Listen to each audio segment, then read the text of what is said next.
Are we connecting?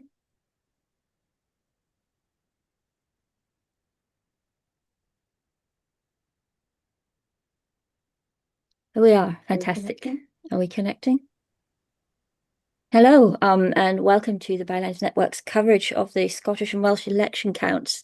We are fantastic. Oh, we have a bit of an echo here. Is that just asking? And welcome to the Bylines Network's coverage of the Scottish and Welsh election counts.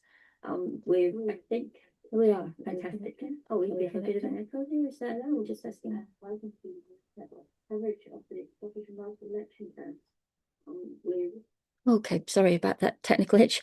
Okay, we're here to discuss what's going on over the course of the day. We have a number of guests in the studio, and we're going to be starting with a discussion of what's happening in Wales. But just briefly, there have been some discussions of turnout in Scotland and how that's likely to shape the vote here. We have about 4.2 million people registered to vote in Scotland. We think the turnout is around 50%, a little bit over that possibly, which is not as high as it has sometimes been in the past. The highest we reached was 63% in 2021. And it's possible that people will argue about the result and the legitimacy of the result on the basis of this, but we were concerned that it might be quite a bit lower. It has been lower in the past, so not too bad overall. And we'll find out more about that over the course of the day. Counting is already well underway in a lot of areas. In Wales, the situation is a little bit more complicated because it has a new electoral system. So I'm going to hand over to my colleague Charles Smith from Bylines Cymru to have a little word about that. Good morning, bore da. The word on the street is that turnout in Wales is around 47%, so it's quite a bit below 50%, and it's not the highest ever. It's probably the second or perhaps the third highest, but that'll be confirmed or otherwise later on. We will need to talk about the system. Be nice if you could talk a little bit about some politics at some stage, the challenges and the problems and the policies that different parties are coming along with. But everybody will be concerned about the system to start with. What's happening at this moment, the activity at this moment in 16 town halls or city halls or county halls around Wales is that the verification process is going on. So ballot boxes are being emptied onto tables, and hundreds of temporary clerks are shuffling these and putting them into piles of 100 or so that the numbers can be matched up. You need the numbers of bits of paper on the tables to match the records that are coming in from the polling stations, just to make sure that no ballot boxes have disappeared. And if we were in a more corrupt and less a country that's less accustomed to democratic processes, we'd be worried about people removing ballot boxes and destroying them or altering marks. But all that is very highly regulated in Britain. So what's happening in my local county hall now? Not that local actually, because the constituencies have been combined. So if people want to pop down to the county hall, they might have to go into the next county to do it. But what's happening there is that these papers are being spread across tables and bundled up. Some returning officers are more picky than others as to how close people can get to watch, but each political party will have appointed counting agents who will be wandering around the halls, and if they're well organized, not just wandering, but carrying clipboards and trying to get some sense of how many votes are going to which party. They can only see that by glancing at the tables, and they shouldn't be talking to the staff who are counting. They should be keeping quiet, but keeping a note. And from that, some informal gossip informal, but probably quite well-informed gossip will come back to us about how the votes are looking, and that might or might not be a reliable indication of what's going to happen later on. Because we really don't know what's going to happen in Wales, do we? And we've a fairly clear idea of what's happening in Scotland, although we're still not sure. The SNP is likely to get the most votes. We don't know if they'll quite make a majority or not. It's not looking like it at the moment.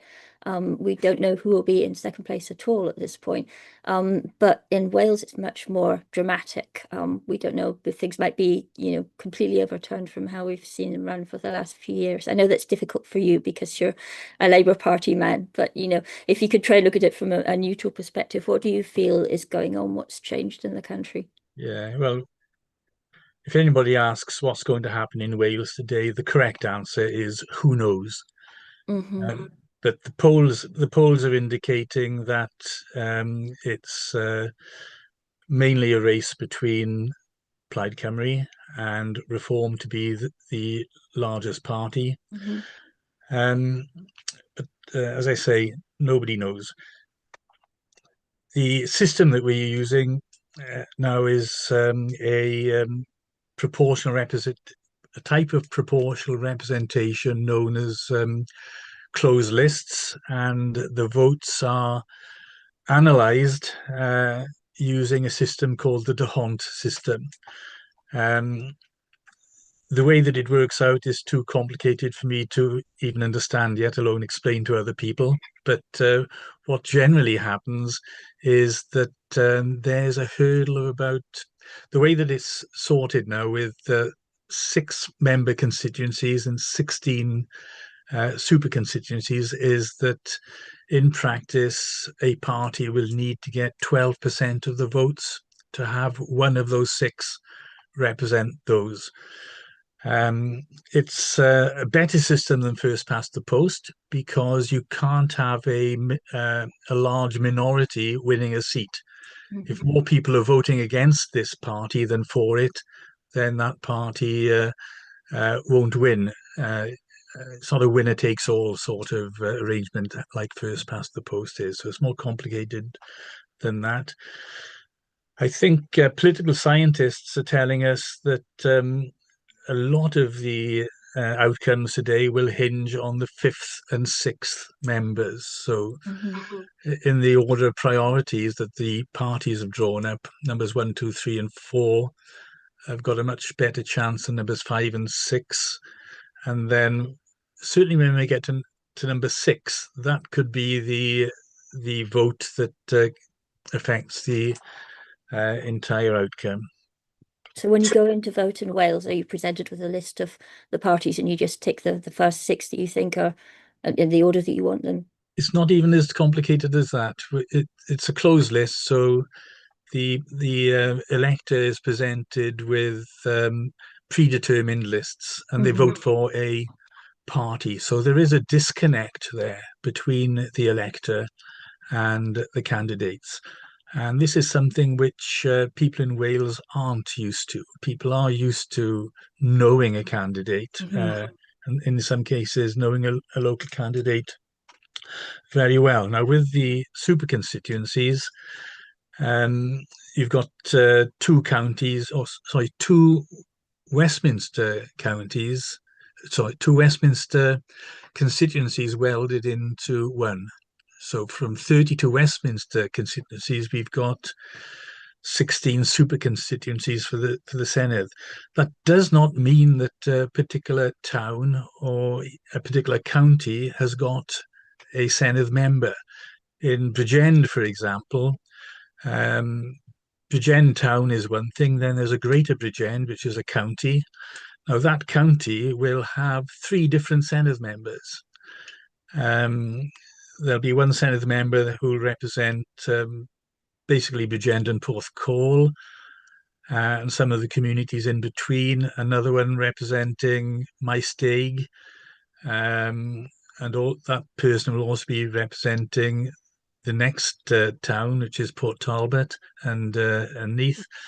And then our 4th town in Bridgend of Pencoed uh, will be linked with Bridgend, but bits of the northern bit of Bridgend will be linked with Rhondda and Taff and that sort of area. So it's all very complicated. And as I say, there's a break really between the elector and the candidate. Because there are certainly constituencies in Scotland where people vote very much for a particular individual rather than for a Yeah. party. So it is a strange thing, isn't it? Because traditionally our electoral system was designed around individuals and the party's going to rose out of that.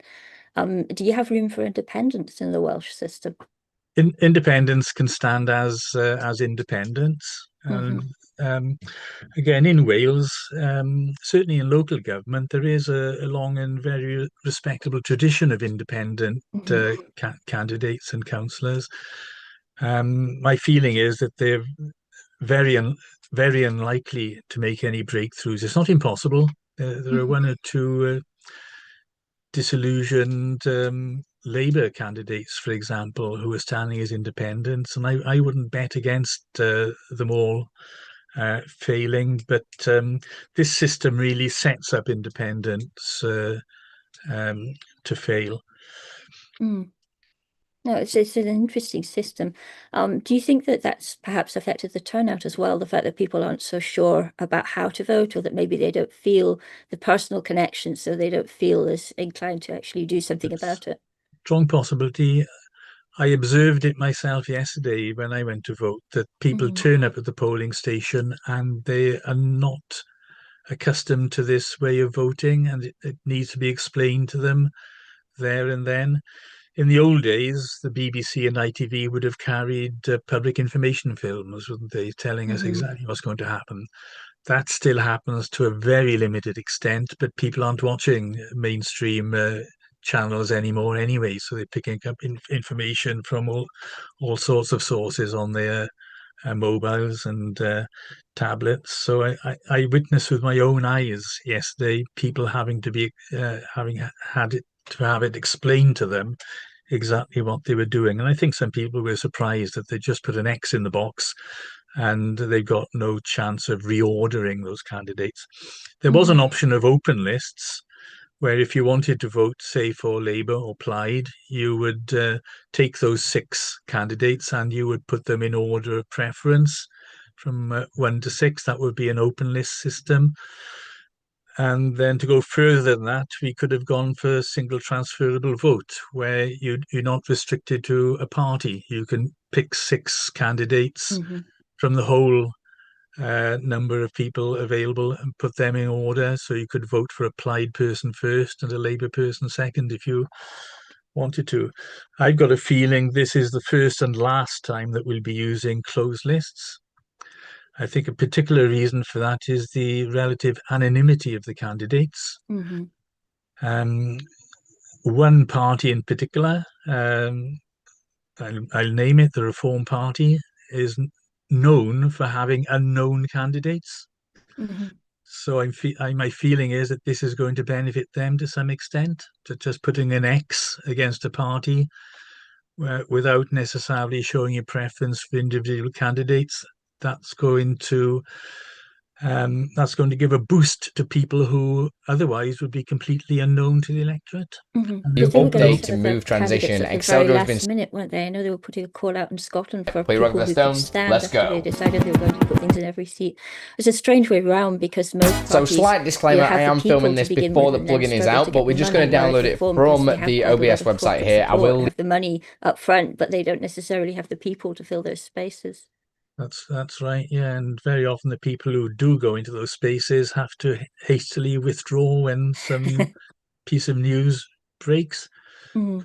With the other parties have had time to get their candidates known to the public. But looking at election literature from all the parties, as far as I can see, I've picked up leaflets and pamphlets, and on most of them, you might get a photo of the leader. So there'll be a photo of Rhun ap Iorwerth, or there'll be a photo of Eluned Morgan. But you don't get any information about the candidates. All you know about the candidates is you see a mugshot and you see their name, but Hmm. you don't. Apart from that, there's no information at all about the individual candidates, which I think is a shame. I'm half Spanish, and I get a vote in some Spanish elections because I've got dual nationality. and they're using this system of PR in some of their elections, Hmm. and I don't like it. I just feel that I'm endorsing decisions that have been made by party apparatchiks in smoke-filled rooms, and I'm just putting a cross against their names. So it just makes me feel uneasy, this closed list system. I don't think it's a good idea in principle. I don't think it's a good idea because it is, I think, going to aid reform, which, to be perfectly honest and open about it, is known for bringing what we used to call carpetbaggers into constituencies, people who've got no local links. Hmm. On the other hand, another thing I picked up just by listening to friends and family is that there's a youth vote, and it's worth bearing in mind that 16-year-olds are voting uh, this time. And whereas the parties are very good at targeting uh, people like myself, the more elderly demographic, I don't detect any special attempts to get in touch with youngsters. So Hmm. maybe that will sort of cancel out the sort of votes that are going to go to certain parties, and perhaps the youth vote is going to make this election a little bit, or even more, a little bit unpredictable. I think it might. We've done this before in Scotland. It's not the first time that the youth have had a chance to exercise votes, but obviously, it's just new for every generation. But I was talking to a friend of the SNP a few months ago, and he was saying that he'd found going round to, on the doors, talking to people, that if you actually knew something about the issues facing young people, you could get them really interested really easily because most of the time parties, as you say, they're not making that effort. They're not thinking about what's relevant to them.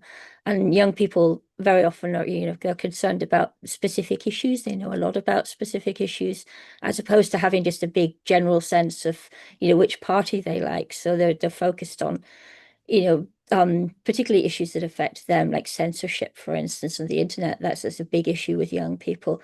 And they often tend to focus a lot on environmental issues as well, because obviously they're going to live a lot longer with whatever the rest of us do to the planet. So that's been winning through to people. But most parties, and he found, most people in his own party were not particularly good at doing that. And not particularly alert to the youth vote. So I think that might have some surprises for us everywhere. But having said that, I mean, the English votes are obviously in from last night. They've had council elections, and they've found that it's swung very much towards the right or towards reform. It's difficult to read reform, I think, as a straightforward right-wing vote, because to a lot of people, it is going to be a protest vote first and foremost. And a lot of people don't really know very much about what the party stands for beyond the fact that it's not one of the parties they already hate. But I think it's hard to say if the youth vote will have come into that, but we might see something quite different, I think, in Scotland and Wales. Do you have any feelings about that? Uh, Just by looking at things like press photographs and publicity photographs and seeing who the candidates are surrounded by, Hmm.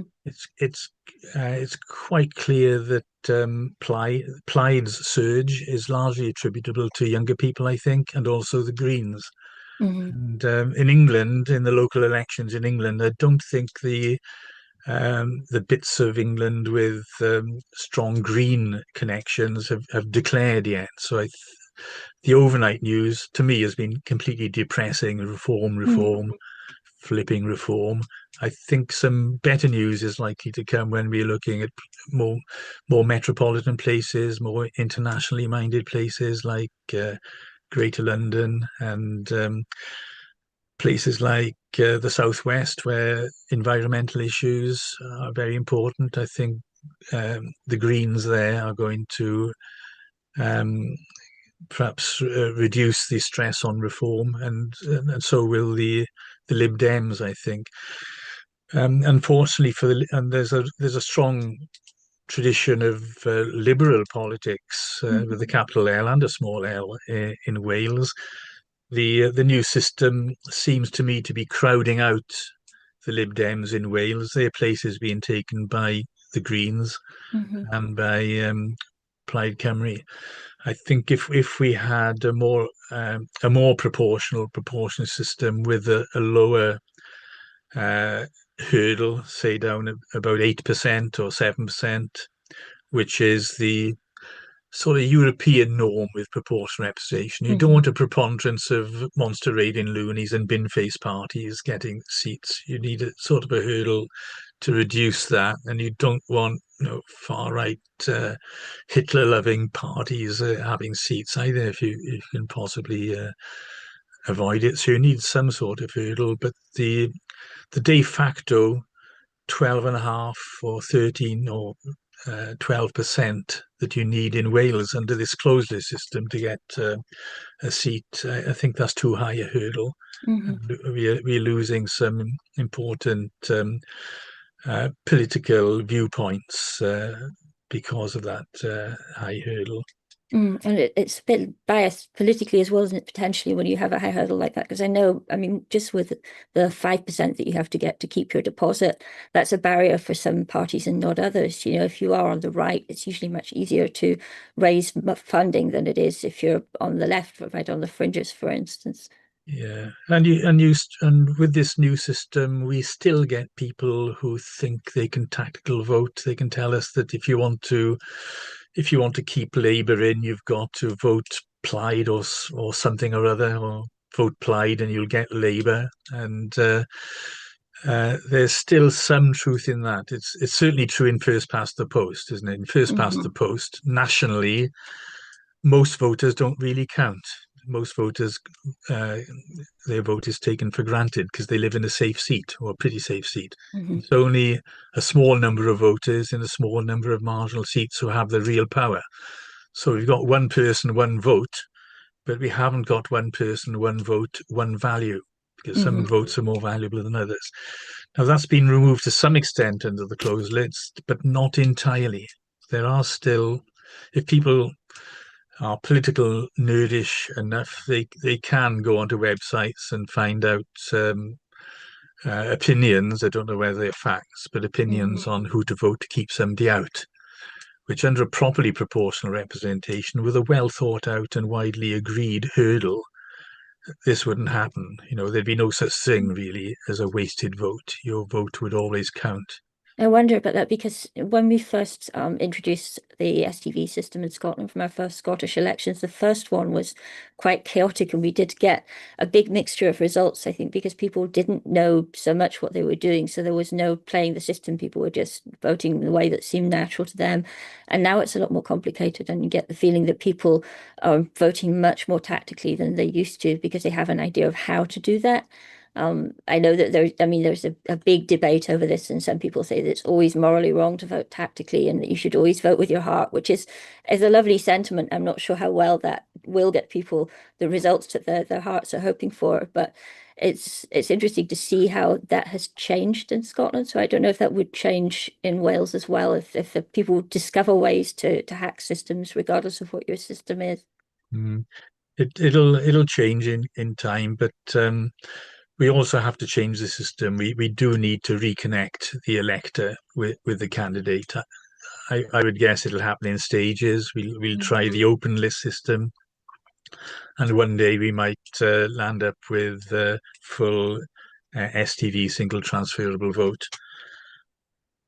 And yet we do have, I think, such a big advantage because we have the arrangements that we have in Wales and in Scotland. It's so much easier to get the parties that most people are comfortable with into office than it is with first past the post, which obviously seems to be holding England back a lot. And it's very strange to see that, we've done this and that England isn't catching up yet and hasn't done anything with its system. One, it's obviously problematic, I think more and more so in recent years when things have been shifting away from the two-party model, but the voting system can't keep up. I think there probably can't be any doubt that if we were using first past the post in Wales today, we'd have a reform government Hmm. tomorrow because they would be the biggest single party, possibly. They might still be the biggest single party, but more people will have voted against them than for them, so Hmm. they won't take office, and that's how it should be, in my opinion. Um, so over the weekend, we might be having some very interesting discussions and reflections about coalition governments and electoral pacts and policy understandings. But my guess is that uh, there won't be there certainly won't be an overall majority. We need to get used to this more continental and more European way of doing things, which is symbolically reflected in the chamber in the Senedd, because we don't have two sets of benches opposing each other, two swords lengths apart to stop dueling. We have a semicircular chamber, showing that there's more of a consensual sort of politics. So my advice to candidates, if they've spoken to me in the last few weeks, has been, oh well, don't be too nasty with the opposite. Be as nasty as you like with Reform and the Tories, but be nice to your Plaid and Green and Lib Dem opponents, because you might need to work with them Do you after. think there's room for a range of different coalition possibilities in Wales then? Hopefully, I'd like to see a rainbow coalition. I would hope that Labour would be in there, but I don't know. Perhaps they'd be uh,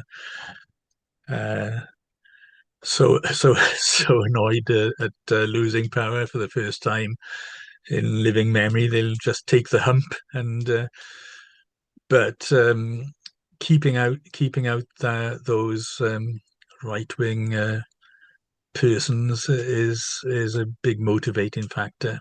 Hmm. So do you think that, I mean, Labour obviously are struggling a little bit because of the problems that Keir Starmer has had, and we know about that side of things. But do you think there is also an issue in Wales because you've had some problems with your First Minister, haven't you? Yes, we didn't do ourselves many favors when we changed First Minister. There was a sort of a feeling of unfairness because one spent thousands of pounds of money that was donated on a candidate on his uh, candidature, and others were more in line with each other. So there was a bit of a turmoil. If we could rewind the clock and stop that happening, that would be great. But Mhm. when a single party is in power for years and years and years, especially when there's a change in the voting system to make it a bit more proportional, um, there is a sort of a want for change. And I think Mhm. the most remarkable thing, I think, is that the voters have focused on Plaid to do that. I don't think that's an accident. I think it's to do with, as we've said earlier on, a younger image, and in my opinion, crucially, a European and internationalist image. Mhm. If you want to be very parochial and inward looking and xenophobic, and if you really want to be a racist, then you know how to vote. But if you're more open minded and you'd like your children to go to a university in Florence or Madrid without any barriers, and you're a young person who can't see why they can't go to a rock festival in Normandy without a whole host of customs barriers. I think a party like Plaid is very appealing to them, and so are the Greens, and so really should be Labour. But Labour have Mhm. got themselves into a bit of a twist about the European dimension, haven't they? They really need to catch up on that one.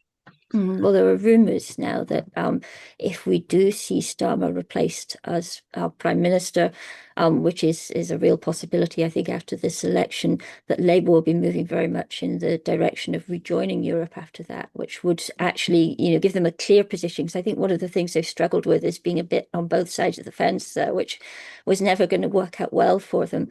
But I wonder. I mean, do you think that there's a majority support now for going back into Europe in Wales? Because originally Wales voted to leave, didn't it? Yeah, how long have you got? If you get me, if you Well, wind at me the up and get moment, me we're waiting started, for I'm our next likely to guest to get here. So go I'm, ahead if you want a I'm bit of likely to time. drone on for. I'm an ex-university lecturer, so I'm trained to speak for Mhm. 50 minutes. No, not 1 minute longer. Not 1 minute less. But yeah, let's revisit that. Don't get me started on the advisory referendum, which Mm, it's almost the 10-year anniversary, isn't it? Next month. mhm, We woke up, I went to sleep thinking that it was in the bag. It was Remain. I was in a hotel in Manchester, out in a conference in Manchester, and Farage was on the television saying, "Oh, if it's 51% to 49%, we'll have to have another referendum." He thought he was losing. mhm, Next morning, he had changed that slightly. It was 51 to 49, and we didn't need another referendum, strangely. mhm. And that was an advisory referendum. And then uh, Sure. Now, I the was BBC, the wondering as BBC, well. the BBC so then told us it was actually a compulsory referendum, and we were actually in the EU. Hmm. Ah, yes. Okay, well, we have our next guest here ready to talk about Scotland. So if you want Excellent. to take a break now, thank you very much for coming in to explain all this to us, because I think Wales just doesn't get enough coverage elsewhere. Certainly in the UK, we don't hear about what's happening with Welsh politics. And of course, it could mean something significant for the next general election right across the UK as well now, couldn't it? So thank you very Yeah, much for that. yes, we didn't have time to get on to some politics and problems and challenges and the economy of Wales, but this Oh, basically is what the new government is going to have to look at. sure. We need a growing economy, a more equal economy, Hmm. and a more international economy in Wales. And with a strong economy, the other problems like the NHS and education standards, those fall into place a lot more easily if you've got Hmm. the money to back them up. But we can talk about that another time. Okay, we will have one of your colleagues in later, I think. So we'll keep this discussion going through the day. So thank you very much, and we'll see you later. I'm now going to welcome Alan Folds from Ballot Box Scotland, who is going to tell us a little bit about how he expects the situation to develop in Scotland today. So, Alan, here we are. Hi, Alan. Are you muted, I think? Yeah, just the Okay. usual, trying to figure out where the unmute button was. Yeah, they do keep changing things around, don't they? So, yeah, it's great to see you. Thank you for doing this today. I know it's a really busy day for you because most people who know you will be familiar with the amazing work that you do getting all the results up to everybody in time. I think you're the fastest results service anywhere, aren't you?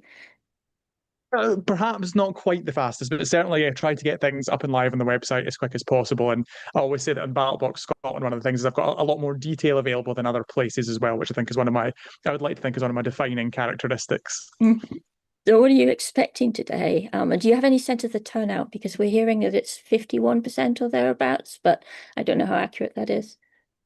I mean, that would to me sound about right. If you think back to 2021, turnout was very high, but 65%. That was partly because of pandemic, people being moved on Hmm. to postal votes and so on. I was expecting something in the sort of between 50-55%. So yeah, 51 sounds like it would be pretty reasonable, pretty in line with that. And to be honest, it's kind of in line with previous Scottish Parliament elections. So yeah, that's going to have a big impact in terms of where is that turnout lowest amongst.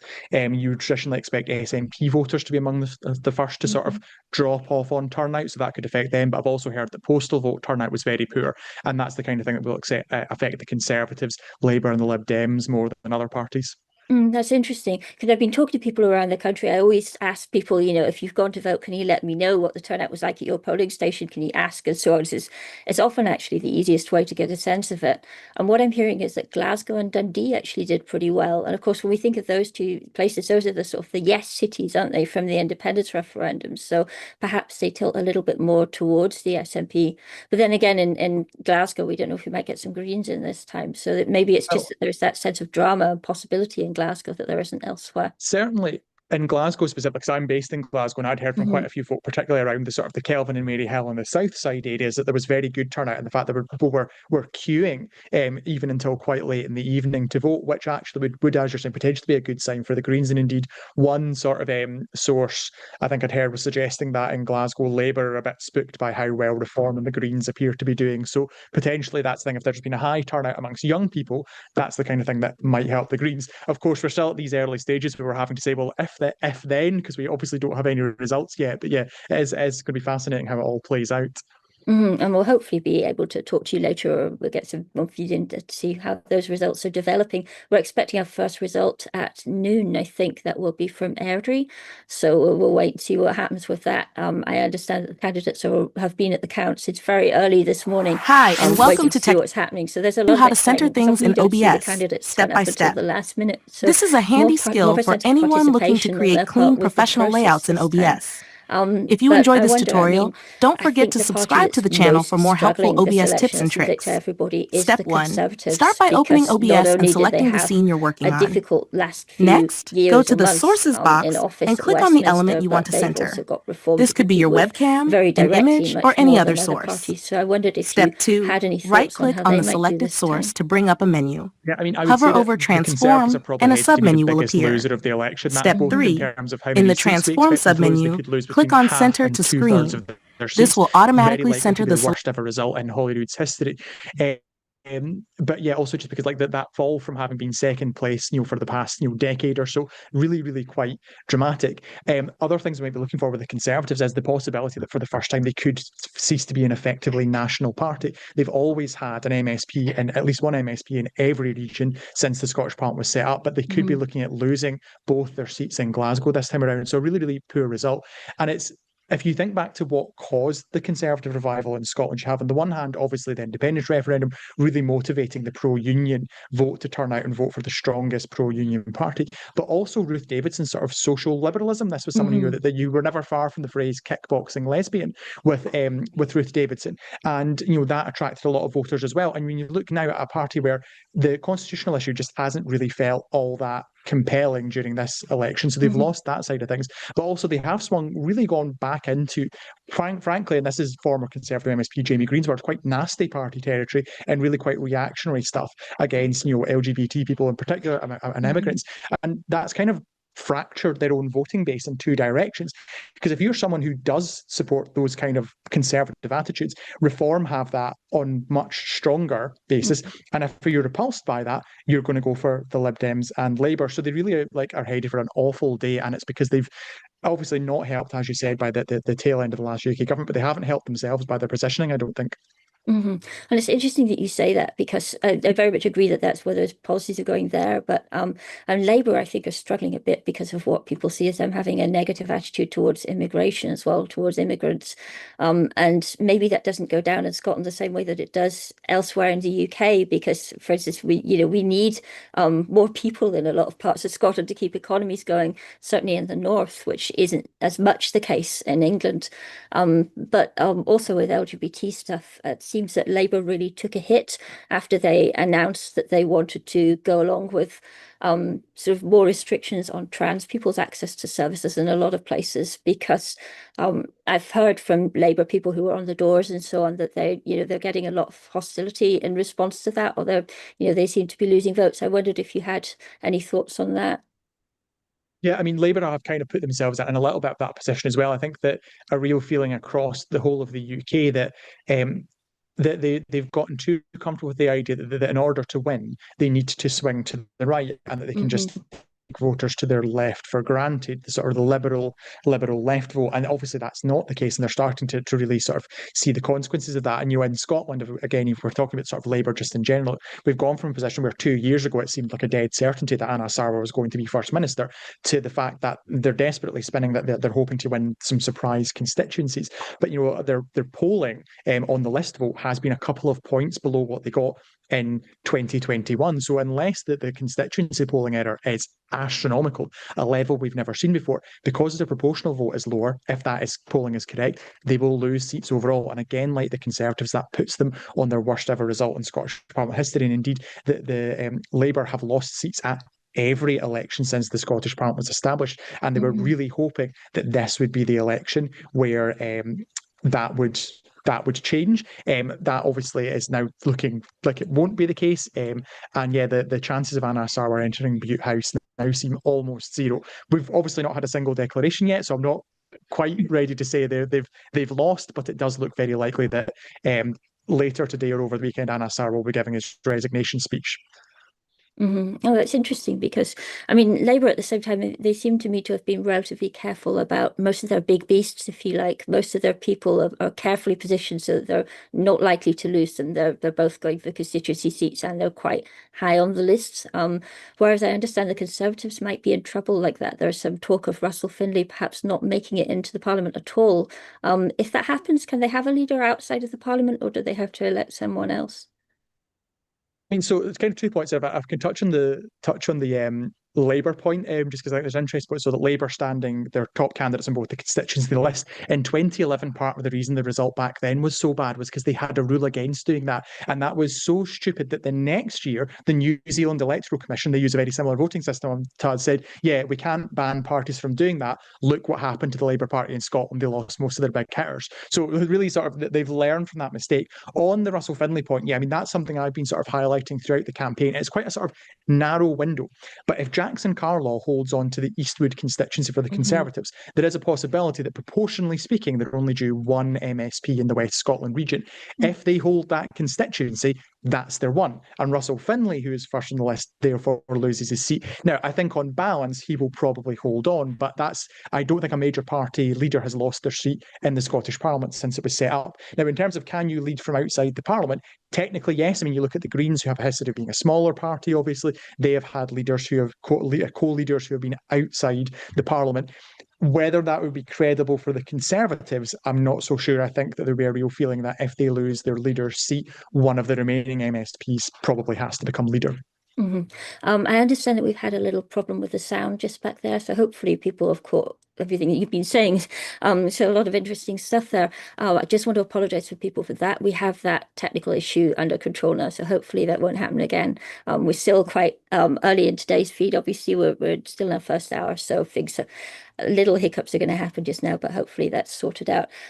So, I think the one Labour big beast who is potentially vulnerable this election is Jackie Baillie. You got any thoughts on her seat? So she's not vulnerable in the sense that she's top of the list, so she'll get back in. Interesting enough, her seat's where I was born and grew up. That's my hometown is just up the road from Dumbarton itself in the Vale of Leven. So it's been very interesting to me as a sort of a local lad that her constituency has been so important in the past few elections.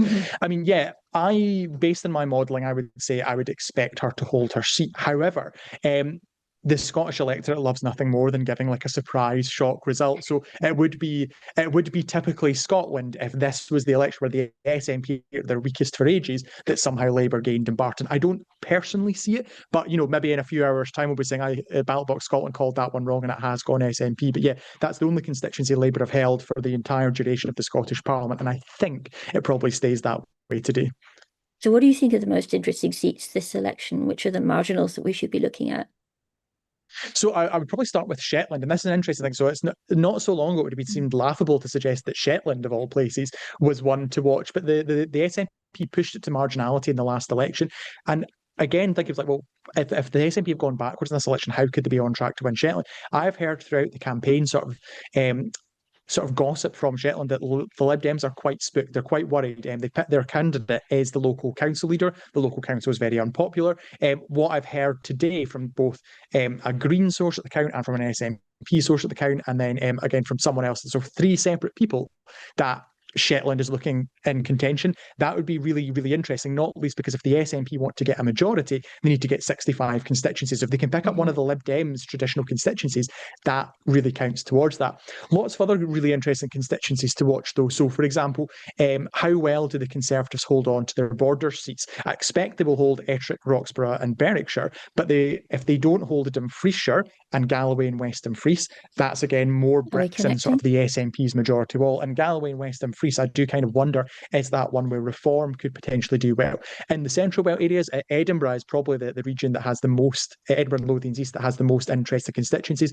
You're looking to see, do Labour hold on to Edinburgh Southern? Do they regain East Lothian Coast and Lammermuirs, which is the easiest one from the game? Do the Greens make their first constituency win in Edinburgh Central? They've been going very hard. Some of the gossip, again, I've heard there suggests that they might be in a chance with getting that. That would basically defeat Angus Robertson, a member of the cabinet. The Lib Dems in strong contention to take Edinburgh Northern. And then other places, if Labour want to come anywhere close to having a good election, they need to win seats like Rutherglen and Cambuslang, Clydebank and Milngavie, Hamilton, Larkhall and Stonehouse, which of course they won at a by-election last year, but not by enough for it to really matter for winning the election. So lots of really interesting seats across the country.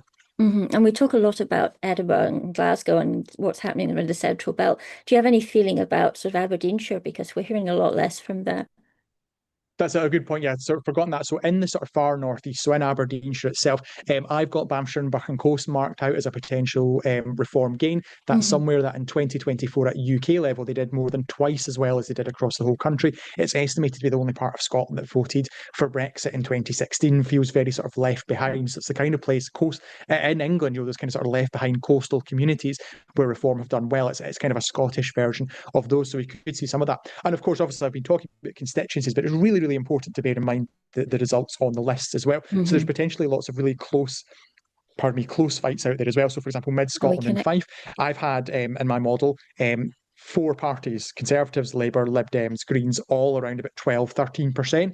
And basically it's up to whether or not 2 of them can get a second seat. They can't all get a second seat, so it depends on which way that falls on the day as to whether, for example, do the Greens get a second seat there in their third strongest region? Do the Lib Dems get a second? Can the Conservatives hold on? So Mid-Scotland and Fife really doesn't have any interesting constituencies, but the regional list is going to be really interesting. Likewise, in Glasgow and Edinburgh, how well are Reform going to do? I expect them to do less well there than in the rest of the country.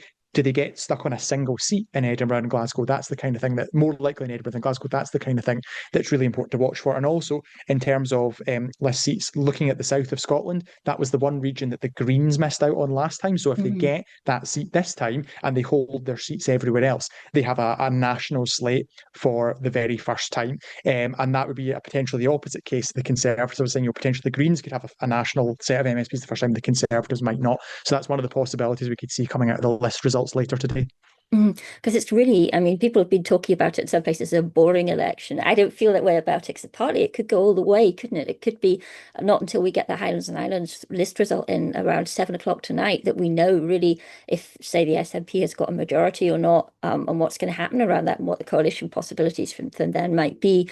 So I wondered, I mean, do you think that people have much sense of what's going to happen with the list when they're voting with their list vote? Because I know that people, some people decide to split their vote like that, and there's more awareness now of sort of the tactical possibilities of that. Do you think it's something where people are still voting very much with their hearts, or just doing what their parties have told them to do, or do you think there's something more going on?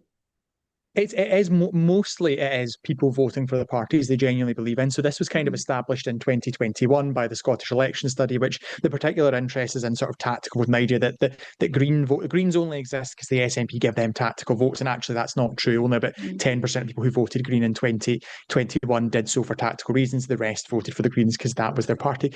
Similar stuff at the moment. So there was a poll earlier this week for Ipsos, which had specifically explicitly asked people, why they were voting. Were they voting tactically, or were they voting for the party that most aligned with their views? And interestingly, for list voters, the SNP and the Greens, followed very closely by Reform, had the highest rates of people saying they are voting for that party because that is the party that best fits their views. The Conservatives, Labour, and especially the Lib Dems had much lower rates of people saying this is the party that I most believe, and more people saying tactical voting, or saying, there's another reason that motivates them. So that's really interesting, because it kind of goes against the very cliched narrative that people have, that there's kind of like a particular way that tactical voting happens. Where tactical voting actually happens is the same as Westminster. It happens in the constituencies where people are weighing up who can and can't win in their area, and it could have a big effect. And yet, just going back to that point, I suppose the election being boring, I mean, I feel that the campaign has been boring. I don't think the campaign has been exciting. I think the results will be more exciting. They're guaranteed to be. 2021 was almost no change. The Greens gained 2 seats, the SNP gained 1, Labour lost 1, lost to the Lib Dems lost 1. Like, very minimal changes. That's not going to be the case this time. We're going to get we're getting a new party entering Parliament. We're going to have potentially record results for the Greens, a good recovery for the Lib Dems. So it's not in any way going to be a dull set of results, that's for sure. And there's so much we don't know because we do have so many marginals. That's the thing that strikes me. Yeah, and I suppose one of the other things just to bear in mind through the day, and this is where a bit of a plug to go on ballotbox.scot and follow the results there. So one of the things that's really useful is that, and I don't understand, we are on the 7th devolution election. We've had the Scottish Parliament for 27 years. We've just talked about, people have 2 votes. You have a constituency vote, you have a list vote. The list votes are counted by... Morning, all. So here I am with Graham from the Glasgow region. He's a councillor, and I'm from Bylines, Scotland, and Independent News.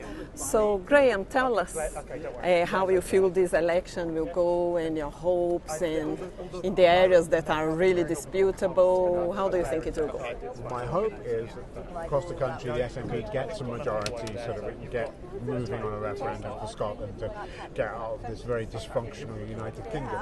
However, Scottish politics is complicated, and obviously the growth of reform on the right and partly the Greens on the left might impact our result. I think we will win my seat, which is the Easter House of Springburn seat. I'm not standing there myself. I'm supporting Ivan McKee, who's the government minister.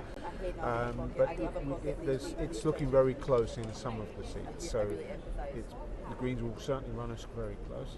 About the Lib Dems, because I guess that will vary by area as well. I mean, there's a really, really solid Lib Dem vote in the north that's always been there, isn't there? Do you see any signs of that beyond Shetland, of that fracturing? Do you think it's just the Shetland result is just the case of the SNP having worked really hard there and perhaps an unpopular candidate, or do you think there's more sort of questioning going on around how people are voting in that area? So, for the Lib Dems, I think it's just a case of candidate, because what I'm expecting for the Lib Dems is to have some very good constituency results. I think it's pretty much guaranteed they'll gain Caithness, Sutherland and Ross, for example. I think they'll gain the Edinburgh Northern seat. They're in very strong contention for Strathkelvin and Bearsden, which is interesting because that's really Strathkelvin and half of Bearsden. The other half of Bearsden's in a different constituency, and Bearsden and Mulgai is the strongest bit of the mid Dumbartonshire UK seat. So if they get Strathkelvin and Bearsden, that's really, really quite big. So I think certainly the Lib Dems are expecting to come out of this election probably one of the big winners, one of the big sort of feelings of improvement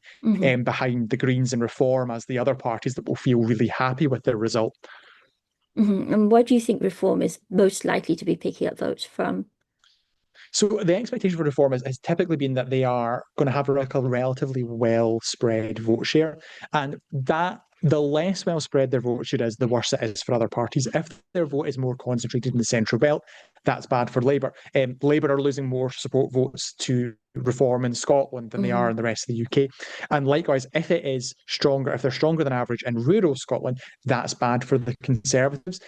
Either way, they should have a strong result across the whole country, but we're kind of all working kind of on theories as to where we think Reform might do better, because they've been so evenly spread before. And I suppose today's one of the, whatever you may think of the politics of today, at least we get some useful electoral data out of finally having them stand in 73 Scottish Parliament constituencies. I mean, that's the interesting thing, isn't it? For a lot of us, it's what's happening with the data and what that tells us about the future as well, and how people are going to move forward from here and work out how to strategize for future elections. But I think, we've seen a lot of support for Reform across England last night, although as I understand it, they only have control of 2 councils. But it's interesting that, with that, you have to ask yourself how much of that is a protest vote, particularly with Cymru being so unpopular, because they're the obvious parties, I think, to vote for if you want to snipe at Labour.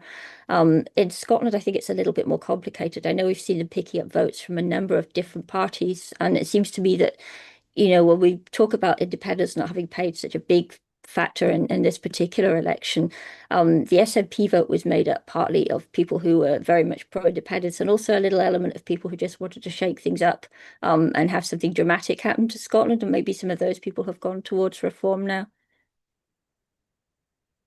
So, yeah, there's an interest. So I did some analysis of the polls sort of towards the end of last year, looking at that kind of question. And what you find is that if you go back to 2021 voters.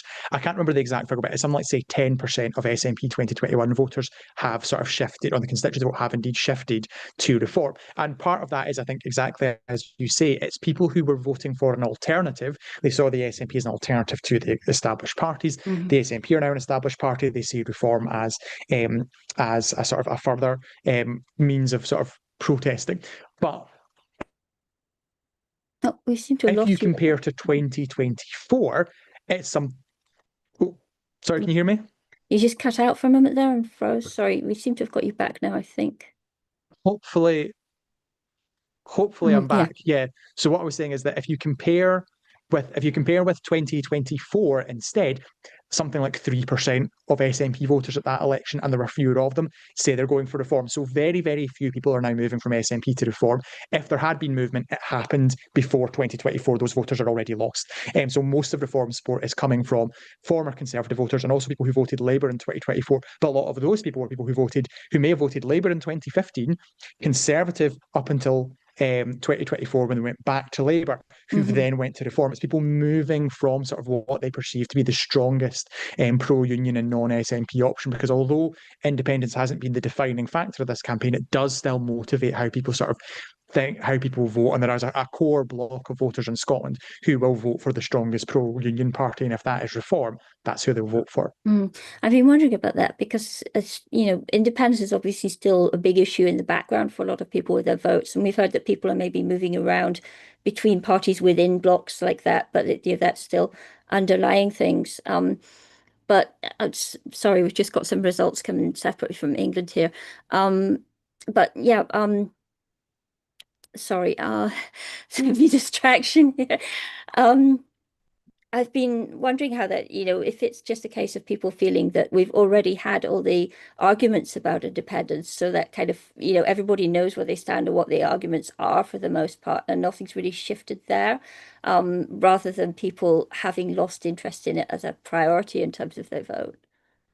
So I think that the independence thing is interesting in the sense that I think there's an almost like a catch-22 situation, which is we won't see movement in either direction on the question of independence versus union until there's a campaign, and we won't get a campaign until there's a movement, and in that case it would have to be movement towards independence to trigger a campaign. So how do you get that movement? And I also think that one of the things, and the SNP certainly wouldn't like to think this way, but it's kind of hard to avoid the sense that part of what the SNP people who supported independence in 2014 felt independence was offering was change, and the SNP were still a relatively fresh government. It's kind of hard to avoid the sense that perhaps from the perspective of those who want independence, the SNP having a term out of government to refresh might have been better for independence than sort of a permanent SNP government, because effectively there's an argument that can be made that if the SNP lose government and then regain it at the next election, that might be, well, actually the voters want another referendum, whereas if it's just sort of SNP after SNP, it can be quite hard to determine, well, what does that mean for the constitution? So I think that's partly why we've kind of been stuck. Now the SNP would obviously prefer not to lose elections, but it's one of those interesting things, which is their approach of what is good for party versus what is good for their constitutional aim is interesting, because say for example, campaigning really hard for an SNP majority and the idea that that is the mandate for a referendum. Well, it's a proportional system. They probably won't get a majority today. They might not get one again. Does that mean there's never an independence referendum if they've conditioned that on an SNP majority? So again, it's what works for this election to get their vote out. Does that work in the longer term for their constitutional preference? So some interesting stuff there. And I suppose, just if I can finish on a couple of other points, because I'll be heading in a couple of minutes, but I just realised that in terms of, I think I've covered every other party sort of in a little bit of detail, with the SNP there, but I've not done the Greens. So I suppose I mentioned the Greens potentially in contention to win their first constituency in Edinburgh Central. Definitely keep an eye out there, but also keep an eye, they have been polling very, very well, but there's a few barriers to the Greens translating that polling into success in the day. The first is that they tend to underperform against their polling. Now, that tends to be by 1 or 2%, so if they're at 14% on average, they could still be headed for 12 or 13. That would be a record result. But also, of course, the presence of independent Green voice. This has been one of the big controversies in 2021. That confused voters. It definitely cost the Greens a seat in the south of Scotland. It potentially cost them a seat in Glasgow. There's a real risk that that might happen again this year. So I know that people in the Greens were sort of spending a lot of time yesterday saying, look for the logo. And so we'll see whether or not that has happened again this time. But on the whole, the Greens should be headed for a pretty good result. Certainly I'm expecting, as I said, them, Reform and the Lib Dems to be the happy parties, the SNP to be medium happy to medium unhappy, and then obviously Labour and especially the Conservatives probably coming out of today feeling pretty glum by the end of it. Okay, so thank you very much for contributing here, and maybe we'll see you later in the day. But good luck with all of your hard work now. Thanks so much for having me, and yeah, I'll hopefully see you later on. Thanks, bye now. Bye. Okay, so we have some results in from England, which is just a distraction there. Sorry about that, because they're obviously still tallying up what's been happening in the local elections there. So we can see that Reform is now up by 401, up 399 council seats to 401, because obviously the ones they had before were from by-elections. The Conservatives are on 257, that's down by 174. Labour are on 253, which is down by 260, so they've taken a really big hit there. The Lib Dems are on 252, that's up by 37, and the Greens are on 53, that's up by 28. So maybe it isn't, not the big dramatic numbers, but that's actually a big percentage for them. And the Greens have been tending, when they get seats like that, to hold on to them quite well. So they'll be pleased with that result, but we still don't have many results in from London, and London's where things are likely to shift quite a bit. Over 5,000 seats still to return, I understand, so we'll be waiting to hear on that. But I think in the meantime, we are going to be having a look at the results and the models we have for that, and seeing how things are going to develop here. If we're ready for that at the back end, I'm waiting to hear from them. So today we're going to have, we look at the results. We're hoping at the setup for that, obviously not expecting to get our first result for maybe another half hour now. When that comes in, that will be from Airdrie. We're expecting to declare first, maybe as much as an hour ahead of other people. Airdrie, of course, is where Neil Gray is based for the SNP. He's held that seat for a long time, a former Minister of Culture. I mean, he's had a lot of good positioning over his time in the Parliament, but he's had a scandal back in 2024 where he took his official car, his chauffeured car, up to Aberdeen to watch football matches. So that's not gone down so well, even though he was cleared of any wrongdoing in that by his party and they didn't want to get rid of him. We have to see how that's going to play with the electorate. I understand, though, that he's still fairly likely to hang on to his seat. So yeah, we're just waiting to find out those next results. And yeah, then we're also hoping to talk to Duncan Hoversall, who will be talking a little bit about the situation with Labour in this election. And then we're going to cut through to the counts. We have some people waiting to tell us how things have been developing there. So we're going to take a look at Glasgow, we're going to take a look at the borders, and see how that's developing. We also have some stuff coming in later. We have a few different guests. We're going to be going back to Wales to see how things are developing there, because whilst we're running through until probably 7 o'clock here, when we're expecting the last list result from the Highlands and Islands, so we'll just have a little bit of analysis after that, and then we'll be closing this down. In Wales, the results are going to be mostly concentrated between 2 and 4 o'clock. So that's going to be quite a solid lump there with a lot of things happening. We're also expecting a lot of results from around Scotland between 2 and 4. So that will get very busy. We will have scrolling results on the screen then, so you can check things easily. And I do recommend that you do indeed go to Alan's feed, Ballot Box Scotland online. You can find that on Twitter. You can find that on Blue Sky. There's a website for it. And then you can see, if you want to scroll back and see what's happened to your seat, if you might have missed it. We have got a few sort of blocks of when seats are coming in. I think we're expecting most of the Glasgow ones between 2 and 3:30. We're expecting most of the Edinburgh ones between about 3 and 4. So we'll see how that works out. Some of the others are a bit more dispersed. And obviously we have to wait until we get some of the list information in before we know how that's actually going to pattern out in the Parliament. I don't know if they're going to getting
sorry, we'll just check with this. There are fewer seats in the Senedd, so that's going to be filling up a lot more quickly, obviously, as we said, between 2 and 4. We'll just check with this. We're just waiting for that result now. Then we'll see what happens with the Senedd. Can we get that graphic, please? Filling up a lot more quickly, obviously.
Hi Jenny. How are you doing today? I'm good, thank you. How are you doing? All right, and it's a strange situation for you, isn't it? Because you obviously you've been Labour all your life, hoping that Labour would be doing well before this, but you chose not to vote for them this time. You're not comfortable with them. So do you think that's a position that a lot of other people are in? How do you think that's going to affect the election? I don't know how many other people are in the same boat. I've certainly spoken to a few. I know a few. I mean, the problem for me is that I joined the Labour Party nearly 20 years ago that was 100% for LGBT rights. My background is LGBT equality campaigning, so I came into politics. And I'm now a member of a Labour Party which is in government in the UK and actively undermining human rights of trans people, and in Scotland has stood on a manifesto with explicitly transphobic policies in it, and that for me was the final straw, and that's why I couldn't vote Labour. I stood to campaign for anybody, and it's for somebody who's been in a party, I think people don't always understand, because a lot of people think, why on earth would you join a political party anyway? It's a very painful thing to have your party move so far away from you that you can't support them anymore. I still have a lot of very good friends in the party, and I struggle with wanting them to still do well, while I cannot support where the party has gone on its politics. So taking a step back from all of that, it's actually been a really weird election for me, because normally I would have been out all day yesterday. I would have been out every weekend in the run up, and as many evenings as I could, knocking on doors and trying to drum up support. And so I've been watching, and I think it's been mentioned already. There is a sort of an odd flatness about this campaign. Now, for me, that's going to be the case anyway, because it's a weird campaign for me. But I think people are seeing that more generally. And, without wanting to be glib, I do think if you basically alienate all the LGBT people, then that was what gave a lot of buzz to a lot of politics, because we're the ones that get things going, and we have essentially left the scene for this one, because I've talked to countless people, and across the parties now. I do accept the Scottish Greens are excellent on this, and the SNP is certainly better than Labour. But there's a whole swathe of politics which is now essentially, inaccessible to LGBT people. Parties that simply can't attract our support. And I do think that's changed how this election has felt. But there's a broader issue in terms of, as Alan was talking about before, you got 20 years of the SNP and they're still selling insurgency. Eventually people go, yeah, not really though, is it?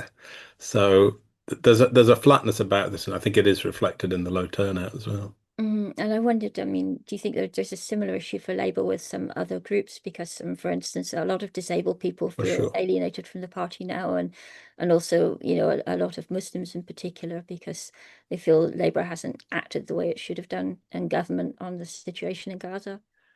Yeah, I think that's quite explicitly about what the UK government has done and what it's failed to do. I think my understanding, as somebody watching that, not participating as it were, is that Anas Sarwar has spoken more convincingly and positioned Scottish Labour more convincingly across those issues. But of course, there's an actual Labour government in the UK, has been for nearly 2 years, and it's no longer the politics of this is what we would do. People can see what has happened, and part of that is they're existing in a very difficult media environment that will always criticize everything. But a big part of it is they have taken some really terrible policy decisions and been really, really seemingly unable to hear the voices of the people who should be the core of who they listen to all the time. Now, I think some elements of that are exacerbated by the fact that there's a social media environment and a media environment which is really very, very difficult for the Labour Party, and always has been. And so you get reporting around things like the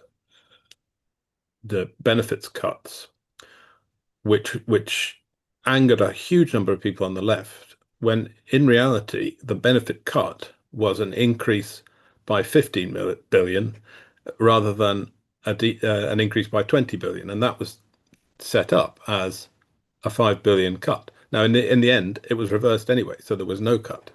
But that bombardment of that message, it doesn't matter. I mean, we're in a post-truth age, aren't we? It doesn't matter what the facts were. People have that knowledge now, their perception of Labour, and it's down to Labour to reverse that. It's down to Labour to act in a way that persuades people that they are not how they are portrayed, and they've really, well, they haven't. They've pretty badly failed on that. I mean, people are saying now, particularly after what's been happening in England with the local results and so on, Labour lost, I think, was it 260 seats so far, and the councils. Do you think that Keir Starmer can hang on in that situation, or do you think that he should hang on? Would it be better for the party if he left? I'm torn on this. If there was a better leader that was really obvious and had really clear support, then I would be less torn.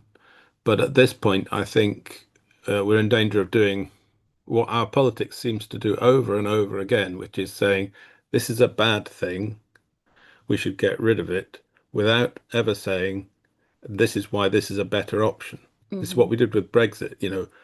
People said they didn't like X, Y, and Z about the EU. Maybe some of that criticism was fine, but they never then said this is why it's going to be better, because it isn't going to be better. It was never going to be better.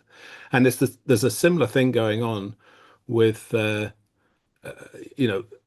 calling for Starmer to go. That's half a story. That's half the answer to the problem. Give me the other half before I can buy it. I mean, you don't want to end up in the same position as the Conservatives like that, with just one leader after another. Exactly, and that there's an argument that says the Tories had a disastrous series of events there,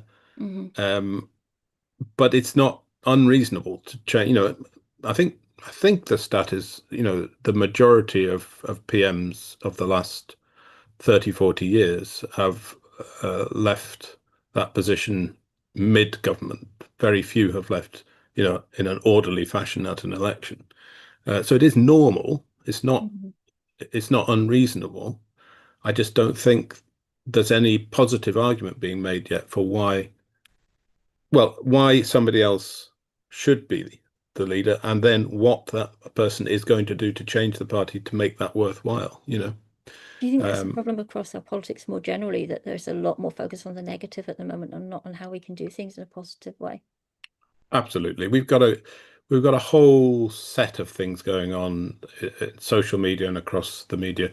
A media that is being denuded of funding and is going to its lowest common denominator. The Daily Telegraph has turned into a weird ultra right-wing comic.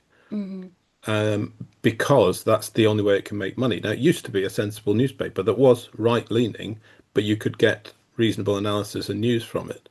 And all of these things are being squeezed. And so we've got, on the one hand, the sort of moderating influence of the old media is being eroded by an economic model which is failing it. And on the other hand, you've got a social media which absolutely thrives on hate and division and anger, rage baiting headlines, and we've got to the point that even the BBC, which I think we would lose, if we lost the BBC, we would lose a hugely important thing.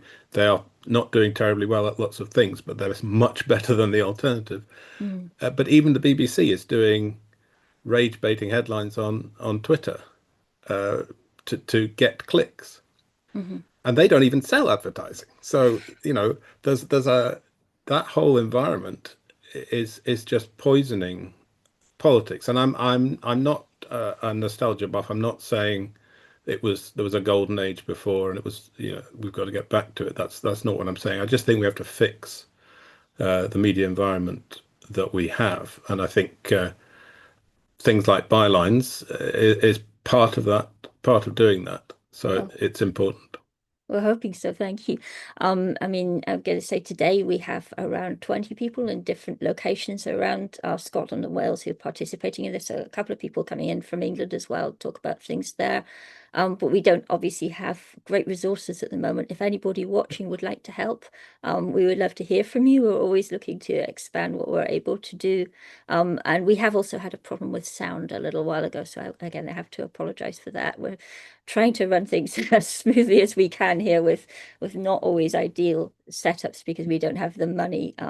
But we do feel it's obviously important to have a platform where people can talk about these issues. And I know as well, we're talking about leaders, that there are people who will be saying that Anna Sawar needs to go if Labour does badly in Scotland. Do you think that's fair, or do you think he was paying then for mistakes from down south?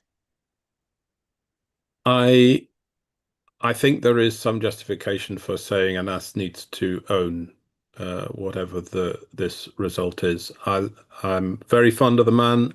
He's a very decent man, but he's made some terrible policy decisions in the last few years. And as I say, the manifesto ended up as something that a long-time Labour member, couldn't even vote for, and that is down to the leadership. The membership, I don't want to over-labour this point, but on that single-sex policy that was front and centre of the manifesto, that a substantial chunk of that policy was actually put to the membership at the last conference at which there was a vote, which was 2025, and the membership voted it down. And then and it was not brought up by the Scottish Policy Forum, which is the other policy setting democratic part of the party. So it was dropped in by the leadership, and therefore the leadership has to own the impact of these things. So yeah, I think Anas will know that he had to do very well here to save his job. I suspect the only mitigating factor for him is that we don't know yet, obviously, what the Labour group is going to be in Holyrood, what that looks like, and who, in terms of potential successors, might be in there. Because of course it has to be an MSP that's been elected that becomes the new leader if there is a leadership election. So that there is every possibility that that the MSP group doesn't seek to replace Anas after the election. But I do think there's a serious internal reflection on what's happened and how the party can be brought back to what the members are looking for. Then things won't get better. Do you see the membership gradually drifting into other spaces politically then, if they don't feel that Labour is working for them? Well, it's an interesting one. It talks a little bit about Scotland's weird obsession with the constitution, even in devolved elections, because really, when we talk about constitutions of memberships and voters, we do often say, are you in a unionist bloc? Are you in a pro-independence bloc? Are you left or are you right? And in those terms, there is a substantial swathe of Scotland which is left-wing and unionist, and there should be a really obvious home for them in Labour. So that is needed, and the other significant left-wing party in Scotland, of course, is the Scottish Greens, who are very much on the other side of the constitutional debate. And I think a lot of people who might be looking for an alternative birth than Scottish Labour would not be comfortable jumping that line. So I think there's got to be some left-wing pro-UK grouping in Scottish politics, and there's no reason in my mind why Labour should vacate that space. But it is doing its damnedest to do so at the moment. Because we do seem, as we were discussing with Alan a minute ago, we seem to have this situation in Scottish politics where we have two different blocs, each of which has its own left-right spectrum on either side of independence. Yeah. And in one level, that's a really unhealthy thing to have, because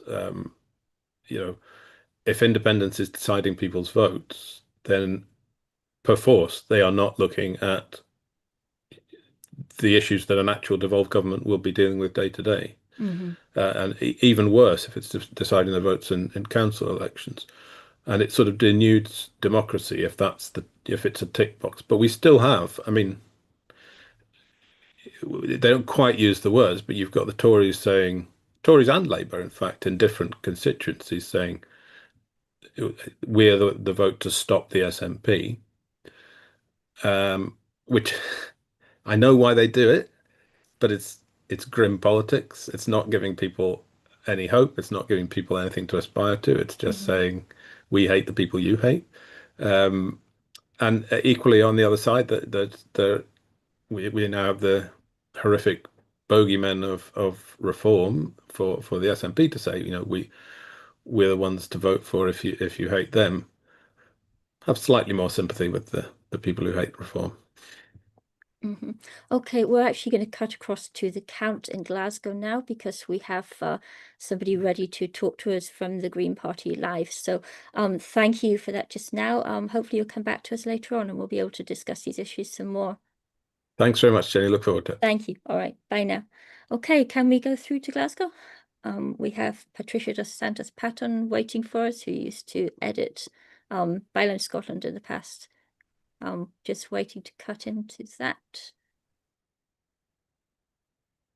Patricia, I can see you on my screen here, but you're not through on the stream yet. Can we get that connected, please? Somebody backstage. Here we are. Fantastic. Patty, I can see you, but I can't hear you. You're muted at the moment, I think. Hopefully somebody can fix that. So this is through from the Glasgow count. I should note also that we are expecting a result from Airdrie any time now. So as soon as that comes in, we will be dealing with that. But right, we're just waiting to have some sound from you, Patchy. Can somebody please connect the sound here so we can do this? I'm sorry about this. Here we are. Is that working now? I cannot hear Jenny.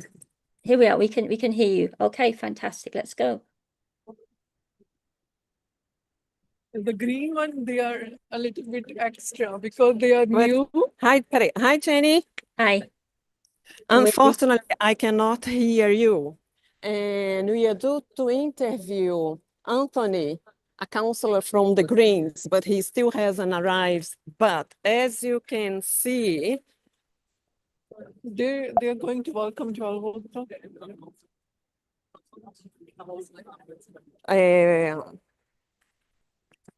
I don't know if you can see how things are. The ballots have been already counted, not counted, but checked with the numbers. And in some constituencies, they've already been separated in piles for the count. There have been some woos already. SNPs are happy and thinking that they are going to win the battle in the constituencies that they are in the battle. And now I'm looking for the candidate that told me he was going to be here in this corner. So just a second, please. Oh, that is great. I'm from SNP. Well, Patrick's Sorry about referring that. to I don't know that. where to see. We do think that we might actually get some there are some marginals in Glasgow this time, so there's a possibility that the Greens will take a seat, and we don't know what's happening with the Conservative seats in Glasgow either. So there's quite a bit of potential for change there. We're just waiting to find out more. Hopefully Patricia can find somebody to talk to soon. Like I say, we'll bring you that Airdrie result as soon as it comes in. Now the candidates, they started arriving, I think, because the announcements will start from some of them from 1:30 to 2:30.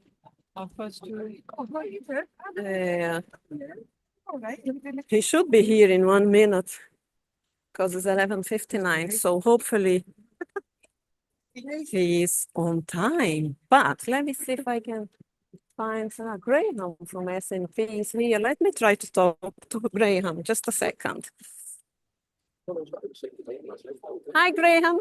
Oh, hi, Pat. How are you? I'm good. How are you doing? Good. I'm editor at Bylines Scotland. Would you mind going live with us? No, I'm not going to do interviews, Patricia. No, but that's very kind of you. Something to I'm not going to do that. Yeah, I hope it's going well. So it's very nice to see you again. Thank you. Hi. We should start to get... Jenny. Here we are. Where is my... Well, I'm in search for my green councillor. Oh, he's there still doing an interview in the other side. Okay, well, we'll wait for the Green Councillor to be free then. I'll just say we're expecting the first Glasgow result about 2:15. So everybody there is very busy at the moment, as you can see. I'm not sure we're going to get any more news from that. We may be able to cut through to one of the other counts just now and see if we can see what's happening there. I take it we still don't have any news from Airdrie at the moment, but we have some other people at the counts. Nobody else ready yet. Sorry about that.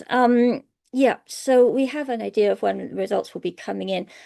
We should get Glasgow between about 2 and probably about 4:30 for the last result there. That's when we're expecting to find out who has won on the lists in Glasgow. So we have, if I can find this here, so we have Glasgow, Cathcart and Pollock is one to watch, of course, because that's Anna Sawal's seat. And also we have got a potential, we've got Green candidates in Glasgow, Kelvin and Maryhill, and Glasgow South Side. We hear that the Green candidate in Glasgow South Side has been doing really well. So we'll see what happens there. Still waiting. Sorry about this. It's the nature of elections, of course, that you never know when things like that are actually going to break, when things are going to happen.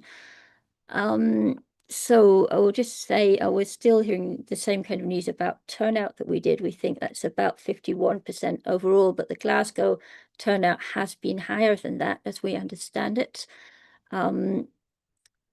We have also heard from England that there's been a little bit of positioning there going on, that Andy Burnham and Ed Miliband are both rumoured to be keen to remove Keir Starmer, depending on what happens with this election. So obviously, we still have London to go as far as the locals down there are concerned, but it's not looking particularly good for them, for Labour. Starmer, however, has said that he's not going to go, whatever happens with this election. Of course, we've heard that kind of thing from leaders before, but we'll see what happens. So the other thing is that we think about 20% of votes in Scotland were postal votes this time, which is low compared to how it's sometimes been in the past. But that means that there'll be a lot of people who have voted, obviously, before some of the more recent developments in Scottish politics, so it's difficult to know how those will go down. That, however, the fact that we've got fewer than sometimes we've had before means that people are wondering overall if we're going to have quite a low turnout on that. I think not so many of the postal votes have come back as usual. Okay, we're going to be in Berwickshire shortly. Hopefully we'll have some information about what's happening down there. We've got an interesting count in Berwickshire, because we were waiting to see what happens. Where are we now? In the Ettrick, Roxburgh and Berwickshire constituency. It's possible that could flip from Conservative to SNP. It's been Conservative for 9 years, so that would be quite a big deal. Again, the SNP is really going to have to start picking up constituencies like that if it wants to have a hope of getting the 65-seat majority that it needs if it's going to get a majority government. Obviously, we understand that there's some uncertainty about what's happening in Berwickshire just now, but hopefully we will have some news. We're not going to be getting the result through on that for a little while, but there's even at the confirmation stage, basically if you go to a account like that and you're observing, people will be looking over other people's shoulders and trying to catch sight of the votes as they come in, as they're collected into piles. And that gives people some idea of who's getting the most. With a marginal, however, it is harder to tell, obviously, who's got the edge. So that's a really interesting one. I believe there's another result also taking place at the same count. So it's not a huge one like Glasgow, but we should still have some other information coming in there. And that should be from one of the Midlothian, I think it's Midlothian South, Tweedale, Lauderdale that we actually have there. But apologies if I got that wrong. We're still waiting to hear. Obviously, we don't have the same breadth of coverage of these as the BBC, which is also covering this today. But we're doing our best with our small team. So do please consider getting involved if you'd like to see more happening with that. After this, we will be going to Owen from Devolved Elections, who is going to be explaining some more of the situation in Wales. And we'll have another guest from Wales because the situation there, with the new method of electing people and so on, is quite complicated. And we really don't know which party is going to dominate there. Okay, we will be going to Berwickshire in 60 seconds now, so we're very close to that. And hopefully they will have some background for us on how things are developing. This could also tell us what's likely to be happening to the Conservative Party more generally, because we don't know if they're going to actually be in serious trouble this election. It looks like they're really pincered in between reform and the general decline and the vote that they already had after the problems in government down south. So, right, we should be going to James Jobson now, down in Berwickshire. Can we do that? Anytime now? We will be going through to James. Okay. Here we are. I'll film you live. Hiya. Hiya. Hey, James. What's happening Hello. there? Not too bad, thanks. I'm here in Kelso at the count for Ettrick, Roxburgh and Berry and Midlothian, South Lauderdale and Tweeddale. It's under now. We're at stage 1 of the count still. And I'm in a constituency where in the independence referendum of 2014, it was the second highest no vote in Scotland with 2 against independence. Now, why is that significant? Because maybe, just maybe today, we will find out that one of the constituencies, the Conservative constituency of that region has elected its first ever pro-independence MSP alongside Midlothian, Tweeddale and Lauderdale, which is also expected to return a pro-independence MSP. I have here with me Ian from the Scottish National Party. Ian, can you tell me just a little bit about the results so far? So far, it's been an excellent count. It's been a really good count, a real buzz about the place for all parties, and a really good atmosphere. In terms of ourselves, we're delighted that we've got a full team of 20 activists here who are really getting a feel for what's happening as the ballot boxes are opened. I would say we've got lots of grounds for optimism, and we're not taking anything for granted.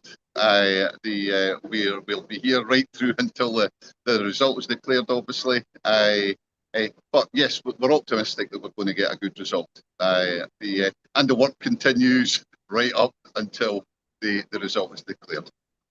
Thank you very much, Ian. Thank you. Cheers. Okay, thank you, James. Any more interesting information from down there? Sorry, I lost the screen there. As you can see, the whole is alive with the counting here. So far, I'm seeing candidates from all the major Scottish political parties. Green Party is not standing in the constituencies here. They're focusing on the regional ballot alone. However, we do have Reform for the first time standing in Ettrick, Roxburgh and Berwickshire and in Midlothian, South, Tweeddale and Lauderdale. No representation in the Scottish Parliament ever before elected, and certainly not Borders, except for one defection where Michelle Ballantyne, former Conservative, was defected from the Tories. So what's the atmosphere like in the hall at the moment? I'm sorry? What's the atmosphere like there at the moment? It's a busy atmosphere. It's a buzzing atmosphere. There is a lot of talk. Earlier on, I overheard conversation that a recount is expected. Now, if we go for the estimated time of 16:30, we could be here for hours into the evening if a recount does in fact happen. Not unprecedented, as when the Scottish National Party won in 2015, a recount was held there as well, as the then Conservative candidate lost out by 326 votes. That again, on the back of an independence referendum, which saw 2/3 to a third vote no, was unprecedented, even on the backdrop of an SNP landslide. To win in unionist areas could see the SNP go over the line and win a majority. Okay, that's very interesting. Well, thank you very much. We will be coming back to you later and we'll hopefully have some more news about that. Do give us a shout as soon as anything interesting is happening there. Thank you for your time. Okay. Thank you. I think we're hoping to talk to Will in Greenock next, who will be telling us something about what's happening in the count with Inverclyde. I hope somebody in the back end who will send me some information about what's happening with that. The Inverclyde count is an interesting one, of course, because it's where Malcolm Offord is standing, the Reform leader.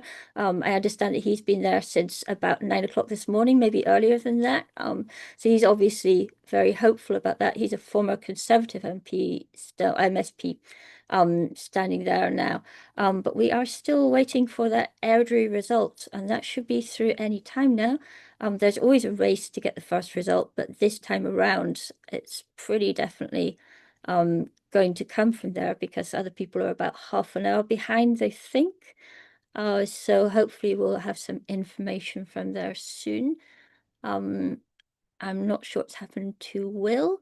Perhaps somebody can feed this in here.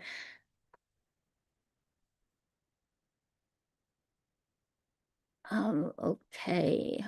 So once we start to get those results, we'll be able to map those and get an impression of what's happening with the Parliament. We will be going back to talk to some guests shortly, but we are hoping to hear from Berwickshire first. So, yep, will just be a moment. Okay, so yeah, we're looking at a situation where we have about 4.2 million people who are registered to vote in Scotland, and our turnout has been about 51%, we think. So about 2.1 million people going to the polls yesterday. It was very much an uneven turnout. However, we have a lot more people in some areas than others.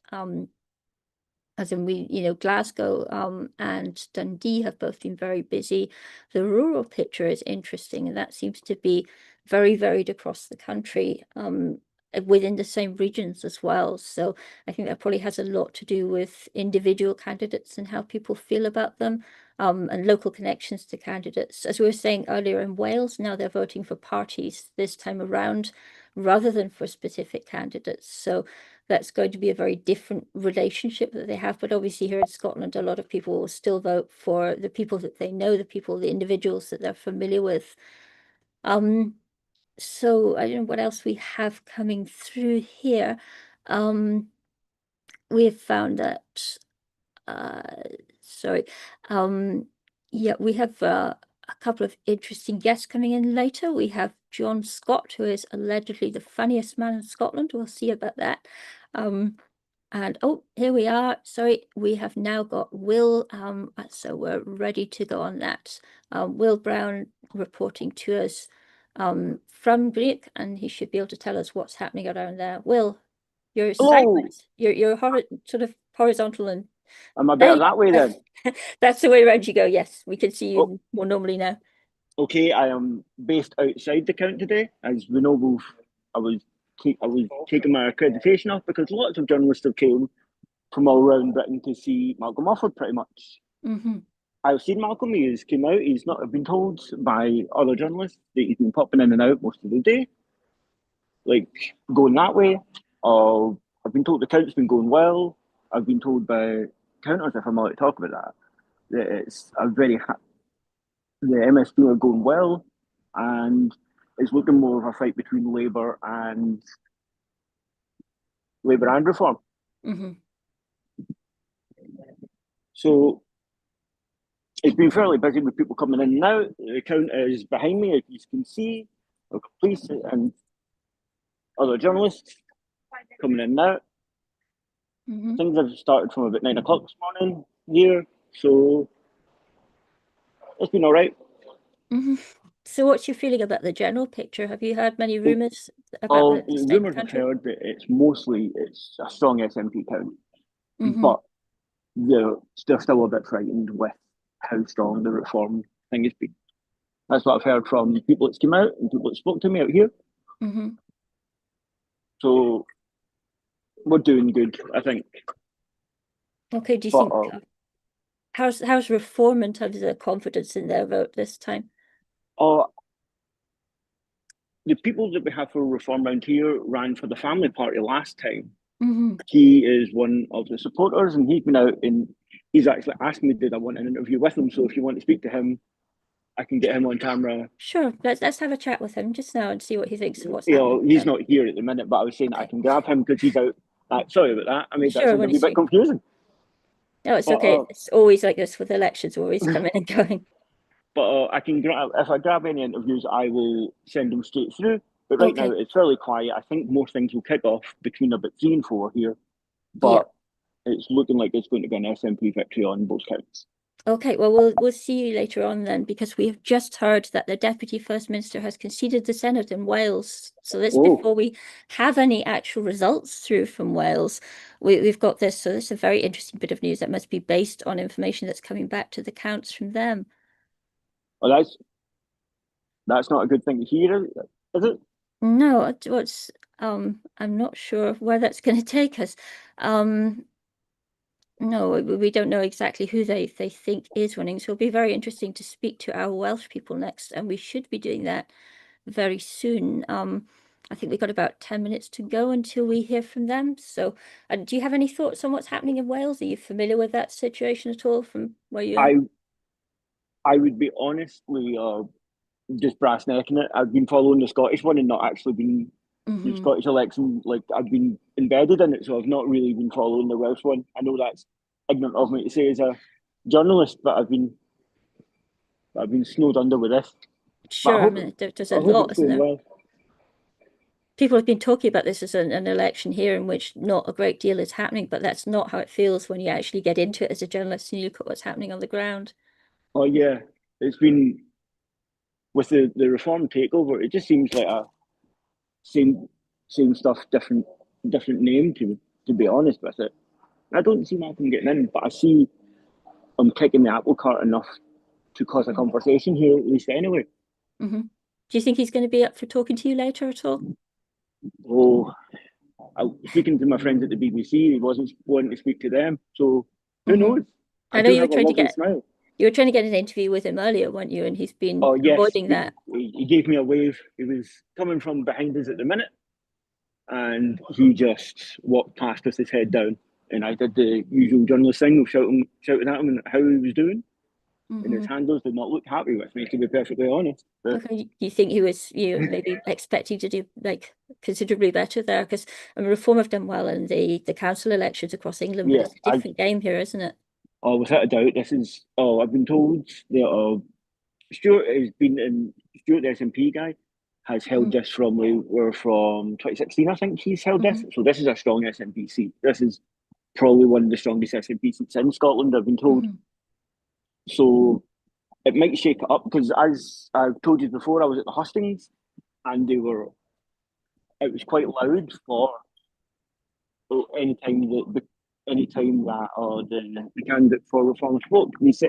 Malcolm was on television with Aberdeen that day, and they sent the Pollock person down, and they were getting a lot of cheers, which was troubling for myself being in Greenock, because I was like, I didn't know this was the way it would go. But this is a strong seat for us, or seat for them, sorry. I'm not partial. So I think it will be an SNP victory, is what I've heard from the people in town, because it seems to be most of the people I'll get interviews with today will be people that smoke, to be in my office in the sun. Okay. Yeah, I mean, do you think there's a situation there where maybe Reform have been making a lot of noise with not so many people, and so they've given us a false impression of how they might do? I think so. I think all they're trying to do is shake the apple cart, pretty much, and people to notice them, because especially here, we're getting Stuart here. I've got the SNP candidate there. Okay, we have a chat if he's free. If he's free. Can you hear me if I use this one too? Hi Stuart, I'm actually live on Bylines Scotland today right now. There's Stuart McMillan. I don't know if you want to hold that. I have cleaned it before I put it in, keeping it from my ear. I'm good. This is Stuart McMillan, the candidate, and he is the SNP for Greenock at the minute. So we understand, Stuart, that you're quite confident today. Are you confident today, Stuart, with your seat? Well, so still got a long way to go, and as things stand, we have seen a lot of papers tonight, and it's positive, but nothing has been counted. We still a long way to go. Thank you, Stuart. Okay. Thank you very much. Thanks. So we're going to cut back to Glasgow now, because we have a Green Party candidate there who's ready to talk to us. So thank you very much. We'll be talking to you later in the program. Later. Right. Okay. Bye now. Okay, let's cut through to Patchy. Hello. Hello, Patricia. How are you doing? Hi, Jenny. You are also a strange way around. Could you turn your phone around so we can see you in a more normal arrangement? Maybe not. So tell us, how do you expect? Yeah, so this could be a record result for the Greens in Glasgow. We're thinking we could be getting more MSPs here than ever.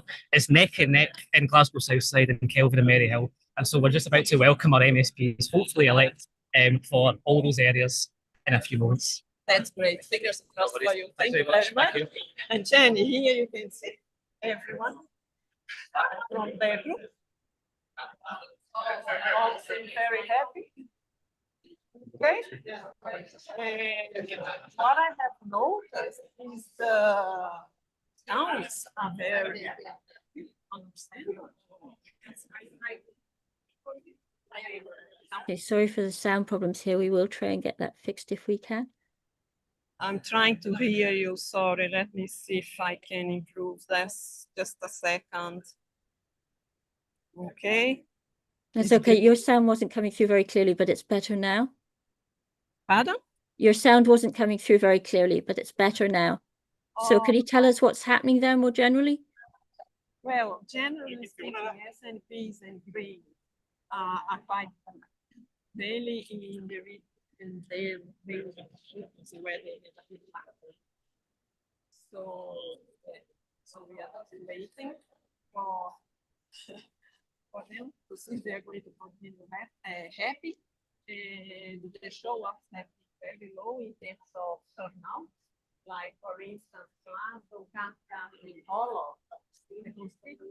We still don't have very good sound from you, Patricia. We can't hear you very well. I'm afraid we Can you hear me now? Yes, we can now. That's better. Oh, fantastic. So in terms of turnouts, it's been very, very low.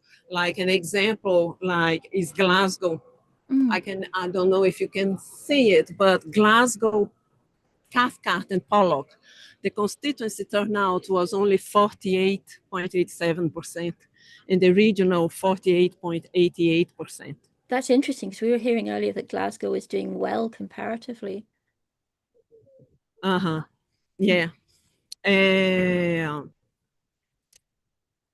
Yes, so the pilots are already separated into the parties, and the count is on the way. So that's what is happening generally here.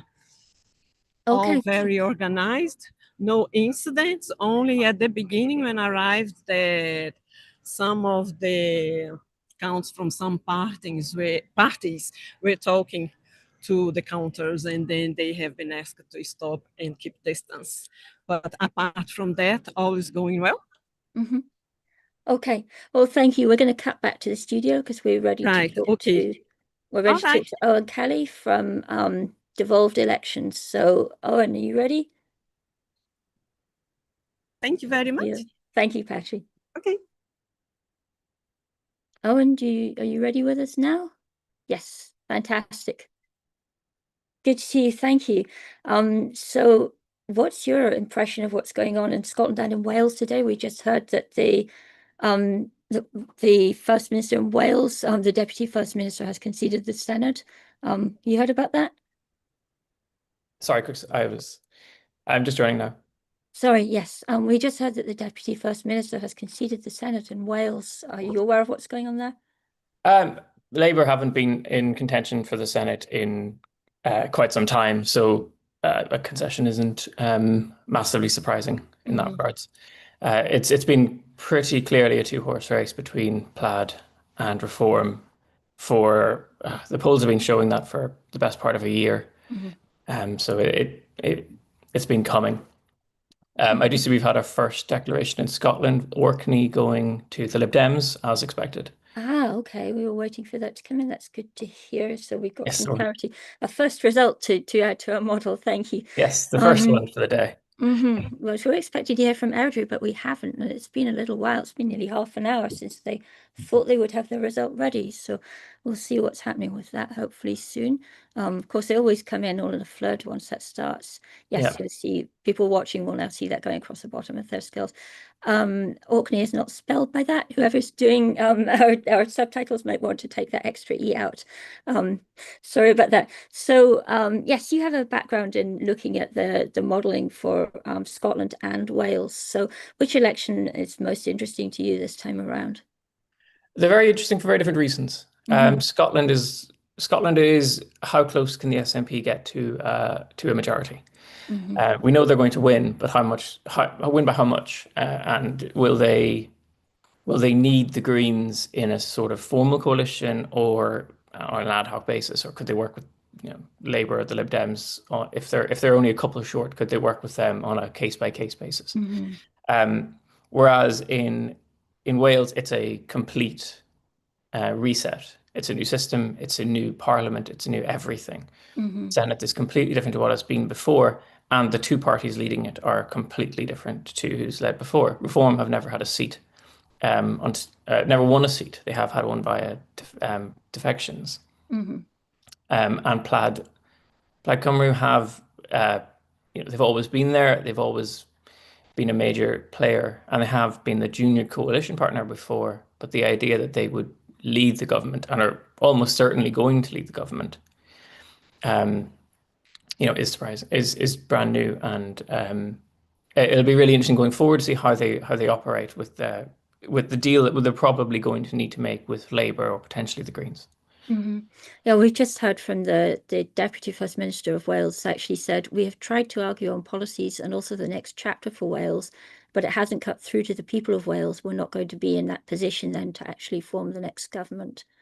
So are you still completely uncertain as to which way it will go there? In terms of who gets the most seats, yes, it's very close. So our model so I run devolved elections.co.uk. In our model, it's close to as close as you can get to a 50-50 split. But the polling has been all over the show. So some polls have had a much bigger Plaid lead, which would give them more seats, or some have had Reform with a bit of an advantage. In terms of who gets the most seats, it's very unclear. But in terms of who will form the next government, it will be Plaid, probably with some help from other parties, whether that's Labour or the Greens or possibly the Lib Dems. That depends on the exact arithmetic at the end of this. But fundamentally, there's no route to a stable government that includes Reform UK, and their own leadership seems to be fairly clear about that as well. They could get the most seats, but they don't have a path to the 49 that they need to govern. They could potentially form a minority if everybody let them form a minority government, but it wouldn't be stable, and there's no realistic way they would be able to pass a budget, because they would need votes from all of the Conservatives, Lib Dems, Greens, and Labour just to get over the line, and it isn't going to happen. Yeah, we've heard that.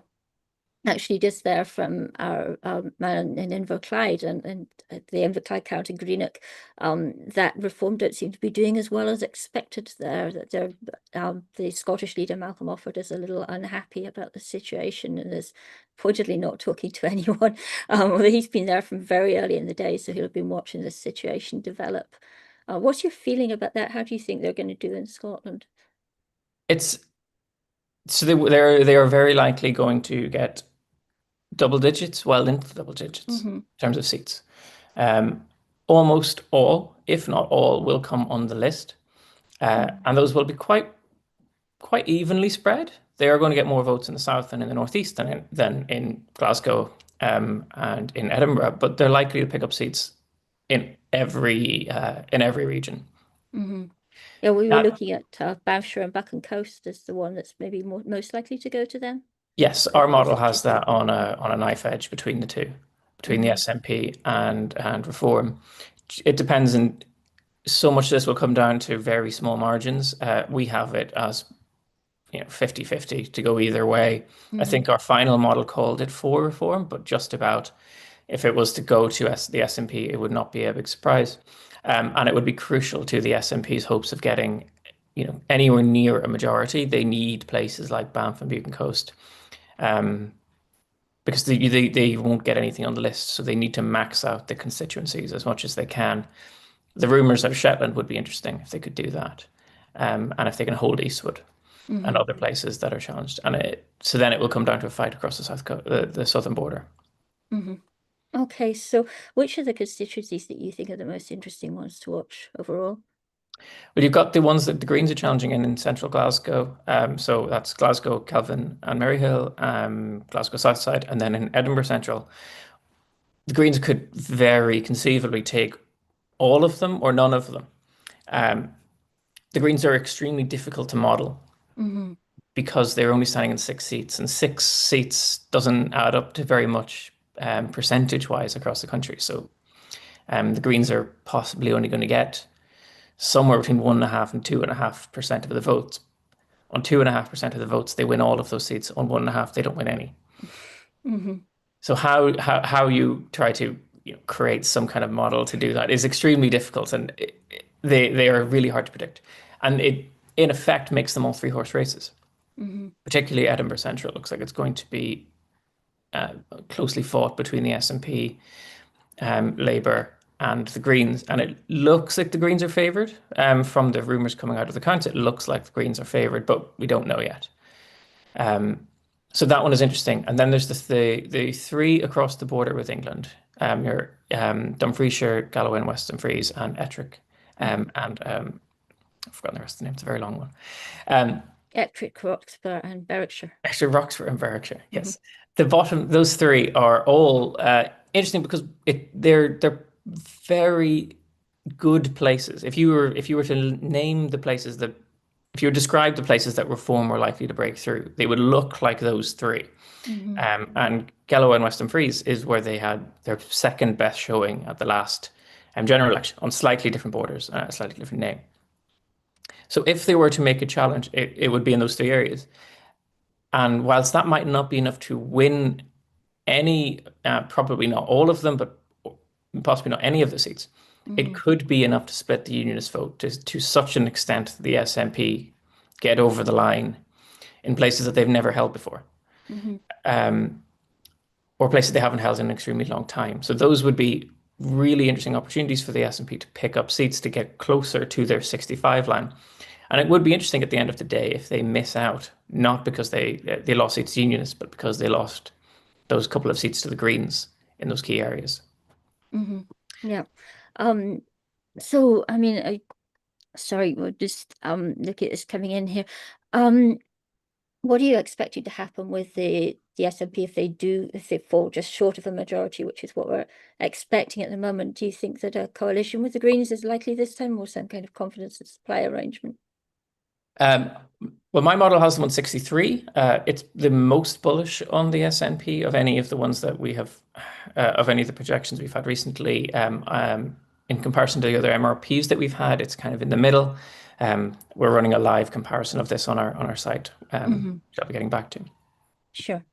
But so in terms of that, if you're on 63, if you're on 62, 63, 64 seats, and the Greens are on 12 to 15, there would be very limited reason to do a formal coalition with them, because they would only be 1 or 2 short. So they wouldn't, and the Greens would have quite a lot of sway because they're not a small party anymore. If you go into coalition, if you're 3 short, kind of the ideal party to go in with is a party of about 4 or 5 seats, because they'll get you over the line and they don't have a huge very good bargaining position. The Greens are kind of, they're too big to do that with. So it's a more, potentially a more beneficial solution would be go as a minority when you need to pass a budget, when you need a confidence vote, rely on the Greens, give them a couple of things here and there, but you don't need to invite them into for a formal coalition. You don't need to give them ministries. You don't need to let them have that degree of power. And it would probably suit the Greens too, because they don't want to be associated with everything that the SNP are going to do. And at times, the SNP could be able to rely on getting the Lib Dems or Labour to back them on something if the Greens feel strongly enough the other way. So it gives them options. It gives them a bit more flexibility in terms of what policy they could go for. And you have that luxury when you're only 2 or 3 seats short, which is where some of the rumors from today have them. If they're closer to that high 50s or mid 50s, which does seem unlikely from what we've been hearing, but it could still happen, then a formal coalition is probably the way to go, because they'd be too far away to do this on a deal by deal basis. And then the Greens get you over the line. And in that case, it's worth giving up that level of that degree of power. We've just had a bit of good news for the Greens that's just come through, which is that from down in England, the first ever Green mayor has been elected in London. That's Zoe Garbett, who is now mayor of Hackney. So that's interesting for them. So I wondered if we can just look across to Wales for a minute. We had somebody in from Wales at the start of the programme who was trying to explain the new system there and struggling with it a wee bit. I figure that you'll be an expert in this. So do you want to explain to us how it works? Yeah, so it's a closed list system. It's one of the most straightforward systems you could really imagine. For the voter, you go in, you mark an X next to a party name. It's no different to a Westminster where you vote next to a party and a candidate who are tied together.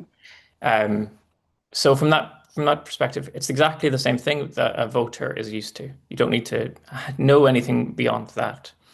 The voting is done. The voting is the seats are awarded on via what is called the Hunt, which is a mathematical formula. It's about 150 years old, and it's used to just award seats in a relatively proportional manner. It sort of benefits larger parties.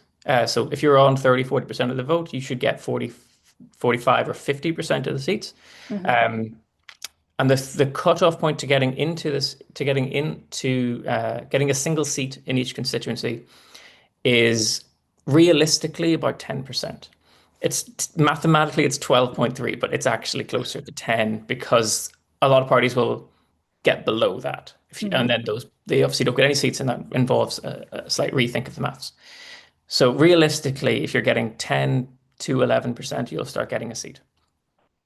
And it operates kind of turn-like. So if you get the first seat and you do quite well, you will get probably another one later down the line.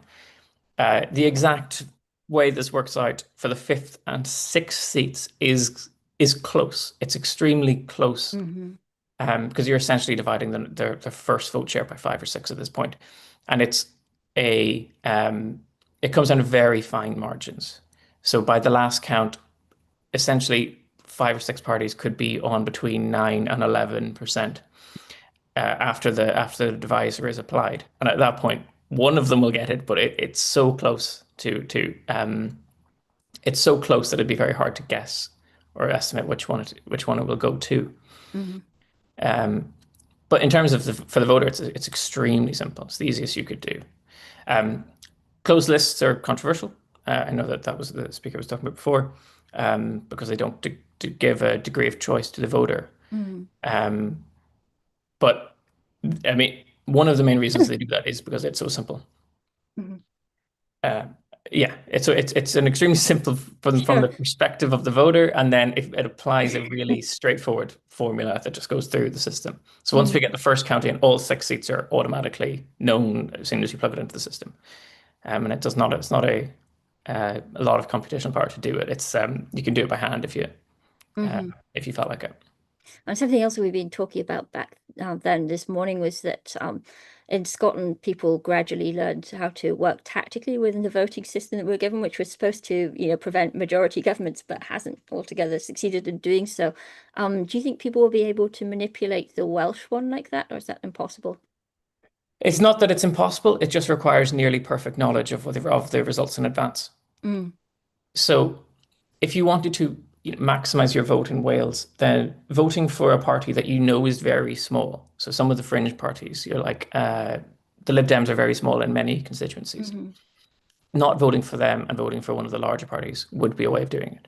But in terms of trying to guess which of say if you're anti-reform and you're voting for one of the left-wing parties, attempting to estimate which one is going to benefit most from you voting for them is so close to being mathematically impossible that it's effectively a fool's errand.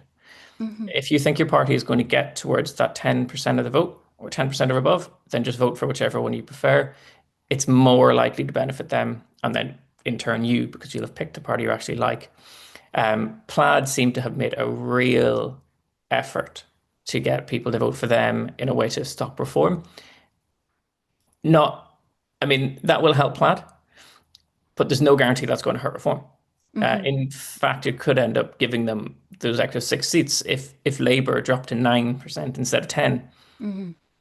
There's no reason to assume that the last seat goes to Plaid and not to reform. So it could. So yeah, does that make it a system in which people are voting much more positively rather than against somebody to keep somebody Yes. out? This is not a system that you should be using to vote against people. You should just vote for who you actually prefer. It's not the Scottish constituencies or a Westminster ballot where you can game it.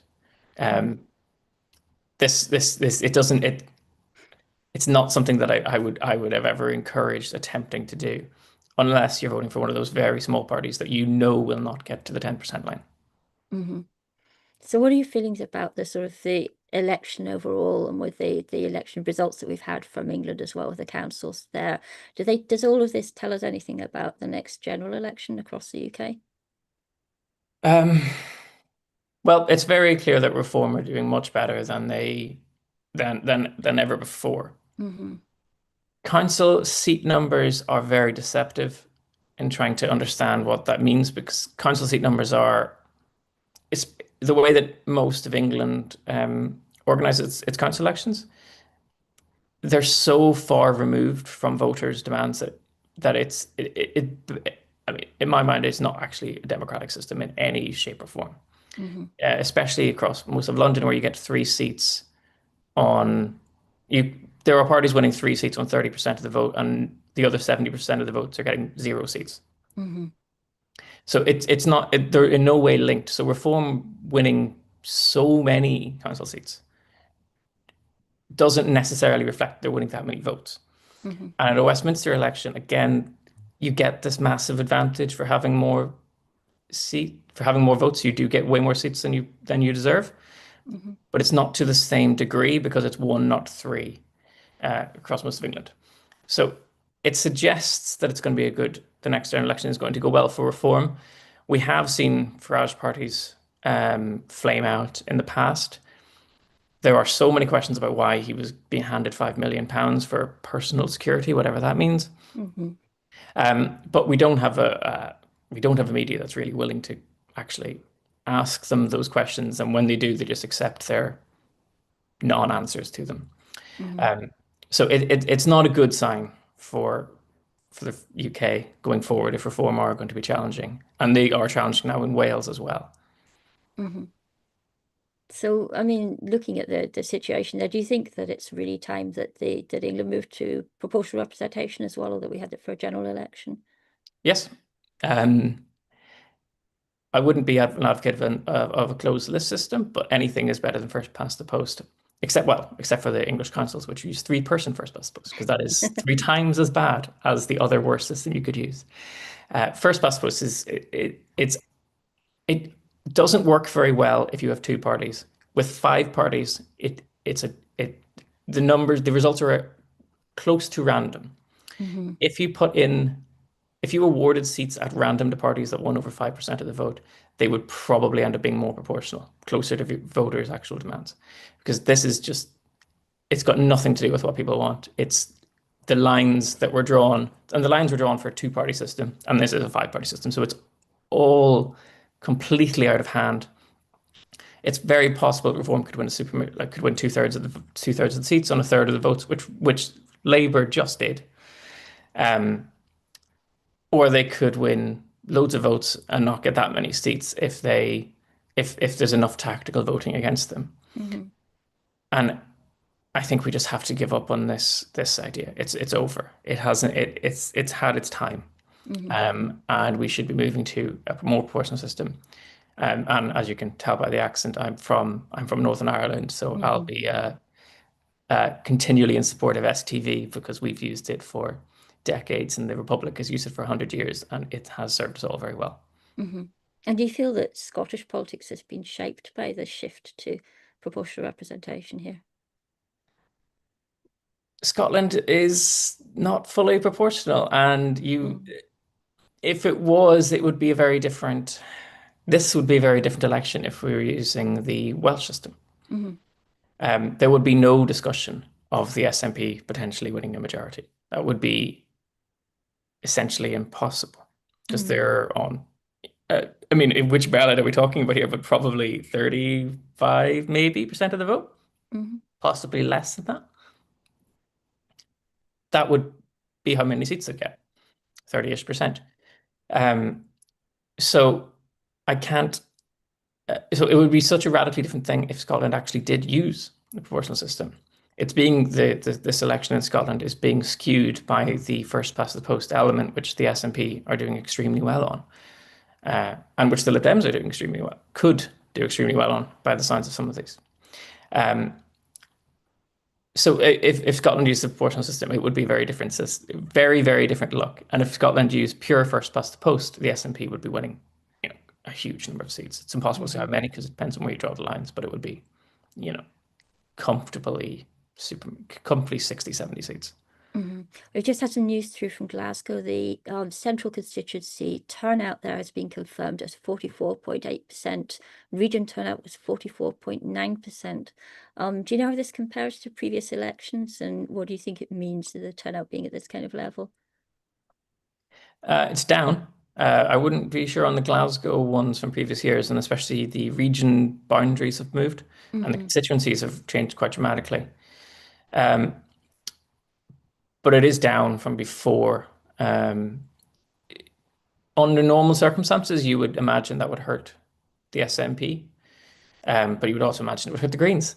So it's a very complicated one to piece together because it's just so dependent on who is the ones who aren't turning out, because there's a reasonable chance that it could be Labour voters who aren't turning out. I understand. I've been hearing as well that the Conservatives are quite worried about their performance in Glasgow. I mean, Conservatives performing in Glasgow. It's not their election, is it? I mean, they seem to be. It's not their election. It's not their election, but it's not their city either. Yeah. So they if they lose out on their one seat that they could win in Glasgow, that would be bad for them. But our model had that happening sometimes. It wasn't out of the realms of possibility. It would be much more of a problem if the drop is impacting Labour more than anybody else, because they're so reliant on Glasgow. They would be hoping to win 3 list seats. And if they are dropping, then it's a problem. And if we see the same in West Scotland, then this could be very bad news for Labour. At the time, I thought Sarwar's plan of cut the link with Keir Starmer was a good one, but I don't think he's done it well enough. I think there was not trying to make a point that you should vote in favour of the Mandelson inquiry. Make sure that the Scottish Labour MPs vote in favour of that. To not do that and to not make a song and dance out of it, I think was a missed opportunity, and I think it's left an isolated Scottish Labour, isolated from a party that's already unpopular, and it hasn't helped anyone. So I would be very concerned if I was in Labour right now with that turnout figure.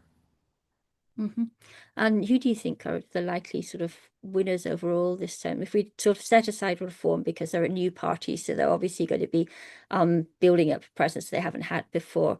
Are there any other notable winners in Scotland? The Greens. Depending on how this all shakes out at the end, they could double their seats.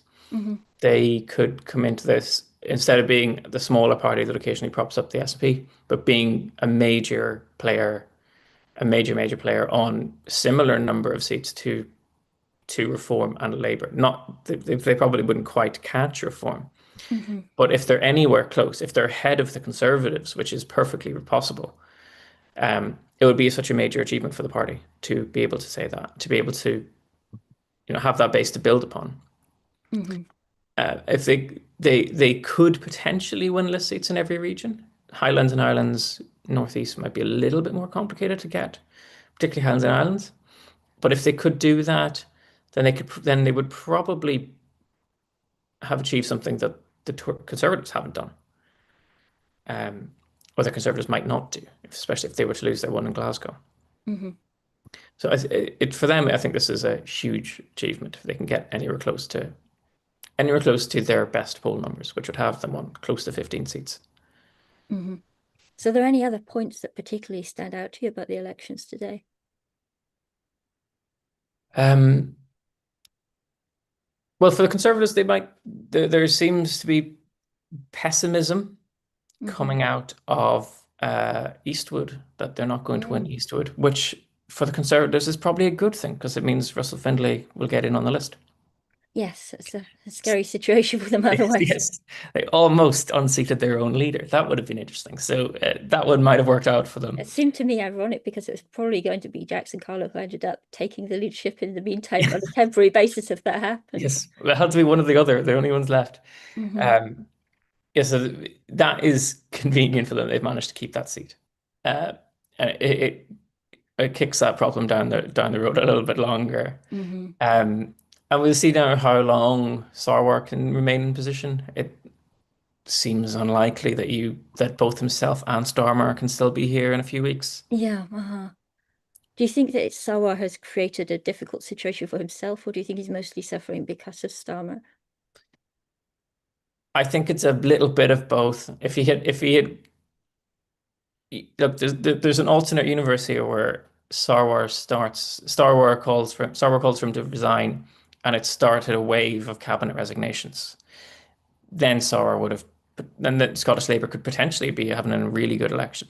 So I think it was a gamble worth taking, but it has not played off.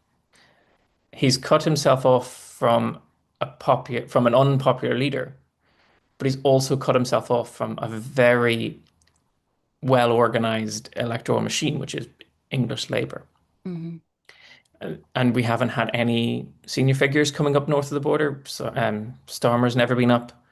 So by cutting some of that off, there's been some blowback on him, which has had a negative impact on Scottish Labour's campaign.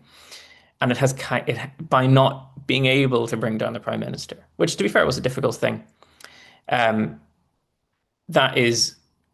It has kind of shown a little bit of the weakness of Scottish Labour as compared to, the UK-wide party. Mm-hmm. Okay, well, thank you very much for coming to talk to us today. It's been really interesting to hear, and hope things go well for you with your projects. You're doing some fantastic work, looking at all these different elections. So, thank you for your time. We're going to cut across to Swansea now. We have some members of the public who are going to be speaking to us about what they thought of the election. So, if we can.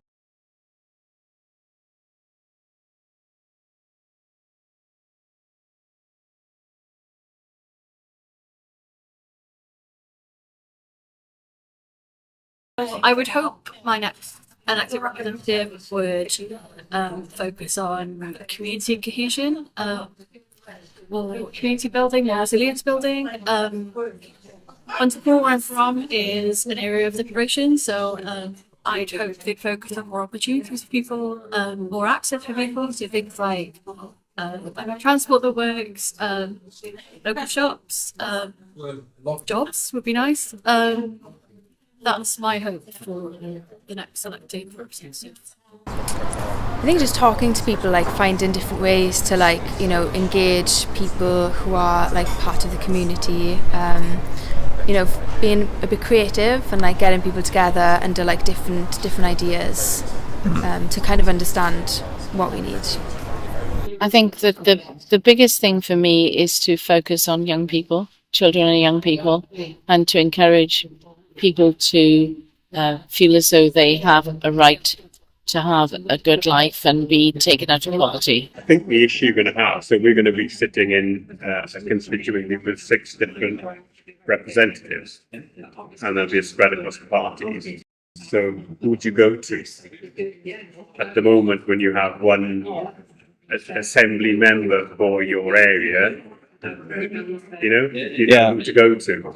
So with 6, we decide who to go to. Yeah, so the really immediate things due to the pressure that people are feeling from the cost of living crisis. We know childcare is a huge one, so that solves a lot of problems in the immediate financial release that families will get. The ability that means, particularly mothers, to be able to go into the workplace, that's really important.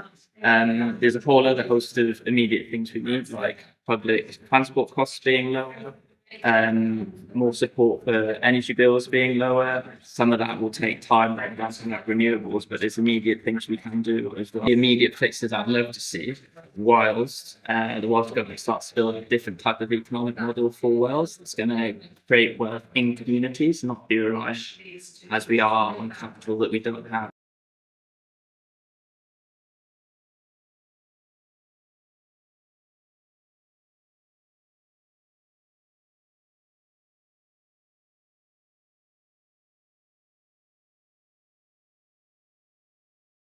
I think they're going to be incredibly challenging and quite divisive in Wales.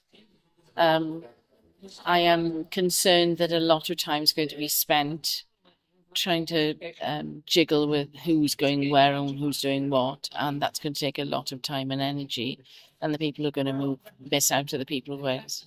I think Reform will be the largest party. They will sit in opposition. The perspective is that we will have an inertia for the next 5 years.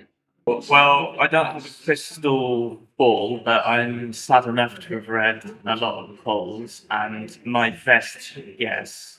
So my brain tells me that we'll have some form of Plaid-led coalition. Most likely, though, it won't be good for either of them. Applied, Labour, potentially and Greens coalition. That's what my brain tells me. My heart tells me that we might have a Plaid-led. I'm optimistic that it'll be a party that cares about unity and like bringing people together and supporting communities, but I don't know.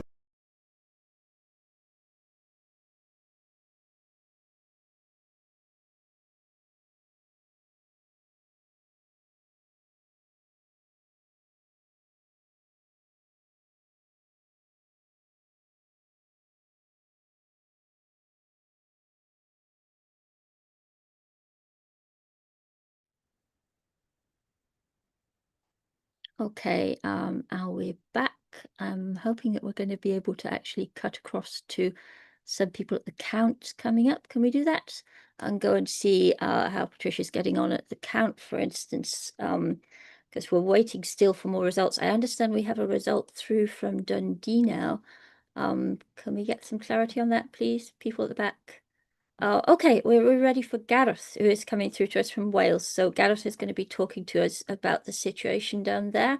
Hello, Gareth Roberts. Can you hear me? You ready Yes, to go? indeed, yes. I'm talking to you from Ynysmôn, from Anglesey. So Okay. we're waiting for the first result to come in from Wales. That should be relatively soon now, shouldn't it? About an hour from now, or it should, yes. Mm-hmm. There's particular interest in North Wales because the constituency I'm in is based around Anglesey and the A55, which goes up to Llangollen. Mm-hmm. Llandudno, rather. And that's the only link. And Ynysmôn is the constituency of Plaid Cymru leader, Rhun ap Iorwerth. And over the side on the mainland, it's a Labour constituency. But of course, these constituencies are very new, haven't been tested before. So it's difficult to see what can happen. I would think that out of the 6 seats, Plaid hope to get 3. Soundings sound as if Reform might get 2, but I'm not sure. And these are not recent soundings. There were soundings yesterday and the day before. Other seats are very interesting in North Wales as well, because of the geographical span and the differences in the territory. You've got something from the post-industrial East-Northeast Wales. One constituency goes from there right all the way to Machynlleth. Machynlleth is interesting historically because that's where Owen Glyndŵr set up his parliament.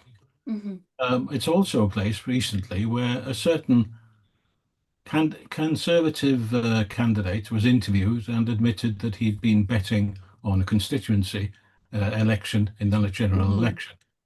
So there are lots of interesting things, mostly rural, but it's as big or twice as big as Luxembourg, apparently, this constituency. It takes 3 hours to go from one end to another.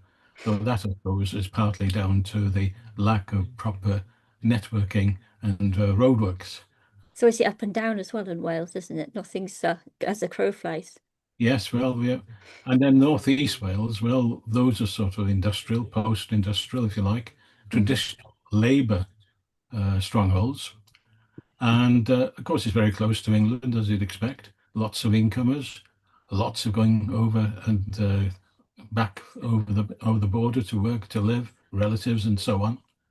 So that'll be interesting to see if the sort of what's happening with reform in England sort of tips over into Northeast Wales. In the middle, you've got Denbighshire. Now, Denbighshire has the seaside town of Hill, which contains the what I would call the ward. I think it's the ward which has got the highest level of deprivation in Wales. And of course, lots of these seaside towns are actually dependent on seasonal work. So you've got Prestatyn and so on. Now, that has been traditionally sort of conservative held. So we will see really what's going to happen. At the moment, no idea. We know that the Deputy Prime Minister or Deputy Leader for Wales at the moment has said that Labour will not govern in Wales. He is afraid that his leader, Eluned Morgan, will lose her seat, but there's no confirmation yet. So there's lots to look forward to, lots to worry about really in this particular election. And although North Wales is only 600,000 population out of the 3 million or so, I think what happens here will be very interesting. My particular interest is my constituency, namely the one with Rhiannon. And there have been rumours of aggressive badgering by a certain party of people going round who wanted people not to vote for them. But that hasn't been confirmed.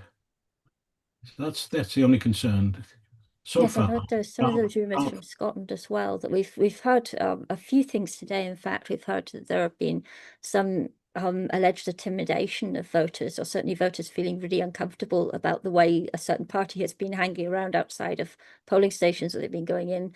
We've heard that there have been in Glasgow four counts of impersonation, which are being investigated.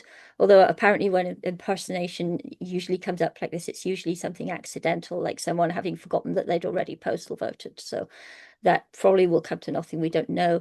There have also been allegations of, in at least 2 Scottish constituencies, some material, some election promotional material was found in polling booths, which is obviously not on. But again, that kind of thing is often accidental. But I know there's just a sort of general concern that maybe there's not a very friendly atmosphere around the election this time, that some people are finding it uncomfortable. I don't know how much that applies in Wales.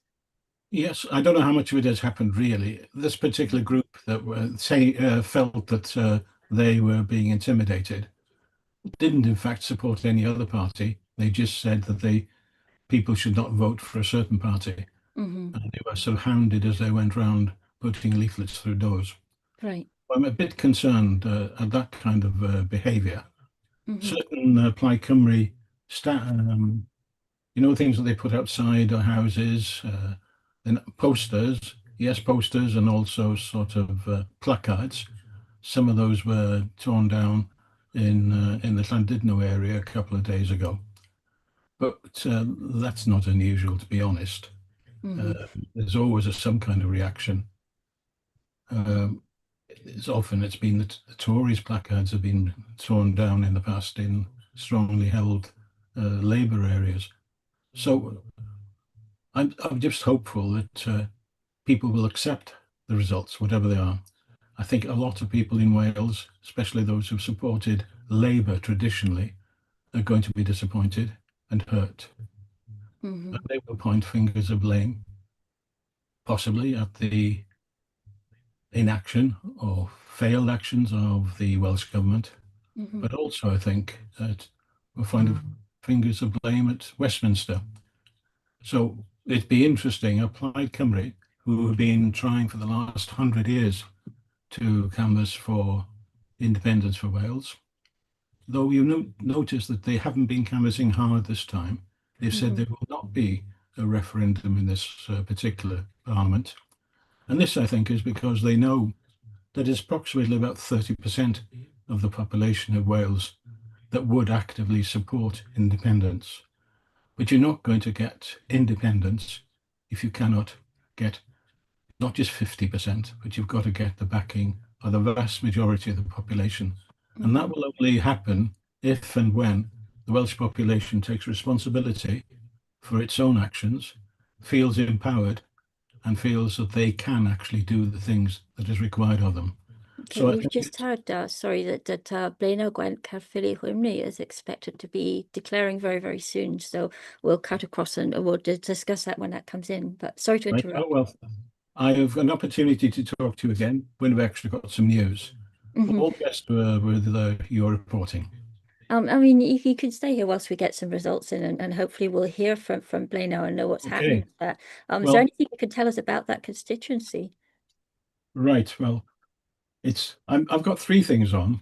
I've got you on. I've got BBC on, and I've got something. And of course, I'm watching our instructions as we are live streaming. So that's pretty interesting. But 49 seats are required for a majority out of the 96. And it is very unlikely that a single party will get those.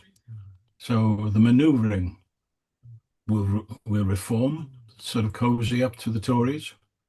The Tory leader has just said that he would make no comment on that they were going to be pushing for their own policies. But we will see if they get a number of seats and Reform get a number of seats, whether they in fact would form some kind of coalition or a plan to force their own First Minister. Then the other thing is, it's unlikely that Plaid Cymru in itself will get a majority. So who are they going to work with? And will it be a formal coalition, like the Labour Party had with the Liberal Democrats a few years ago in Wales?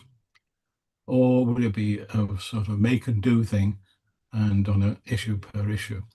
In which case, of course, it would be very difficult to maintain the government. And some are wondering whether, in fact, this Welsh Senedd will complete its full term. So, of course, they're asking the same questions really about the Westminster Parliament, aren't they? Yes, and do you think that the situation in Westminster is heavily influencing how people are making decisions in Wales, or is it its own thing now? I think it's a combination of poverty, frustration, unhappiness with whatever political party there is in charge of health, and other issues. Health is the main issue, cost of living, not independence or Europe or anything like that. But those are the main issues. So they're disappointed that the two governments, one at the end of the M4 in London, the other one in Cardiff, are not making any noticeable difference to the way the people feel. It's a question of lack of hope, really, at the moment. So there must be some kind of change, a radical change, which gives the people of Wales hope.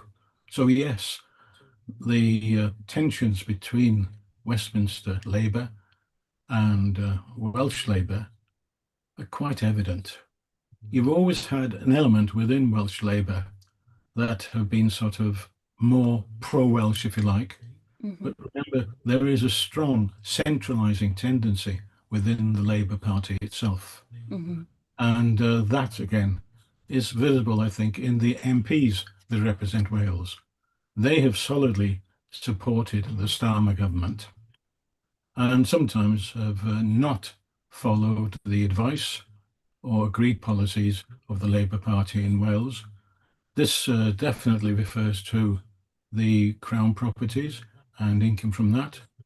Things like the use, there is a sense of injustice that is felt keenly for example, that the new railway, which is going to go up to Birmingham, what's it called? That has been designated an England and Wales kind of thing, but not a single metre of that will go through Wales. It looks as if the people of Wales will be contributing millions, if not billions, of their own tax money towards that. And then the Crown Estates, because of the exploration and the use of wind farms in particular, then that has become more valuable. Now that's devolved in Scotland.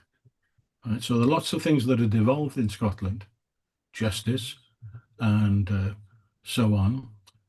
Education is devolved in Wales, but it's going to get a change. It's going to take time for us to settle in.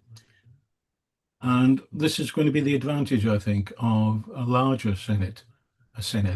It'll be that there'll be more members available to scrutinise any kind of legislation. If you think about it, of the 30 Labour Party members in the Senedd that's just finished, 15 of them would have had government posts. So therefore, it was very difficult to for them to scrutinise their own work. It might still need 15, 20 people to be in post in this new Senedd, but there'll be more people to keep an eye on them. And it'll also give whoever's in government more choice of personnel. And this can affect the quality of the ministers that are chosen.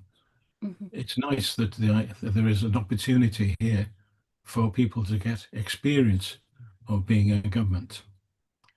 Okay, looks like we're now going to cut across to James Jobson in Berwickshire for some more news from there. So thank you very much for talking to me just now, and hopefully we will catch up again later and hear more about this, because a lot to say there, obviously, and hopefully we will get that Bylines results soon too. So thank you very much. Thank you. And can we cut across to James? James, are you ready for us? Hello, James. Let's hope he's coming through in a moment. Right, James, here you are. I see your screen is almost ready. Are you going to come and talk to us? Thank you. What's happening there? Hello, yes. Welcome back to Ettrick, Roxburgh and Berwickshire, and of course our neighbouring Midlothian, South Lauderdale and Tweedale constituencies. As of the last announcement, stage 1, 183 ballot boxes have been counted in the Ettrick constituency alone, and is 112 for the Midlothian one. We are getting through them slowly but surely. On track, I reckon, for the 4 o'clock declaration. As we've seen now, we've had 2 constituencies declare. One of them, one SNP. Here I have with me Cymru Hughes, the Labour candidate. Cymru, how's it looking for Labour in the Scottish borders? Well, we were never going to be the people that came in and swiped the board clean and got all the votes, but we are looking at improving our vote. I think we're going to be sort of crack on for that. We're going to get well. We've got lots of people being positive. I am looking for a positive result. Okay. Now, Dundee declared, Dundee City West, pro-independence region, a 7.8% swing towards Labour. What does this mean for the national picture, do you reckon? I think Labour's going to do well. I think we're going to get some more people into Scottish Parliament. I think there is a mandate to change. We've had a long time with the campaign. I think people are ready to change, and this is quite. Opinion polls are leaning towards more of a reform opposition in the upcoming Parliament, and Labour, according to them, not doing so well. What do you make of the opinion polls? I think people are looking for alternatives. Unfortunately, they are turning to more. I don't think that's the right place to turn. I'd like to see people towards Labour. I think working hard, much better than reform. And what about Keir Starmer's influence? Has he helped, hindered the Scottish campaign? To be honest, I don't think Keir Starmer's had much to do with our Scottish campaign. It hasn't had much to do with any of our policies. It's all set by Scottish people. Our manifesto was by Scottish people. I think people are fed up in England. It's been really hard for everybody for a long, long time. And I think they are maybe taking some of that frustration out. Thank you very much. Thank you. Good luck with your campaign. Thank you. We've just heard from Jenny there, Labour candidate for the Ettrick, Roxburgh and Berwickshire constituency. Labour so far have seen a swing towards them. in the first SNP Labour battleground, but not enough to unseat the SNP in their Dundee stronghold. Okay, thank you very much. It's interesting to hear a positive response from a Labour person there, because so far they've been very worried about what's going to happen to them. So a little bit more of hopefulness for them there. Opinion polls I've heard on the latest sort of news talk going around is that Labour are not going to do as well as hoped in the constituencies, but Reform might just break through. I know people are expecting the northeast of Scotland, but I've heard from people here that they might get in the Dumfries constituencies and potentially the Galloway ones. Speculation, but it's open for consideration. Yeah, okay. Well, thank you very much for your time just now. I think we're going to cut across and take a look at some of our modelling next. So thank you for that. Thank you. Thanks. Okay, and we should now be able to look at where things are at so far. Obviously, we've only had 2 results in Scotland. That is for Dundee City West and for Orkney.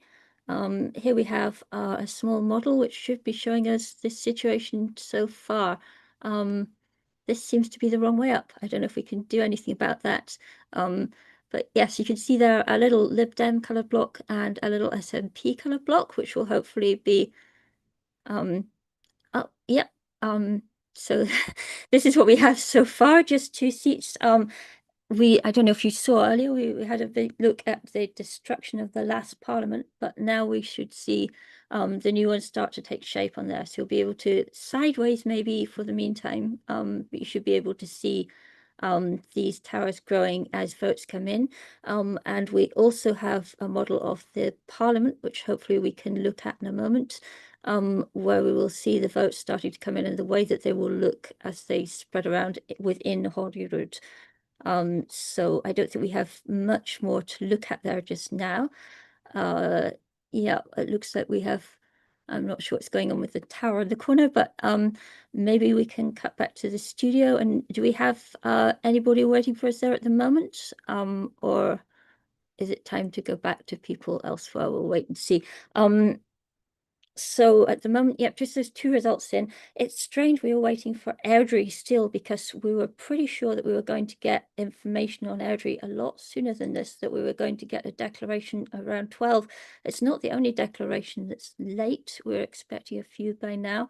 So that's quite strange. Again, Airdrie is Neil Gray's seat, the SNP former Minister of Culture. But it's possible that things have tipped against him a little bit, because he was involved in a scandal back in 2024. So it depends how well our voters remember that. It's possible that there's that we actually have a closer result than we expected if we are going to be late on that. I haven't heard anything about recounts, but everything is done much more cautiously in that kind of situation. And again, we would have expected, if that weren't the case, to have heard by now some kind of lead on that from people who are just watching the votes as they're arranged. We would expect to have heard something about what's likely to happen. Of course, when these results do come in anytime now, they're going to start coming really, really fast. We think that probably within half an hour, 40 minutes or so, we're going to have results just flying in all the time. So then we're going to have a different problem keeping up with them all. We're going to be going back to Inverclyde soon to hear about what is happening there. But in the meantime, just to update you, we have got Orkney and we've got Dundee City West in so far. Both of those are holds, so no surprises. However, everybody that we talk to here and everybody we hear from about what's happening in the various areas is suggesting that there are a number of seats which look more surprising this time than they have for a while. We are expecting some seats to flip. So again, not much we can say about that as we wait for it to come in yet. But I will say that the turnout is still looking shaky. However, we did have, that is varied in some areas. We had heard initially that there was a high turnout in Glasgow. That is not the case. We're now at 48% for Glasgow. That's pretty much confirmed. But what we have heard is that turnout in Edinburgh, North Eastern and Leith is 57%, which is actually pretty impressive. It doesn't usually get that high at an election like this. So especially an election which generally hasn't been talked about all that much. So we'll wait and see what happens with that. The Edinburgh results are going to be in around 3 o'clock, 3:30. That's going to be interesting. Okay. We are going to be hearing a little bit from the Bylines Network podcast on the Scottish elections now, I think. So we'll see if that comes. First of all, there are two distinct things, of course. The SNP are forecast to be the largest single party. There was a poll a few weeks ago which suggested they might get a majority. Most people think that's unlikely, that a majority that would allow them to govern entirely on their own without any support from other parties. But they did have a coalition with the Greens just before John Swinney became leader. And that all went wrong, and so that's why Swinney came out of what he was in semi-retirement and became First Minister. And it was a very tense relationship. Some of the Greens, there was the gender politics was pretty high on the public radar in Scotland around time, very febrile time. The Greens were great champions of the Gender Equality Act, but other issues with the Greens, I think the SNP found some of the proposals the Greens were trying to push forward just too expensive and wouldn't win public support. But of course, if it comes to it, they'll do a deal. Somebody will do a deal. I mean, you have to see Scottish politics in terms of for the union and against the union. So the parties against the union are the SNP and the Scottish Greens, and the parties for the union are Labour, the Lib Dems, and the Scottish Conservatives and Reform. And that looks like a fairly massive number of people, and it is quite a significant number of people. But the SNP in the past and Labour in the past have done deals with the Liberal Democrats. So, I mean, at the moment, the permutations are quite enormous. I mean, there's even the suggestion that it's possible, if the SNP they do well, but not well enough, that there's talk of Labour and Reform and possibly the Lib Dems getting together to squeeze SNP out of government. Now, that would be absolutely devastating for Labour, I think, in Scotland. I think it would be a massive error. I emailed a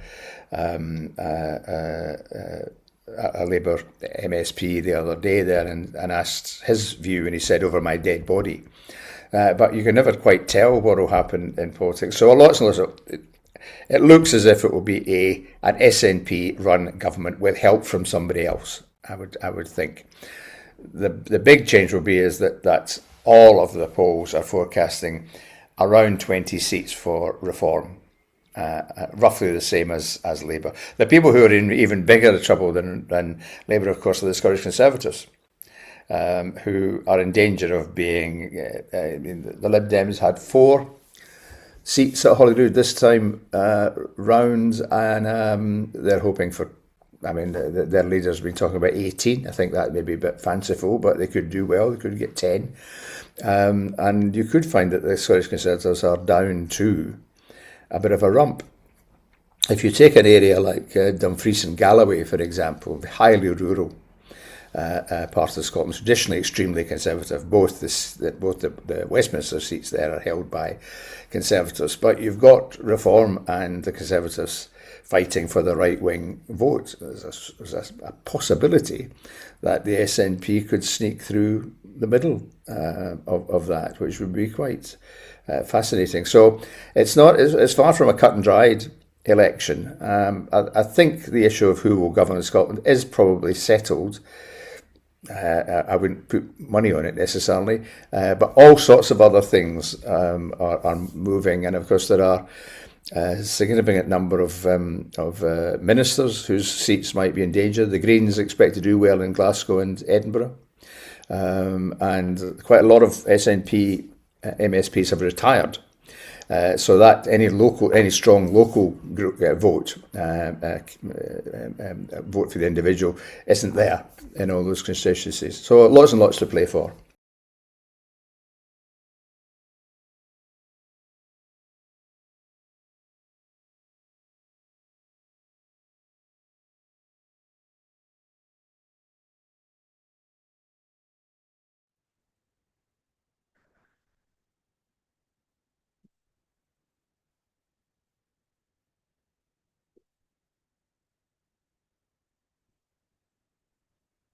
Okay, are we back? Yes.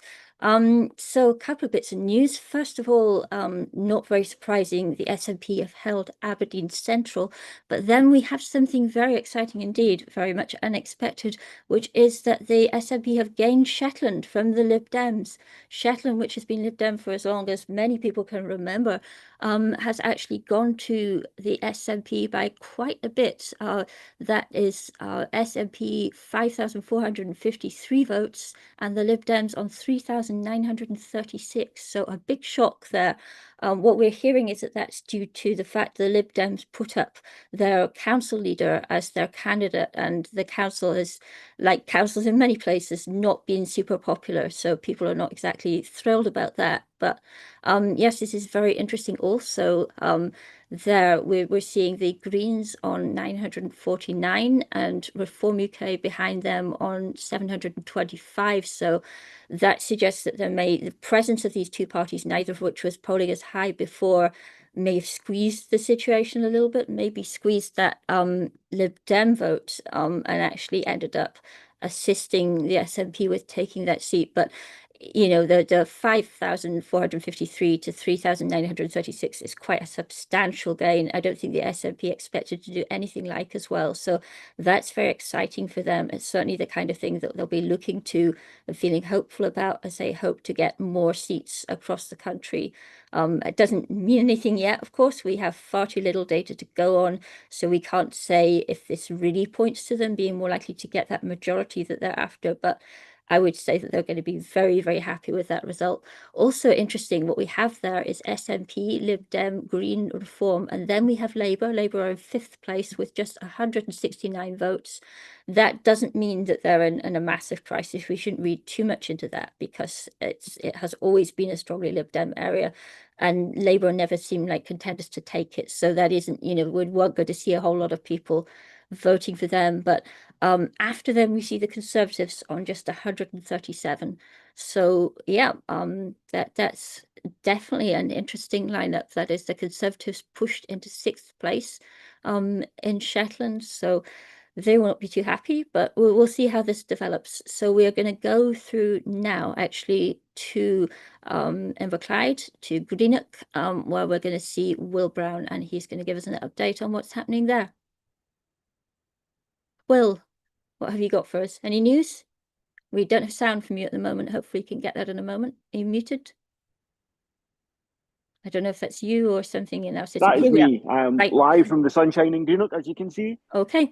We are, at the minute, we are on lunch. Hello. So we're live from, that was just a lovely person from Greenock. But we are live from the outside. We are on a break at the minute. I believe that they are away for lunch. I've seen many of the candidates out for sandwiches coming to and from the local cafeteria or cafe over there. So I was also told, I don't know, I've been looking into it because I was talking to the police. They were a Reform influencer that was here earlier and was thrown out of the count. So I don't know who that was. I was trying to find out, but they weren't allowed to give me names. So I know of that, but it's looking for a strong SNP. I've been told by aides that have been out and other people. You think that Reform influencer was someone who was a bit upset by that news then, that maybe they expected to be doing better than they are? I was told that was very early this morning by the police, so I'm not sure who it was, but I can't see it on any other news, but I will come back to you when I find out anything more about it. Okay, but, thank you. That's all I've got for the minute. I will keep you updated, but I was told within an hour or an hour and a half because everything was set up before we went on lunch, and now it's just a straight count.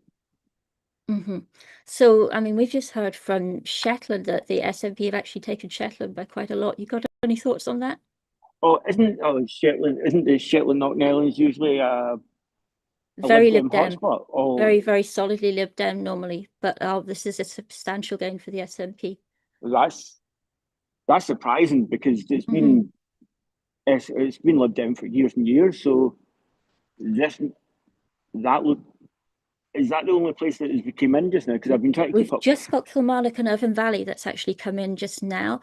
And that is SNP have held that reasonably comfortably from what I can see at the moment. They're down a fair bit. They're down 12%, but they've still got a sizable lead over the next party. So yeah, we have seen, I mean, that's a case again where Reform may be skewing the vote, shaping the vote without actually winning anything themselves, because we've got Labour SNP is on 11,919. We've got Labour on 7,458, but then we've got Reform on 5,441.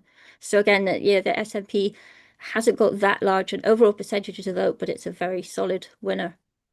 I believe that with Reform, they're just taking votes away from what would be Labour here.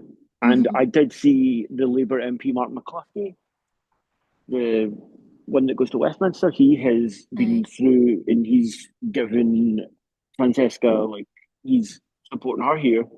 And I have seen Ronnie Cowan also, the ex-minister that was in Westminster also. He's been about and he's given people his support. I was speaking to him earlier, but he said he may come on camera later. But right now it's all about those numbers and the count. So not many people want to interact until the end, I've noticed.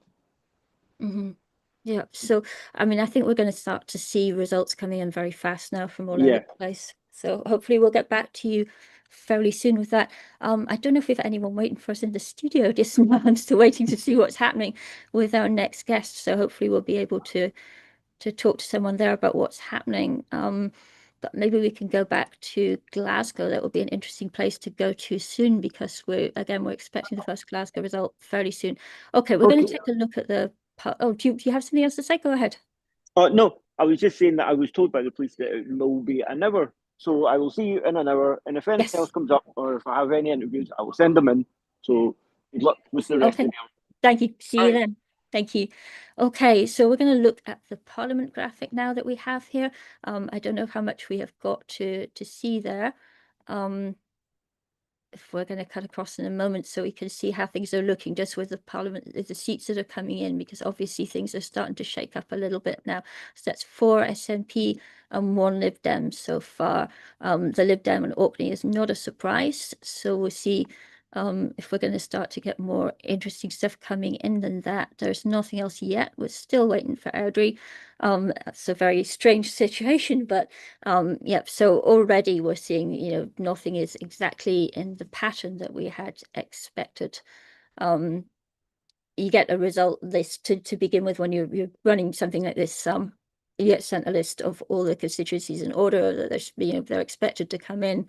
And we've got nothing like that. We can, however, be reasonably confident of the Glasgow and Edinburgh timings, because they like to get a whole lot of results together and then bring things out at the same time, just in terms of how they organise the counts. So that gives us some more clarity. And Glasgow is usually very quick, so they will have all of theirs relatively soon, we think. We're hoping to go to Glasgow soon for some more news from there. In the meantime, still watching these results, still waiting for more information coming through. We have, yep, so far we do just have Shetland, Orkney, Aberdeen Central, and we have Aberdeen Central North, Aberdeen City West, we have Dundee City West. So hopefully some more information soon on that. We are waiting for, we have got some information here from Wales. And that is a very exciting piece of information. We hear that the First Minister, Eluned Morgan, has lost seat. So that's obviously a big deal. We've been wondering if we will see any party leaders go, but to see the actual First Minister out, now we can understand why Labour was saying that they were not expecting to be doing anything with the next government there in Wales. So yeah, that's quite a surprising one. We are still waiting for more things through from Wales. We're expecting the Welsh results to be through, moving fast in about half an hour. Yep, sorry, that's the Welsh Tory, the Labour, the Welsh Tory leader is expected to keep their seat. So that's all just now. Sorry, we're just waiting on a few things moving. There's a lot of information that people are telling us that things are about to happen, but nothing's actually happening just yet. So we still have to wait for that. Interesting to see the Labour candidate so confident there about the overall performance when we were down the borders there. We will be going to Glasgow soon, I'm just being told. But that's sounding a bit more confident from Labour. It seems that maybe in some places the vote hasn't dipped by that much, but they are just really suffering from the way that Reform is splitting votes overall. We don't know what that's going to result in when it comes to the list, of course, because we could see Reform do well on the list, which is where people expect them to pick up seats if they do. But we could also find that because there's been this what looks like protest voting and spoiler voting, at least some of the time here, that people actually haven't bothered to vote for them on the list, even if they voted for them elsewhere. So it's hard to say how that will go. We are, yep. Oh, we've got, sorry, Patricia in Glasgow standing by right now. So we're going to cut across to her and see what she has to tell us about what's happening there. Patricia, I understand that the count is, we should have results from Glasgow very soon. So what's happening there now? Oh, we can't hear you. I don't know what's going on. Do we have a problem with Patricia's sound at our end, I wonder? Because it was working earlier and she isn't muted, so. No, not our end, apparently, so we don't know what's happening there. Patricia, there seems to be a problem with your sound. Okay, so maybe we can cut to something else just now and we will come back to Glasgow because we don't have... Oh, no, it's working, fantastic. Right, I don't have microphones, they are not working now, so I'll try my voice, okay? Okay, that's good, we can hear you. So, yeah, so I'm at Glasgow Count. It's got cute. Co-caps. Yeah. Thank you very much to be with us. And SNP is doing very well. Yes, I'm just looking at the results that are coming in across the country. I think there's a few now that are being declared, and just delighted to see Stephen Gething's been returned on such a huge majority there, which is just fantastic. That's great, that's great. And what you're expecting for your constituency? Well, in Glasgow, obviously, we held all the constituency seats last time. We know that it's a very different election down here. There's lots of emerging parties and other parties that have had a resurge as well. So absolutely no complacency. I'm just watching all the ballot papers that are all getting stacked up just now. And it is looking quite tight, I have to say. But I mean, certainly from my sort of like work on the doorsteps and speaking to voters, I think our vote is holding up as well. So it's just, it's too early to tell at the moment. Yes, yeah. I'll try to chat with you later on, but so far, so good. So far, we're very, very hopeful. Yeah, that's great. absolutely. Thank you. No problem. Thank you. Okay. Okay, so thank you to have Stuart there. And what can you tell us, Patricia? What else can you tell us from Glasgow? Well, not much from the past that I was here. Annie's Land, of course, is reaching almost the time for the results, but nothing much difference from the last time that I was here, just these news from the other constituencies. And then, of course, What's the general atmosphere like? Are people excited there, waiting for things to happen? Pardon? Are people excited there, waiting for things to happen? Do you have a sense of who's expecting to win? They are excited and they are happy, actually. I was talking with another member of the Greens and then SNP, and they are really hopeful. Both groups, even though they're against each other. The best results, actually. Okay. Okay. Thank you for that. Okay, you're welcome. Okay, thank you very much. Okay. And see you soon. Bye. We have, bye now. Okay, so still waiting for more results to come through now, but we maybe have some other programming we can go to in the meantime. I'm not sure what's happening with that. Okay, maybe go to another podcast segment at this point, or we can see if we're going to get, again, any of these breaking results, which we keep being told is happening.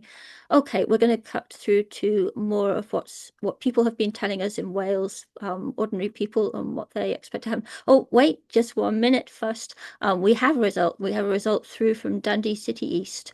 So I can tell you that the SNP have held Dundee City East. They're down 10.4%, but still very, very comfortably in control of that seat. So yeah, that's another good result for them overall. Let's now go to Wales and see what people on the street have to say.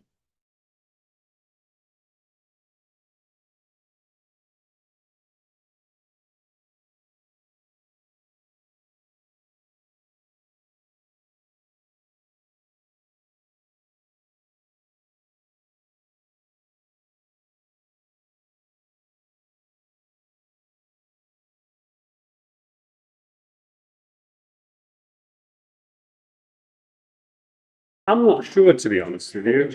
I think it would probably give it might have given a clearer result. It might actually put them in power. It's very difficult to call that because you're trying to second guess what they would have been in the old system, and also because reform in itself wasn't so formed. I think there are things that have happened in the world that have made it easier for reform to find supporters. I think with the regional MS what we had before, they would potentially pick up quite a lot. I think it would actually be relatively similar.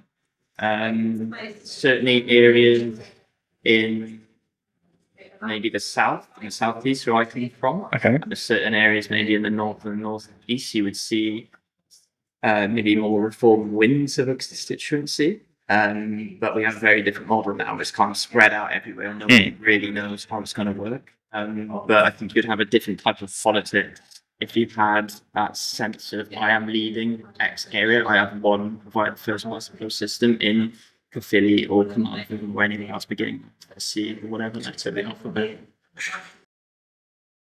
It's a closed list system. It's very European in one way. I'm half Spanish and I've got Spanish nationality. So I get to vote in some Spanish elections. And I think I'm right in saying it was the regional parliament where I come across this closed list system. And what happens there is that you don't vote for an individual candidate by name.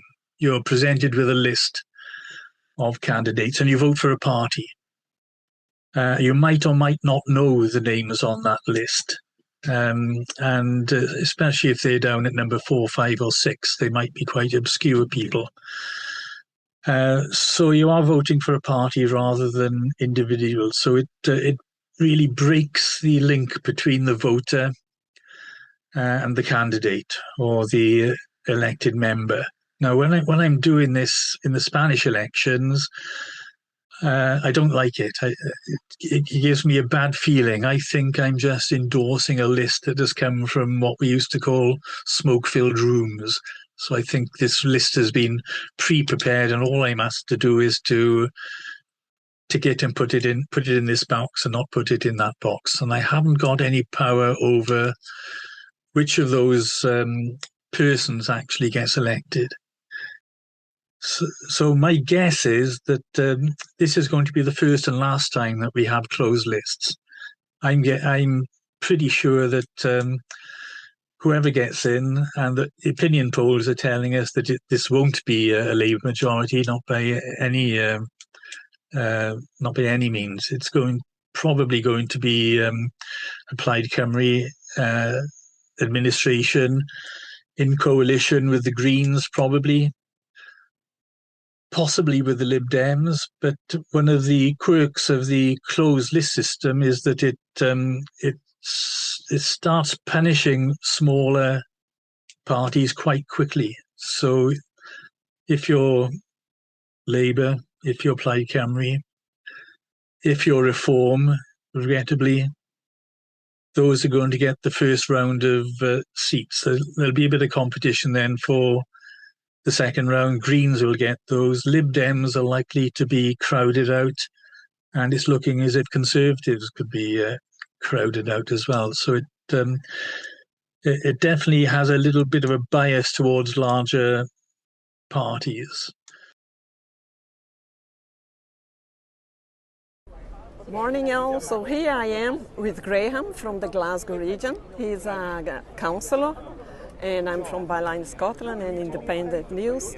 So Graham, tell us how you feel this election will go and your hopes and in the areas that are really disputable, how do you think it will go? My hope is that across the country the SNP gets a majority so that we can get moving on a referendum for Scotland to get out of this very dysfunctional United Kingdom. However, Scottish politics is complicated, and obviously the growth of Reform on the right and partly the Greens on the left might impact our result here. I think we will win my seat, which is the Easter House of Springburn seat. I'm not standing there myself. I'm supporting Ivan McKee, who's the government minister. But it's looking very close in some of the seats. So the Greens will certainly run us very close in at least two of those seats. Reform vote is quite strong as well across the region, so sadly I think it's quite possible that Reform will be the second party. Not by much, it'll be close between them, Labour and Labour. But yeah, I'm picking up enough support for them to get two from this region.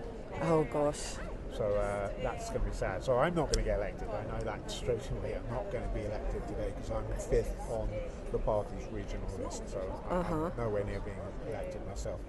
However, the party may need to rely on the list vote as well as seats. So we'll either win all 8 seats, in which case that's great. That's a great result. Or we maybe only win 6, 7, maybe 5, that's possible. All of these things we don't know yet.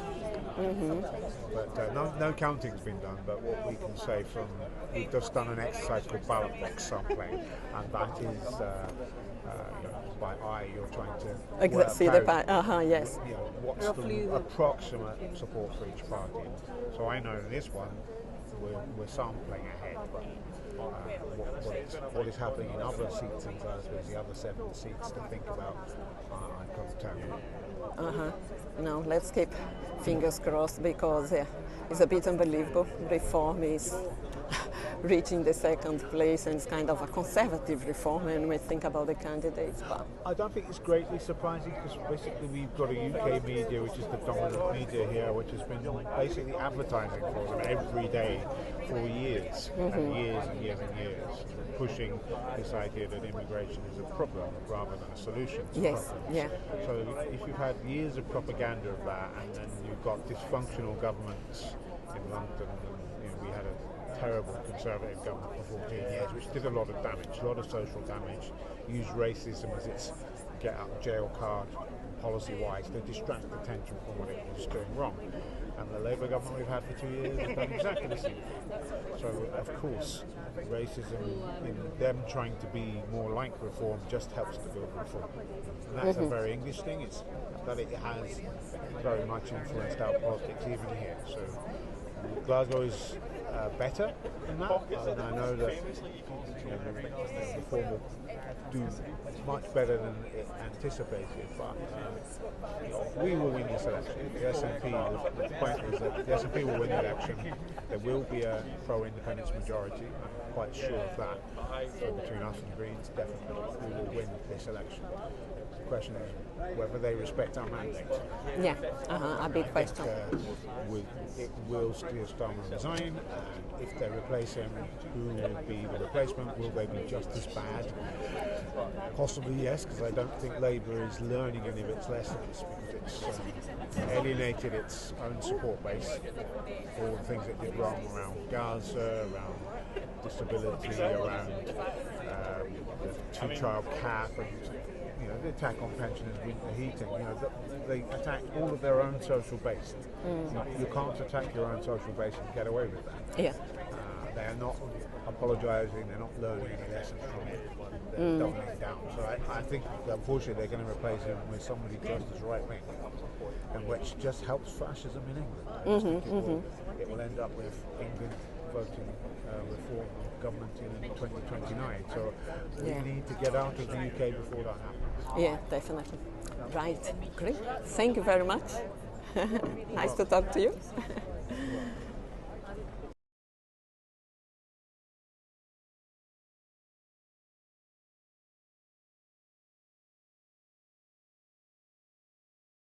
And in 1997, devolution was also very much part. Now? Hello. Okay. We're back. So we're just following some of the reviews results here, catching up with some of these, but we don't have anything else in since that result for Dundee City East, which came in just before we went to that interview. That interview, incidentally, was recorded before counting started. So if that sounded a little odd, that's why. But we can confirm again, you know, that the SNP held Dundee City East. So that's one result we have got confirmed. We're probably expecting a lot of them to start moving very fast soon. But in the meantime, we are going to go to Mike Galsworthy. He's going to be joining us here for a discussion of what's happening and what all this means for Scotland's position in relation to Europe. Mike, can you tell me? Dundee City East. So that's one result we have got confirmed. We're probably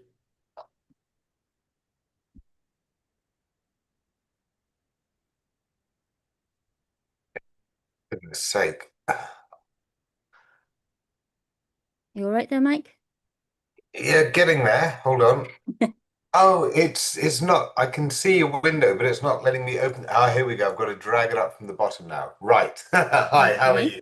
Okay. Yes. So we were just saying, you're here to maybe talk a little bit about what's happening today means for Scotland and Wales and the whole of the UK and their position in relation to Europe. Right. Okay. Well, first of all, I want to say well done on being such a trooper all day long, Jenny.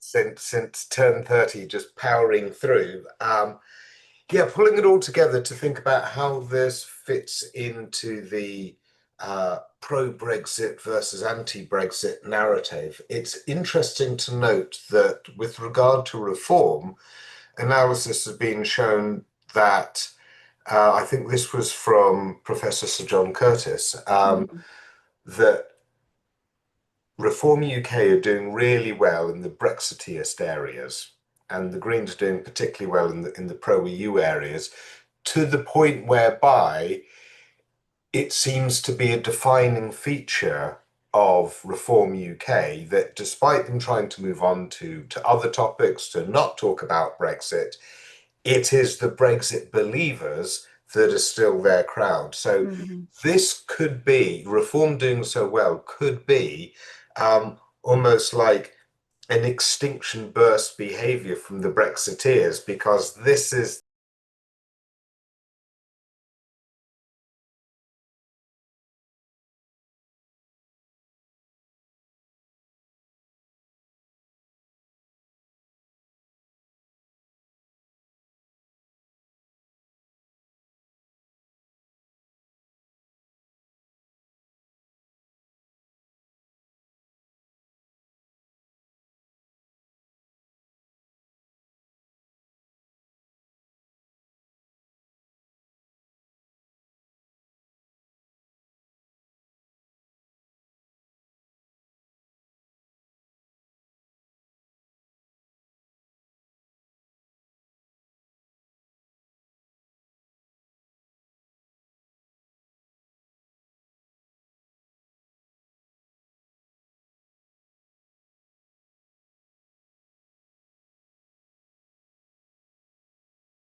it's down in various constituencies, down a few percentage points, but it's been doing really well in others, and it's taking Shetland is quite remarkable. So there's a bed of support there, which I don't think is going anywhere anytime soon.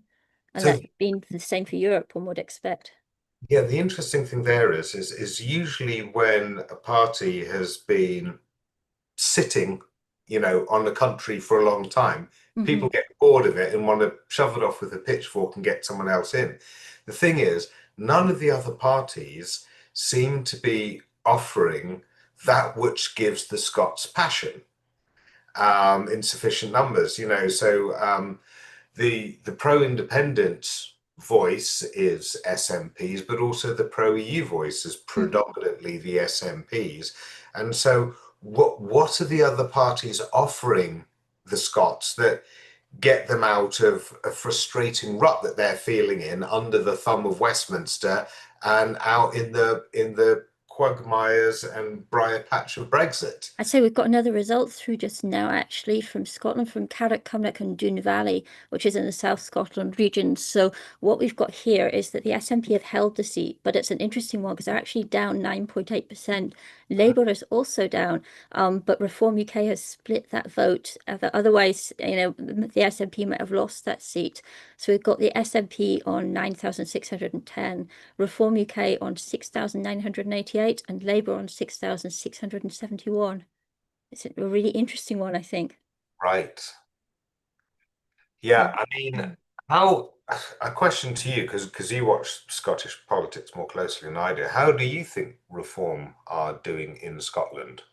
I think they expected to do better. That's my feeling at the moment. I think that they've certainly carved out a presence here, but it's difficult to say how much that's because people don't know where else to go right at the moment. What we've found is we know the SNP are down in their numbers, except where they've been focusing particularly hard. And again, I think the overall result is going to be better for them than they expected, but they're declining in some constituencies. People are going to get bored of a party, as you say, after they've been in government for a long time. So no matter what they do, they were always going to take a hit from that. But I think that the natural party for people to vote for, if they didn't want to vote for the SNP for that reason, but they were generally in that same kind of territory politically, was Labour. And I think that Labour has, despite the vote confidence that we got there from Glasgow, I think Labour is maybe, from the Borders, Labour is maybe struggling a bit much. It's lost voters to Reform more than to any other party. So I think that's where they've made gains. But I think there's still a lot of hope that Labour will pull itself together a bit more, that there have been particular policy decisions recently which have seen it get into this space. And if it starts to come back, maybe that will squeeze Reform out. So it's hard to say how much of a solid vote they've got. It doesn't feel very solid to me, what they've got so far. Kind of like if the SNP are a somewhat unpopular government, then Labour are an even more unpopular super government. And so they're not in the best place to sort of swap out. And the Lib Dems and Greens aren't really strong enough to come in with an offering in Scotland that would do things much differently, as far as I'm aware. I mean, how do you think the Lib Dems and Greens are faring in Scotland? Lib Dems in Scotland are kind of a different thing from the way they work in England. The Lib Dems will always hold some territory, I think, in the far north. There are places there where it's the natural thing that you do. There's an election, so you go and put your cross next to the Lib Dem candidate. It's that kind of fundamental to how people think. So I don't see that changing anytime soon. But the problem that they have otherwise is that their vote is very widely distributed, very smoothly distributed across constituencies. So there isn't another area where it's easy for them to make a breakthrough. We expect to see one this time. We expect to see in the north that we expect to see go to them. I would have to look at my list to check which one, because I'm afraid that's gone out of my head just now. But beyond that, that would be Caithness, Sutherland and Ross, of course, might go Lib Dem this time. They're looking very strong there against the SNP. But in general, they can tip the way that the overall thing goes, but they're not, they might be kingmakers essentially, but they're not going to actually be very successful themselves. One interesting possibility is that they will end up on about 4 seats, which is Owen pointed out earlier, is actually a very friendly number if you are a party which is just shy of a majority and want somebody to deal with who doesn't have much leverage. But whether or not they would go with that, I don't know, because they do have their voters elsewhere to consider as well. And I don't know how sympathetic they'd be with that. They've always positioned themselves very firmly as a unionist party, although I find that actually when you talk to Lib Dem voters and Lib Dem members, it's not as solid as all that. So I don't know how that would go. Yeah, sorry, I've just heard that the Western Isles count is in. They've got that's down to 57.1 from 66.4 in 2021. The Western Isles is a place where people take these things very seriously, getting out to vote. So something else, yeah, I mean, we're seeing a lower turnout across a number of places. What we might find is that Reform are getting an increased vote share where the count is lower, so that's something that's advantaging them. It'll be interesting in that case to look at Edinburgh, where the count's actually pretty high. I mean, they're not huge, it's still around 57%, but that's good for there. So we'll see how they've done comparatively. But yes, sorry, where was I? We were talking Yeah, about sorry, we're talking about Lib Dems, we're talking about the Greens as well. It's interesting because I think that the Greens maybe are seeing a little bit of a bounce because the success of the Greens in England and Wales, who of course are a separate party, has meant that they're getting more attention, getting more talked about in the plans that I mainstream heard news. about or agreements for the Scottish Greens to rejoin with the Greens of England and Wales.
England does, as you say, sort of make the English way of doing politics just feel a bit behind, a bit obsolete in terms of how that works. So, I mean, coming back to the European thing, I mean, British politics overall is becoming more European by dint of all these dynamics, which is fascinating to watch. But in terms of our chances of getting back into the EU, you can see the underlying trend being for more people want to rejoin than stay out, and that gap is growing. And that is partly a proportion of Brexiteers changing their minds, more of them kind of like losing their enthusiasm for Brexit than changing their minds. But then the bigger driving force is, of course, the demographics.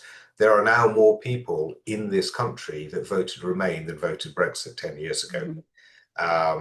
And that has been calculated by Peter Kellner, the ex-pollster of YouGov, and he calculated that for the beginning of the year, that because of the different death rate, there are now more people walking around in this country that voted Remain 10 years ago than voted to leave 10 years ago. But even when you've got, you know, your 63% versus 37% for rejoin, and so you think a referendum would be good, right? And nevertheless, the way that Europe sees it is they've got to think about the political parties as well, because unless that is reflected in the stances of the major political parties in a very stable and comfortable way, then there's always a threat that you could get in Labour and Green coalition, or a Labour Green Lib Dem coalition, if you like, into government in 2029. And hooray, you know, it's German style flag politics of 3 different colours, and which flag in the world is that? But the rest of Europe could still say, we're not sure about you coming back, because if you mess things up and then we get to the next election and it's a reform conservative collaboration coming in, then what does that mean for you guys either having rejoined or being on the pathway to rejoin? Is that going to cause a lot of problems for us? So the relationship between what majorities of the public want with regard to the European issue and where the major parties of Labour and Tories are at still has a huge amount of weight in that question. I think should we get to the next general election and Labour have managed to sort of hold on and go into a coalition government with other progressive parties of multiple flavours, then if they start accession talks at that point with the European Union, I think by the time you get to the next election, you know, with all the investment that would bring into the country in terms of, you know, being on the pathway, it would be a mad Conservative Party to say, no, we want to go against business, we want to pull the plug on all these accession talks, or we realise there's been a referendum, but we want to undo it. I think the Tories, who are pragmatists, would embrace that.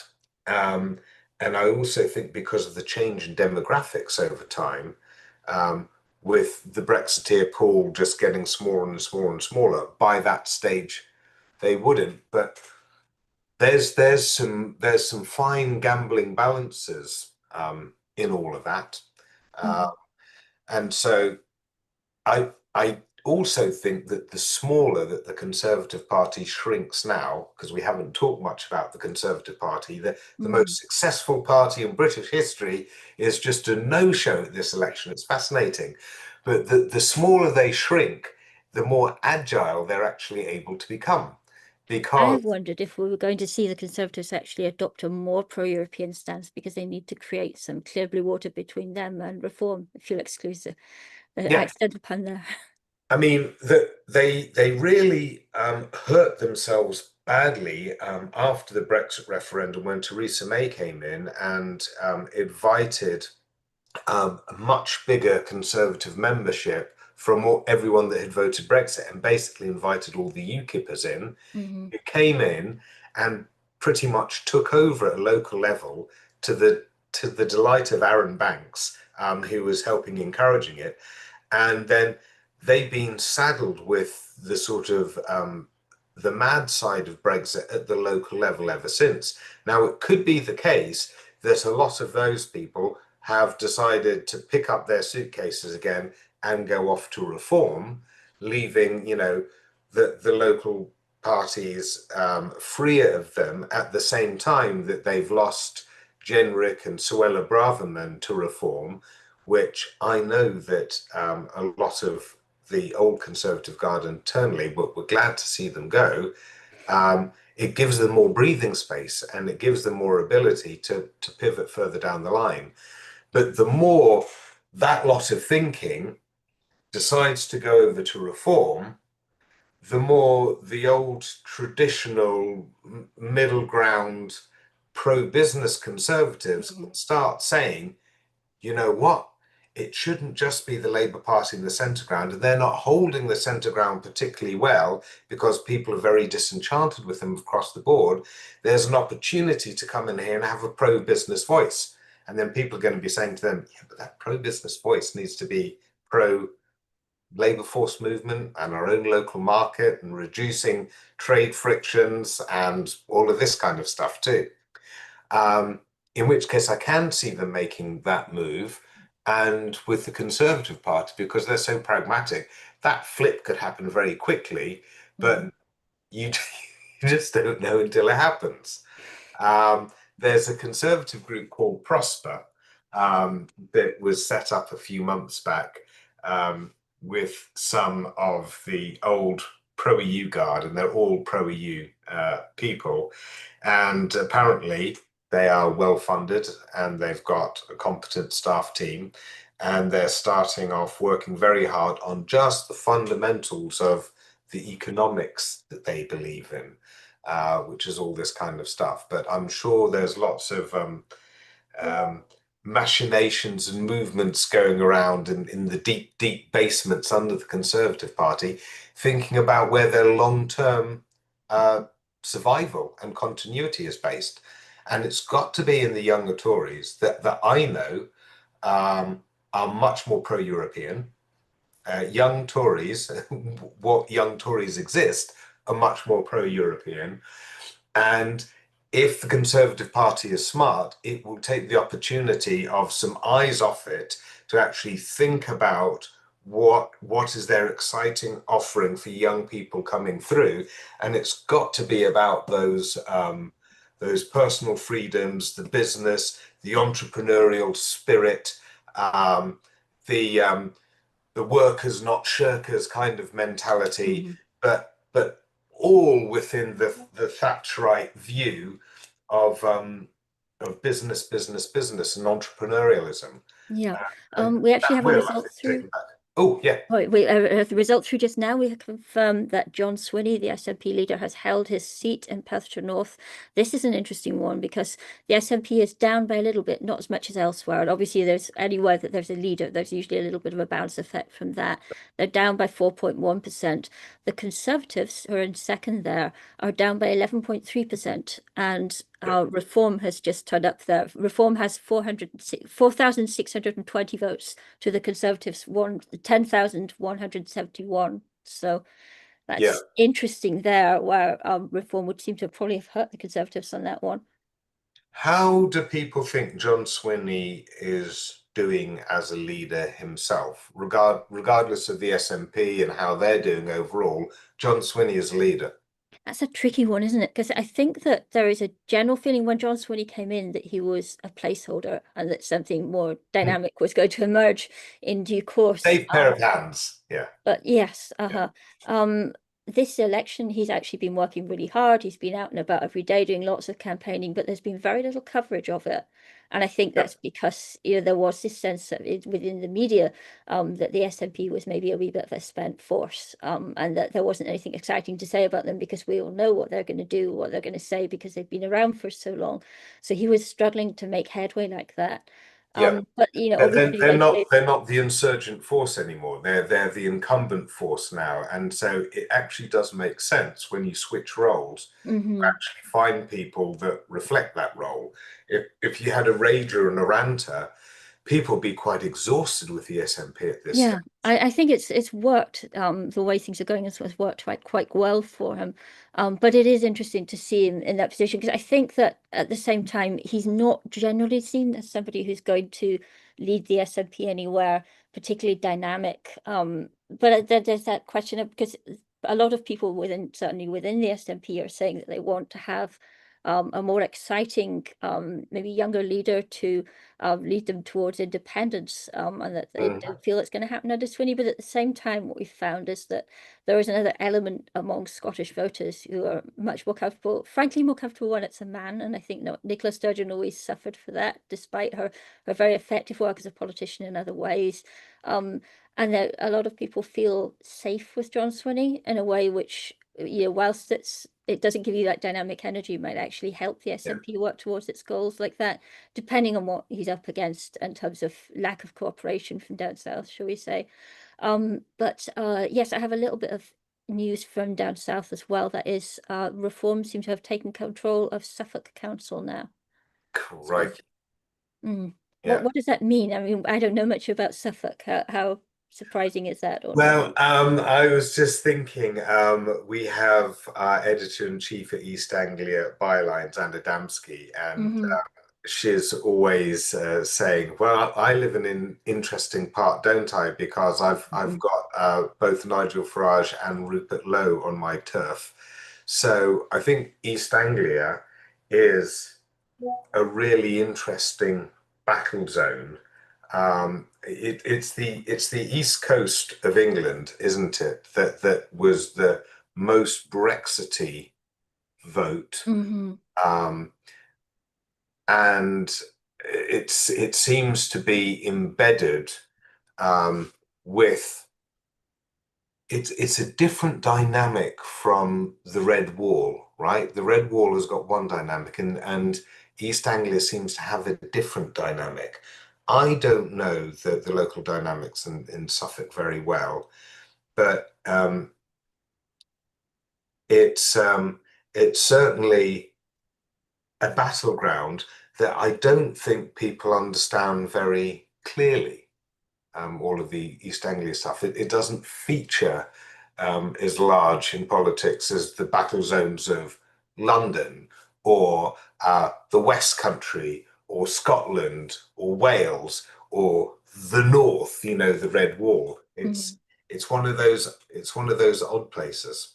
So we're going to bring in another of our guests just now, Sadia Sikander, who's going to be telling us a little bit about what's been happening. She's been at the count in Glasgow, but also has some general thoughts, I think, on what's been happening elsewhere in the country. If you want to stick around, Mike, I'm sure we can all chat about this. So sorry, nothing else new here. So go on.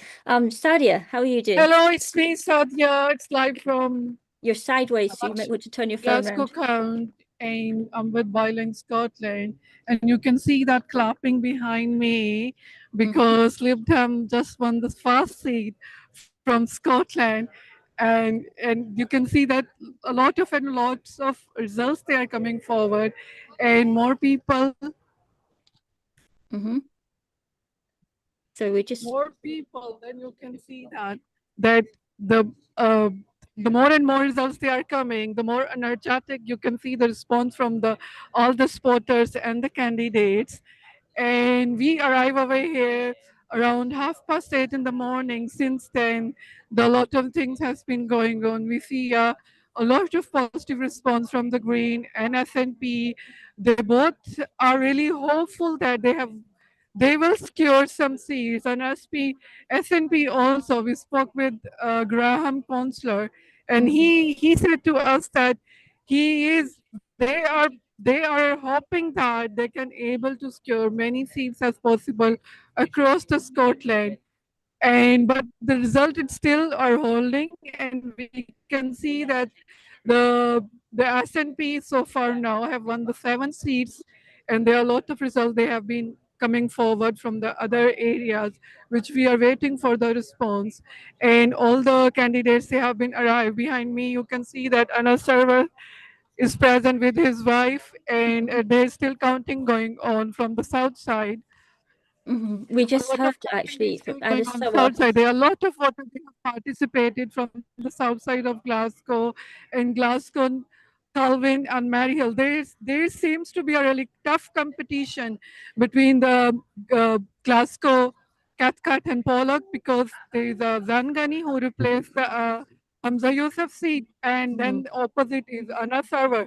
And then Maryhill, from the Maryhill and Calvin, we can see that there is a tough competition again between the SNP and the Labour, and also the Green candidate. Green candidate, they are really hopeful that if they will lose, it will be might be a minor difference, but the most of them, they're hopeful and really positive. We see them really positive energy around this area, and we can just wait for the result because it's just a pre-assumption, but there are a lot of things and a lot of results forward. Then we can see more and more final what the people they voted and what the people they believing and whom party they have been supporting and which candidate, and you will see, and then we will update you further with everything.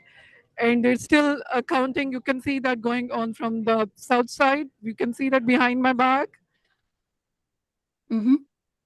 Yes.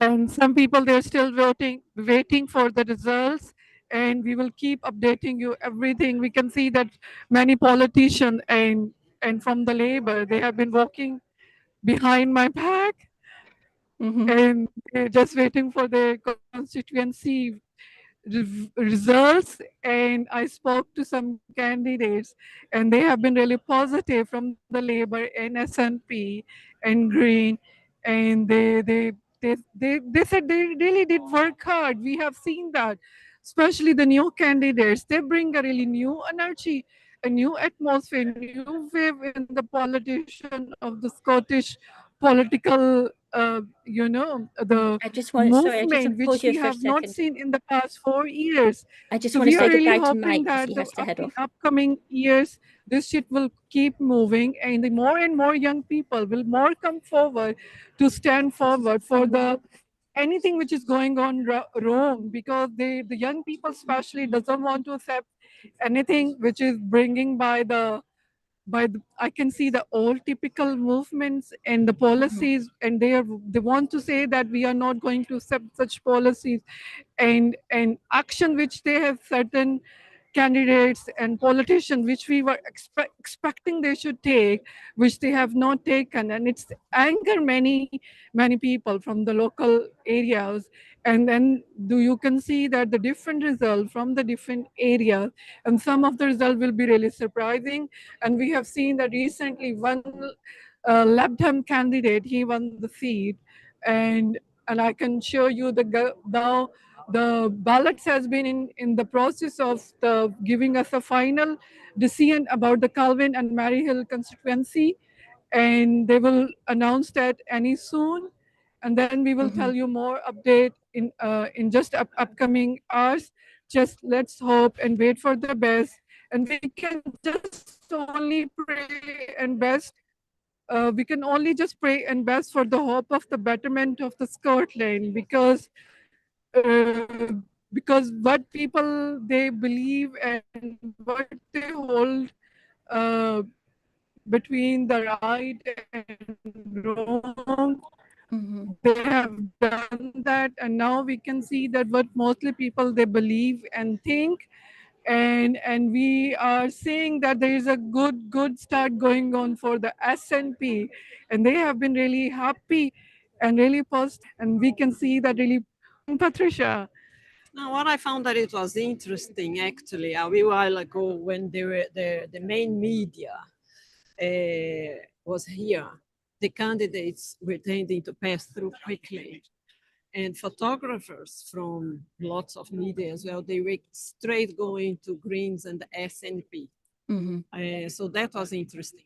But then, of course, now we saw everyone grabbing Labour. I can also I can see that they were giving a lot of hype to reform, because we have seen that reform, they have created a very negative environment and atmosphere in our surroundings, which can create a lot of division and hatred among the people. And this is how they use the political immigration. They use the immigration topic as a political shift, so that people they start thinking about to give them a vote, but they forgot that what the reform policies they are bringing, it's a totally going wrong for the betterment of the Scotland. Yeah, and I think, to be honest, the fight at Anna Sauer's constituency is going to be strong between Labour and Reform from the ballots that we could see. And I'm not going to say what I saw, but the fight is going to be, I think it's going to be a small difference when the results come. Mm-hmm. So Well, we can see that one more declare from Edinburgh, there is one more victory has been declared.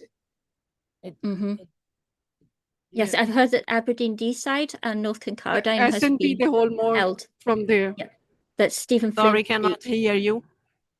Oh, we have heard that Stephen Flynn has kept his seat in Aberdeen Deeside and North Kincardine. We are still waiting for John Sweeney. He has not arrived yet. That could have gone Conservative. Yes, he has not arrived yet. You, John Sweeney. Okay.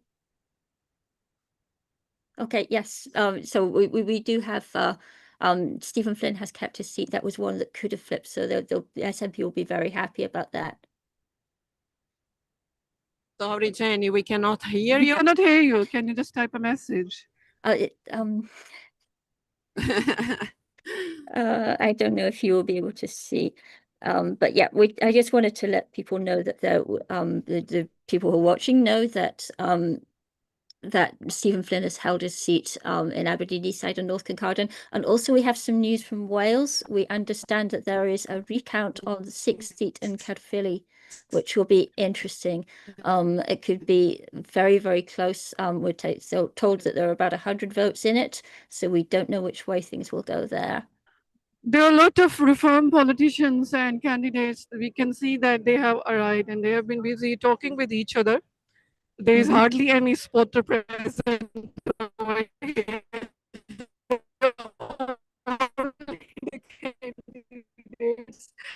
They are over here. Okay, SNP and the Labour. Just one more announcement. Perthshire South and Kinrossshire has gone to the SNP next, so they're holding that rather. With the ballot. Okay, is something happening now there? We got the ballots moving? So they are still hoping for the results. And I noticed one more thing. The media, I don't know why, they're just prioritizing certain media should not be biased. They should give equally screen timing, and every political party, which people they are taking more side by giving more screen time and more hype to certain candidates and political party. What do you think, Patricia? Yeah, no, I agree with that. Yeah. Maybe you can seek out some of the smaller political parties. Some of the media, they're present from the very early morning, and they're still over here. They're updating everything live and up to date, updating everything and giving their representative newspaper and channels all the updates and everything. And we are over here from the early morning, and the counting has started 9 o'clock. And the media, they gave a very warm welcome to Holly from the south side, and also from the Glasgow North, and also the same hype they gave it to some of the candidates from the Reform. But I wish they should give respect to all the candidates, those who serve in this on their seats, on their respective areas from long time, and they had done really good. It does not matter they will re-elect or not, but they had served a certain time with their seats and with this country, and they deserve, I think, much respect than those who are standing new. Do you want to add anything more? I don't think so. I think we are up to date. We are just eager waiting for the Island results, but then they have to check what happened with those ballots that were doubtful. And Okay. two regions already with doubtful ballots, so we just have to wait. There will be a tough competition between certain areas. I can tell you that it is the Pollock, Cathcart, Southside, and Maryhill and Culwin. There is a very, very tough competition because last polling results was saying SP is a little bit leading in both areas, but we still see how it's turned out on the final day and after the voting. We're still waiting for the results and what the people they have supported more candidate will keep updating you some everything. Okay, we'll come back to you when you have a result breaking there then. Thank you very much for your time. Okay. And just to repeat what came in earlier. We do have a result from Perthshire South and Kinrossshire that's been held by the SNP. That's significant because they could have lost that to the Conservatives. But interestingly, while the SNP are down 5.3%, the Conservatives are down 14.7%. So they have not made an impression on the people of Perthshire South and Kinrossshire. That's an interesting one there. Okay, and we're expecting another guest in 3 minutes. So just to go over the rest of what we had in there as well, we have heard from Aberdeen Deeside and North Kincardine that was held by the SNP. Again, they're down a bit. They're down sort of 6 to 10% across a lot of constituencies that we've seen where they haven't been making a specific focused effort. But they'll be glad to have that one because that's Stephen Flynn, and that means that that was one they were worried about losing to the Conservatives. So both of those could have gone Conservative, stayed SNP. That's going to be giving the SNP some confidence. But of course, at the moment, we are looking mostly at holds. So until we start seeing some gains, besides that astonishing one in Shetland, we don't really know what the outcome of all this is going to be. Just in Perthshire North as well, we had just before that, that's a hold for the SNP as well. So we need to, if they're going to get the majority that they're still hoping for, we're going to find out relatively soon, I think. Here we are looking at the graphics so we can see how this is starting to fill out. Still obviously a long way from 65, but so is everybody else. So that doesn't tell us anything at this stage. So we will wait and see what's going to happen with that. Again, sort of a mixed picture across the country. We do have our first result from Edinburgh. That's Edinburgh East and Musselburgh and Tranent. That has gone to the SNP. That's an SNP hold again.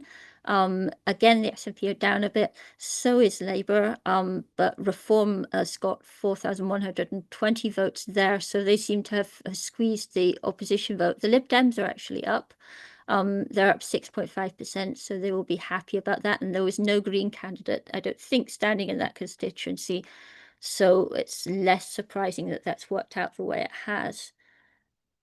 I don't think we have anything else from Edinburgh just now, but Edinburgh, we understand it has, again, the turnout in Edinburgh is fairly good as Edinburgh goes at about 57%. And Edinburgh, we understand, that has there's 387,353 people registered to vote there. So you can do the maths yourself. I understand that they used 1,555 pencils to get all the votes drawn up there. But they're expecting to have all their results through in the next hour or so. We actually weren't expecting any Edinburgh results yet, so that's quite exciting getting that one in early. We still do not know what has happened to Airdrie. That's a mystery. That was supposed to be our first vote that we got in, our first results, nearly 3 hours ago now. So that's a bit of a surprise. And yeah, we look at the Parliament graphics there. I don't think we've got anything else coming through quite yet, but there is a lot happening. It is starting to change. So yeah, that Edinburgh East of Musselburgh Tranent result again. The SNP is on 14,083 there, and Labour is on 9,097. So fairly comfortable for the SNP, despite them being down a bit. And that seems to be the situation everywhere. It's not that they were doing terribly before. Okay, just finding out what's happening with the next person. It's not that they were doing really badly. It's that they were they had enough of a majority around the country beforehand, that they're actually able to sit on that quite comfortably, even though they're losing votes. And of course, we don't know how the votes will break down another time, because we can't really tell what's going to happen with Reform at another election now. It's still too early to see how solid their vote is and what's happening with that, and whether indeed the party will tear itself apart as different factions fight, which we've seen in similar parties before. So I wonder if we can, we're going to bring back Gareth just now, because of course we have some interesting things happening in Wales, like that recount in Caerphilly. So Gareth Roberts, perhaps you can pop in just now and tell us about that. As yet, what is interesting is there's no news as yet. What is interesting is that it all turns out on the 6th seat. Mm-hmm. I don't think you can see me, but I'll We can't see you. There you are. Right. We are, right. It all turns out on the 6th seat. Because of the funny D'Hondt system and the halving and the quartering and whatever, all the mathematical fortunes is, it seems to be that there is only 100 votes between Reform and Labour for the 6th seat. So, announcing the results yet, because they can't do until all the 6 seats have been allocated. And I think this is a pattern that's going to be repeated in several constituencies in Wales. Blaenau Gwent is another one. There's even mention in the Anglesey, the Ynys Môn and Bangor, Conwy constituency, that this will happen there as well. And there it looks as if this is the rumours that are reaching me, 3 Plaid, 2 Reform, and the 6th seat could either be Reform or Labour. Now that's a bit of a surprise, because this area covers 2 parliamentary constituencies. Plaid Cymru, which is held as Anglesey at the moment. Anglesey has always been very interesting, by the way, because it's been held in turn by the Liberals, Labour Party, Tories, and Plaid Cymru. So you can't trust people from Anglesey to vote as you predict, because we live on an island, you see, so we think we're particularly special. You do realise that it's only the 2 bridges that are stopping the rest of the mainland from drifting away, you see. Now, we do depend on those 2 bridges, and we have good links along the A55 up to Llandudno. But on the other hand, it is a bit worrying that people can't work out exactly what the situation is going to be for all 6 seats. The other thing is that we don't know the candidates. That is, I happen to know 3 candidates out of 6 in one particular party, because I know them. But there's no sort of recognisable figurehead, apart from, say, you've got somebody like Rhun ap Iorwerth, who's the figurehead for the party, in addition as to being a figurehead for the constituency. I just want to pause you for a moment. We have a key result, and just now we have just heard that the SNP have held Banffshire and Buchan Coast. That was considered to be the most likely seat for Reform to take in Scotland. So that's quite a surprise, and probably a lot of people say it's good news that the SNP have managed to hold on to that just tightly. So, sorry, go back to what you were saying. Well, it's interesting. There's a discussion on one of the TV channels at the moment, asking whether the situation for the Labour Party is catastrophic. The person said very catastrophic. They were hoping for about 12%, and that's pretty sad, isn't it? 12% of the electorate. It looks as if it could well be 5 or 6%. It could well be 5 or 6%, which means that most of the ministers in the previous Welsh government will lose their seats. But we'll see. No results as yet.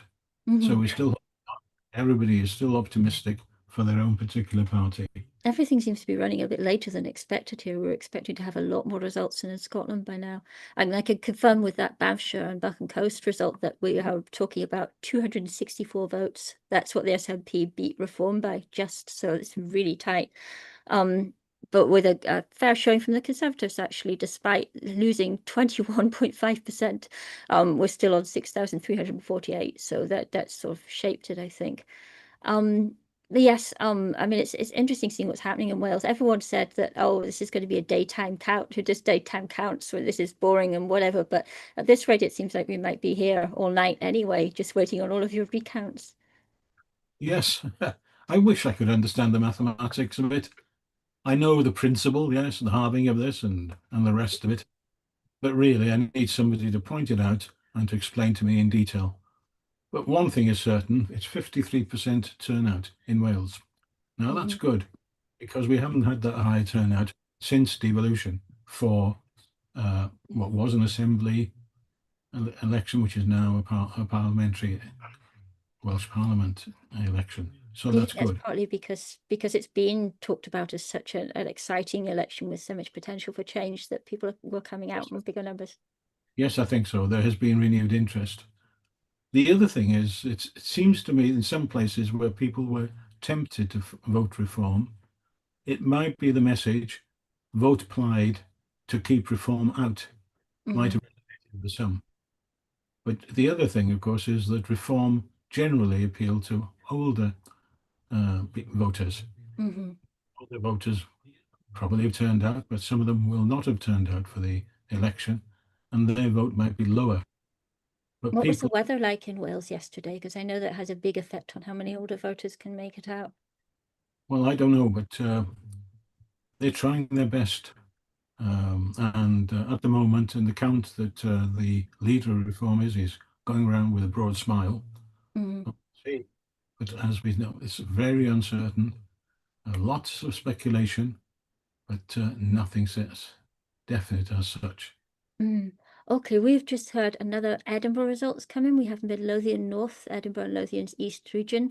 That is another SNP hold. Again, they're down 10.1%. They've been dropping like that in a lot of places, but they have comfortably held off Labour, which is also down minus 1.2%. Reform comes next with 4,506 votes, but what we see then is the Lib Dems have actually gone up 4.9%. So they're doing really well.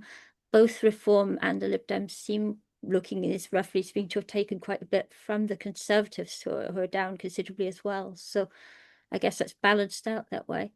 So sorry, just to update on that. We don't have much coming through yet. We were expecting to have stuff more from Wales. I've also just heard that Labour has gained the Western Isles from the SNP. So first gain for Labour. That's quite a surprise. I don't know how familiar you are with any of our Scottish stuff like that. Well, it sounds as if you're having an interesting time in Scotland as well, doesn't it? I mean, nothing apart from anything else, nothing is coming through when it was expected to. So that rather suggests that some of the voting patterns themselves might be different. That people, there are higher turnouts in some places and lower turnouts in others. So people are approaching this differently. And I know that there've been talk of recounts in a couple of places. But yes, interesting to hear what's happening in Wales generally. I mean, we expected to start getting Welsh results by about 2 o'clock. So it is odd. Yes, in fact, and possibly the first one about 1:30 in more industrialized areas, where the distances between the stations and so on, where the count will be easier. But in fact, because of this new complicated system, it sounds as if that is causing a problem. And the problem, I think, is people don't know the candidates. So I don't think we'll have some kind of proportional representation next time, but I'm not so sure if it'll be this kind of system. And I'm thinking that with the geology of Wales, the same way we have in the Highlands here, it kind of creates a lot of small communities where people are not necessarily circulating that much beyond the community just because it's harder to get about. So then you have very close relationships to your local representatives, don't you? And that creates a situation where you need that kind of bond when it comes to voting. You normally expect a candidate to live in the constituency and to see him. He's the person you see in the shops. He's the person you see around town. Now, there are some constituencies here which are as big as some of the Scottish constituencies. So earlier this morning is almost 100 miles, I think, from one end of one constituency to the other. And the nature of the new constituencies are unpredictable. Previously, you could say, oh, this is a rural, Welsh-speaking area, or this is industrial or post-industrial area, solid labour, etc. But now, because they rearranged the constituencies, sometimes it makes sense the way that they've been rearranged. But then there have been sort of border changes between some of the constituencies as well. So you will find that you've got seaside towns, you've got industrial towns, you've got Welsh-speaking areas, non-Welsh-speaking areas, and rural areas. So that it's very difficult to work out what the makeup. They don't have a natural coherence. Whereas, for example, Anglesey would have some kind of natural coherence. It's largely Welsh-speaking, sort of 57-60% Welsh-speaking. We do have a lot of incomers in, and they're very important, and they're a welcome part of the community. But on the other hand, you do feel that there is a sense of community in Anglesey. Then Bangor, which is that was Rob Davis was phoning me at the moment. I don't know if he's got any news. Do you want to try?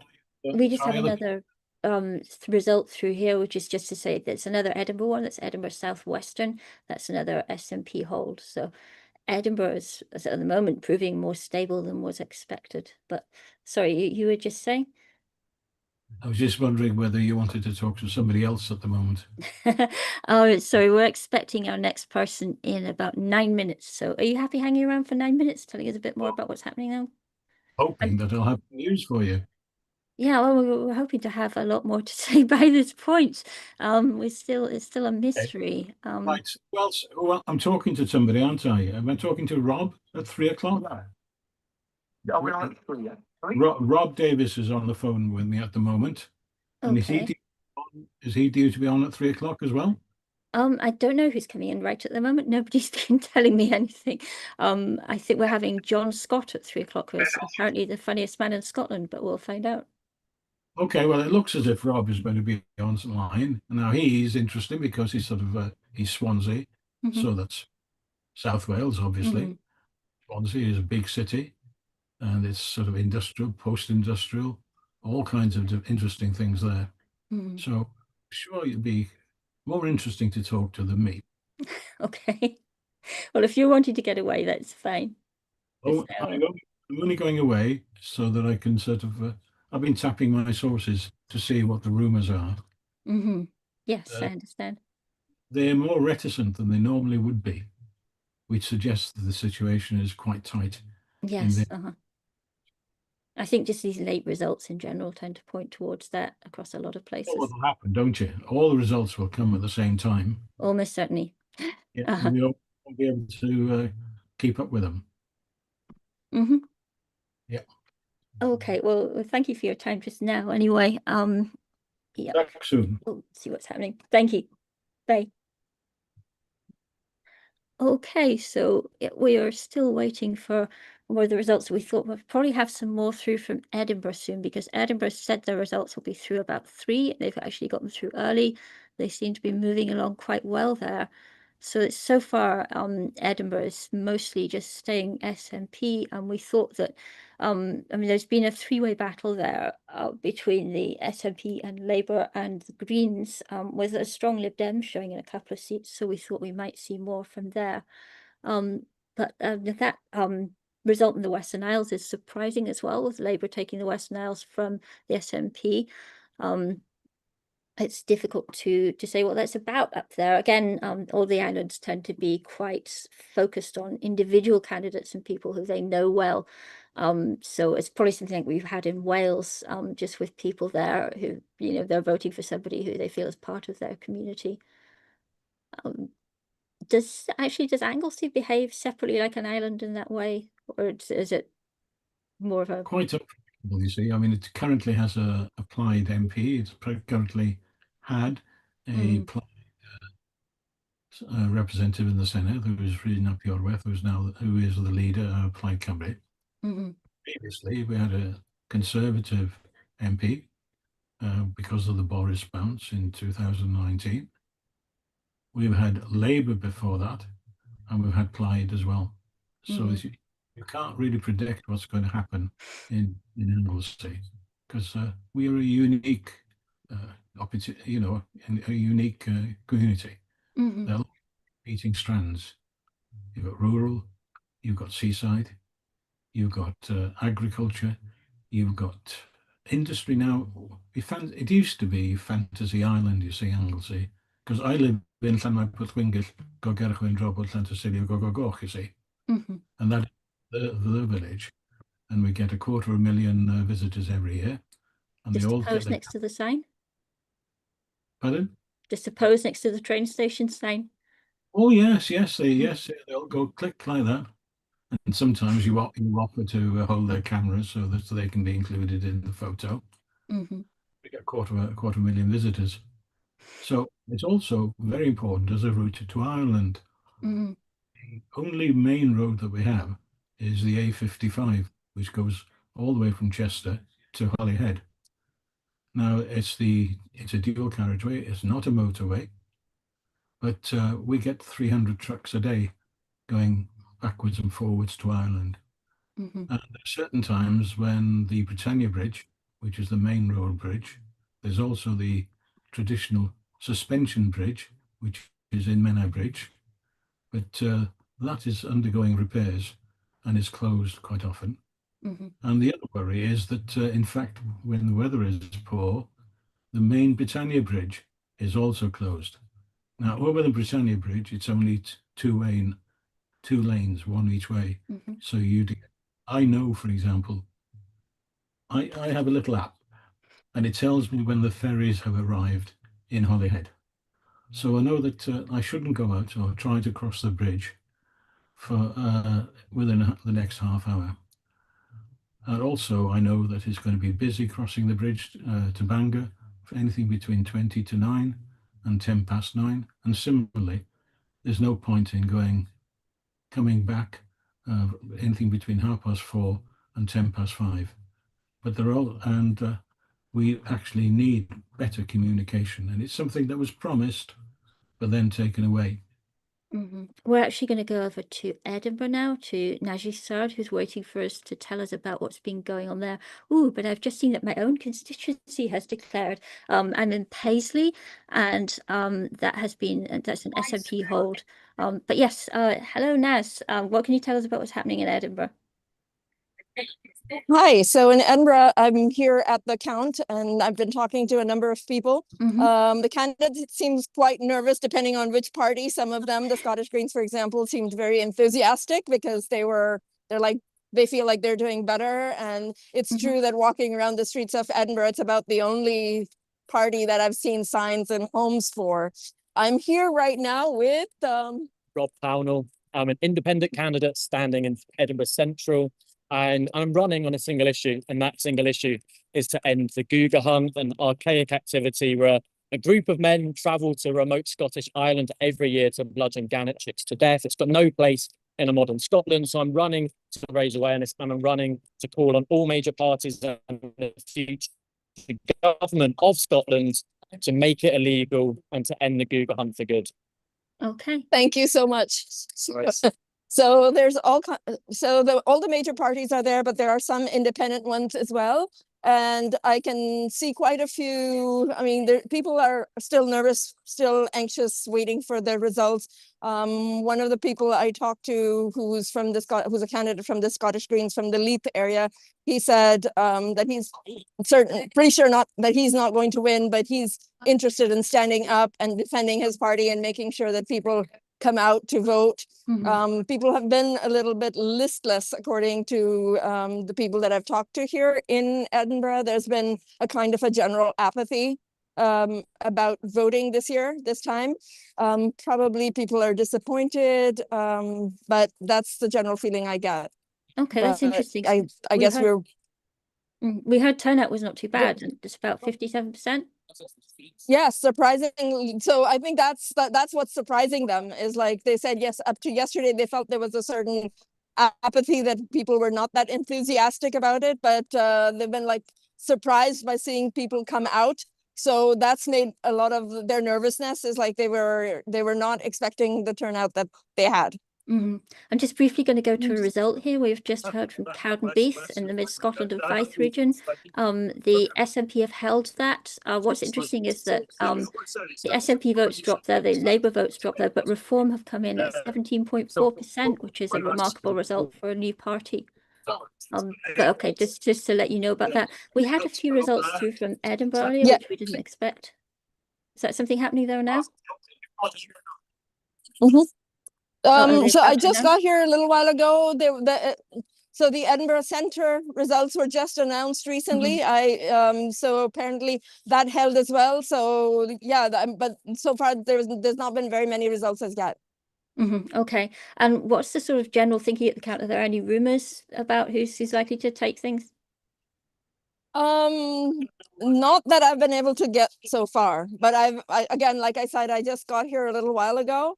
So Sure. I'm still trying to get more information from people and try to see how. Right now, I think it's too early to tell.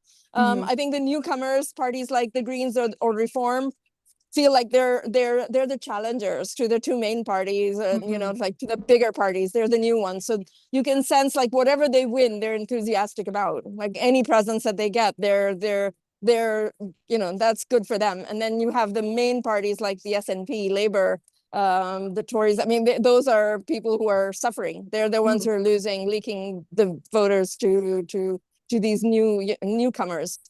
No, so yeah, there's happened all across Scotland. We've seen those votes going down for the bigger parties. Yeah, so those are I think that's why you see this enthusiasm on the new party side, but you also see that kind of anxiety on the established parties. Okay, well, thank you very much for filling in, and let us know when something's happening there. We'll be happy to cut back to you and see what's going on.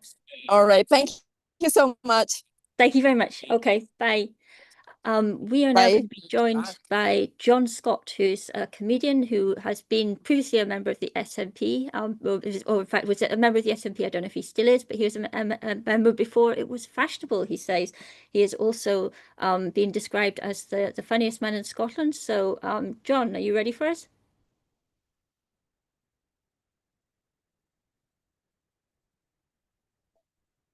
Hello, John. Hi, how are we doing? Hi. So what do you think of what's been happening so far today? Well, I'm only just tuning into some of it just now.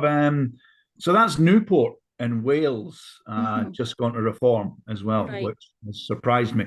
I thought Plaid Cymru might be in with a chance of taking that. There are a couple of thousand votes behind them. I think it's a Labour stronghold, and I think that 10,000 votes between Labour and Plaid Cymru have allowed Reform to come through. But overall, I don't know what's happening up in Scotland. I don't think Reform have taken anything in Scotland yet, have they? They haven't, no. Their most likely seat, they just that was held on to just by the SNP. I saw that. We think they'll be getting seats on the list. But what's interesting is that in seats where they haven't they haven't won anything, but they've had quite a strong presence in a few, so that's going to knock their list score down effectively. So it'll be interesting to see if they might end up in that awkward middle ground where they haven't got constituency seats, but their lists are not that great either. Right, yeah.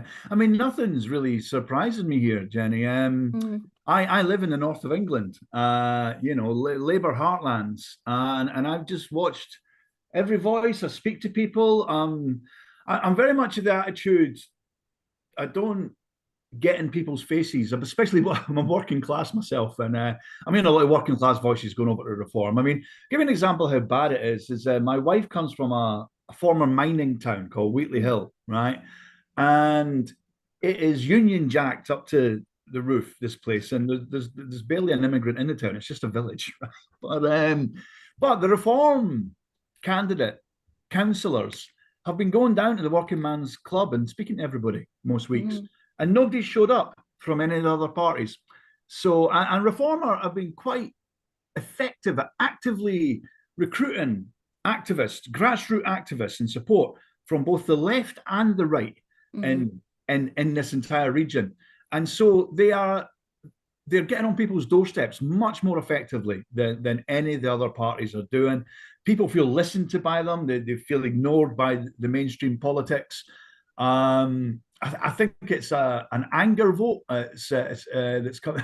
I just like people voting Reform out of spite rather than anything else. Like but they're a great party to elect in a spiteful way. And the question there is if that's going to be sustained, isn't it? If that's actually going to be a vote that they can hang on to anywhere in Scotland or Wales, or if at a general election. I know. It's a genuine anger vote. I think that whoever forms the next government in Britain come this next general election, whether it be left or right, it'll be a rainbow coalition of either the left or the right. I think we're heading the same way as Europe, and maybe that's not such a bad thing as well. It might temper some things a little bit, but I'm not surprised at all by what I'm seeing happening. We have just heard that the SNP has taken Eastwood from the Conservatives, so that's Jackson Carlo no longer in the Parliament in Scotland. Right. Wow. Okay. Just coming through that, which probably, ironically, the Conservatives might actually be quite relieved because that means they're less likely to lose their leader. He'll probably get in on the list, Russell Finlay. Right. Yeah. I mean, my political history is I've lived in Newcastle for 20 years now, but I mean, I was an SNP member in 1990, way before it was trendy. So I mean, my thoughts on it's hard. I'm out of touch with Scotland, and we don't get really a lot of Scottish news down here. Do you feel this might push another referendum to the fore? What's happening in the UK just now? I think that if we start to see Reform looking like they could win a general election or be a strong presence after a general election, I think that will push a lot of people in Scotland towards independence, of sort of the kind of people who liked the status quo and didn't like the idea of independence because of that. They won't like the idea of Reform either. Absolutely. So that probably does tip it a little bit. But we'll have to see what happens with that, because I mean, obviously the SNP is hoping to get a majority today. They've mostly had pretty good results apart from losing the Western Isles to Labour, so they might actually they might just do it. And if that happens, and it is pretty difficult for anybody to say that there shouldn't be a referendum on the basis that they keep getting elected again and again and again, and what can you say to that? On the other hand, West Streeting is saying that it's never going to happen no matter what, so we really can't say. There might be more international pressure if that carries on, though, in support of that position, the SNP's position. But the Greens have aligned themselves interestingly within that map, as well as in supporters of Scottish independence as well. And I think come general election time, that might be very helpful towards the idea of that as well. Particularly if Labour end up needing the Greens for a coalition. I really can't tell. I don't think there's this interesting idea of, we're going to see a lot of lunacy coming from Reform councillors over the time leading up to general election, which might affect things. But I think you have to look at America, and we've certainly seen plenty of lunacy, moral scandal, and everything surround Trump, and it seemed to make him more popular rather than less.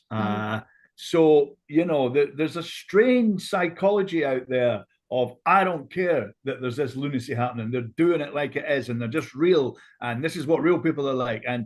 And lunacy coming from the Reform councillors, I don't think necessarily might go against them. There's a strange climate out there when it comes to that kind of thing. If people just want to shake things up, then that builds into that image that that's what they're looking for. I mean, I don't know. It depends. I work as a comedian. I'm a topical comedian, and political and topical comedy has never been popular. But for the first time in my life, for 26 years of doing it, it's like a golden era of it now. Now there's so much to target and rail against. But yeah, it's seismic stuff. I think I'm glad in England to see the end of a two-party thing. Right, left or right. I'm glad to see that getting shaken up. And I hope that continues long into the future. We've got a couple more results that have come through here. We've got Dunfermline from Mid Scotland and Fife region. That's an SNP hold, and then the Conservatives have held on to Galloway and West Dumfries despite dropping by 8.7%, and despite Reform actually cutting into there with 15.6%, which is people are expecting that Reform might do quite well out there. So. That's the Conservatives are going to be very pleased with that one, I think. I'm very relieved that at least that's one seat they've now got in the bag that they're safe with. I remember a time in the Scottish political map when there was no Conservatives. Is this a platform as well? Because I don't know much about. Because is it a politically neutral platform? I'm hope I'm not leaning too much either way. We're neutral in that we're not party political. Right. Essentially, but we hope to have, you know, a voice for all the different parties like that. But it doesn't mean that we can't say a particular party is problematic, for instance. Just as long as we're not saying vote for this one, which is not absolutely. something I that we mean, would want to do. so yeah, my own vote went to Green for the first time Mhm. ever this time. I don't know. I've not seen any results coming in for Newcastle. Sunderland, I think, will go very Reform. They've been heading that way for a long time. But Newcastle is still a Labour stronghold, so it's going to be interesting to see what happens here between the Greens and the Labour Party. And you know, this is where we're around Durham and everything. That was Tony Blair's constituency, so this is proper Labour heartlands here. And yeah, I don't know what way it's going to go. Probably, but I can see that the Labour vote's still getting devastated up here as well. Like, What do you think is going to happen to Keir Starmer with that? Well, Mister, I'm listening, and it's like, you're not, mate. People are breaking out in a rash when you come on the telly. He has to go. He's brought this entirely on himself. I voted Labour at the last election, and the first thing, what's his first big announcement? Things are going to get worse. I can't forget it. I can't forgive it. To go there as a newly elected big majority Labour Party and turn around and just go, it's a continuation of austerity. And he lost and that was his opening gambit. Let's not forget every U-turn from ID cards and everything that's come since then. You know, quoting Enoch Powell and all the other rubbish that's come out of him, right? He lost the Labour vote on his very opening gambit because he just basically showed he was a continuation of a conservative austerity, and that's how he was going to play out his government, and that was the end of it. That was the end of it for him. Now, I'm not saying Reform are going to fix that for anybody, or even if the Greens know how to fix it, but yeah, that was really on everybody's lips around this region. It's like it's just going to be a continuation of what we've been living with when we were promised something different. He's toast. I think Starmer is toast. But what the Labour Party replace him with, I have no idea. There seems to be no structure there. There's nothing to back up the problem that they've got. They've made he's done a really decent job. He's sweeping the left out of the party. I don't know if Labour Party swung to the left, if people would have any faith in them after the damage that Starmer's caused. I think Labour are in real trouble for a generation. It's interesting because we keep coming across this, you know, in different parties at the moment, in that the Conservatives don't seem to have anywhere else to go to for leaders. You know, that they've got to Kemi Badenoch, and she's the last person who's sort of a taller name who seems possible for a leader. And in Scotland, I mean, Anas Sarwar's being hassled by people about whether or not he should stay as Labour leader. He says he's going to. He says that he thinks that Labour need him to pull it back together. But whether or not he can, there isn't anybody else. I think that's one of his main advantages. Nobody knows who else it would go to if not him. That's it. I mean, an issue everywhere. Yeah, Andy Burnham's obviously popular in England, especially in the north of England. But even he seems like a tarnished name because he's still kind of associated with the modern Labour machine. You know, he might be able to save the day for him. I can't say it. I think Labour. I mean, the Greens have eaten into them substantially this time. I think that'll just increase. I think it'll just increase. Starmer looks like he's going to cling on. I mean, we're dealing with some kind of possessive lunacy, I think, here, that he thinks he's. I mean, that's the mode he's in today. I'm listening, and he listens for an hour and a half, then just goes back to whatever it is he thinks he's doing. I mean, there's been an onslaught for the media for Starmer as well. That Labour have done a few good things that we don't really get to hear about, right? We can't list them off, but the disasters have far outweighed any positives that they've managed to make. Yeah. Okay, well, thank you for talking to us today. It's been interesting. Thanks for having me on. Thank you. Right. Good luck. Thanks. Good luck with things up there. Okay. Cheers now. Okay, so we are starting to get more results in now. Across a number of places. So as I said there, we've had Paisley, which is a hold for the SNP. Eastwood as a big one because that's gone to the SNP from the Conservatives. So that means Jackson Carlo's out, who's been a significant figure for them in the Parliament for a while. But Russell Findlay will have a good chance of holding on to his seat on the list. So the Conservatives, who definitely don't have anyone to replace him with at the moment, will be able to hold on to their leader.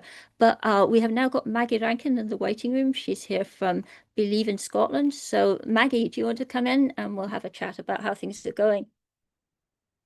Hi, Maggie. And things are going pretty well for the SNP so far and for the Greens. So in terms of what we're hearing from the back of things. So what do you think we're likely to be looking at this time? Are you feeling positive from your point of view? You've still got no sound. I'm not sure why. This keeps happening with people as they come in. I'm sorry about that. Oh, you seem to be Hello, muted. sorry. It's okay. Sorry, Jenny. I was juggling with the YouTube that I was still listening to, and all of a sudden I had two things shouting at me at once. How are you? You're doing brilliant, by the way. This cannot be easy. So thank you. So well done to you. So yeah, I was just wanting to know, how you're feeling about it at the moment, because it seems to be going quite positively for pro-independence candidates. Yeah, so you've got some real kind of political people here with some real political credentials, and unfortunately I come with none of that. I'm just an ordinary voter. So just, but have a real interest in how the pro-independence parties are going to do across Scotland. So yeah, I guess it's still pretty early days, right? It's good to see the SNP take Eastwood, and ironic that Russell Finlay's probably going to be delighted about that as well. But yeah, it'd be really interesting to see how the rest of the day pans out. Obviously, I'd love to see the SNP get a majority because it means we can perhaps have a debate about Scotland's future in the Union. But we'll see if that materialises. But hopefully enough Greens will at least give us a pro-independence parliament and give us an opportunity to have that debate. So we've been talking about how independence hasn't been talked about a whole lot in the campaigns here around this, in the run up to the election. And we're wondering whether that's because all those arguments have been had and we'd only really be repeating the same things regardless of how people feel about them. Or if you think there's some other reason, if you think that maybe the SNP wanted to focus on being seen as a competent governing party and just attract people that way when there's so much obviously chaos going on in other parts of the political sphere. Yeah, I mean, I'm not an SNP member. I'm not a member of any political party, so I can only come at it from my own perspective, really. My guess is that people are probably just so concerned about world affairs, what's going on, in the Far East, what's going on with Trump's America, and how that affects them and the cost of living. And, people have got so many things about everyday life that they need to be concerning themselves with, that maybe the question of independence just feels right now a little bit of a distraction to them. And my counter argument to that would be, well, that's how we make our way and we make our small difference to the world, is by taking a different tactic to these things to what the UK government are doing, and at least giving Scotland a voice in the international stage. But I guess people are just so busy trying to just juggle everyday life, childcare costs and what have you, that the independence just isn't forefront in their mind. I mean, I guess we have a lot of people who are kind of, they understand that independence would probably cost a bit of money to begin with, and whether or not Scotland would be doing better as an independent country once it's got established. Inevitably, the process of change costs some money to begin with, and maybe people are feeling that it's not quite the moment for them because the cost of living crisis is such a big issue. But there's a point, isn't there, at which you maybe think, if it's costing me this much under this system, do I need a different system? And maybe that's why we've seen some people going to smaller parties in this election, because they're looking for different ways of doing things. Yeah, and I had some of those worries as well in 2014 when I first started to look into the issues. I wasn't really sure about the economic argument, but Scotland pays for its things at the moment. It pays for its defence, and it pays for foreign aid, and it just does it via sending money down to Westminster. So we would still have the same expenses, but actually things like the sort of UK institutions like passport offices, and perhaps not a great example, but the DVLA, for example, would actually be based in Scotland, and that money, people would be paying taxes here who are employed by these organisations. So you know, Believe in Scotland, who is the sort of campaign group that I'm closest affiliated with, have done an awful lot of work on the economics and how that would work. And Gordon's little book, Scotland the Beef, is just a great resource for actually debunking some of the myths that that people have been led to believe about Scotland's economy. Yeah, I mean, I don't think it's hard to. We could argue either way about what Scotland will be like once it's established as an independent country like that. But if there would be a transition cost, wouldn't there? I think that's possibly what worries people at the moment, if they don't feel that they've got any leeway with their household budgets and so on. Well, yeah, but I would probably argue we can't afford not to do it, right? We're out of Europe now, and that's costing us economically as well. And so, you know, it's I'm not, you know, it's probably not something you're going to wake up the following day and there's going to be some utopia. Of course, there's going to be challenges and things to overcome. But you know, we're a smart nation, and you know, we can make good decisions, and hopefully, you know, enough people in the next few years are actually going to come to that conclusion as well, and take a different direction. Because looking at the results that have come in England, I'm not sure I like where they're going either. So. You know, there's been a lot of reaction to that. Before we go on, I just want to say that Dumfriesshire has come in, and that's a Conservative hold. The SNP pushed them very close. We're talking only just over 108 votes is the difference. Wow. In that one. So the Conservatives are going to be nervous, even though they held it. But yeah, it's their second hold, and I suspect a hold is as good as they're going to get in this election. I thought the Banffshire Coast one was quite close. That was less than 300 votes, I think, up there. So, but that was obviously in the SNP's favour. So yeah, they are down. The Conservatives are down 12.9%. So they've already held onto that by the skin of their teeth. But the SNP have held Moray. That's the other one that we've got in just now, and that was where the Conservatives were challenging. But the Conservatives have suffered more than they have from votes going elsewhere. So. Where we're at just now, and we're starting to see votes coming in, results coming in quite fast now. So sorry if there are going to be interruptions because of that, but it's the nature of the day. It's fine. Do what you've got to do. That's what makes it exciting, though, right? Yeah. Are you somebody who usually watches elections like this? Is it something that you look forward to from that point of view? I did take today off. I do work full time, and I took today off before I knew that the count wasn't happening overnight, because what tends to happen is I kind of sit down and watch some of the election coverage, and then I go, oh God, I've got to go to work because you know, I've got to go to bed because I'm working tomorrow. So today I thought, right, I'll take the Friday off, and then they were do the count until, you know, till this morning. So, so yeah, I do kind of watch it pretty closely, but it's probably a fairly recent thing in the last 3 or 4 elections that I've done it. We're trying to look out for Wales as well here, because Wales never gets enough coverage, and we've just had some stuff in from there. So here 2 seats have gone to Reform, and excuse my pronunciation, in Casneud Sloan, and 1 has gone to the to Reform's leader in Wales, Dan Thomas, and the other to Art Wright. We have Plaid Cymru have taken 2 seats. I don't have which seats it is, only some names here, so I don't think that's going to help that much. Yeah, okay. That's all we've really got just now. 1 seat has gone to Labour in Wales and 1 to the Conservatives, but I don't have any details on which seats, so that's only so useful. So sorry about that for our Welsh viewers. Not much we can do about that. But yes, it's a strange situation we've got here at the moment with the Scottish results, because they're much more scattershot when they're coming in than we expected. And I think some of them are closer to call than expected, which is interesting just now. You know, we thought we could see some more sweeping results, but nobody was sure how it would work out because of that Reform presence, because we just didn't know where that vote was coming from, where it was going to. I wondered if you had any sense of how this election was going to go sort of ahead of time yourself. I've obviously been watching the polls, right? And, you know, just encouraged that, you know, it looks like there's going to be a pro-independence majority. It is interesting, though, because at the last election, there was a worry, wasn't there, when some of the pro-independence parties formed in Alba came on the scene, and people were nervous about splitting the independence vote, and there was a lot of anxiety around what that would mean for independent supporting parties, and it feels like that's flipped now.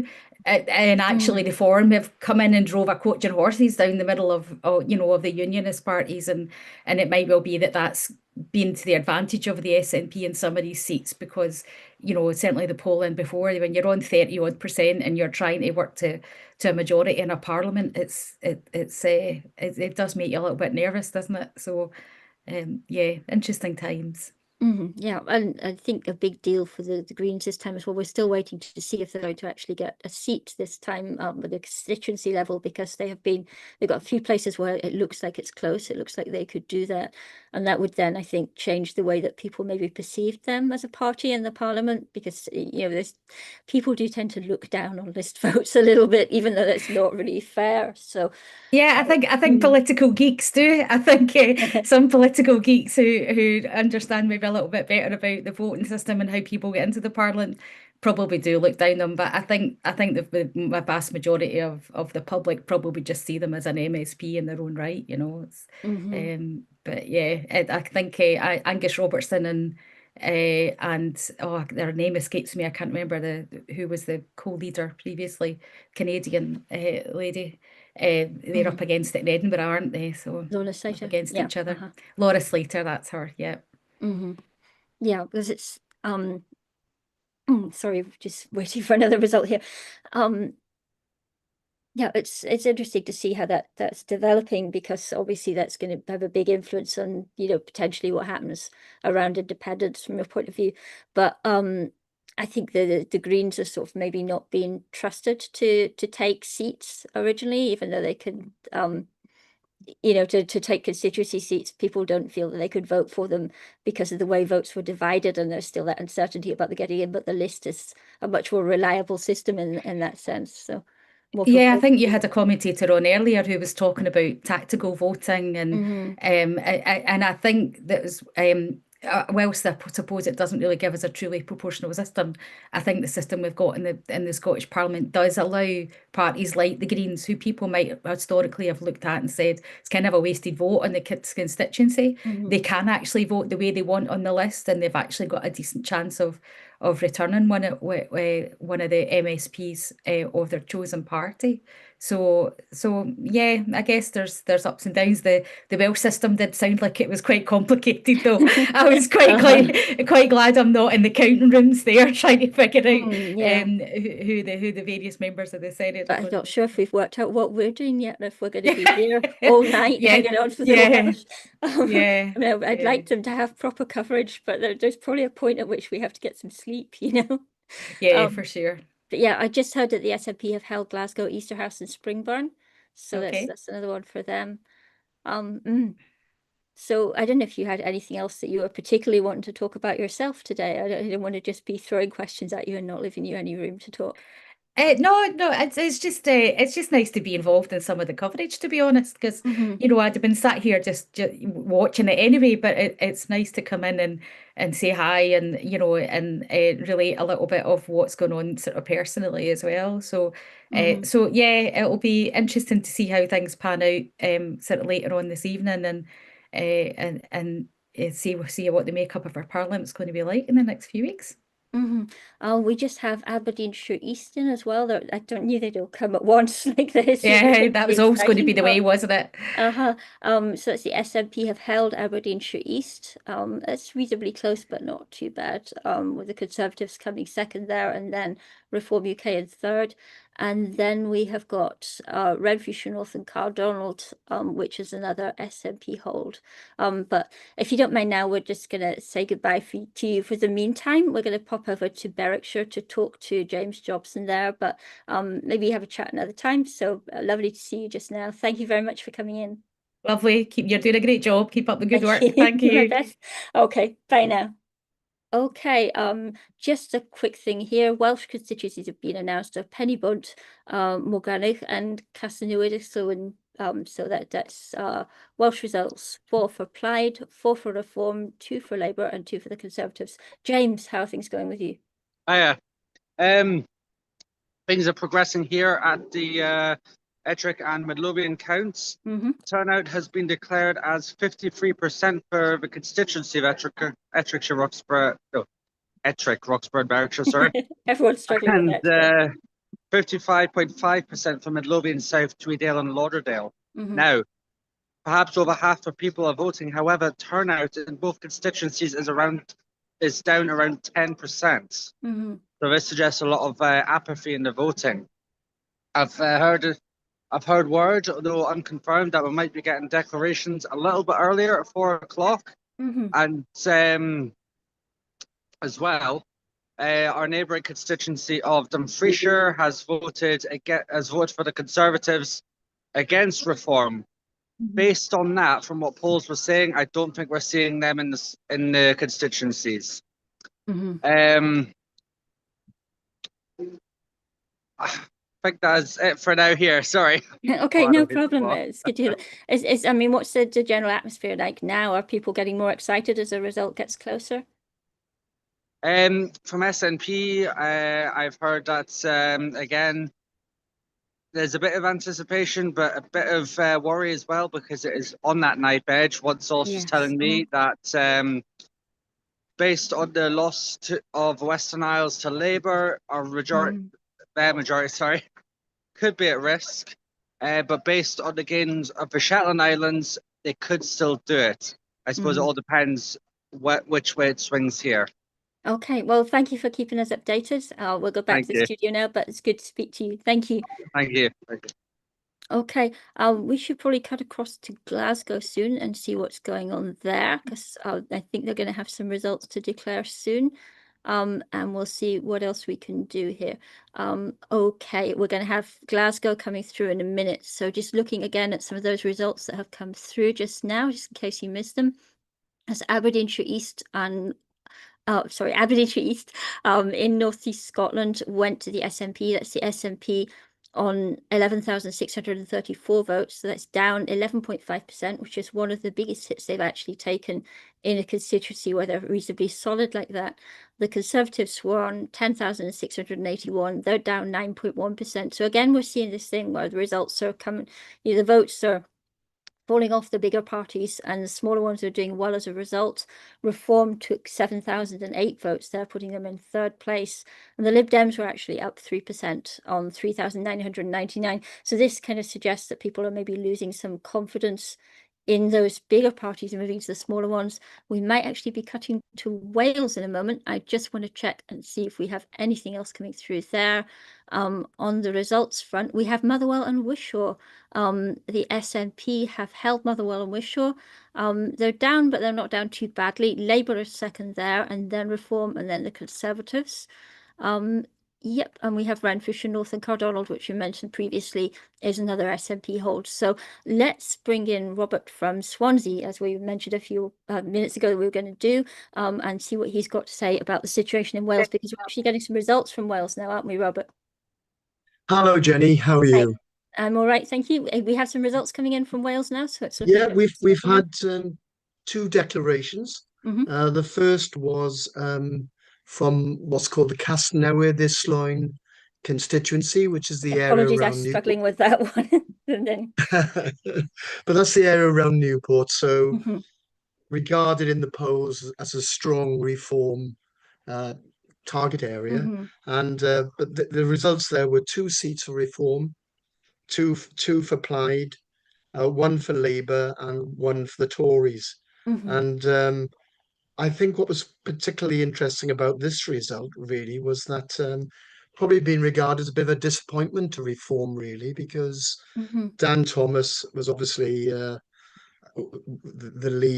leader of Reform Wales, obviously was standing in that constituency, and I think there was a feeling that they possibly, because of that, they would have taken 3 of the seats, but they didn't. So the indications are, and I'll go on to the second set of results in a second, but the indications are that Plaid did better than expected there. So if that is replicated across Wales in areas where it's anticipated they'll do well, then there's a good chance that Plaid will we'll have more votes than they were anticipating. If that's so. So I think with the next set of results declared then was the for the Bridge End, what we call all the Welsh names, so Penybont Bro Morgannwg, which is the Bridge End and the Vale of Glamorgan. And again, similar, 2 seats to Plaid, two to Reform, 1 to the Tories and 1 to Labour.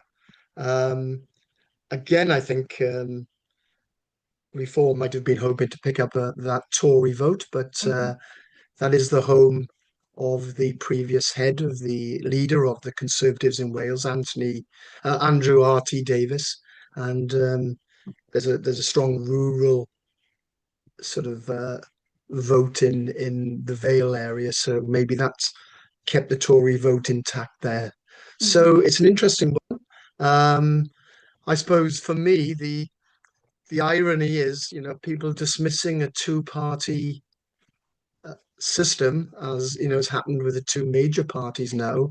What we've seen in Wales almost is a 2-horse race with Plaid and Reform. I'm just hearing that it looks like Alan Davies from Labour might actually lose a seat in Blaenau Gwent Caerphilly because there's been a recount there, and it looks like there's a bigger gap now between his party and Reform for the 7th seat. That's right. I understand that there was 100. That there's been at least 1 recount, and for the 6th place, there's 111 votes in it.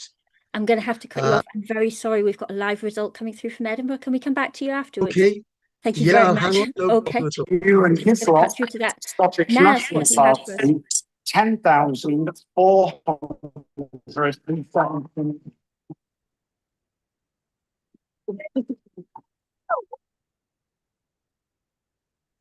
Hayley Kinross O'Neill, Scottish Green Party, 5,289.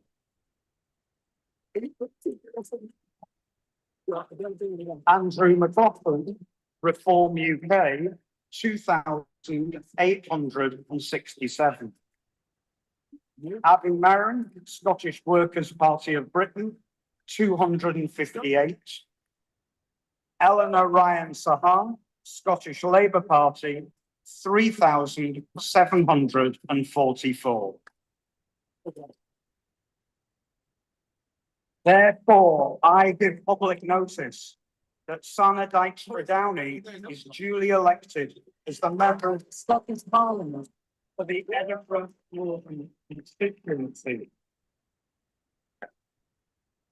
The total number of votes cast at the election on the 7th of May was 37,641.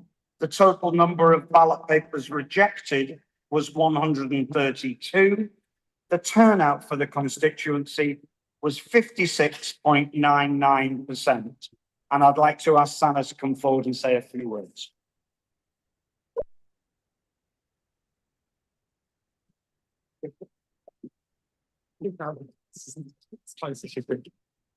Shake your hands.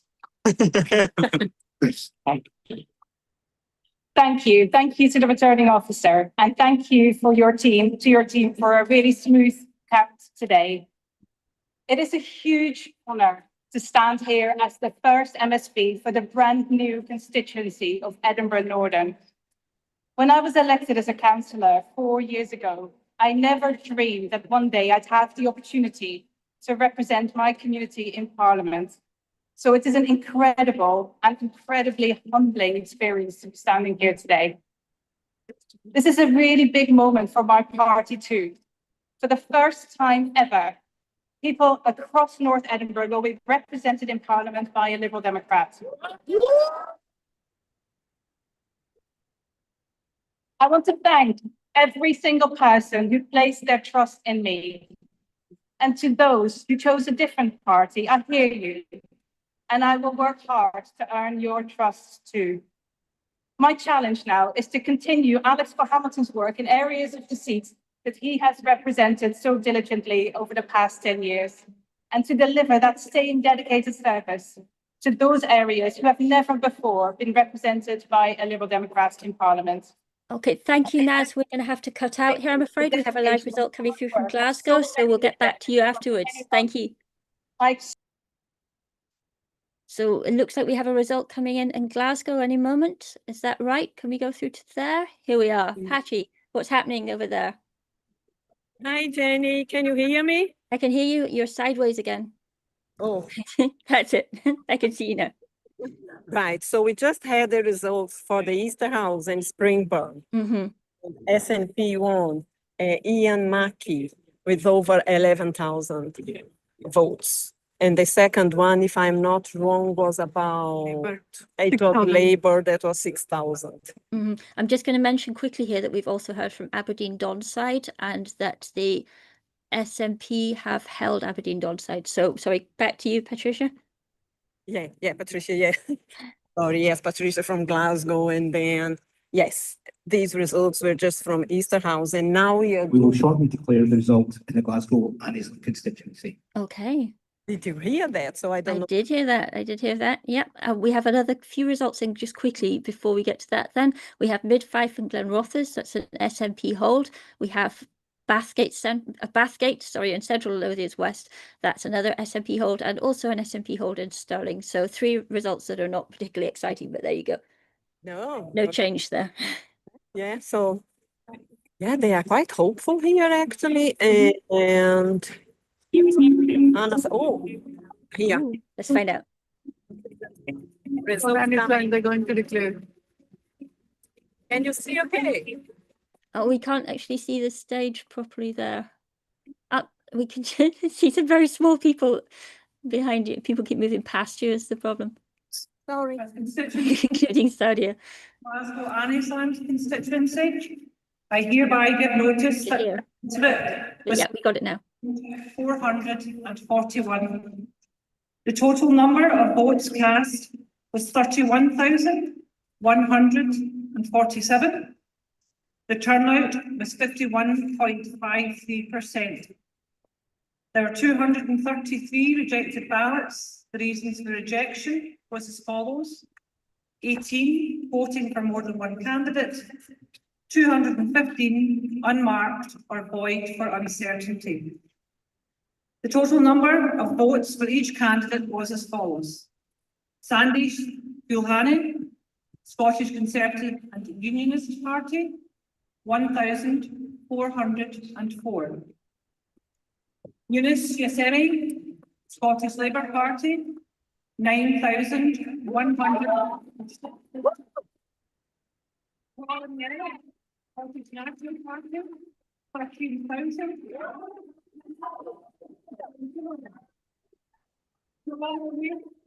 Upon pay, 4,839.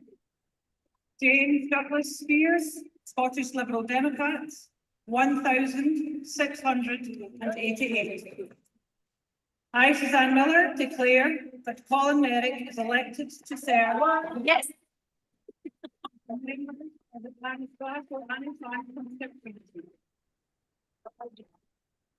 I'm going to be interviewing him very soon if I manage to grab him because he promised me. Okay, fantastic. Yeah. I don't know if we can't quite hear his speech there. He's still going to talk. I'd like to begin by thanking the returning officer, her staff, and the police for the smooth operation of the election. I also want to thank my fellow candidates for the good spirited campaign. I'd like to thank my election agent, Malcolm Mitchell, my campaign manager, John Buckley, and the entire Annisland SNP team for their hard work.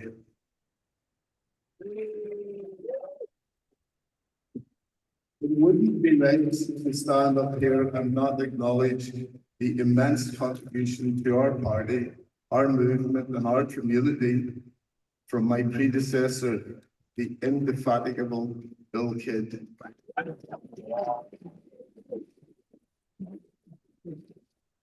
That campaign doesn't just take a Herculean effort for the campaign team. None of it would be possible without the support of my family, some of whom are here today. And that's certainly the case for me. To my wife Katrina, my children, and my wider family who have always been there for me, thank you. At the outset of the campaign, I talked about how Annie's Land meant a great deal to me, and I meant it. If you'd told my parents, long before I was born, 70 years ago, when they arrived in Annie's Land, that their son would be elected to our Scottish Parliament, I doubt they would believe you. But it is real. The people of Glasgow, Annie's Land, have put their faith in me to represent them in our national Parliament. And I will work every day for the next 5 years to repay that trust. Thank you.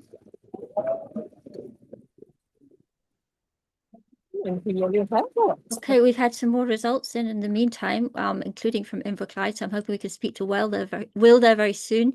That's an SNP hold in Inverclyde, an SNP hold in Ayr, and a Lib Dem gain in Edinburgh Northern. Also, the SNP have held Cumbernauld and Kilsyth. Sorry if this is all a bit rapid for everybody. Hopefully we'll pop back over to Naz soon and hear what's happening in Edinburgh Northern. Oh, that's the one we saw earlier, of course. Just through, sorry about that. So SNP holds there otherwise. So Patty, do you want to talk to us a little bit more? Tell us what's happening there otherwise. Yes, so Carl Merrick was voted with 13,821 votes, and the second one was Scottish Labour Party with 9,162 votes. So they were quite enthusiastic as well. They were not very hopeful, I have to say, but so that's why they were quite enthusiastic. So now we were expecting the Glasgow South Side Regional. That is it looks like the Greens are going to get it, but there are still doubtful ballots. So we are going to have a bit of wait to know about this fight. And I'll try to get home if I can, or I can come back later. Let me see if I can grab him. And these are. Okay. We actually want to cut to Inverclyde in a moment because we've got the results through from there already. But if you have someone just right now, then we can go with that, or we can cut back to you. Right now, I don't. So what I'm going to do, I might just record with Coleman, then I send it to you. Sure. Okay. Thank you for that. Okay. We'll see you later. Okay. Okay. Thank you. Bye. Thank you. We're cutting through to Will then. Hi, Will. We just Hello. had your result that the SNP have held Inverclyde there. So Yes. anything on that for us? And we've got 14%. They were a half. They had to check on one of the boxes. They were on almost recount, but it was just a few boxes, I was told from my people on the inside. So it's looking 14%. It's looking like 14,000. Like, I've got my numbers here. I think I may have sent them on the chat also. So what I've been told from the inside, that they were only 6% for Lib Dem. Malcolm clapped everyone, but not very well, and didn't clap the SNP. You can see that from the video. So the numbers are Labour 8,000, Reform 5,000, Conservatives 1,300, SNP 14,193, in Lib Dem 1,954. So it was a hold. It just shows you that Labour was still, she did a good campaign. We thought that she was going to beat Reform, but she didn't. She won that bit, but SNP did strong. This is a hold here anyway. I think they've held it since 2014, so it's good to see them back in. And I was told that Stuart, who is a big supporter of independent journalism, is going to come out and speak to us at one point today. So fantastic. Okay. We'll get Stuart, who spoke to us earlier. He'll come speak to us later on. I don't know who else I'll grab, because we're at the door. We're no longer in the sunshine studio. It's more of a cloudy studio. So, and I've been told that Malcolm's going to talk to the BBC. Then he will probably come out here. So I can see if I can grab him and get a word or two from him. Thank you. I'm just going to note that while we've been talking, the SNP have held East Lothian Coast and the Lammermuirs, and also Kilcoddy. Oh, that's great. Oh, I was thinking that Reform was going to grab some little places, but that's good that the SNP have got that. It's showing you how strong it is. It's an English party, and it's showing you that people still believe in Scottish parties and not unionist ones. SNP seem to, I mean, yeah, for Reform's vote seems to be very widely distributed Yeah. across Scotland, I would say. So they're not breaking through in specific areas, but they'll probably, we'll see if they make up for that on the list in terms of what they're hoping for. I guess you can talk to Malcolm about that. Yeah, if you'd speak to me, but I'll get a wave at least anyway, probably. So the wave might count. That might be our Malcolm story is just a nice little wave, and I'll be like, "Hello, Malcolm." But we'll see how it goes. I'll try to grab him. He's always welcome in the cloudy studio here in Greenock. Okay, we're probably going to cut back to Robert Davies for a bit then, because we were talking about Wales just before this, so we got a little bit more news from there, hopefully. So we'll catch up with you. Give us a shout when you have somebody to speak to. Thank you. Okay. Okay. Bye. Thanks now. Okay, do we still have Robert? Is he available to talk just now? To forgive him if he hasn't, if he's gone somewhere else, because we had this flood of Scottish results, and obviously that's going to be getting in the way a little bit. Let me see if we've got anything else coming through. Not just now, but we can talk about those other results that we did have there. So the SNP have held on, as I said, to the East Lothian Coast and the Lammermuirs. There's an independent there. I'm not sure who the independent is. We'll have to look that one up. Who has managed to get 597 votes, which is not a small amount, not a thing to be sniffed at. And yeah, but it's been close at the top. The SNP on 11,677 votes and Labour on 11,259. Again, both of those parties' votes have dropped. The SNPs have dropped by more, so it's why they ended up so close. But there are quite a few results we're seeing this time. I mean, massively so in Wales, but even in Scotland, which are just a few hundred apart. So these delicate majorities that's when you get an MP, an MSP who you can get some leverage with. If you have your own issues and you think they're not listening to you, write in and remind them that you could switch your vote to the other party out of those two, and they will get nervous, and you've got more chance of getting them to support you and the things that are important to you there. Kirkcaldy is a much bigger gap. So Kirkcaldy, the SNP, is on 12,230 and Labour is on 7,483, with Reform coming in third there on 5,484. Right across the board, we're seeing the Conservatives in fifth place, if not lower. A lot of places, apart from the places that they were actually holding to begin with, or where they have a strong historical weight behind them. So it's going to be a difficult time for them. We have just one more thing here. We have Fife North East has just come in. That's a Lib Dem hold. And the SNP have held Cunningham North. So after those two results, we're now going to pop across to Gareth again, and Rob's going to come in afterwards. So we're going to hear a little bit more about what's happening in Wales. Let's go. Gareth. Okay, more happening in Wales now. It sounds more exciting down there. What's going on? Yes, it's very exciting. The results are coming through, and as we said, they're like the buses, all come at the same time. There are a few surprises. Basically, the collapse of the Labour Party is a bit of a surprise. At the moment, the current situation is that 13 has Plaid Cymru has got 13 members. Reform has got 11. Labour 3. Conservatives have got 2. The Greens have got their first seat. Now, somebody who knows the person who's won the seat, somebody who's been trying for a long time, an ardent European, amongst other things. And I'm very pleased for him that he succeeded in doing so. It's very well deserved. Otherwise, with the Labour Party, have lost some big hitters. Certainly, in as far as Caerphilly is concerned, Alan Davis has gone. And that is a shame, because also he was a huge European. There's still some people there. I'm pleased personally that Adam Price has managed to get back in. He's Plaid Cymru. He's the former leader before Rhun ap Iorwerth took over. And at one stage, people said, oh, he's going to be third on the list. He's not hasn't got a hope. But in fact, he's a very important member. He's a thinker. He's a contributor to policy, and also a European, pro-European. So I'm very pleased to see him back. And of course, another one who's there back is Kevin Campbell, who is also a big hitter, and he's back and he's played as well. Bit surprised that there are 3 reform in Caerphilly. So where's the Labour Party? What has happened to it? I mean, Blaenau Gwent and so on, that's the heartland, you know, the NHS country, and they've just disappeared. I'm very disappointed. I feel for my friends who are in the Labour Party at the moment.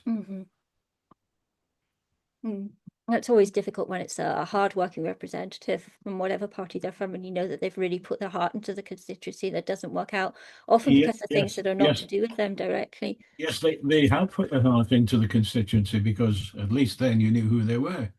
These people who have been elected, some of them, I mean, the 3 people in Caerphilly for Plaid, for example, are well known. But the message, I think, for the Labour Party is, don't forget the people who supported you in the past. Yeah, we just heard that Labour has held Edinburgh Southern, so I don't know if the team will want to cut back to Naz for a little bit sometime soon to see what's going on there, if there's more news from Edinburgh. They will be relieved to have that, because their vote's been collapsing a lot in Scotland as well, and Edinburgh's an area where there was quite a possibility that that seat would go to the SNP. I know that was one of the ones that they were hoping to take as they try and get a majority. It's still completely open whether that happens or not. We really can't tell at this point, but they'll be disappointed not to have made that one. So is there anything else happening in Wales that we need to know about? I think it's the percentage of voters. Reform said, well, what if we get the greater percentage of votes? If we get more than Plaid Cymru as it is at the moment, then really we should be the government. Well, they certainly, in the first couple of results, they were above Plaid Cymru in the total number of votes cast. Now, though, they can't claim at the moment, it might well change, that they have a majority of votes or a greater number of votes than Plaid Cymru. So that argument is an interesting, because they've got an interesting number of seats. They've still got 11 seats from nothing. I mean, they weren't really there in the last Senedd election, or so. But how their growth has been fantastic, really, considering. Was there much of a Conservative presence before? Is that what they're drawing on?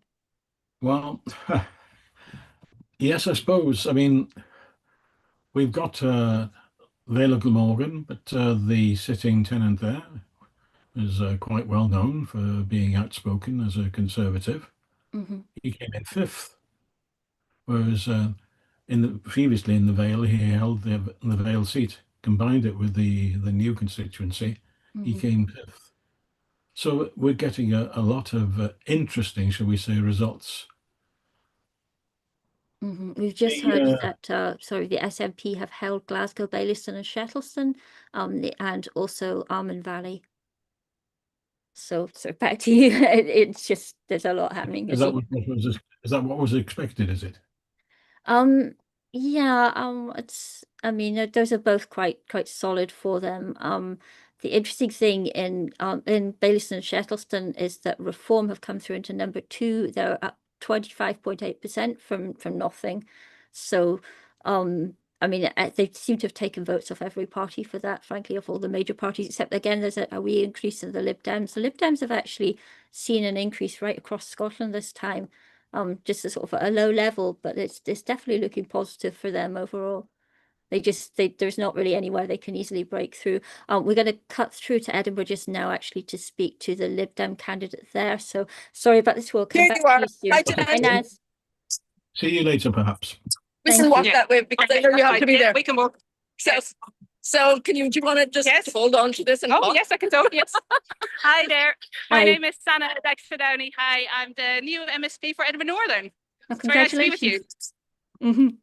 Okay, so Thank were you you very expecting much. this today? Is it a surprise? I know it was very close. We seem to have lost. Well, we were very optimistic. We've been working really hard for a long time.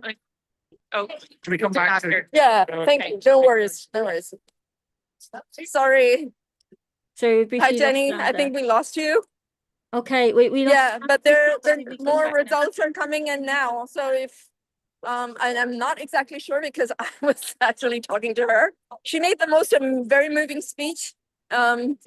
So, but if you want to come back in, I'll find what are the results that are coming in right now? This is Central coming in next. This is Central coming in next, Edinburgh let's listen to Central. Central. And I think they should be on. Yeah, that should be on in about 5 minutes or so. The candidates are already lining up. So do you want to stay online? Well, we will stay on. We'll stay with you for the meantime, unless something else comes through from one of our other results. Because as we expected, everything's happening at once. What else can you tell us about sort of what's been going on there and how people have been responding to results? Let me just go closer to where the candidates are. Okay. There. So there's the green candidate. Mm-hmm.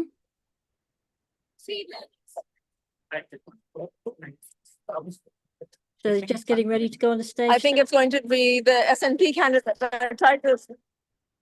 Okay.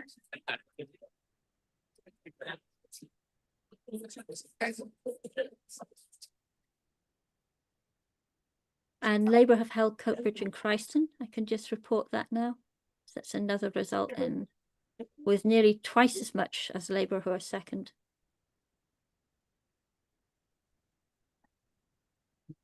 Okay, so we should have this result coming through from Edinburgh very quickly.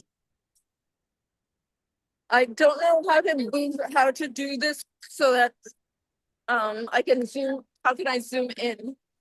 I don't know how that works. So just if you're just nearby, we should be fine. We should follow this. As long as we get the sound, we're all right.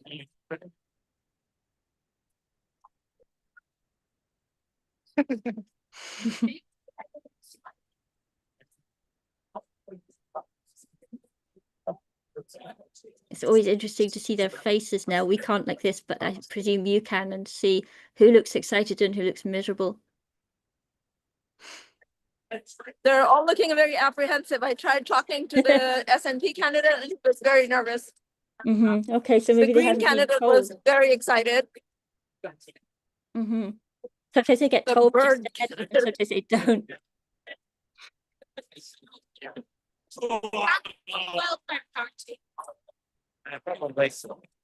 Okay, Mike is going to come in and watch the result with us here. So we'll stay with you, but we're going to have Mike here as well. Yes, they should be coming in any minute now. Okay. They're all lined up, and I think they're just going to go ahead now. Okay. It is, yes.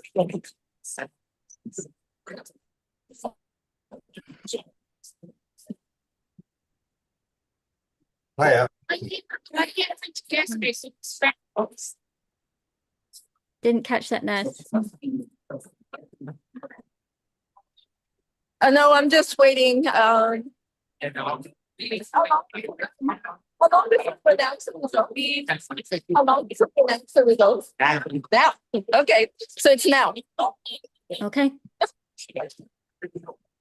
There we are.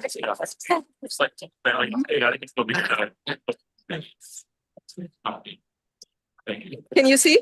We can see. This is great. Thank you.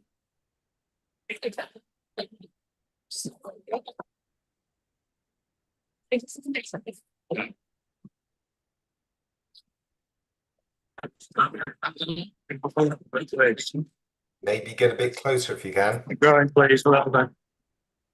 I think that's just right at the edge of the stage. I think that's as close as you can get. Okay. Cameras. Okay. Ladies and gentlemen, if I have your attention, please, and please, if we could have some silence in the hall until the declaration and the speeches are complete. Thank you. I, Paul Lawrence, returning officer for the Edinburgh Central constituency, declare that the total number of votes given to each candidate was as follows. Bonnie Prince Bob, independent, 176. Chris Crichton, independent, 32. James Dalgleish, Scottish Labour Party, 8,098. Charles Dundas, Scottish Liberal Democrats, 2,168.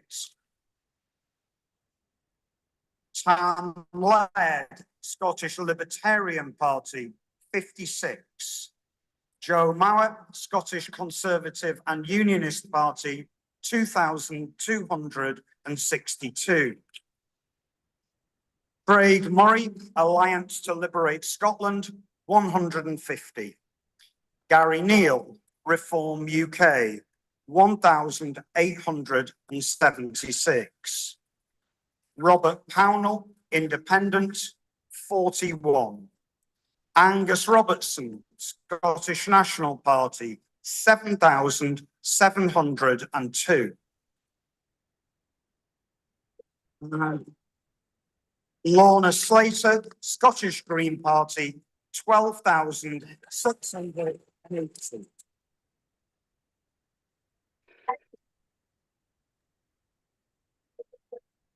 Wow. We don't want to be too loud here because we don't want to sound to carry over there. But that is the Greens got their first Therefore, I give constituency MP. public notice that Lorna Slater is duly elected as the member of the Scottish Parliament for the Edinburgh Central constituency. Wow. How about that? The total number of votes cast at the election on the 7th of May was 35,350. The total number of ballot papers rejected was 109. The turnout for the constituency was 54.71%. And I'd now like to invite Lorna to say a few words. Thank you. Okay, let's hear a bit of her speech. Naz looking happy. I do wish my dad had lived a few months longer to see this, because he never understood the proportional representation bit, but he'd get this bit.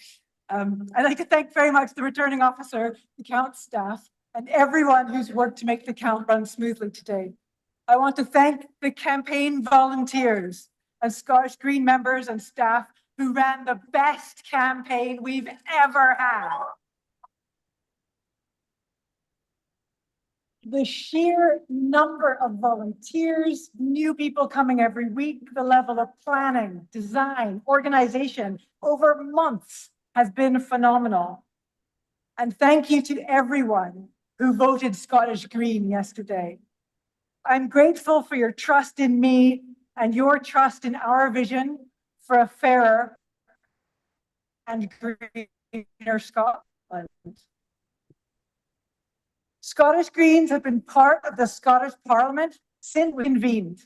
Today, we've reached the significant milestone of winning our first constituency.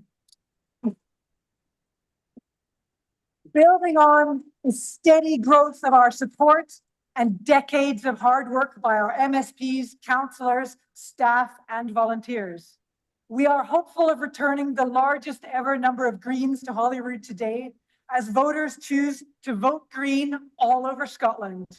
And I can't wait to get back to work. Okay. And I would now like to ask the outgoing member of the Scottish Parliament, Angus Robertson, to say a few words. Thank you. Yeah, definitely. Good afternoon, everybody. May I begin by extending words of thanks to the returning officer, to the counting and polling station staff, and to the police for ensuring our election process functions so well. And may I also begin with heartfelt congratulations to Lorna Slater and to her campaign team here. She's made history in winning a constituency seat for her party, and if it's only a small comfort in defeat, it is her victory is by a fellow Progressive candidate. It's been, thank you. It's been an honour to represent Edinburgh Central for the last 5 years and its diverse communities, including Stockbridge, where I grew up and went to school. More than 7,000 constituent cases have been managed during the last term by my excellent constituency office staff, and I'd like to publicly thank Sheena, Chris, Finlay, Vicky and Michael for their hard work. Over the last 5 years, it has been a tremendous honour to serve as the Scottish Government Cabinet Secretary for the Constitution external affairs, and for culture. Edinburgh is the beating heart of Scotland's culture, arts, and festivals. And I'm proud to have introduced record multi-year funding changes to the sector and to have worked with Screen Scotland to help film and television be on target to become a £1 billion annual industry. It's my sincere hope that these and many other positive SNP achievements will help our outstanding culture sector go from strength to strength at home and abroad. Edinburgh is also the home of the consular community in Scotland, and it's been an honour to work with them and Scotland's international network to promote bilateral relations and Scotland around the world. None of this work would have been possible without my excellent private office and the talented officials I've had the good fortune to work with. I wish them all well. Lastly, I'd like to extend my total admiration and thanks to my SNP campaign colleagues in Edinburgh Central, especially to my campaign manager, Finlay McFarlane, election agent, Ross Crombie, and digital lead, Michael Sturrock. No party can succeed without countless volunteers, members, and supporters. They have put so much work in over months, knocking doors, delivering campaign materials, and so much more. Sorry it didn't deliver the result that we were hoping for this time, but as we all know here, that is part of our democratic process. We dust ourselves down, we pick ourselves up, and we keep going. I'm confident that the Scottish Parliament will again have a majority of members committed to Scotland's right to choose its future as an independent country. And I look forward to that referendum. I look forward to that referendum when it comes, working together with Lorna perhaps, to help deliver a yes result that both the Scottish National Party and the Scottish Green Party support. In the meantime, there is a bright silver lining to today's result for me, which is I will have more time to spend with my wife and daughters. And for that, I'm really grateful. Thank you very much, ladies and gentlemen. A sweet ending. Yeah. But wow. Over to you. Okay, thank you, Ned. Wow, I mean, that was quite some margin, wasn't it? It really was. We always knew 12,000 Scotch Greens, and then who was on 8,000? That was Scottish Labour, wasn't it? And they were just ahead of SNP on 7.7. We knew when that happened that Angus had lost his seat, but obviously we didn't know until we got the next figure that Lorna had taken it. I mean, this is a really huge moment for the Greens, because if they have shown that they can break through constituencies, that changes who's liable to vote for them in future elections and the context in which they're likely to win votes. So they might be able to really make some on the basis of this. Huge. I mean, with that combined with the Hackney mayoral result today, shows that the Greens can just do big wins in inner cities. And I mean, I've been thinking this for a long time, but I was certainly not the only one thinking it and saying it, that Labour were really risking themselves when they came into power for still chasing the tabloid press and what they wanted to hear, and chasing the reform vote, and just opening themselves up more and more on the left flank, if you will. And I knew that, you know, this is the whole Peter Mandelson's doing, I'm sure, because when Keir Starmer came to power, and I heard fairly soon after that Peter Mandelson had manoeuvred himself close, you could see that in how Labour was starting to treat its MPs on the left. I do have a few more results I want to just get in quickly here. Sorry. Oh yeah, sure, do that. Yes, the I'll mouth SNP. off again. It's okay. The SNP have held Renfrewshire West and Leven Valley. They have held Cunningham South. They have held East Kilbride. They have held Clackmannan, and Blaine. And they have held Airdrie. We have finally got that Airdrie result, which disappeared for so long, and it's not even close. It's the SNP are on 10,711 and Labour are on 6,201. So just what Airdrie's excuses for taking so long today when they were supposed to be in at noon, I do not know, but that's where we're at. So back to you, tell them, Jenny. All right. So, but no, with Edinburgh, I mean, that's a phenomenal gap. You know, 12,000 to 8,000 and 7,000, high 7,000 is on next rung. That means that the Greens are really there in force. And it will be taken from today, will be compared to Hackney, and it will be said that the Greens are now the party of the inner cities. You know, starting with Bristol sort of years ago, but you'll see that bubbling up in London and absolutely everywhere.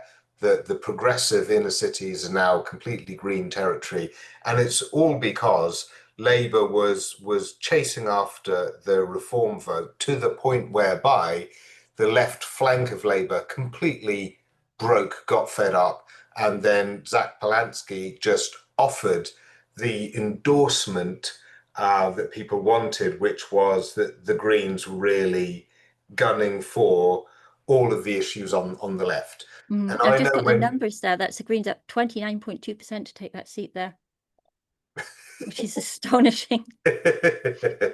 Yeah, and it's interesting to see that although the Scottish Greens, as we were saying before, don't want to be associated from the England and Wales Greens, in a sense they also do, because the success of Greens in England and Wales on the principles that are common to the Scottish Greens open that door for the Scots Greens in terms of acceptance in people's minds that Greens are a force in the UK. Yeah, so that's really something. I mean, it doesn't change the political landscape a lot in terms of control of seats in Scotland, but psychologically, it does mean that the Greens, it's like with Reform, you know, Reform, I've got footholds absolutely everywhere now. And so people know that even in a place where they haven't won, they're a danger. Same thing with the Greens. It's very, very hard to in a say. place where they can. Yeah. It's hard to say what that means. I think that they look a little bit different, those two things, because Reform have they've come, as we say, out of nowhere, but then we don't know where they're going to go from here, how solid that is. They do feel a bit threat-authority, and if they might Reform haven't come out of nowhere because they were the Brexit party before, and then they were UKIP before that. Yeah, they weren't really in Scotland in this kind of way. I mean, True. the Greens No, have in the the Greens Scottish have built up to context. this, so Yeah. it feels a bit more solid. With the way that they've built up over time, it's going to be harder for that to fall back, I think, than with the Reform vote. It could fall back, it could grow. We really don't know. It's going to take another election really before we know anything on that. And also, Reform now have the money, because when Nigel Farage came back to take over the party before the general election, their membership was, about 40,000, something like that. And then when he came in to take over, that's when it surged to over 200,000. And they kept going on about the membership and driving up the membership. And when you've got amounts like that, then you get the big donors as well. And they are now a national party, not just because they're everywhere in all of the British Isles, but also because they've got the scale as well.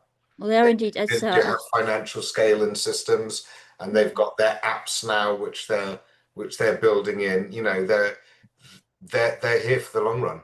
As John Scott was saying earlier, they have actually, he thought they were going to, and they have taken Sunderland in England. Yeah.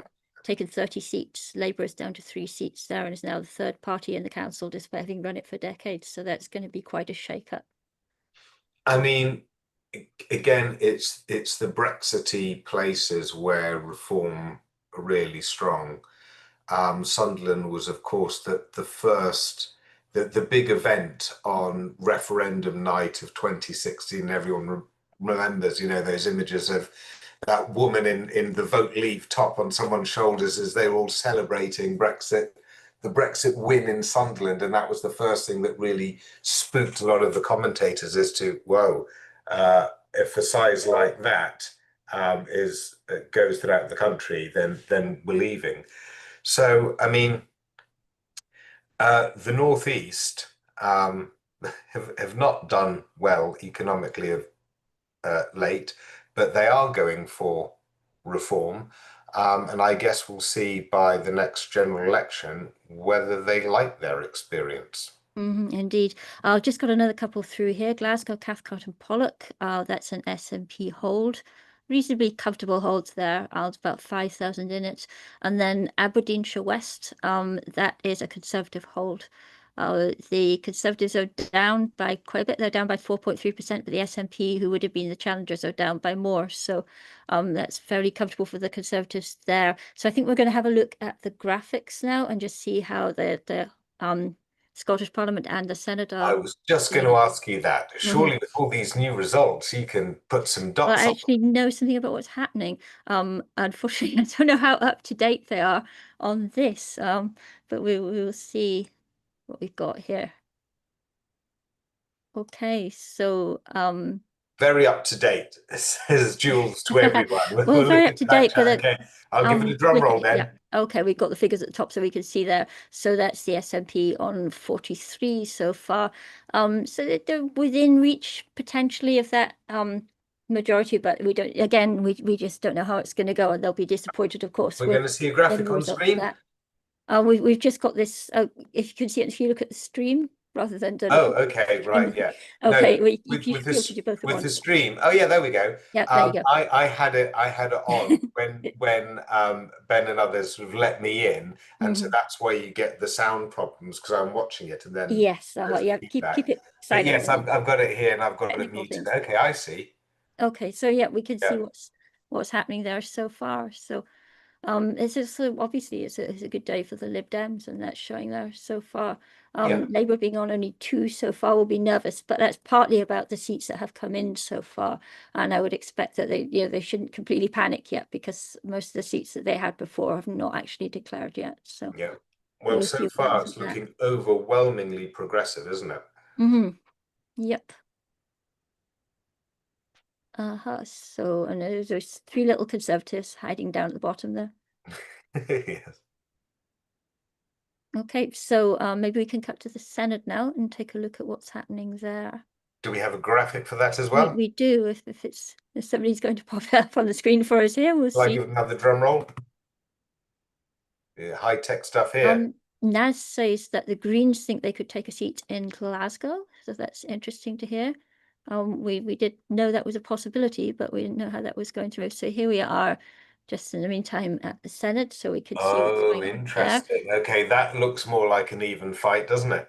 It does, but I think that the Reform were expecting it to be a little bit more even than it is there so far. I think they're a bit nervous from what we've heard from those last few Welsh results. That Plaid have actually got the edge there fairly well. So we'll see how that works out. Yeah, it's certainly a very good day for Plaid, and depending on how the Greens do down there as well. Oh, it's absolutely massive for Plaid. I mean,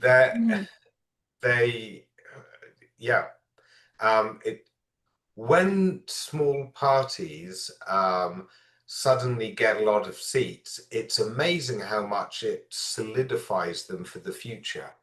And you can see that I'm thinking also when in Hungary, the opposition leader, as he was at the time, Petya Magyar, was calling out Orban. One of the first things he did is he took over a small party called TISA that was just almost unused, so that he could quickly go into the European elections, and he got a ton of MEPs there. And because he got a ton of MEPs there, suddenly he had lots of professional politicians in his party that were fully funded to be so. And it really helps them sort of take a step up. Same thing with UKIP. You know, UKIP had no MPs, but then they got seats as MEPs, and just having fully employed politicians from having none before meant that they were suddenly a well-funded party with a lot of people who are in official, politician roles, and it does a lot to suddenly mature your capabilities and make you harder to get rid of in the longer run. I just want to add here that the SNP have just taken held Hamilton, Larkhall and Stonehouse. Would you be okay with the Welsh squad joining us again now if we have Gareth and Rob back here, and then we can have a word with them as well? Sure. Would you like me to depart in order to make space, or Feel shall free I? to stick around. We've got room. I'll stick around then. I want to hear what they have to say as well. I thought you might. Yeah. Okay, so I'll we've just mute been looking myself at the Senedd there and how that's going, and it seems like it's a good day for Plaid overall. Would you say that they're the winners so far? Yeah, hello, Jenny. Hello, everybody else. Yes, at the moment, we've had 7 of the 16 constituencies have declared. That's 42 seats out of the 96. Plaid have got 19, Reform 15, Labour 5, Conservative 2, and Greens 1.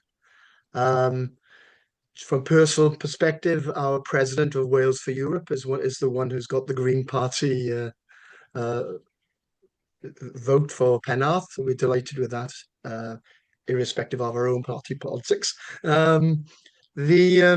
Some interesting insights, though, I think. If we look at the results in the Pontypridd Cynon Merthyr constituency, Plaid had 3, Reform 2, and Labour 1. That was, if you may recall, that part of that constituency, Merthyr, was where Nigel Farage decided to launch the Reform Party in Wales. So they probably haven't done as well there as they thought. And similarly with the most recent declaration of Afon Ogur Rhondda, which is sort of around the Port Talbot, the steel works up to the Rhondda Valley, which again is an area that I would thought parts of Reform were hoping to get more votes. They ended up there with Plaid getting 3, Reform 2, and Labour with 1. So, obviously continuing bad day for Labour, 12% of the votes, Tories 9%, compared to Plaid on 38% of the votes cast so far, and Reform on 29% of the votes cast. We've just heard here in Scotland that the Lib Dems have held Edinburgh Northwestern, so it's really a good day for them. They're doing a lot better than anyone expected for them. There were no rumours about that before. Do you have much of a Lib Dem presence in Wales? Nothing at all. At the moment, I just looking at the votes cast for them. I think we're looking at, so far, as I mentioned, of the 42 seats declared, these 7 constituencies, the Liberals have, let me just check, they've only had 13,000 votes, 2.5% of the vote so far. Okay. So I think that says a lot about the Liberal Democrats. And you think back a few years ago, the Liberals sort of were sort of in a coalition. Certainly, they maintained part of the Welsh government by having a couple their education secretary being from the Liberal Democrat Party at the time. So quite a decline in support for Liberal Democrats in Wales. How many Welsh results are we expecting in the near future now, and how many places are married and recounts and going to take hours and hours? Yeah, at the moment, I mean, everything's running. I mean, Goir Abertawe, for example, was due to declare at 2 o'clock. And I've literally come off the phone to somebody there, and they're still counting the final party's votes. So I think everything's running late, and I think we could see some of the results coming in maybe, mid-evening, sort of 7, 8 o'clock potentially. There's still another 9 to go, another 9 constituencies. And as you say, I think the complication is often on the 6th vote. It's just making sure the maths are accurate on that final 6th place, which seems to be so important, obviously, for the final composition of the government, which is certainly going to be a coalition of some sort. Well, if you're still free, we would be happy to have you around towards the end of the program and see how we're doing then, and see what you have to say on that. Absolutely, Jenny. We'll certainly come back to you. Happy to let us know when you'd like us to come back. We'll keep you updated then. Gareth, did you have anything you wanted to say on what's been developing in Wales recently? Yes, I've only just joined it because I've been running up and downstairs, looking at the television, looking at the results. so far applied from those that have been declared, 24 for Plaid, 19 for Reform, 6 for Labour, very disappointing, 4 for Conservatives, 1 Green. I've just had to watch the results for my own constituency, which is Ynys Môn, Bangor, Llandudno, and that was 3 to Plaid Cymru, 2 to Reform, and 1 Tory, and that was the lady Janet Finchman, who was the sitting member before.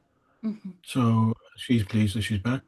Personally, in other words, I'm pleased it's not 3-3, because you did have flashing headlines, didn't you, a couple of hours ago, that it would be 3 for Plaid, 3 for Reform. Well, Reform are going to be slightly disappointed. Perhaps there's been local campaigning against them, and that this has proved effective to that extent. What amazed me was that we've had the Monmouthshire one, the Munwy one, and 2 Plaid Cymru there, 2 Reform, 2 Plaid Cymru, and I think it's 2 Labour. And to think of such an anglicised area on the borders with England actually voting for Plaid Cymru tells you something. As I said, I feel very sorry for my Labour colleagues, and I feel for them, and also for my Liberal Democrat friends, because as Rob said, they're hardly making any kind of impression at all. Do you think that's a question of, you said about the anglicised elements, do you think that's a question of people who've maybe moved there from England feeling more comfortable with Plaid, that they're not going to have a referendum? Or do you think it's that they maybe feel they'd quite like to get away from some things in England themselves at this point? No idea. Because Monmouthshire is considered really to be sort of a lot of anglicised influences there. But and of course very Tory traditionally as well. So I'm not surprised that they've got the Reform vote, but I am surprised that they've got Plaid Cymru, which means to say that people are voting Plaid, are choosing to vote Plaid for whatever reason that is. Robert, did you have thoughts there? Yes, I think Jenny as well. You know, going back to I think previous comment when I was on earlier, that it really is a two-party contest now. I think that's been apparent. I think the polls were forecasting that, and I think what we've seen, as I said, particularly in an era when we're thinking now more about multi-parties and not the traditional two parties that we've been used to. That the Senedd election has really turned into a two-party race, really, and people have opted for it. In my mind, and I think the votes are showing that, for one party or another. There's a trickle of maybe traditional Labour, Conservative, and so on who are stuck with their parties, but there's obviously been a lot of movement by traditional supporters of those parties, either one way or the other, really. So we've just heard from Edinburgh again that SNP have held Edinburgh, North Eastern and Leith, and from Glasgow that the SNP have held Glasgow, Kelvin and Merry Hill. So we should maybe get back to our teams there at some point soon. But I think in the meantime, we're just going to go and look at some video footage that they've picked up from earlier in the day and some interviews. So if you want to come back later, we'll have a chat some more about what's happening in Wales then. Thank you very much for this just now. Thanks, Jenny. Pleasure. Thanks very much. Thanks, Gareth. Okay. Cheers. For the Lib Dems in Edinburgh Southern, and also a campaign worker in Edinburgh Northern, which we are hoping to win. Certainly, when I've been on the doors, I found people really just wanting to vote to get the SNP out, but that doesn't look like happening across the country. So Edinburgh, I don't know, they often say Edinburgh is different, but certainly people haven't wanted SNP to stay in power that I've spoken to. That was one of the questions I was going to ask, but I read somewhere a couple of weeks ago, he said something that I'm pretty sure every single SNP leader has said, that this next election is going to be effectively a referendum on independence. Now, in the politest way I can possibly put this, do people in Scotland actually care about independence right now, given all the issues that everyone in the country, not just Scotland, is facing? About 40% of the people of Scotland care deeply about the issue, and probably another 20% care quite a lot about it. If you had a referendum tomorrow, I mean, recent events may have slightly changed things. We don't know. There hasn't been any decent polling on it recently, or deep polling on it recently.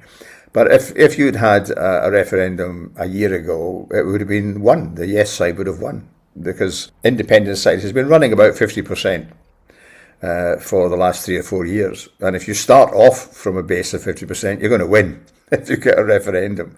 Now, so a very significant number of people do, and of course the very significant number of people do. There are also a very significant number, probably another 20 to 30%, who care deeply about the union. So they care as well. So you've got these two tribes. Reform being in the mix will clearly change the debate, because it's a fiercely unionist party. Swinney has lined it up quite neatly. If he happens to get an absolute majority, which we doubt, but if he happens to get an absolute majority, he will be compelled to say to Starmer, "We're going to have because it's not in John Swinney's gift. It's something called Section 30, which has to have the approval of Westminster, essentially the Prime Minister of the day. Now, all of the Labour ministers in London are saying no chance. But if the democratic will of the Scottish people is that the SNP are the largest single party by miles, by a majority, then it's very difficult for Starmer to stand against it. You're just saying to the Scottish people, we don't care how about your democracy. You're stuck with us. But certainly when it's always put forward as a voluntary union. And of course, the voluntary union is a bit like people often say, it's a bit like the Eagles song. It's like the Hotel California. You can check out, but you can never leave. So it's but it's not anywhere on the current horizon, and it's not filling people's minds at the moment, the independence issue at all. And as Swinney again has been very careful with his words, even with an outright majority, I think he'd be very cautious to rush into. The pressure, of course, will come from his party, but from his grassroots members. But he'll be very cautious as well, because he's as aware as anybody else of the bigger geopolitical picture. Which is also a picture that affects Scotland in a way that it doesn't affect England quite so clearly. I mean, Scotland is in the prominent position in the North Atlantic, what used to be called the Western approaches. Scotland's the nearest country to Iceland. It's the nearest country to Russia. Scotland's also the home of the entire UK nuclear deterrence. That will change soon. There'll be some nuclear bombs going onto airfields in England. But at the moment, all of the nuclear deterrence in the UK is in Scotland, so about 15 miles from where I sit at the moment. It's a massive, very grave concern to Scotland, because one nuclear weapon would wipe out most of central Scotland. So these are very tricky times. But it's also simple, much more everyday issues of cost of fuel, cost of living, cost of food, etc. But as we've detected all over the world, Scots are no different. People are nervous, they're scared, they're worried, they think about their children's future. Consequently, of course, huge numbers of people, even highly educated people, are switching off. They're not turning on the radios and the television sets and going to their iPhones for news in the same way as they were. Because this is a huge psychological moment in the world. It's a moment that none of us have ever known before, and it's never happened in history before. You've got what, I think most of us would happily describe as a rogue American president who is using every power he's got.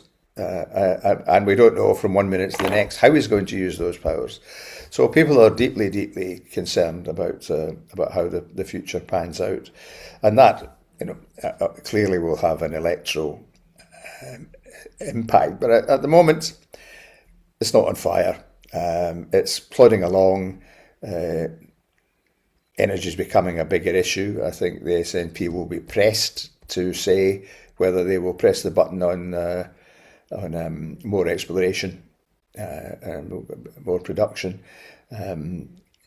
one of the interesting things about this, of course, is that during the Scottish referendum debate in 2014, I wasn't living in Scotland at the time, but I came to report on it, is that the Scots were told that the oil's running out very, very quickly. They were also told, of course, the only way to stay in the EU was to stay in the UK, which turned out to be a load of old baloney, as did the oil story, because they're now saying there's at least 40 to 50 years of oil in the North Sea. So who do we believe in these circumstances? Quite a lot of Scots began to think, well, we didn't get anything out of it the last time. We got completely stuffed. Nothing happened. There was no investment to speak of in Scotland as a result of this oil. Maybe we should make sure, and that's one of Swinney's argument about renewables, because I don't know if you've been in Scotland recently, but windmills are everywhere. And they're even in some of the most beautiful parts of the country, and that's important because that's part of heritage and it's part of tourism. But his argument is that we are basically generating this stuff very cheaply to send to England, and we're going to charge more for it than the south of England because of transmission charges. So all these arguments are there, but it's not setting the heather on fire, I think, would be the answer to that. I think bad night for Labour, good night for Reform, terrible night for the Scottish Conservatives, a reasonable night for the SNP, and the Greens would be happy if they doubled their seat total, as would the Lib Dems.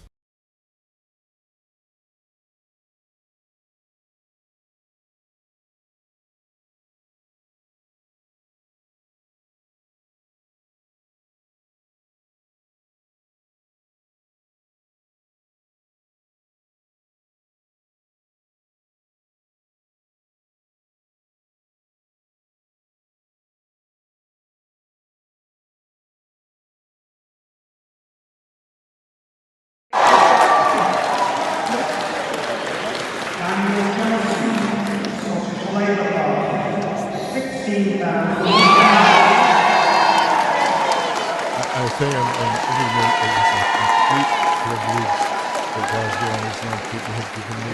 Completely privileged to represent them and be their representative in the Scottish Parliament. And I cannot wait to get down to all.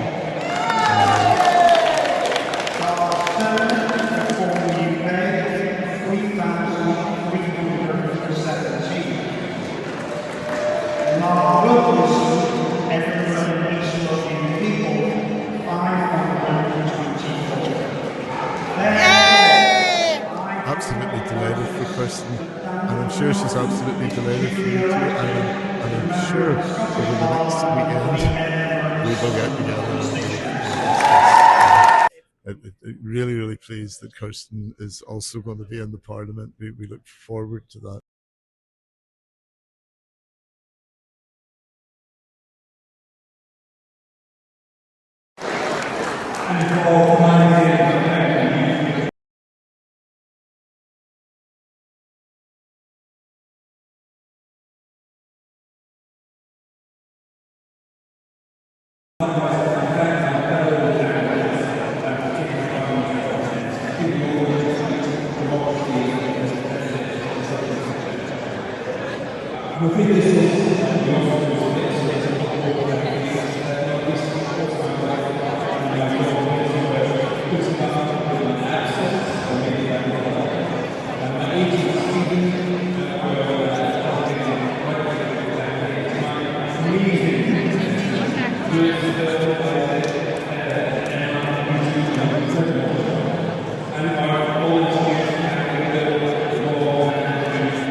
We must have a context of delivery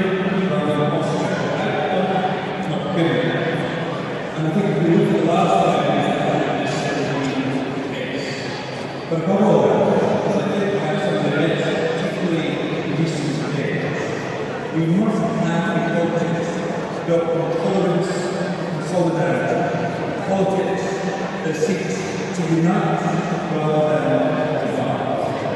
That's what I will be dedicating myself to, number one, anyone that seeks to find those outcomes and those outcomes.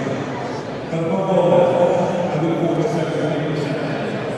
So it's now to the day. I have postponed this appointment. I was wanting to start tomorrow, but I asked me for a couple of days off. But to all those people living in Senedd, I will be open for business again at 9 o'clock Monday morning. If I can help, please come to my office. I will be there to provide advice and assistance, because after all, I'm here to get things done. For the Lib Dems in Edinburgh Southern, and also a campaign worker in Edinburgh Northern, which we are hoping to win.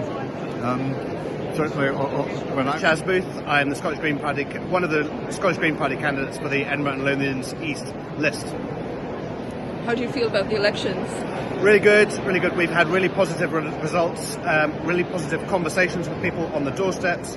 People are feeling positive about the fact that we want to tackle the climate emergency. We want to ensure that we are bringing down people's bills. We've had loads of folk say that they are pretty fed up with some of the other political parties. They're fed up with Labour promising things and not delivering. They're fed up with the SNP after so many years in government and not delivering. So people are turning to us for a positive alternative. I think we have done a really good result. I think we've probably got the best Green result ever in Edinburgh and Lothians East. So I'm feeling really positive. Well, thank you so much. Martin Young. I'm a Labour Party member from Edinburgh Central.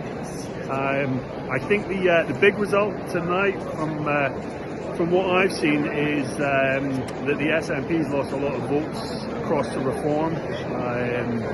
Our core votes kind of held up, and results are not too bad tonight, to be honest with you, compared to what a lot of people in the mainstream media were kind of trying to portray.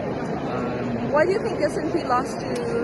I don't think they haven't lost, obviously. I just our estimation is that a lot of people, there's a lot of upset people out there. Kelvin Maryhill, rather, which Bob Doris held for the SNP. But we've also been hearing from Glasgow Central, that's a new constituency, but it was sort of nominally SNP, and that's a hold for. It's effectively a hold for Alison Toulis, who's always been a very popular SNP candidate. So maybe Patricia can talk to us about that and about what's been happening there at the count. Hi, Jenny. Yes, the SNP are quite happy and celebrating a lot. But now they are all eager to know about the constituency. They are still in very doubt if they are going to be able to get it or not, and it's the Glasgow South side. I was thinking it would be that. There's Holly Bruce there from the Greens presenting quite a challenge. Yeah, exactly. So the results are just due to come in 1 second, I think. So yes, and you have already mentioned all the good results that the SNP got. And I'm just going to throw this here in the floor so you can see the results coming up if you like. Okay, let's do that. Very far away this time. Can you see okay? We can. We don't have sound from it yet, hopefully. Hereby give notice that they elected 66,001. Total number of votes cast is 38,671. The turnout is 58.59%. There were 172 rejected ballots. Total. The reasons for rejection as follows: 21 voted for more than one candidate. 2 writing or mark by which the voter could be identified. 149 unmarked or void for uncertainty. The total number of votes for each candidate was as follows: Arthur Wakir Abdullah, Independent, 147. Holyrood, Scottish Green Party, 14,000.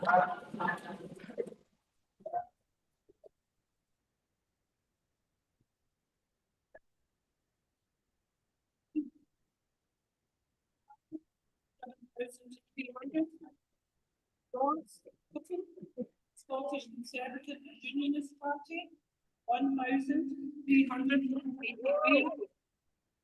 Gordon Miller, Reform UK, 3,019. Rachel Mary Bernhardt, Scottish Liberal Democrats, 1,143. Pocock Stewart, Scottish National Party, 10,000.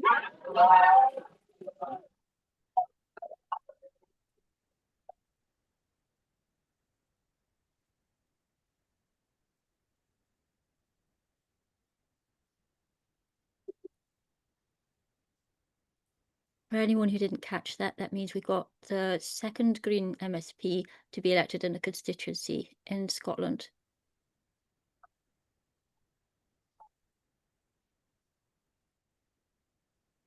Okay, Patricia, we're not getting any sound now. So a very good, very good result for the Greens this time. And that's straight after they've had someone elected in a constituency in Edinburgh as well. So it's very exciting for them. They've got both of those things today. Yeah, yes, they are just thrilling, thrilling, thrilling. I put my phone in my ear because I don't have my earplug, so I cannot hear you. But you could see how they were celebrating. It's a shame, I think, that it was against Colcab because she's been a really good MSP, but you know, it's the way it works out, isn't it? Yeah, exactly. So let us see. I'll try to get her later because she was indeed a really good MSP. Have you got any left at Glasgow now? That's it, isn't it, for you? Pardon? Oh, you still got Rutherglen and Cambuslang to go, or did that declare? I'm not No, sure. no, it was declared and SNP got it. So Okay, this was so that's it. yes. So this one was the last one Yeah. for constituencies, and then they may start very soon, the regionals. Okay, and we've just heard that the Conservatives have held Ettrick, Roxburgh and Berwickshire, so maybe we can cut to James soon and see what's going on there. Right, okay. Yep, also the SNP have held Angus North and Mearns. Another new result in. Okay. Sorry, I'm not being able to hear you properly. It's okay. The SNP were hoping to take Ettrick, Roxburgh and Berwickshire. It was very close and it could easily have flipped. Actually, we're going through to Naz now in Edinburgh. We're going to hear about what's been happening there. So we'll go back to you later on. Thank you. Right, okay, thank you. Sorry for that. Bye. Hi, Naz. So you've had some results through there. There's a lot happening at the moment. Hello. Can you hear me? Wait, just a sec. I'm going to put on my mic. Hello, can you hear me? Hello, I can hear you. I hear that the Lib Dems held. For some Edinburgh reason, North I Western. can't seem to hear you. Just a second. Better now? Can you hear me now?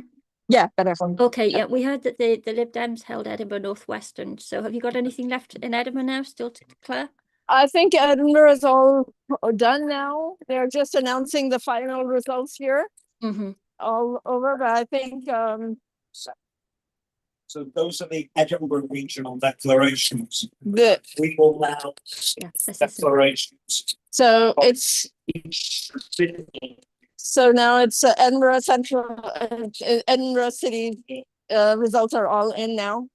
I think that's the regional declaration. As you can see, people have. Yeah, I think they're going to go for the regional Lothian, mid Lothian, I think results he said. Let's hear that. That they'll be announcing soon.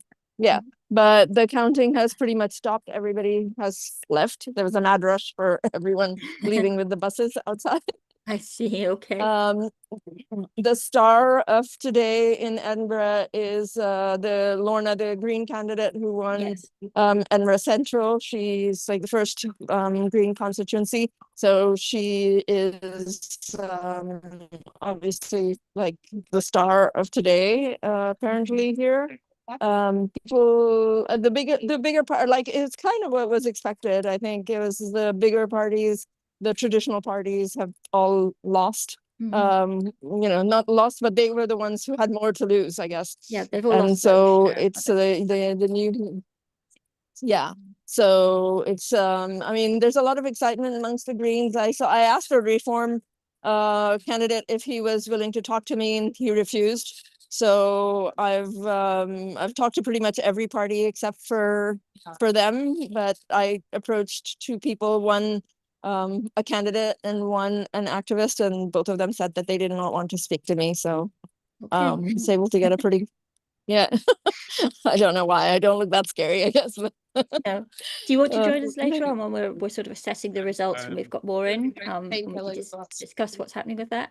Well, I'm not sure. Well, sure, if you like, if you want me to, I'll be leaving here shortly, I think, but I'm happy to join later.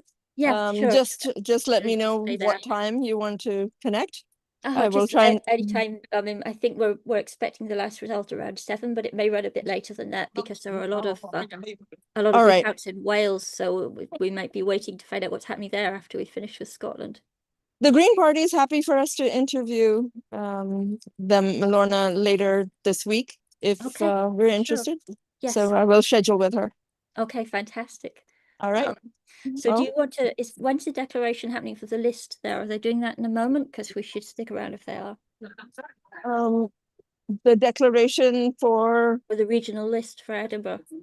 Let me see. And let me ask them because it seems to be quite empty right now. Yes. Let me ask that. Do you know if the regional list has been for Edinburgh region? Not yet. Not yet. So not yet. Okay, if you're happy to stick around and wait for that and just give us a shout when something's happening, then we'll go back to you for that. Okay, I'll try and find out what time and where, if that is happening. There seems to be pretty much no one left here except the Green. So I'll find out and text you and see if it's worth sticking. Okay. Thank you. All right. Okay, we'll speak to you later. Bye. Okay, bye. Bye. Okay, I'm going to see if we can maybe get hold of James in Berwickshire because right, we're going to be talking to Owen Kelly, the apologist, again in a little bit. I would really like to speak to James. I don't know if anybody in the back end here can get hold of him, but I would love to know what's happening in Ettrick, Roxburgh and Berwickshire now because we're still waiting to find out after trying apparently. We have had the result from there that it's a Conservative hold, but I'd like to hear what's going on around that. In the meantime, we have some more results, or one more result at least. We have Clydebank and Mulgai has been held by the SNP. That won't be a big surprise to anyone. Yeah, that's our only one at the moment. So I think we might, after that huge cluster of results together, be starting to see a little bit of a slowdown. But obviously there are some areas that haven't given us as much yet. So we'll wait and see what happens with those. And after everything's settled down in terms of immediate counts, we are also going to be having the list announcements like I was talking about with Naz just there. And then we'll find out who we've got in terms of list MSPs. That's where we really find out finally, where we're at with the Parliament. But Owen might be able to help us with that because that's his specialist area. He'll actually have been looking at this all the way through, and he should know what's going to happen. So hopefully he'll be ready really soon. So at this stage things are starting to slow down. We will be trying to check with people every now and again to find out what they think about what's coming in still, and we hope very soon to be able to discuss those list results as well, and we can get an impression of what the Parliament is going to look like as it's at final stage. No new results right now, but yes, we then hope to have some analysis of the results that we've got so far. And we have James. We have James in Edinburgh, in Ettrick, Roxburgh, Berwickshire. I'm struggling now. So we're going to go to him and see what he has to say. Yep. And we have a thing here saying First Minister loses seat as Plaid Cymru. I think that's probably the first part of something I'm supposed to read out. Anyway, we'll go to you, James. We'll go back to that in a minute. James, what's happening? We can see your picture, but we can't see any movement. Have you connected successfully or not? Maybe. There you are. Okay. Can you tell us what's been happening there? Okay, Ettrick, Roxburgh and Berwickshire has declared. Rachel Hamilton won by over 13,000 votes compared to John Redpath's over 8,000 only. Despite predictions of a close vote, it did not turn out close, and she's been, I'd say, comfortably returned to Holyrood via the borders. We've got the Midlothian South Tweeddale and Lauderdale declaration happening right now, hence why I'm outside. But again, it's expected to just go SNP. Others, Reform UK, did not make a splash, nor did Labour, Liberal Democrats. It was pretty much, again, SNP Tory contest. Have you managed to speak to anybody there about what's been happening? Not yet, no. Okay, so you're hoping to do that still? Yeah. Okay, well, thanks for that so far, and hopefully we can catch what's actually going down there in a moment and find out that remaining result, as you say, probably likely just to stay with the SNP. So thank you for your help today, even though it's not been maybe as dramatic as it could have been, but maybe you managed to catch some of us. We'll come back to you later on. Thank you for that. Thank you. Okay, and we're going to Owen now, who is going to fill us in on what's happening from a more academic point of view, looking at these results. What are you thinking about what you've seen so far? You'll have a clearer idea of what's now going to happen than the rest of us, because we haven't had time to work things out as far as the lists are concerned. Well, it looks like the SNP are going to cap out somewhere in the region of 60-ish. There's still a little bit of so Argyll and Bute and Loch Skye and Badenoch haven't come in yet. Those could go to the Lib Dems, or they could stick with the SNP. I've just seen the SNP have held Falkirk West, but that's the latest result. West. Yeah, they're going to hold Falkirk West and hold Falkirk East. There's a few more in the central belt that are going to come in, and they're all looking quite likely to go to the SNP. So the questions for where's the limit of the SNP victory now is those northwestern ones that haven't come in yet, those ones that are close to being the Lib Dem gains. So we fully expect Caithness and East Ross to go to the Lib Dems. Argyll and Bute is probably more likely to go SNP at this stage, although the Lib Dems are important there and could absolutely take that. And then we've still got Dumbarton to come in, and Glasgow South Side, where the Greens think they have a chance. So it depends on those how well the SNP do from here. At this point, it looks very unlikely that the SNP are going to win any list seats. If they lose all of those ones in the Northwest, if they were to lose all three of them, then they could gain one. But it seems unlikely that they're going to get a list seat. So they will finish on whatever their constituency number is at this stage. And then for the others, we don't know, because we don't know how many people have split their ballots. It doesn't look like it's been a great day for reform in Scotland, although they have done reasonably well within Scotland and some of the central belt. So they will get list seats in most places. They will get list seats probably everywhere now. And they've come third in quite a lot of places and second in a few places. So that's going to be encouraging for them. Yeah, we have 62 of the 129 seats declared, it seems. So yeah, still a ways to go, but I think we've had most of the exciting ones, haven't we? Oh, well, Dumbarton, Skye and Lochaber. There's a couple of others that are still going to come in that are going to be interesting. Argyll and Bute, Dumbarton, Glasgow South Side. These ones could tip the balance of how we far have the just SNP actually get. had Glasgow South Side just there, so that went green. Did it go green? Okay. So well then, yeah, it's interesting. I mean, the Greens have done really well on the list in the past. Are these results, they've had victories in Edinburgh and in Glasgow. Are those going to affect their listings significantly, do you think? So in Glasgow and Edinburgh, that means they will win one fewer than you would expect. So then if they hadn't, so if they'd won none of those seats, they probably would have got 3 on the list. Now they'll probably get 2. Again, it's not clear, because the final list seat can be decided by quite fine margins, and it does matter how many people have split their ballots. But if the Greens are having a very good day, they could still get 2 list seats in both regions. the system works quite well for parties of that sort of size. They will get the representation that they've kind of earned. So they will get a couple of the seats there. We just don't know if they're going to get any list seats in the Highlands and Islands or in Northeast Scotland. They probably will, but it's unclear. I mean, I think the interesting thing for the Greens now is whether they've sort of reached a sort of size where it's difficult either way, you know, where there seems to be a sort of medium-sized party space that's difficult to get past sometimes. Maybe they have to move more into the constituencies to do that. Yeah, at this point, you would need to start challenging in other places, or at least challenge everywhere in Edinburgh and everywhere in Glasgow and Aberdeen.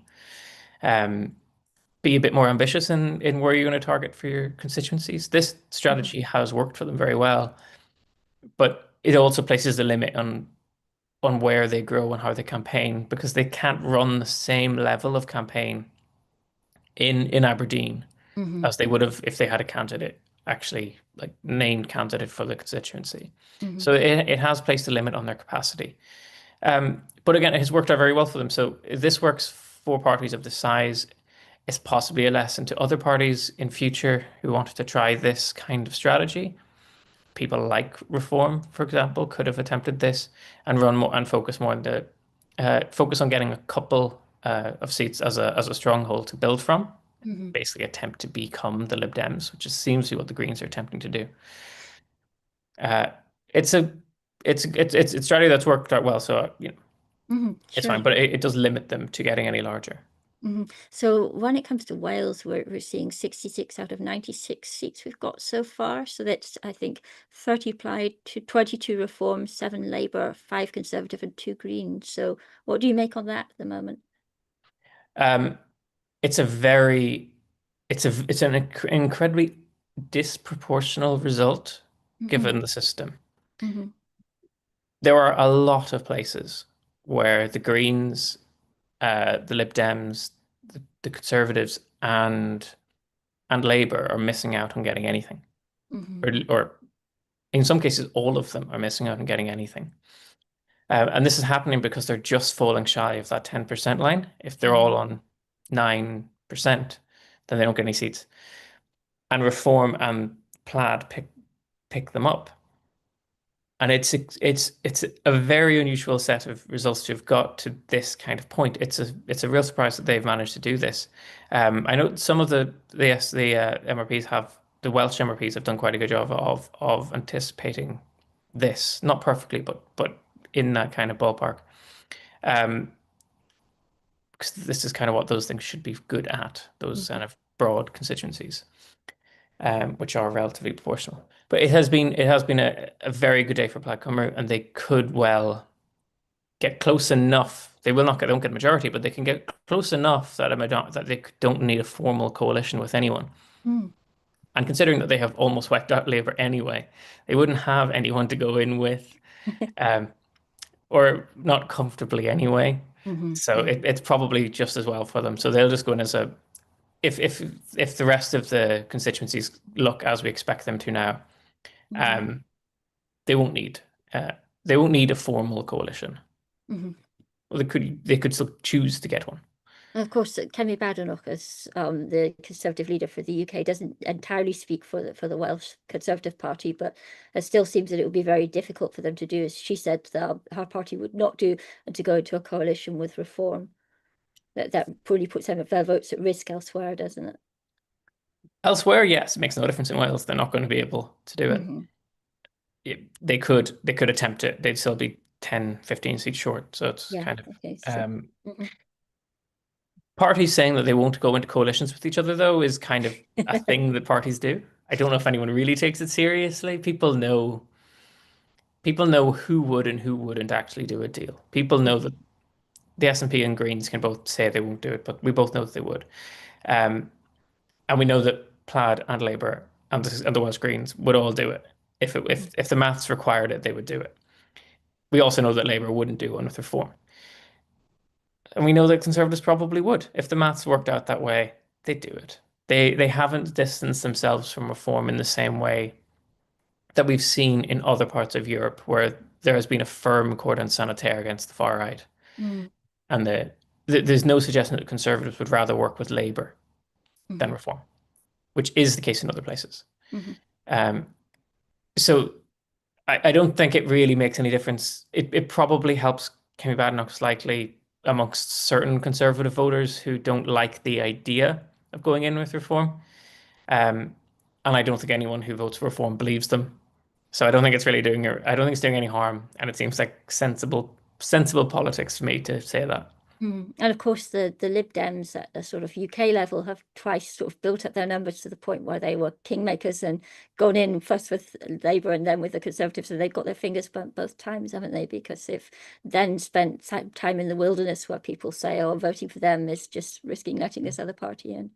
I just see a note popping up here that Ellen Morgan has resigned.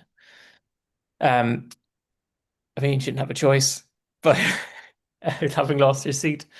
But that's a remarkable loss. I don't know the last time a sitting First Minister or Prime Minister has lost their seat. I think it was early 1900s.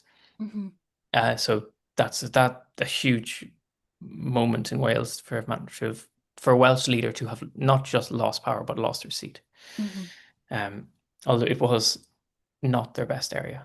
Yeah, although, and we were thinking, of course, that the leader of the Scottish Conservatives might lose his seat, but now that Jackson Carlo's gone out, that allows him to stay in, doesn't it? Yes, the leader of the Welsh, he seems he's fine now.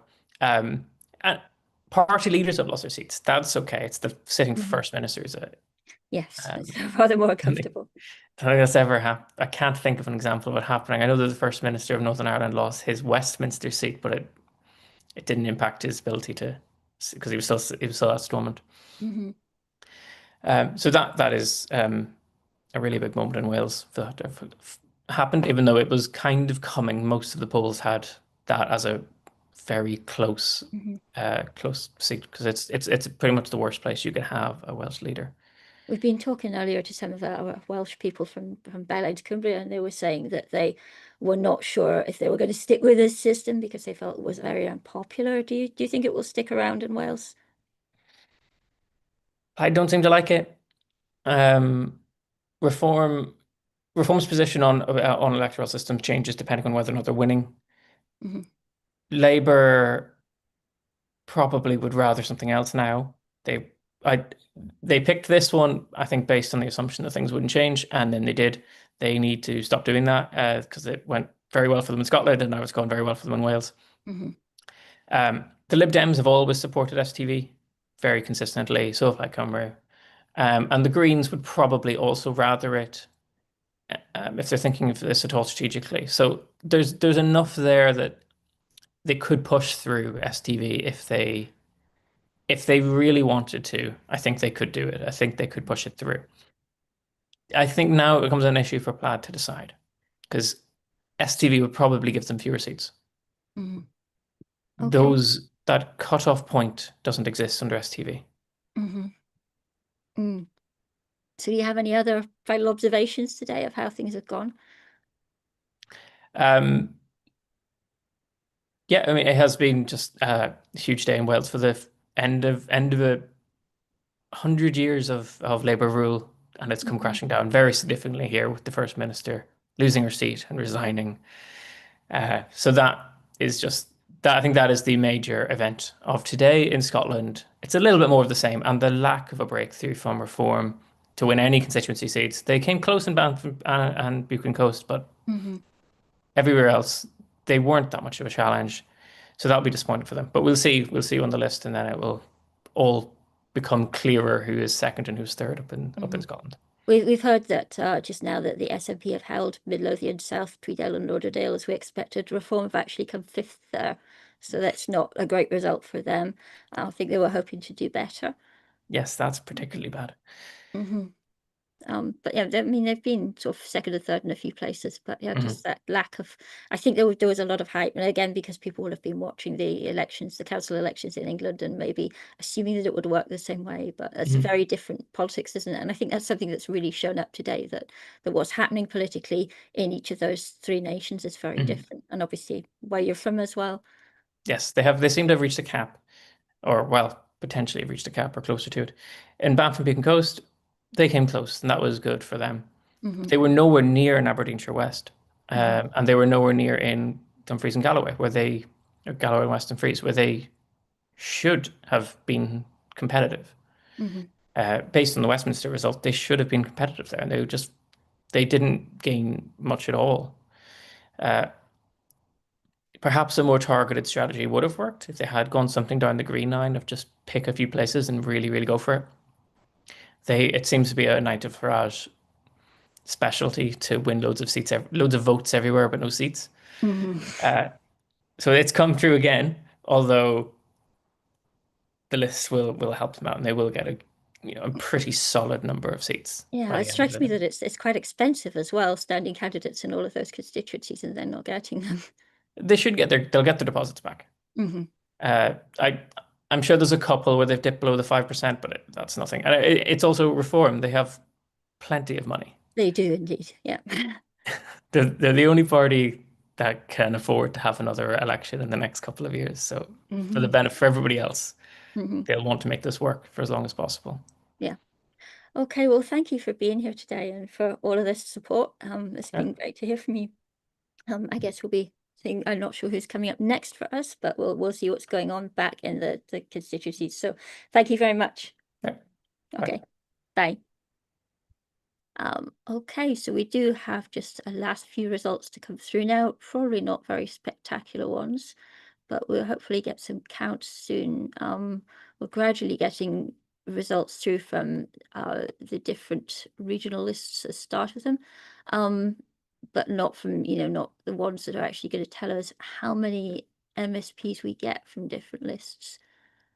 Okay, so we're going to take a look at the maps just now and see how that's coming together, the parliamentary maps. So we'll have a look at Holyrood and at the Senedd, if we can do that, please. Back end team. It's really slowed down now in terms of what's coming in results wise.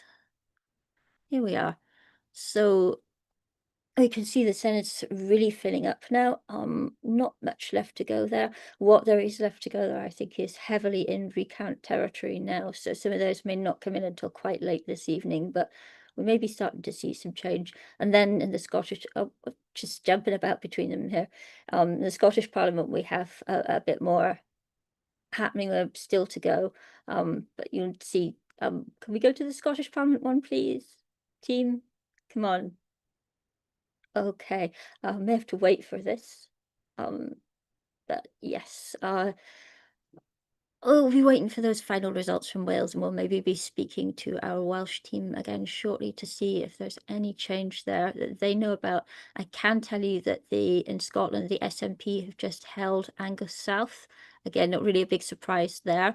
To put that in perspective, they were on 13,289, and the Conservatives were next on 66,081, on 66,681, sorry, and Reform on 5,583. So down at the bottom, the votes are quite tightly shared with those other parties. So that is a very safe seat still for the SNP. We don't have anything else through just now, but that's where we're sitting at with results. So we're hoping to have some of our earlier guests come back, and so we can discuss what's going on there now. I'm not sure if we have anybody left at count, so everybody's waiting to see if they can catch some interviews for us, but we seem to be entering a quiet bit of the day. I don't know if we have anything else that we can move to next. We can start to take a look, of course, at what all this means. We did have some material on election leaflets, which I hope we'll be able to get to at some point soon. I think that was supposed to be next. And then we're going to hear from some of our people in England, some of the English editors for Bylines, about what's been going on there, and how they feel about the results overnight and through the course of today from the various councils there. But I think what we can see from what's been happening here is it's a very, very different picture in Scotland, in Wales, and in England. Each of these nations has got something very different going on now. Reform have obviously surged in England, but we don't know how that's going to go. Apparently something's about to happen. I'm not sure exactly what's about to happen. Hi, I'm Max, and this is The Bump. It's the election flyers and campaign materials that everyone gets chucked through a little box in the run up to an election. Today, I'm going to be going through some of these, talking about what's good, what's bad, what could be done better. Just make them better, please, because my God, there's a lot that we could improve. We're going to start off today with this guy, Tommy Sheridan, for the Alliance to Liberate Scotland. And you know what?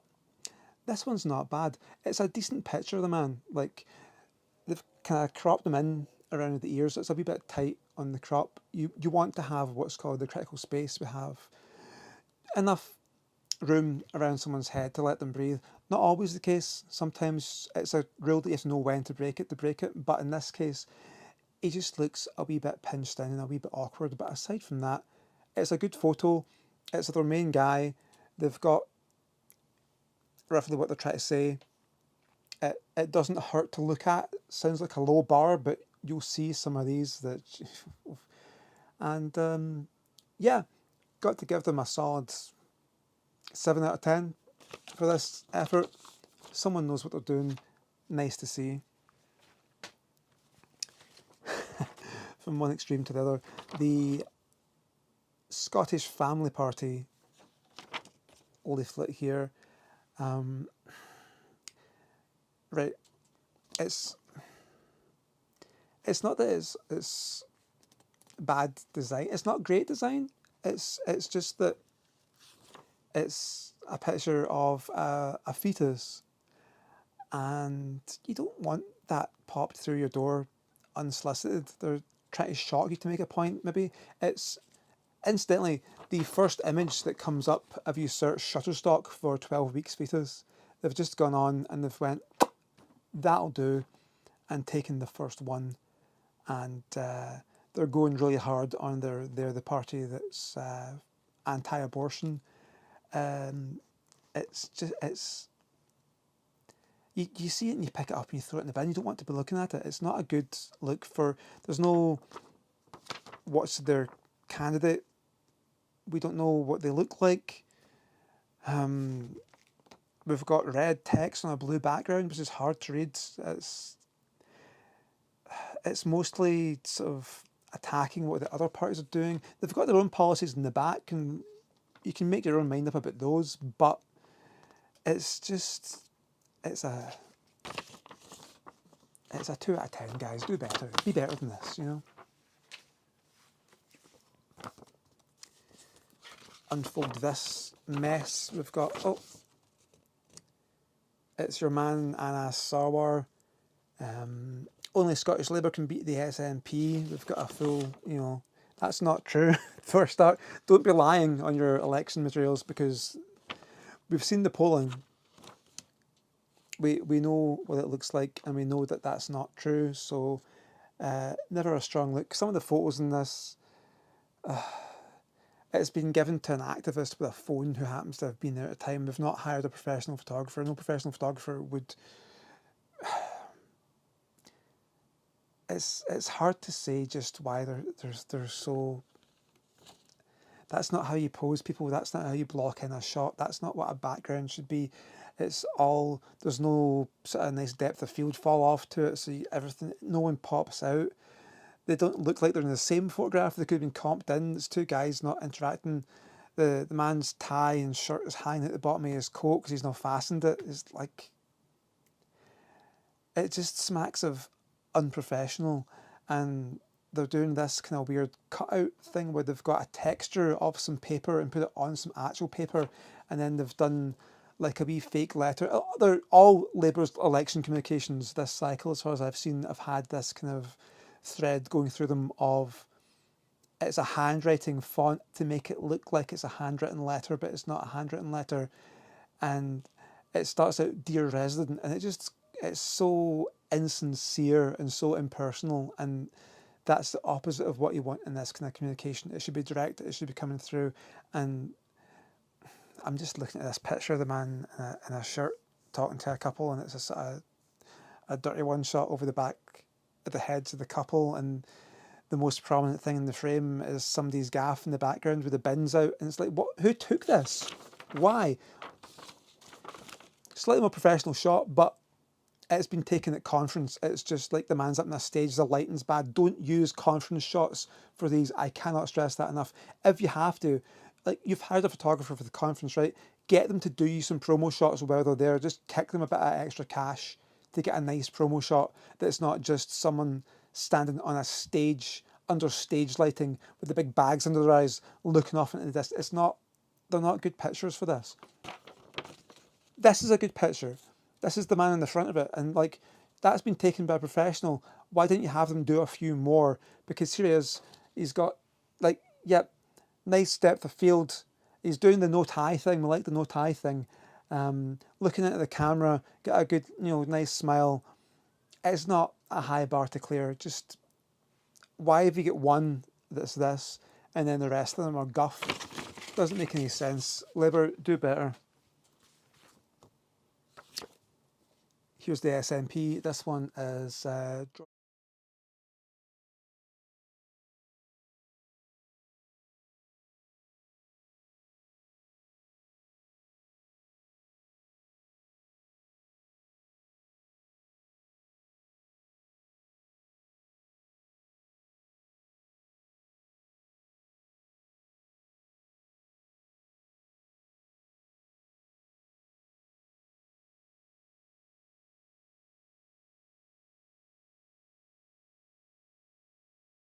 Sorry about that. We lost our sound briefly there.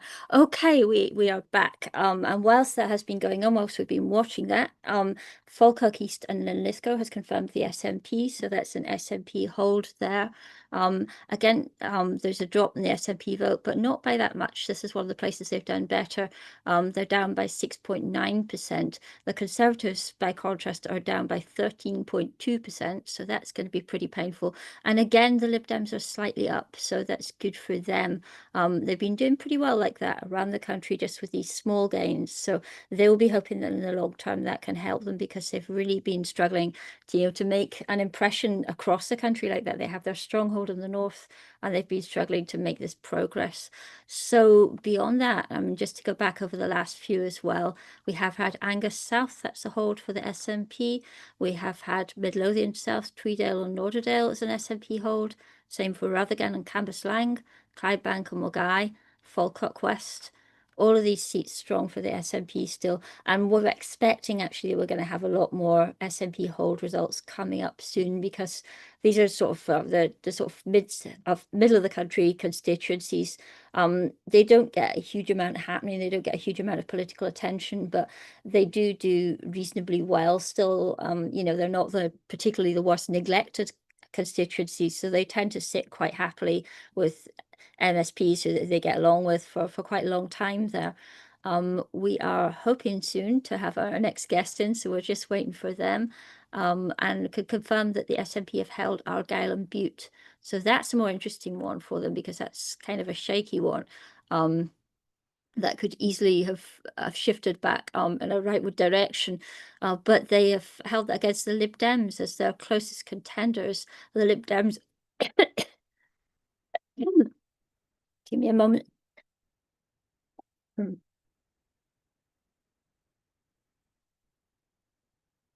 Excuse me, I've been talking for 8 hours.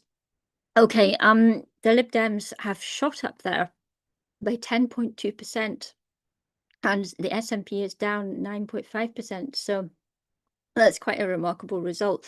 They could easily have screwed up there. It's still the SNP on 11,019, the Lib Dems on 8,468. So still secure for the SNP, but that was a close one. I would say I would still be nervous about that if I were them. What's made that move strangely as well in that seat is that the Conservatives have dropped by 16.6%. So at least the SNP don't need to worry that they're struggling as much as that. And Reform is up by 13.3%. So when this kind of thing is happening in politics, you really can't tell what the result is going to be. It's very, very difficult to predict a seat like that. But it seems likely that that Reform UK have taken a lot of those votes from the Conservatives. They've been taken from different parties around the country, which has been interesting to see. Some of it definitely does seem to have come like a wee bit from the SNP, we think, because there was this group of people who were supporting the SNP not so much because they were passionate about independence and that side of things, or because they thought they were a particularly stable government, but because they thought that they would shake things up a wee bit. And as the SNP have settled into government, that's not so exciting for them anymore. So they've moved more towards reform. But the opinions just seem to be that that's about hit its limit now in terms of what they're going to get from there. So a lot of places, reform seem to have been taking votes off of Labour, but here I think it's the Conservatives who obviously have really suffered. And it's interesting is that, there are quite a few former Conservative MSPs and other candidates, certainly party candidates, who have been moving themselves to reform. Maybe hoping to get something happening there. So we're now going to cut across actually to see what's been happening. The English situation, I know it's a Scottish programme. The English programmes do us a favour of giving us 10 minutes here and there. So we're going to do that for them. We're bringing in Anna Damski from East Anglia Bylines, the editor-in-chief there, and she's going to talk about what's happened in her part of England. Anna. Yeah, I've been trying to keep track. It's been quite a busy day today. There were 3 county council elections in Suffolk, Essex and Norfolk. Essex called quite early, and the Reform Party has won quite resoundingly. I haven't got the exact numbers. I think, I do. They won 53 seats out of a possible, I think, about 65. So, yeah, a big win for them there. Suffolk County Council came in next, and again, Reform has won Suffolk County Council with 41 seats. Both of those councils were Tory won previously, so it's not entirely surprising. But what we are seeing is a collapse of the Labour vote in certain places. In Ipswich, Labour have not done very well with the wards that were up for the Ipswich Borough Council. There were a third of the seats, and they've lost a number of those to Reform, about 10 of those to Reform. So we're seeing Reform doing extremely well across the east here. Norfolk is still counting, and it's looking like it's going to be no overall control with Reform as the largest party. One of the more interesting, and I put that in inverted commas, parts of it is that Rupert Lowe, who is the MP for Great Yarmouth, his Restore Party, Restore UK Party, he ran under Great Yarmouth first, ran against 10, ran in 10 10 seats in a number of divisions, and they won all of them. So they're very happy about that. So yeah, it's kind of very interesting day to day watching all the results coming in. Some of the interesting other ones, Cambridge City Council, Labour have lost overall control of Cambridge City Council. We're particularly sad because one of our founding editors at East Anglia Bylines, Cameron Holloway, was, and I'm sad to say he's lost his seat, a councillor on the Cambridge City Council and was the leader of Cambridge City Council. So so the Greens have done very well picking up, and Lib Dems have done very well picking up there. In Norwich, the Greens have done extremely well. They've won, I think, 10 seats across Norwich City Council, and I think that was a third of seats for Norwich City Council, and it's meant that Labour's lost overall control there. And South Cambridgeshire District Council, all seats were up, and Lib Dems won all but 2 of them. I think the Conservatives won 2. So that was a big sweep for Lib Dems there. We've actually just had a big result for the Lib Dems here in Scotland. The Lib Dems have gained Strathkelvin and Bearsden. To do that, they have got 25.1% gain on their last result, which is remarkable, taking them up to 15,697 votes. We were talking earlier here about how the Greens have been very successful because they've had a strategy of just pouring all their efforts into 1 or 2 constituencies. So it feels like the Lib Dems have actually done something similar, maybe a bit more under the radar. And they've really made some gains here, because that's far, far south of where you expect Lib Dems to be succeeding in Scotland. So well done them. But I wondered, okay, going back to your situation in England, do you think that the reform vote is, how much of that is a protest vote? Because local elections do tend to attract that. It's hard to say, and we have seen some extraordinary turnout actually, and it's. I think that part of that is a lot of people are realising that there was the potential for reform to win, and so people who often sit out the local elections are actually going and voting, but not in big enough numbers. So I think that. Because it was Conservative before, the politics were further on the right. We're talking extremely rural parts of the country, Norfolk and Suffolk particularly are very rural, which tend to have more right politics. So I think what we've seen is just a switch of a lot of people going from Conservative to Reform. It's hard to see how many of those are going of the Reform votes that they're picking up from Labour, and I don't think they are. I think that we're seeing, certainly in Suffolk, we're seeing quite a surge in the Green vote. Now, Greens have done well in Suffolk recently. They have a Green MP. They have control of Mid Suffolk District Council, which is the only council in the country that they actually hold. And what we've seen is that they've started to bite in around the edges around of that area of Mid Suffolk, and they've picked up a few seats from the Conservatives, but nowhere near enough to hold Reform back. So yeah, it's interesting. It's very hard to say. Reading comments and things in local community groups, there is a lot of anger for sure. A lot of anger against Labour and their policies. But there's also, it feels that a lot of the people on there, and it's possibly just because of the way social media is, that people who tend to be really pro something will seem very almost radicalized. They won't hear a word against their party. I've seen a lot of that there. And these people just constantly posting stuff on social media about Reform and anti-Labour particularly. So whether that's getting cut through, it's hard to know. Okay, I just want to bring in Mark Cunliffe now, who is a founder of Central Bylines. He's covering the East and West Midlands. He's going to talk about what's happening in his bit of England and maybe discuss things with you a little bit. Mark, are you ready? Here we are. Mark, can you hear us? In a wave or something? He can't. Waiting for him to connect. Yes, of course. Mark. No. Okay, I'll just mention now that the SNP have held Clydesdale. Also waiting for that. There you are, Mark. Okay. Do you want to talk about what's been happening in your area? Yeah, here I'm in the West Midlands, but in the wider Midlands, East Midlands as well. Okay. Can you tell us anything about what's been happening with the results in your area? Yeah, can you hear me now? Yes, we can hear you. It's fine. Okay. Yeah, so looks like Labour is set for its worst ever result in Birmingham. They've lost. Yeah.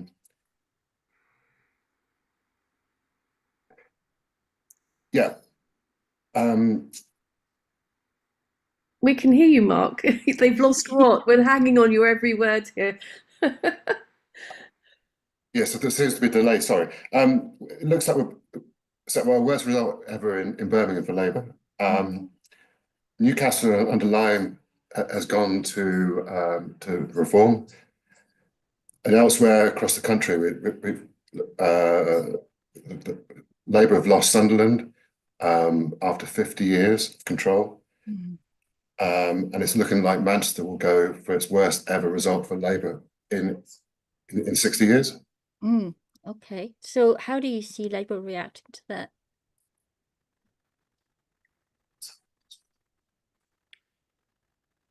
Is that Mark or me? I think, Mark, are you listening to the Zoom? Because, sorry, it's easier if you actually just talk to us and ignore the stream, because there's a delay on the stream. in case anyone does anything terrible. Yeah, I can hear what I said like a few minutes ago now, repeating as you're speaking as well. So. Yeah. So and if you could take over, I think right. that's my summary so far. Oh, okay. Maybe Anna, do you have any thoughts on where this leaves Labour after this has been happening to them in England?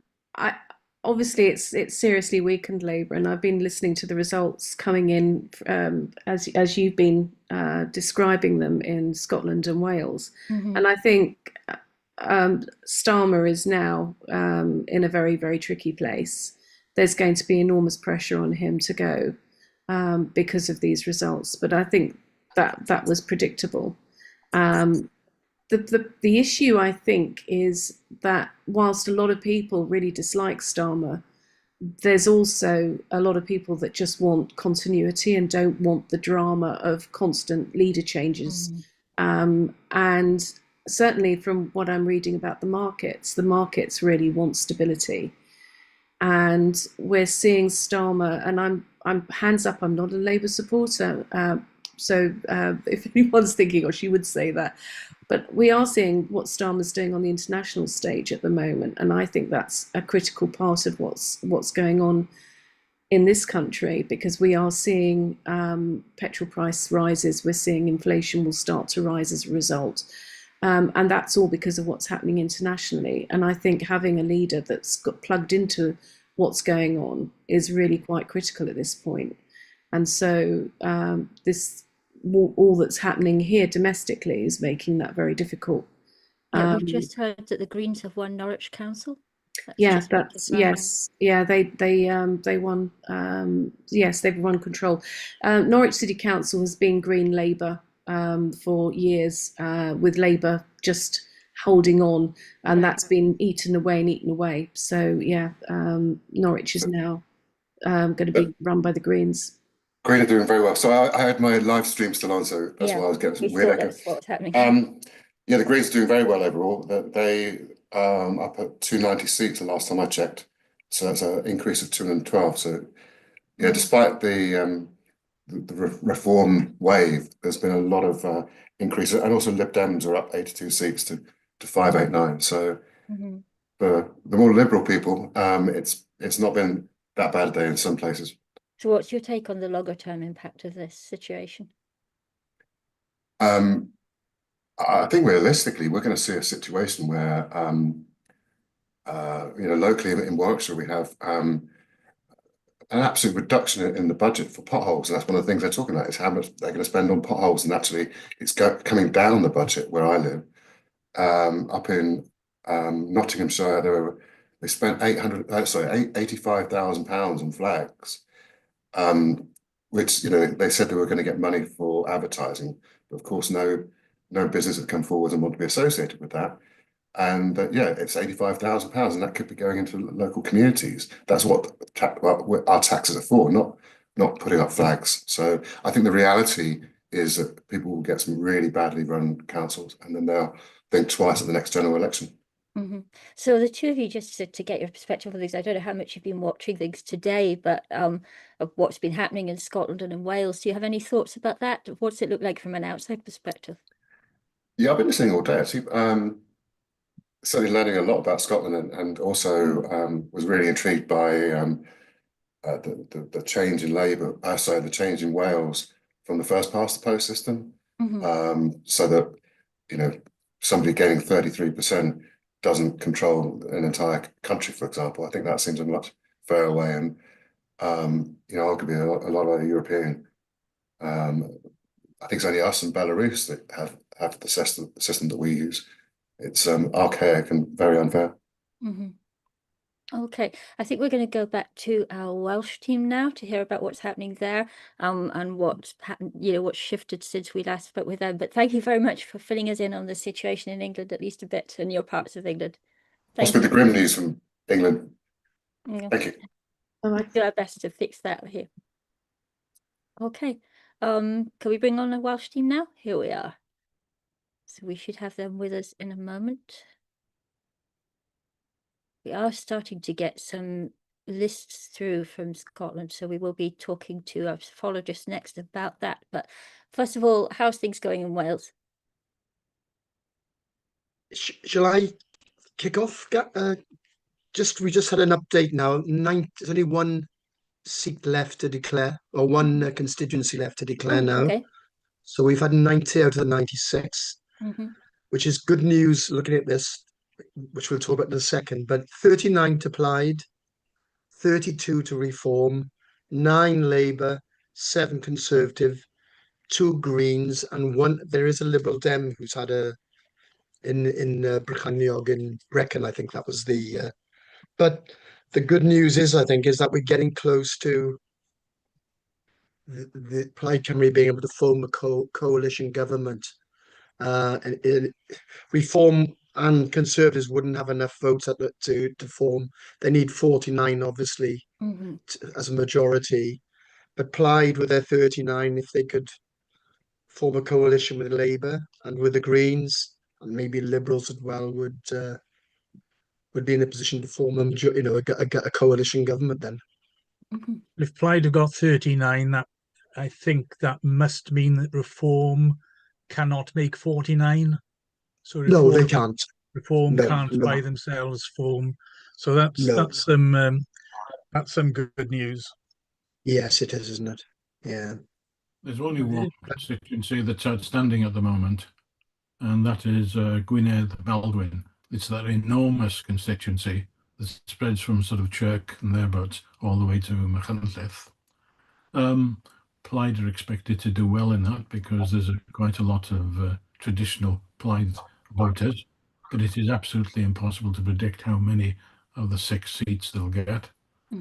Somebody said they might get them all. I doubt it. I think they're going to get perhaps 3, 4. They'll be lucky if they get 4, but certainly they shouldn't get less than 2. I think what we sorry, go on. Well, that'll be it. And as you say, then it's only the start, isn't it? Yeah. What I was going to say is that I think from the Welsh point of view, what I think has happened is that the Welsh electorate has sussed out this very complicated looking closed list system. They've realised exactly what they need to do to stop reform. So even though it's proportional, it has turned out to be a battle between 2 large beasts. And most Welsh voters, I think, are very sophisticated. It's a very political country, isn't it, Wales? So they've sussed it out and decided they don't want reform. A lot of people have decided they want reform. Nobody knows what's going on in those minds. There's a whole series of PhD studies to look into that. But the Welsh electorate have figured out how to stop reform, and I think that's a good thing.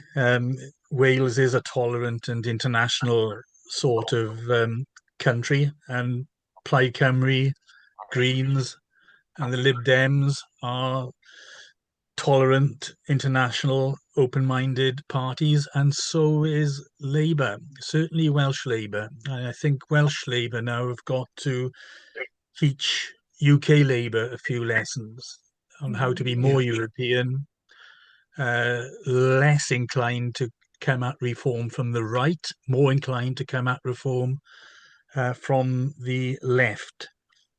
So I think it'd be a good idea if Welsh Labour sort of distant itself from UK Labour for a bit. UK Labour are going to have some domestics over the next couple of months. It would be good if Welsh Labour would just get on with the job in Wales and bring Wales more towards the European mind. I would say that, wouldn't I, as chair of Wales for Europe? Who do you see stepping up the to do that job? Welsh dimension, but I think the Welsh dimension is working there. You know, people who voted Remain in Wales are sort of quite comfortable with voting for Plaid Cymru.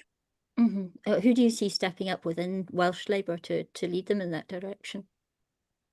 It'll be Hugh Ranke-Davies to begin with, obviously.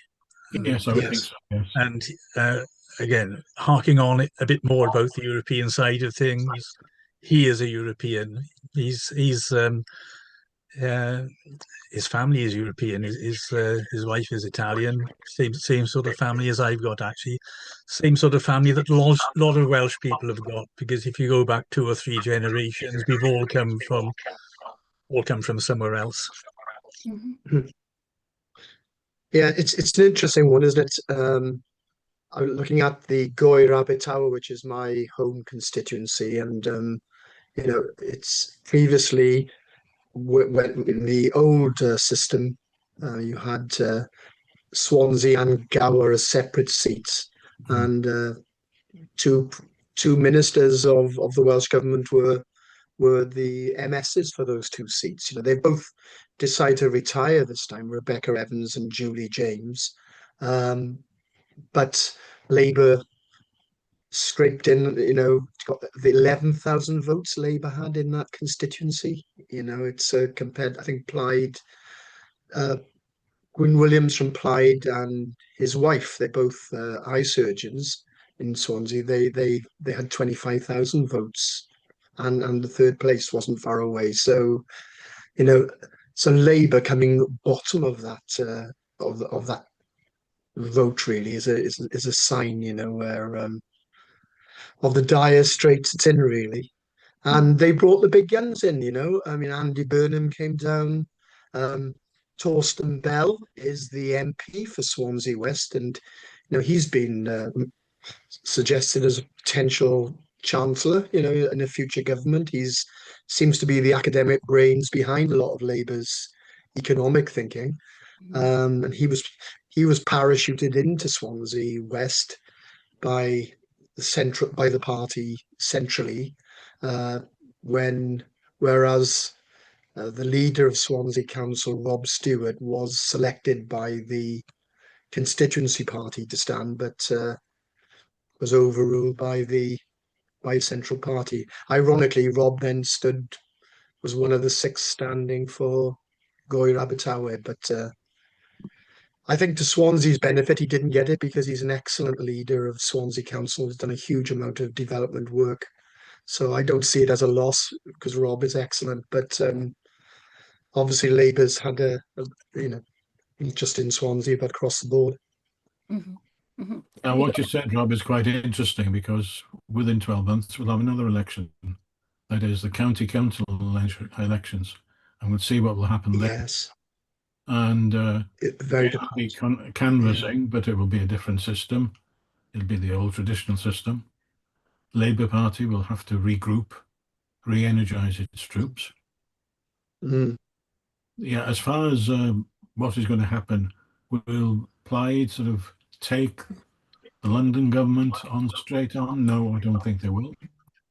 No, if they're sensible, they will go after the things that Welsh Labour had as policies, namely things like what's the name of the train railway again? HST. Justice, junior justice. That's something else that the Labour Party wanted. The Crown Estates devolved. In other words, go after things that the Welsh Labour Party had in its policies, and which the central Labour government is unwilling to give.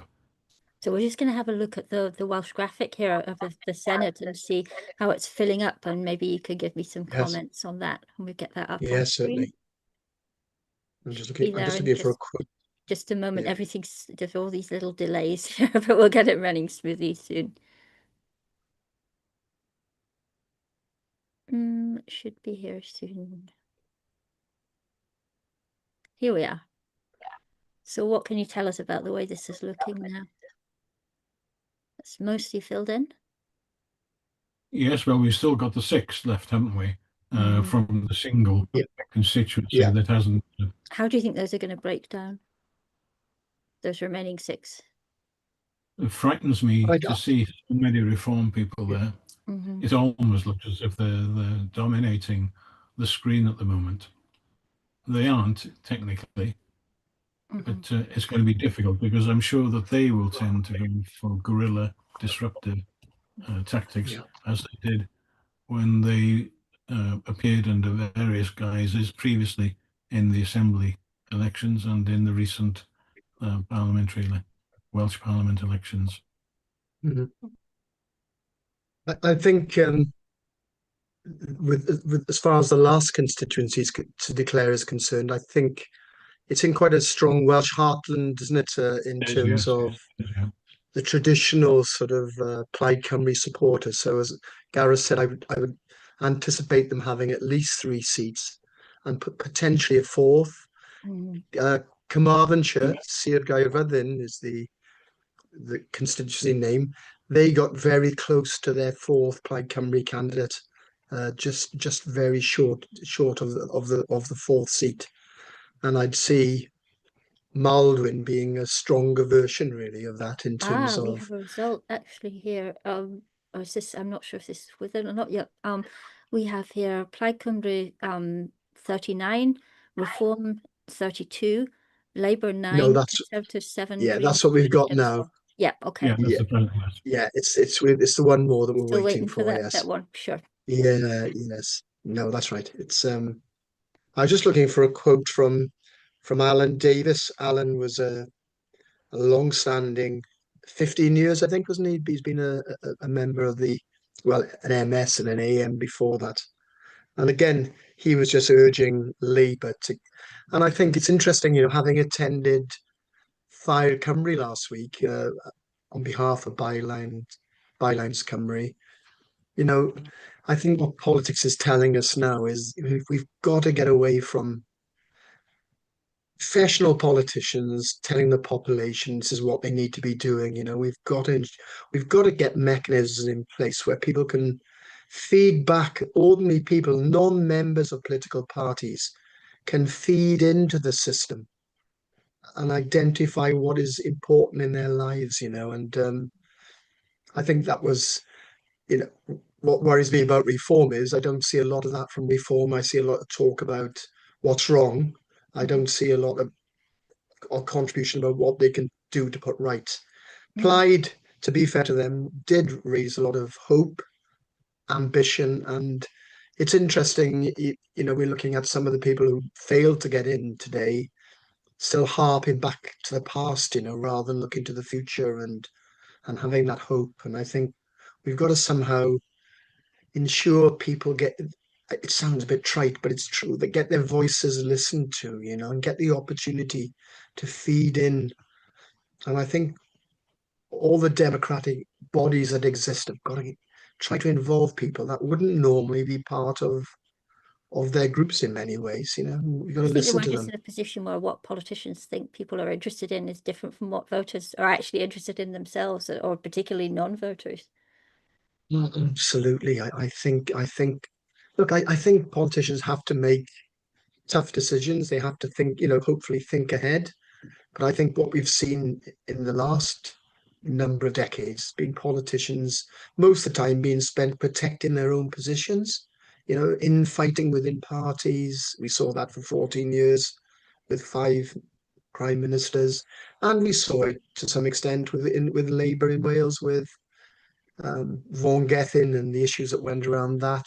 So we haven't helped, political parties haven't helped themselves. We can go back to cash for questions and we can go back to MPs' expenses. But, I really feel we've just got to try and get ourselves in amongst communities and find out what we know what people, it's about cost of living, it's about, essentials in life. And also it's about, people who are better off feeling that they can't have what they perceive as their essentials as well, and very often.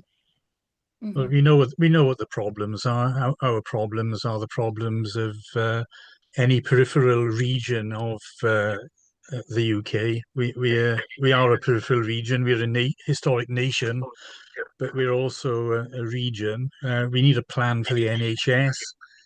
We need a plan for affordable housing. We need a plan for the economy. We need a plan for much needed infrastructure. If we're talking about railways, for example, Wales is in the third world. Our electrified main line stops at Cardiff. It needs to go much further west to Swansea and on to Carmarthen. And along the North Wales coast. Along the top of the map, along North Wales, we need an electrified line. We haven't really had a big strategy along there since Thomas Telford delivered the highway to Holyhead. That railway to Holyhead needs electrification. All these things need to be taken on by Plaid Cymru. We needs like a 10-year plan. Part of it to do with the infrastructure, a lot of it to do with the economy. And if we get the economy of Wales running like it should, then other problems such as NHS waiting lists, they're much easier to tackle. I think a lot of people here in Scotland felt, but regardless of whether they were for or against independence, that having a referendum gave Westminster a scare and meant that we did better for a little while, that, we got more support for our concerns because people were afraid that we would jump ship otherwise. So I wonder if this result will maybe shake things up a bit for Well, Wales. in Scotland, you've got a much better system of devolved budgeting as well. You get funds which Wales can only dream of. So you don't even have the Crown Estate, do you? Yeah. So now that we don't, now that London Morgan doesn't have to cozy up with Keir Starmer, we can be a bit more. I'm not saying aggressive. We can be a bit more assertive about what Wales' needs are, and the budget needs to match needs much more closely. What I'm pleased with, sorry, what I'm pleased with is that Plaid Cymru has broken out of its traditional heartlands. In Welsh, it used to be called the Plaid Fach Little Party. It's no longer the Little Party. It's appealed to all of Wales.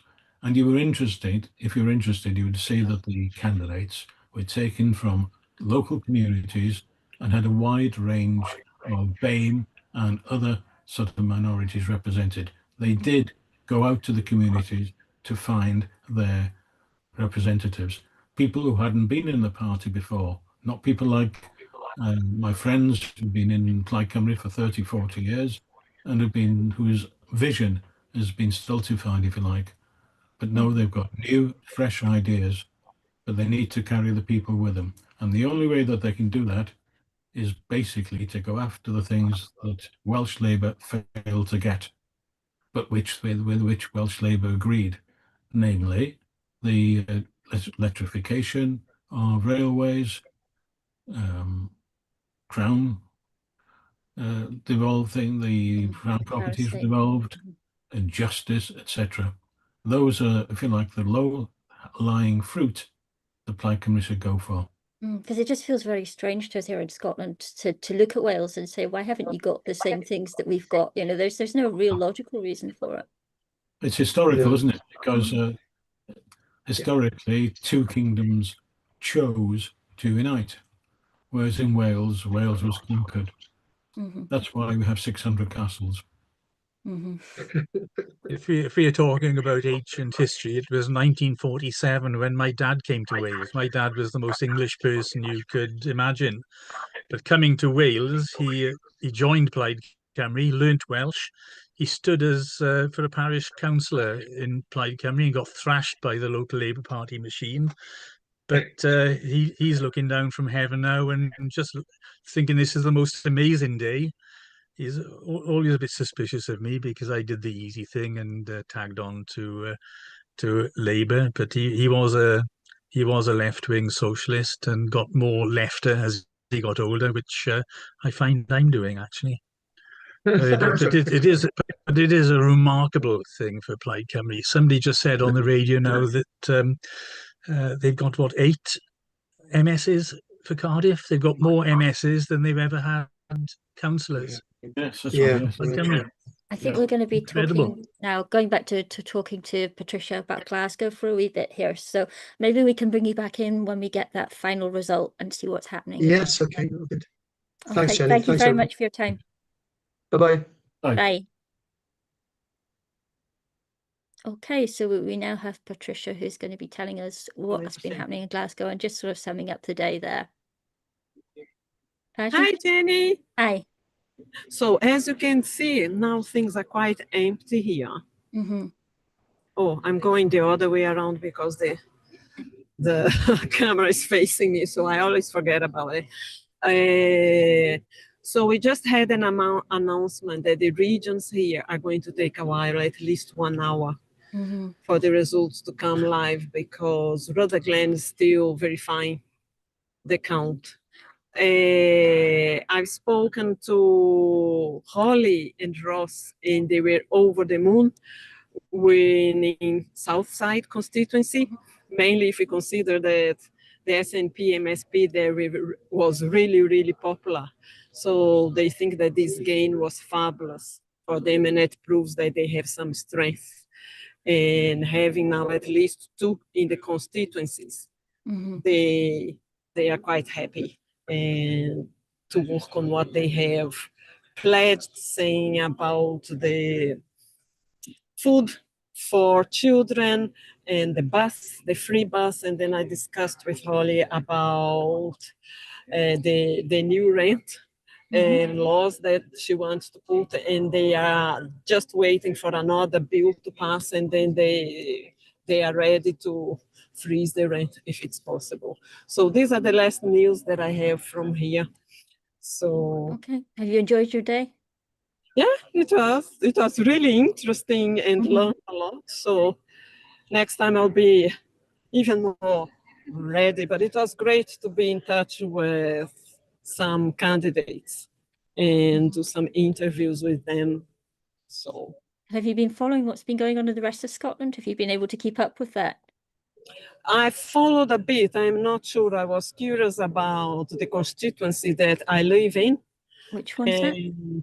The result, and then I've heard those results, but the other ones I haven't been following very well. Yeah, we're still waiting on hearing what's happening with Rutherglen and Cambuslang, of course. So that will be the final thing that will tell us the whole Glasgow picture. And yeah, so it's interesting because Glasgow was hoping to have that in by 4:30, and it's announcements. Everybody's running behind time, and it's not entirely clear why now. I think in some cases, though, it's because we've had much closer results around the country than we thought that we would have. I think so. And then I wonder if it's because of the recount as well. And I wonder if that's what happened in Rutherglen, but they just said that they are still not ready to release the results. So, okay, well, I'll let you go home and see how exhausted you look at. Thank you for doing this. No, you're very welcome, and thank you very much. And I've heard that you're doing very well there. Well, let's hope so. I'm not sure what we're doing next, but we'll see what comes up. Okay, thank you. All right, thank you. Bye. Okay. Okay, we have just heard that the Greens have won the mayoralty in Lewisham in London. So the Greens are doing very nicely across London.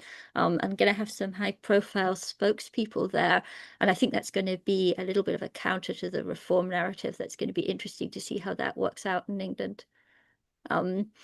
So we don't have any more results in just now. So maybe we want to have a wee look at the summary, at our map for Scotland and see where we're at there.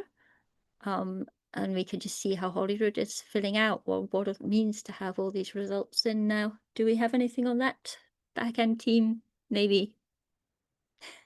Hopefully we'll have something soon, just so we can see how everything's fitting together, because of course what we're missing now is really simply those list seats, and just 1 or 2 remaining constituencies, nothing much there. I wish I kept track of them more precisely, but I don't have a full map of what we don't have yet. Maybe somebody could send me a list which covers that.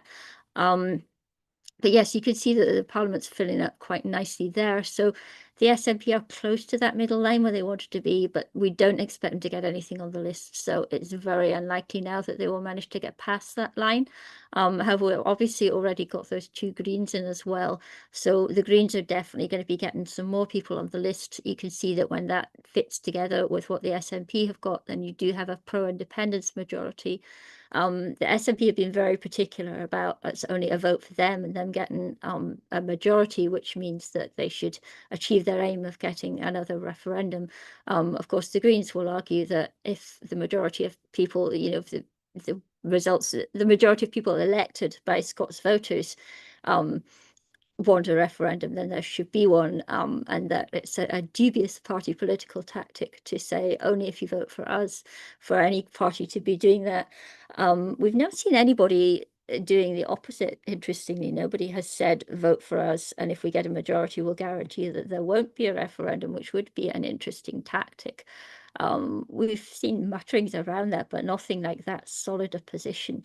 And of course, it's always a little bit of a debatable thing, because there's a fair bit of support for independence within the Labour Party, even if they don't talk about it too publicly, and even if it's not the official party line, obviously. But then you'll find that within other parties, you know, there are some SNP MSPs are potentially quite happy with the way that things are and with nothing changing for them. So it's never quite as clear cut as it looks if you just look at who's there. We have some Lego as well, I believe, that will give us some information just now if you want to have a wee look at how things are literally stacking up there. I'm not sure how well we've been keeping up with that, but we can have a wee look if the back-end team are wanting to do that. See how the Lego is getting on. Do we have proper towers there? It's hard to see, isn't it? It doesn't look like they've been growing quite that much. Or is that the SNP there with all of those big towers together?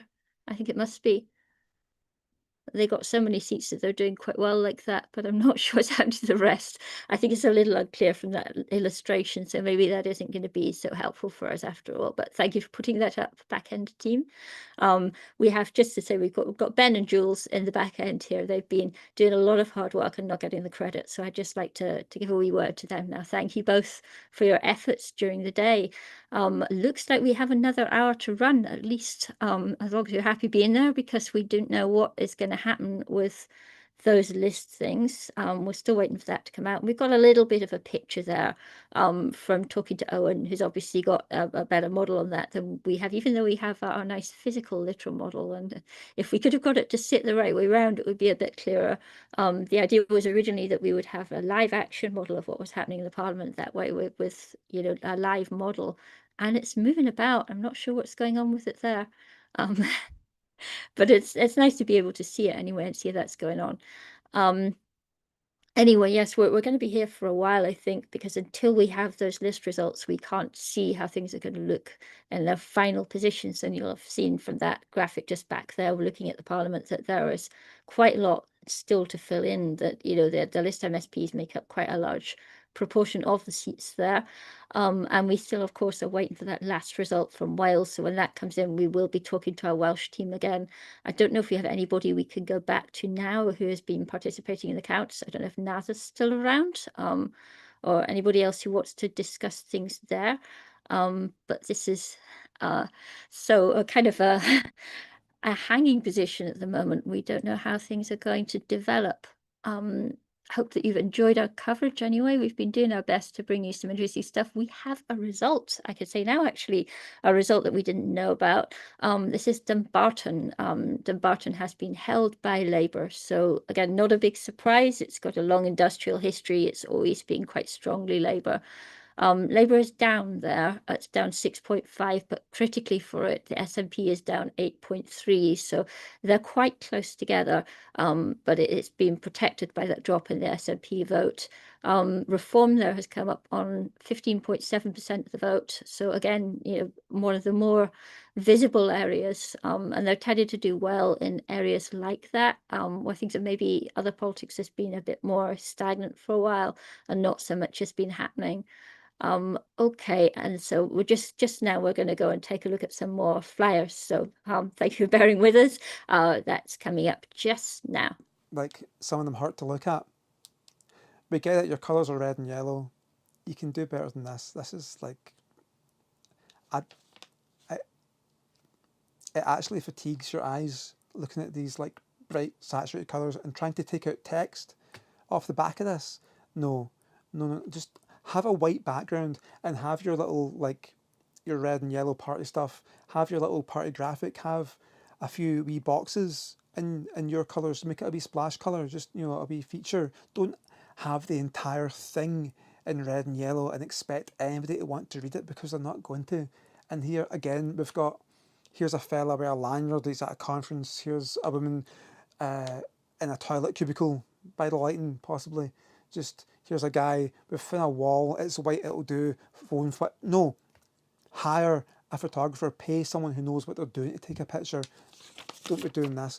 And then inside, there's just more of this eye fucking nonsense, and a couple of photos from rallies where it's all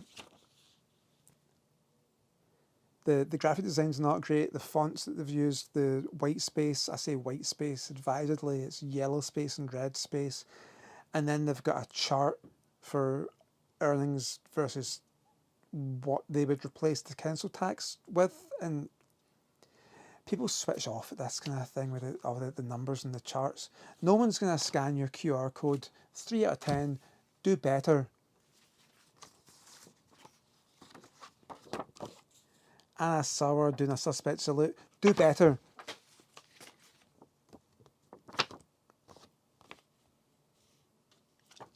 A trade union and socialist fighter for Paisley. Who's this? Is this the Trade Union and Socialist Party? Is it just the Socialist Party? Scottish Trade Unionist and Socialist Coalition. You can see I've done my research. I shouldn't have to be scanning your entire thing to find out what your party's called and who am I putting an X next to, right? It's done in a kind of tabloid style with the big pink with but you know, it's better than having it all be, say they've done the entire thing pink, you'd be hurting your eyes to read it. So nice white background, you get a point for that. The photo's actually not bad, but it has been taken on somebody's phone in a pub, and it's the one photo that they've got here because they've used it again in the background. That's not good enough. You should have more than one photo of your candidate. This is an election communication. You're trying to get people's votes. You're trying to say, I am worthy of election. Well, you're worthy of paying a photographer to take a picture of you, aren't you? 4 out of 10. That's the same SSP one again. This is the Alliance to Liberate Scotland, and it's your geography teacher. Why have we got a black and white photo? The man looks like he's living in the 70s. We don't want to vote for him. This is they saved their good photo for Thomas Sheridan. I'm not going to linger because I'm not doing the same party again, but that wasn't good. Vote Mac. This is an independent candidate, and he doesn't have waffle on. Who's reading this wall of text? Mac. Nay cunt. Why is there a picture of Statler and Waldorf in here? Do you have? Is that a Creative Commons picture of Statler and Waldorf? Do you have the copyright permission to republish that? It's just, we get a wee black and white photo of the man lurking in the corner down here. We get a worse picture of the man standing in the town hall or the city chambers, one of them. It's a nice staircase with a marble on that, but he just looks, half dead, you know. He's haunting, I would call this picture. It's not a good picture, and it's a hellish design because it's all just text that's actually just, the man thinks he's a lot funnier than he is. That's what he's trying to sell this on. And no, 2.5 out of 10. This is getting chucked and binned across the land. No one wants to read that much text. No thank you. Next, we've got the Freedom Alliance, and I get that all the good colours are taken, but you can do better than pink and teal, can't you?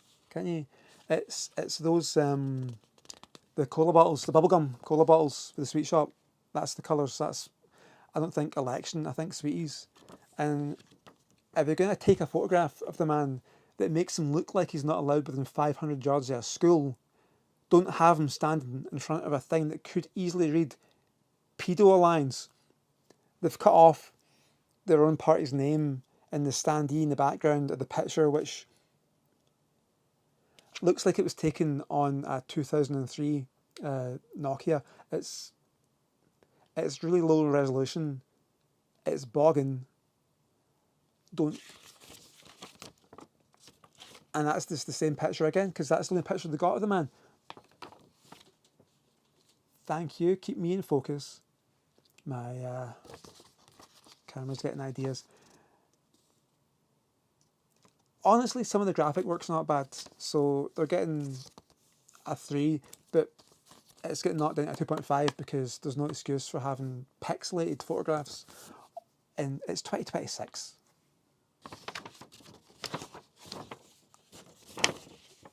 Another Scottish Labour. This one's a letter from Bonnie Sandlan, the cat house landing bra thief, as she was once known.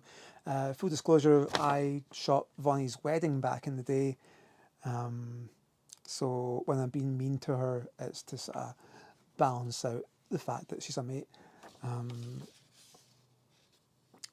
Given that this, no other party except us or the SNP can win, which is on all of them, so it's not her fault, but it is mince, and it's one of these handwritten letters that are actually not handwritten, so shite.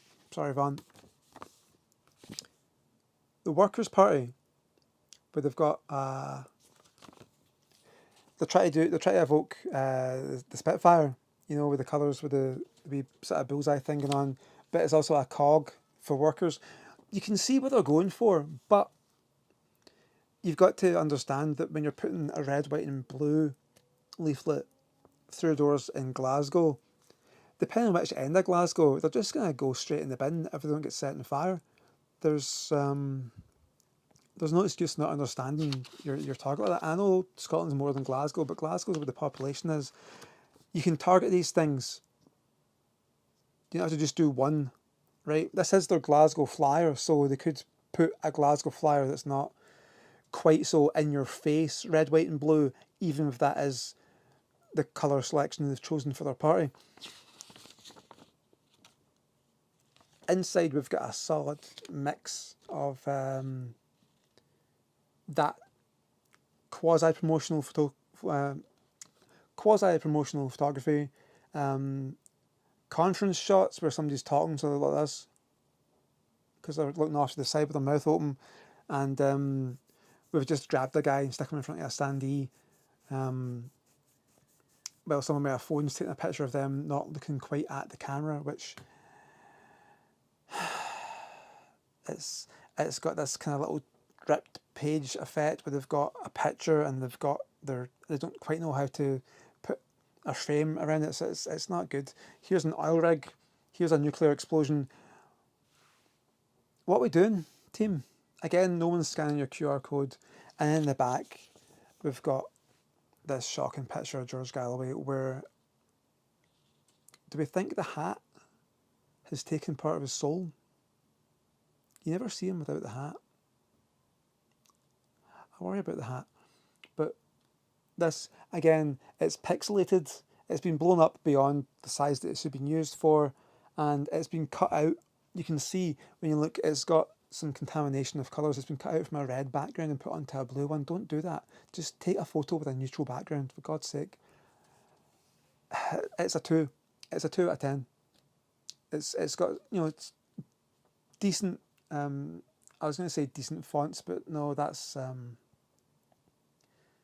not even Impact. That's Hattensweiler. That's the rip-off. No, 2 out of 10. And then this last one's another Labour one, so it can fuck off.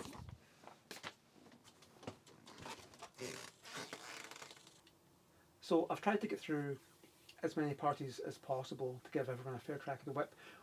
Didn't see any from the Conservatives. I've asked friends, no one's had anything. I don't think they can win here, so they're targeting the resources elsewhere, which is fair enough. I did have one from Iris Duane of the Green Party, but unfortunately my flatmate tidied things up and chucked it in the bin by mistake. So thanks to the fine folks at electionleaflets.org. I did find it online. There is a scan available. It's in the public domain, so imagine that I'm holding it and I'm just going to take a wee look at it just now. It's very good. They've done very well. It's a picture of a woman holding a young child. The child's got a toy dinosaur. It's a professional photograph. Got that nice depth of field. It's well lit. She's looking, you know, sort of hopeful. She's kind of looking up and off to the side. But the kid's looking straight at the camera, so you still get that direct. Final result, I believe. Rob, is that the case? Yes, we do. And in terms of the discussion we had a few minutes ago. It's good news. As predicted, Plaid Cymru did win the 4 seats in the Maldwyn constituency. So that now gives them 43 seats overall out of the 96. Reform 34, Labour 9, Conservatives 7, Greens 2, and Liberal Democrats 1, which suggests that Plaid will now form some kind of relationship with Labour, hopefully the Greens, and hopefully Liberal Dems as well, to form their 49 seats that they would require to form the government. Okay. That's a good thing. I think it's a good thing to include because there were some strong members of the previous Labour government who could be useful allies if they're willing to cooperate. Yes. And that's what coalition or this partial representation is about, isn't it? It's about creating partnerships and people working together. And surely people have got to realise that this adversarial approach to politics is no longer functional, if it ever has been, really. What happens in many countries in Europe, isn't it? Coalition is what is the natural state of things in many parliaments in Europe. Yes. So I think it's looking positive, because a few minutes before the last count, Reform were never going to form the government, but I think it's given Plaid a really healthy number of seats, and to allow that cooperation to. So one time it might have, I don't think it would have been talking to the Conservatives about it, but at least they've got what we can classify as progressives, at least working together now, hopefully. The other thing that Reform can't claim is that they've got a greater number of votes. No. Had they had fewer seats and Plaid, but had a greater number of votes, then of course they could have said, we've been hard done by. Knowing them, they'll probably say we've been hard done by anyway. Because they do tend, I'm afraid, to complain about the way that they lose. Do you think there were going to be people saying that from whichever party that they only ended up in this situation because of the new voting system, and it's something that's wrong? Oh, the candidate for the Labour the Labour member for Gwyr Abertawe has already suggested that it's in terms of the electoral system, which he was obviously in the Senedd at the time that voted it in. So it was, after all, the Labour Party that actually wanted that particular system. Yes. And depended on Plaid Cymru, which reluctantly supported it. Plaid Cymru supported it because they wanted to increase the number of members in the chamber, in the chamber. Yes. So is that it? Is the counting of votes and the rustling of ballot sheets all over and done with for the day?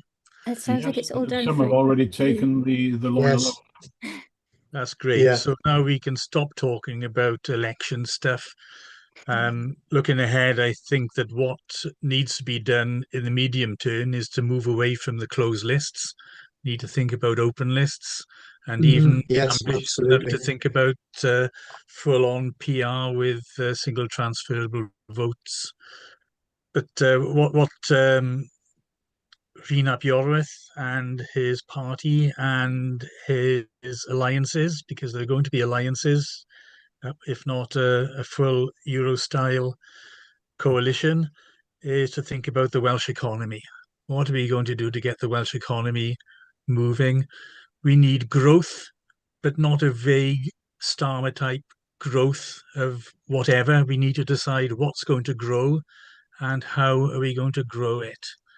And for whom are we going to grow it? What's going to be the share out of this growth? Is it going to go to a bunch of Amazon executives who spend the money on joy trips in space, or is it going to be ploughed back into the community? Just give you one example.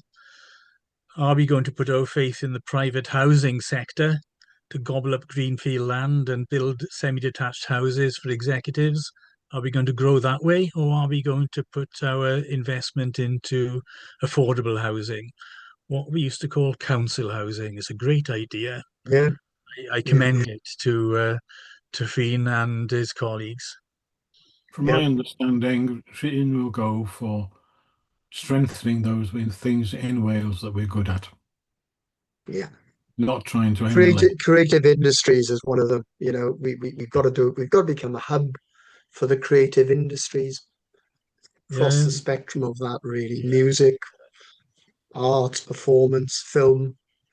We've already got some good examples of that. We've also got aspects of Adwolf Studios. technology, haven't we? Because there is a part just outside Cardiff which is quite good for the electronic parts and printed circuits and that type of thing. And if you want those people to come to Wales, and if you want people in Wales to do that sort of thing, borders are irrelevant. You know, the fact that creative industries are here in Wales is there because the creative industries have got access to a whole market, which doesn't stop at the Dover Straits. We've got to get free movement back. We've got to break down those trade barriers. We've got to get into Europe. So if Rhinath Ap Iorwerth were to ask me what my number one priority would be, it would be moving much more closer to Europe, much more quickly than steer Karma. That's not a bad man proposition, actually. Steer Karma is not a bad name, actually, for a... Yeah. He's probably not Karma today, unfortunately, but he has had Karma, and he needs a steer as well. There's no doubt whatsoever that Plaid Cymru has shared a lot of the vision that we in Wales for Europe have. It's been stated. Absolutely. And that's one thing that's distinguished it from. So has the Green Party, which I guess are likely to have some sort of formal coalition with Green and so the Lib Dems. The Lib Dems don't share the independence thing so much, but historically they were pioneers of devolution. Devolution was Lloyd George's idea in the first place. Let's be honest. So independence is not on the agenda for this Senedd term. No. It will only become a strong contender on the agenda. Do you know what? It never is, never can be. There's no such thing as independence in a globalized world. You can have such a thing as self-government, but independence is just a fantasy. We have to work across borders jointly. I agree with your definition. I agree with your definition. If you like, and that would be my one, caution really in terms of, and I know Plaid won't do that, hopefully, but they mustn't, steer away from what I would regard as maybe an old-fashioned view of what they were about. And I think while we're at it, let's give a shout out to the Greens for absolutely. And as chair of Wales for Europe, I'm pleased to say that the one person in Wales who outranks me is the president of Wales for Europe, and that's Anthony. Anthony Slaughter is our Green representative in the Senedd. Well done, Anthony, and well done your colleagues.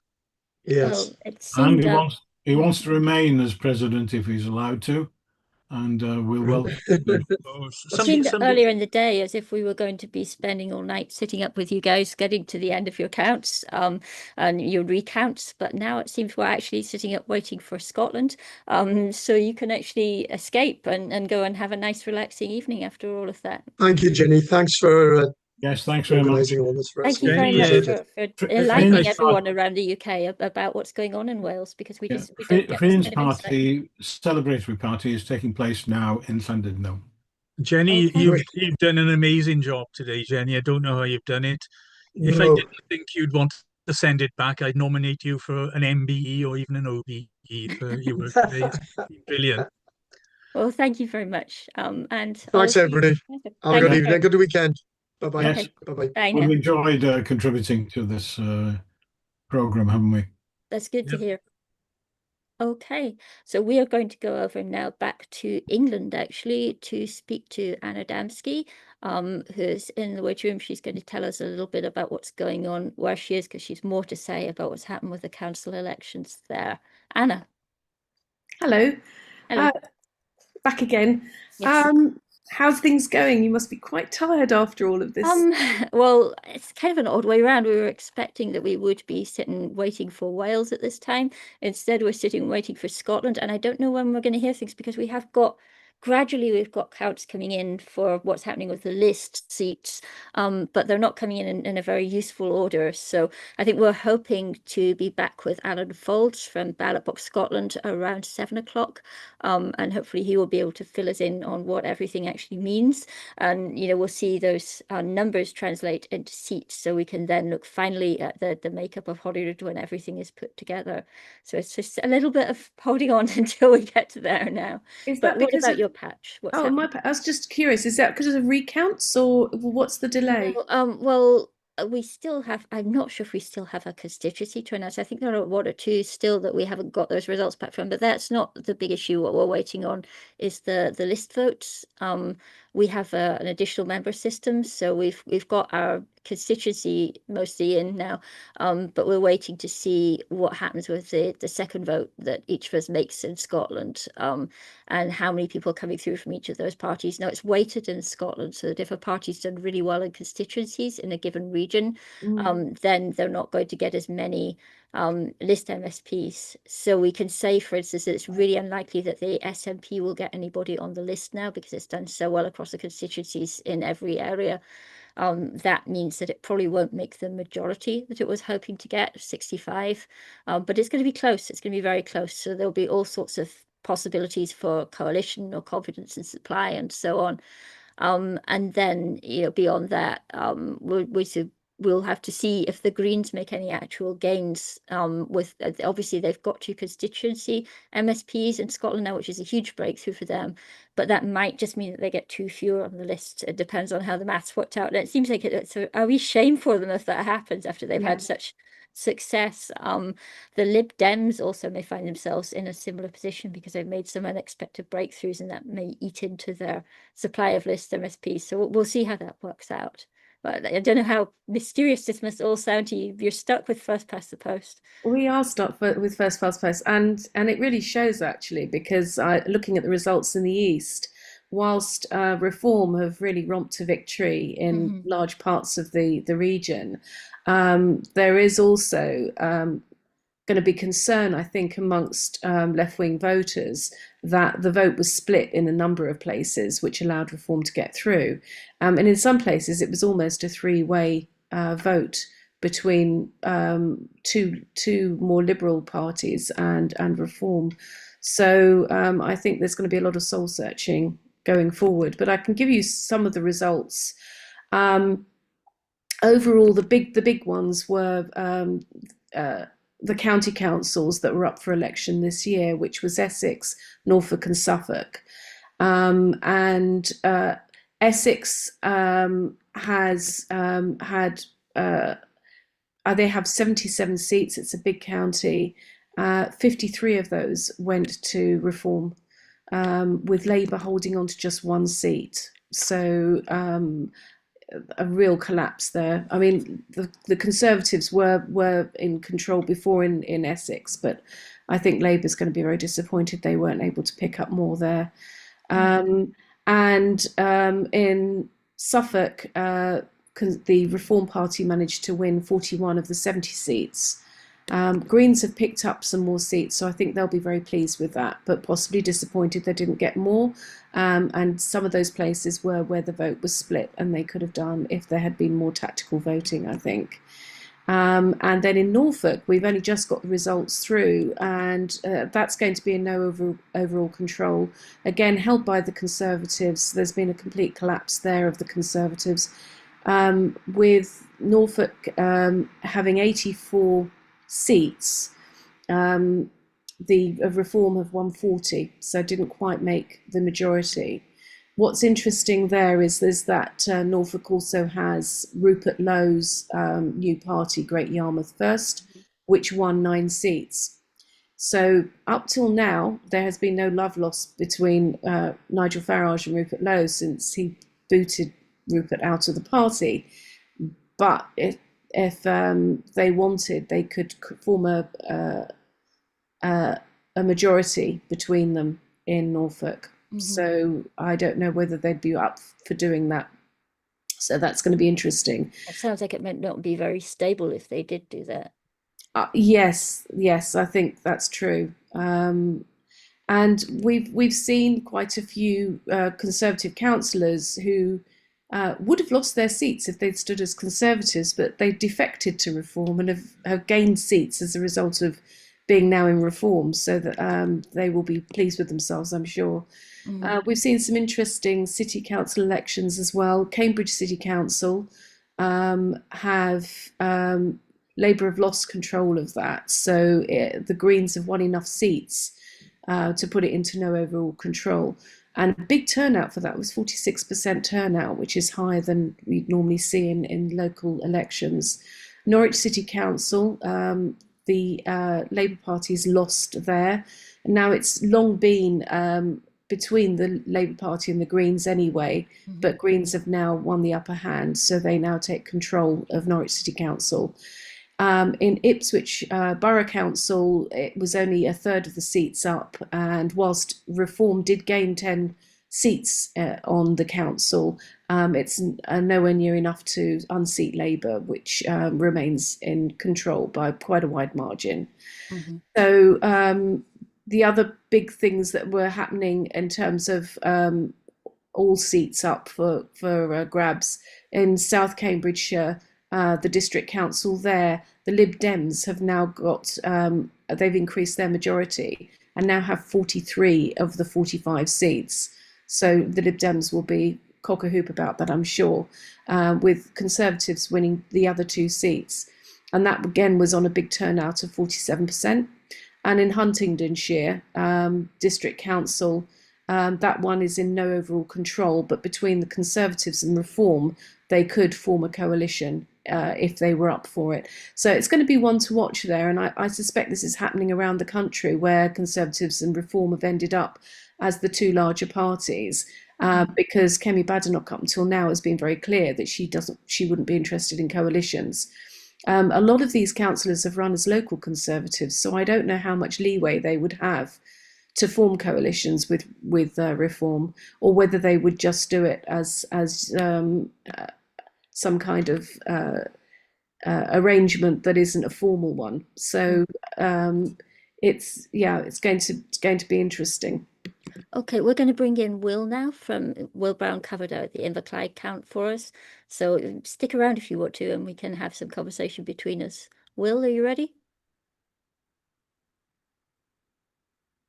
Hopefully Will will be here. Yes. Okay. Hi, Will.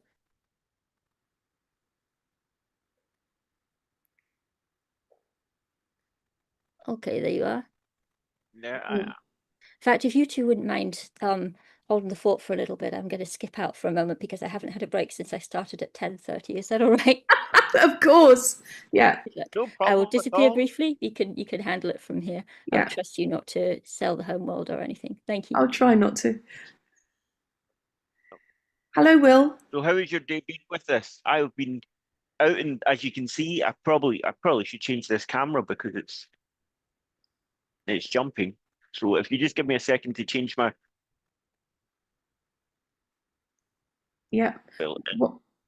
there we go. Oh, as you can see that I've been outside most of the day, so I'm all red from. I should have probably wore sun cream from when I was out.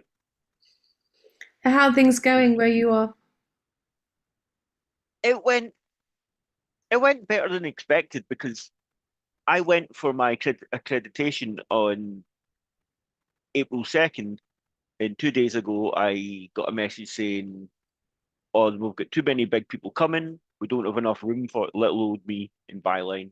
So my accreditation was taken off me. So I thought I could either not do anything or I could stand outside, and people were more relaxed to be outside. and people would talk to me because they were more comfortable being outside than they were in the big room. So I think it went well for me. And what I've seen of our coverage of it, it looks great. It's good that we are the alternative for it. Instead of like everyone covering with the BBC, we had voices there. So I enjoyed it. How have you felt with it? Yeah, I've been following the results. I've been really specifically focused on the east of England. I'm the editor of East Anglia Bylines, and so we had three big county council elections. And these elections weren't going to go ahead. It was going to be postponed until next year because the three counties are being changed to unitary authorities. And the result of that was that rather than hold elections this year and hold more next year, the government had suggested they just get postponed, and Reform UK were up in arms about it. So they pushed really hard to get the elections reinstated, which they were successful with. But what it did was left them scrambling hard to then find candidates. And we were seeing adverts for candidates right up until literally the day of the cutoff for naming them. So there was this big scramble, and I suspect what we're going to see is a lack of vetting as a result of that, which means that we're going to see probably quite a lot of dropouts and various other things over the next weeks and months. But those elections go ahead next year still, which means that Reform effectively have about a year to prove themselves in Norfolk, Suffolk and Essex before the electorate goes back to the polls. And although they will stay in place for 2 years, what happens next year is, this is a very strange sort of setup, but they'll be electing a shadow council next year. So if the voters are unhappy with the way that Reform are running our local councils, they might find themselves on their way out again in a year's time. So it's quite a unique situation here in the East. So on that, I did see, I'm not that one of the people that was running in Manchester for Reform was also what was it again? They're running Reform, and as you know what Reform are running on, but a few years ago they were also the parade leader of Pride. They were a drag queen also, and I just thought that doesn't add up, like, for that. So I've been following as much as I can with it, but I've been embedded in the Scottish election. Like I've seen some things over the last couple of weeks which I never thought I would see. I think it's very. We have to be careful not to pigeonhole people. There are a lot of people who have more right-wing politics who may be gay, but will still support a party like Reform. And we're seeing a lot of people who clearly have some lineage from overseas, from Africa and India and places, who are supporting Reform. And you'd be surprised with that, given their attitude on immigration. So I'd be careful about pigeonholing people, but yes, there are sometimes surprises. I found that more funny and surprising than anything else, because the two photos they used, there were like one of them at the beginning of the parade and one of them in the Reform outfit, and I was like, it's going more in the thick of it than we really want to talk about, if you know what I mean. Like, Armando Iannucci could have, if he wrote that, people would be like, nah, that sounds fake. And that's what I've noticed in the last couple of weeks. Like, we're really through the looking glass with a lot of things with Reform. But yes, I mean, I think they're one of those parties that just appeals to a lot of different people in different ways, and so it's attracting quite a wide range of people. So up in Scotland, how are you finding the results? Are there any surprises there? Because I have to say, although I've had Jenny in the background, I haven't been following it as closely as I could. So what I've seen because I'm having a look right now, because I was just trying to follow and do the SNP are doing really well. It just seems that Reform was just there to upset the apple cart, and really all they've done is take votes away from Labour. It's yeah. I mean that's interesting because what we're seeing in the East here is that Reform are mostly taking votes from Conservatives, and Yeah. Labour are losing votes to the Greens. But what that has done is where it was before it was Labour and Conservative, with the Conservatives collapsing and Labour still holding their ground in some places, but splitting the vote with the Greens meant that Reform were able to get through the middle. And I've already seen a few results like that. Oh, Green up here wasn't running in every. They were running more on the regional votes and not consistency. The one that really, when I heard earlier, was Shetland is now over to the SNP, where they've been Lib Dem As for long as 50 I can years. remember, yeah, a very long So time. Orkney is still Lib Dem, but the idea of Shetland, that's probably the biggest change of the whole election for me. Like that's surprising. So, I mean, I wouldn't have thought Reform would do well in Scotland. It's an English nationalist party, and why would people vote for an English nationalist party in Scotland? I have no idea. They've still got no seats yet, but they've. I was at the count where Malcolm often or was, so I seen him like cutting out and cutting out, cutting in, and cutting out, and I've also got a video of him which I'm not being cheeky. Probably him leaving Greenock for the last time. I don't think we'll see him back here anytime soon. So I had him going into his big Range Rover with his face like thunder leaving. So that's when I seen him. So not necessarily happy. Yeah. But if I remember, I think they came third behind Labour. I think they stole. If I can get the numbers up here now, let me have a look. What was turnout like, out of interest? Do you have any ideas on figures? Because certainly in the east of England, and I suspect in many other parts of the country, turnout was substantially higher than we would normally see in local elections. And it seems as if a lot of people who would normally sit them out were concerned about the possibility of Reform getting in. And of course, some of those people will be Reform voters as well, who may not normally vote. So there just seems to be a lot of energy behind these particular elections this year. I'm just having a look. Our turnout was at 51% for Greenock, which is down 12% from what it was in 2021. What sort of percentage? Because obviously they're national elections rather than local. So what sort of percentage would you normally see? And about 60 to 70, and this has just became half and half. There were registered voters were 62,000 this year. So what would you say that? Well, how would you interpret that if the vote numbers were People down? just not caring. People just been like, I need to go to work. I need to feed. Like, what are we doing? So Like, you're saying sort of voter apathy is an issue. I would say without a doubt, there's a voter apathy up here. What do you think's driving that? Things not getting done. They're like, what's the point in voting if nothing's going to change?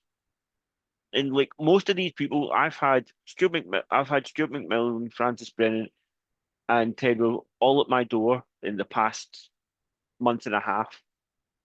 Oh, just wanting to talk, just being like, and you can just tell it was like hot air, and this was just something they had to do. It was a photo thing. And this, I live in a decent area, and you can tell that this was like they're going through the motions with it because the share right now, like I'm just looking in SNP, the winning got 44% of the vote in 14,000, which is down from it's 8.9% down from last time.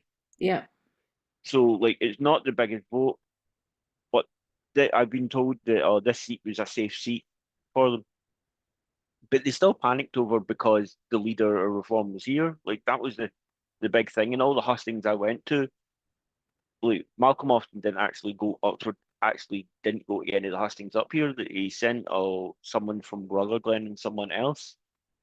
And Frances Brennan, I believe that she shot herself in the foot by saying, when someone asked a question, answered it by saying, "You're one of those keyboard warriors on Facebook." So that's Not endearing herself. it's not endearing. But Jamie Green, who was running, was the sitting. He was the sitting Conservative, and he went for the leader of the Conservative Party in Scotland, didn't get it, and went over to Liberal Democrats. So people weren't going to trust him anyway. Like, that was the thing. Yes. So yeah, we had an example where the Chris Hossack, who was the leader of the of Brentwood Council in Essex a few years back, has now won a seat for Reform on Essex County Council. So yeah, there are examples of where you're seeing people switching. But what usually happens is they'll switch halfway through, then they'll get voted out in the next one because we didn't vote for this. Yeah, that's true. We haven't. I don't know of any that. I'm sure that must have happened, but I don't know of any where they've switched, because most people are switching. The main switch has been from various parties to, and mostly Conservatives to Reform. And given that Reform have done particularly well here in the East, I would think that that's they probably did retain most of their seats, the switchers. I've just seen on the news there that Lib Dems is unseated SNP in Caithness. David Green takes Caithness and Sutherland from the SNP for the Liberal Democrats, meaning Marie Todd, who's the Scottish Government's Drug and Alcohol Minister, is unseated by a majority of 5,092, which is a big deal. That is. So, what do you attribute the Liberal Democrats' success in Scotland? Or, I mean, given I know they've lost Shetland, but they're gaining elsewhere, which is surprising, isn't it? It's very surprising, but I've noticed that Liberal Democrats seem to be getting. It's always like Highlands, and like they know how to talk to the people in rural areas more than, say, the Lib Dem, say the SNP or Labour. Do you see both those parties being more urban parties then? I would say so, yeah. I would say the Lib Dems have, like, because they've had the two islands and a lot of the Highlands for years and years and years. So, look, they know that they'll always get that. Like, that's a safe seat up in Shetland. Shetland was a safe seat. The other islands went straight there, but they were more puzzled. They had 800 people voting for Reform. Still no actual number in this. I'm just having a wee look through it to see what's still going on. I think Scotland's the last holdout for the elections. I think everybody else is pretty much finished. Oh, hello, Jenny, you're back. Hello, thank you for handling things there while I was away. Yes, that's okay. Will was educating me on Scottish politics, so we're just waiting for those list results, so we'll have an idea what's happening beyond this. Nothing's come up on the list results. I'll have a look at the minute. Yeah, we've got some numbers from different places, but we don't actually have an engine to process those with, so we can't get a very clear picture at this point. We have a little bit, I think, as we should be able to work out at this point, but I've not got the skills for that, I'm afraid. So we've got 70 seats of 129, as we mentioned at the time. So 70's been declared. The big thing since you've been gone is the Lib Dems have unseated SNP in Caithness and Sutherland. I heard that, aye.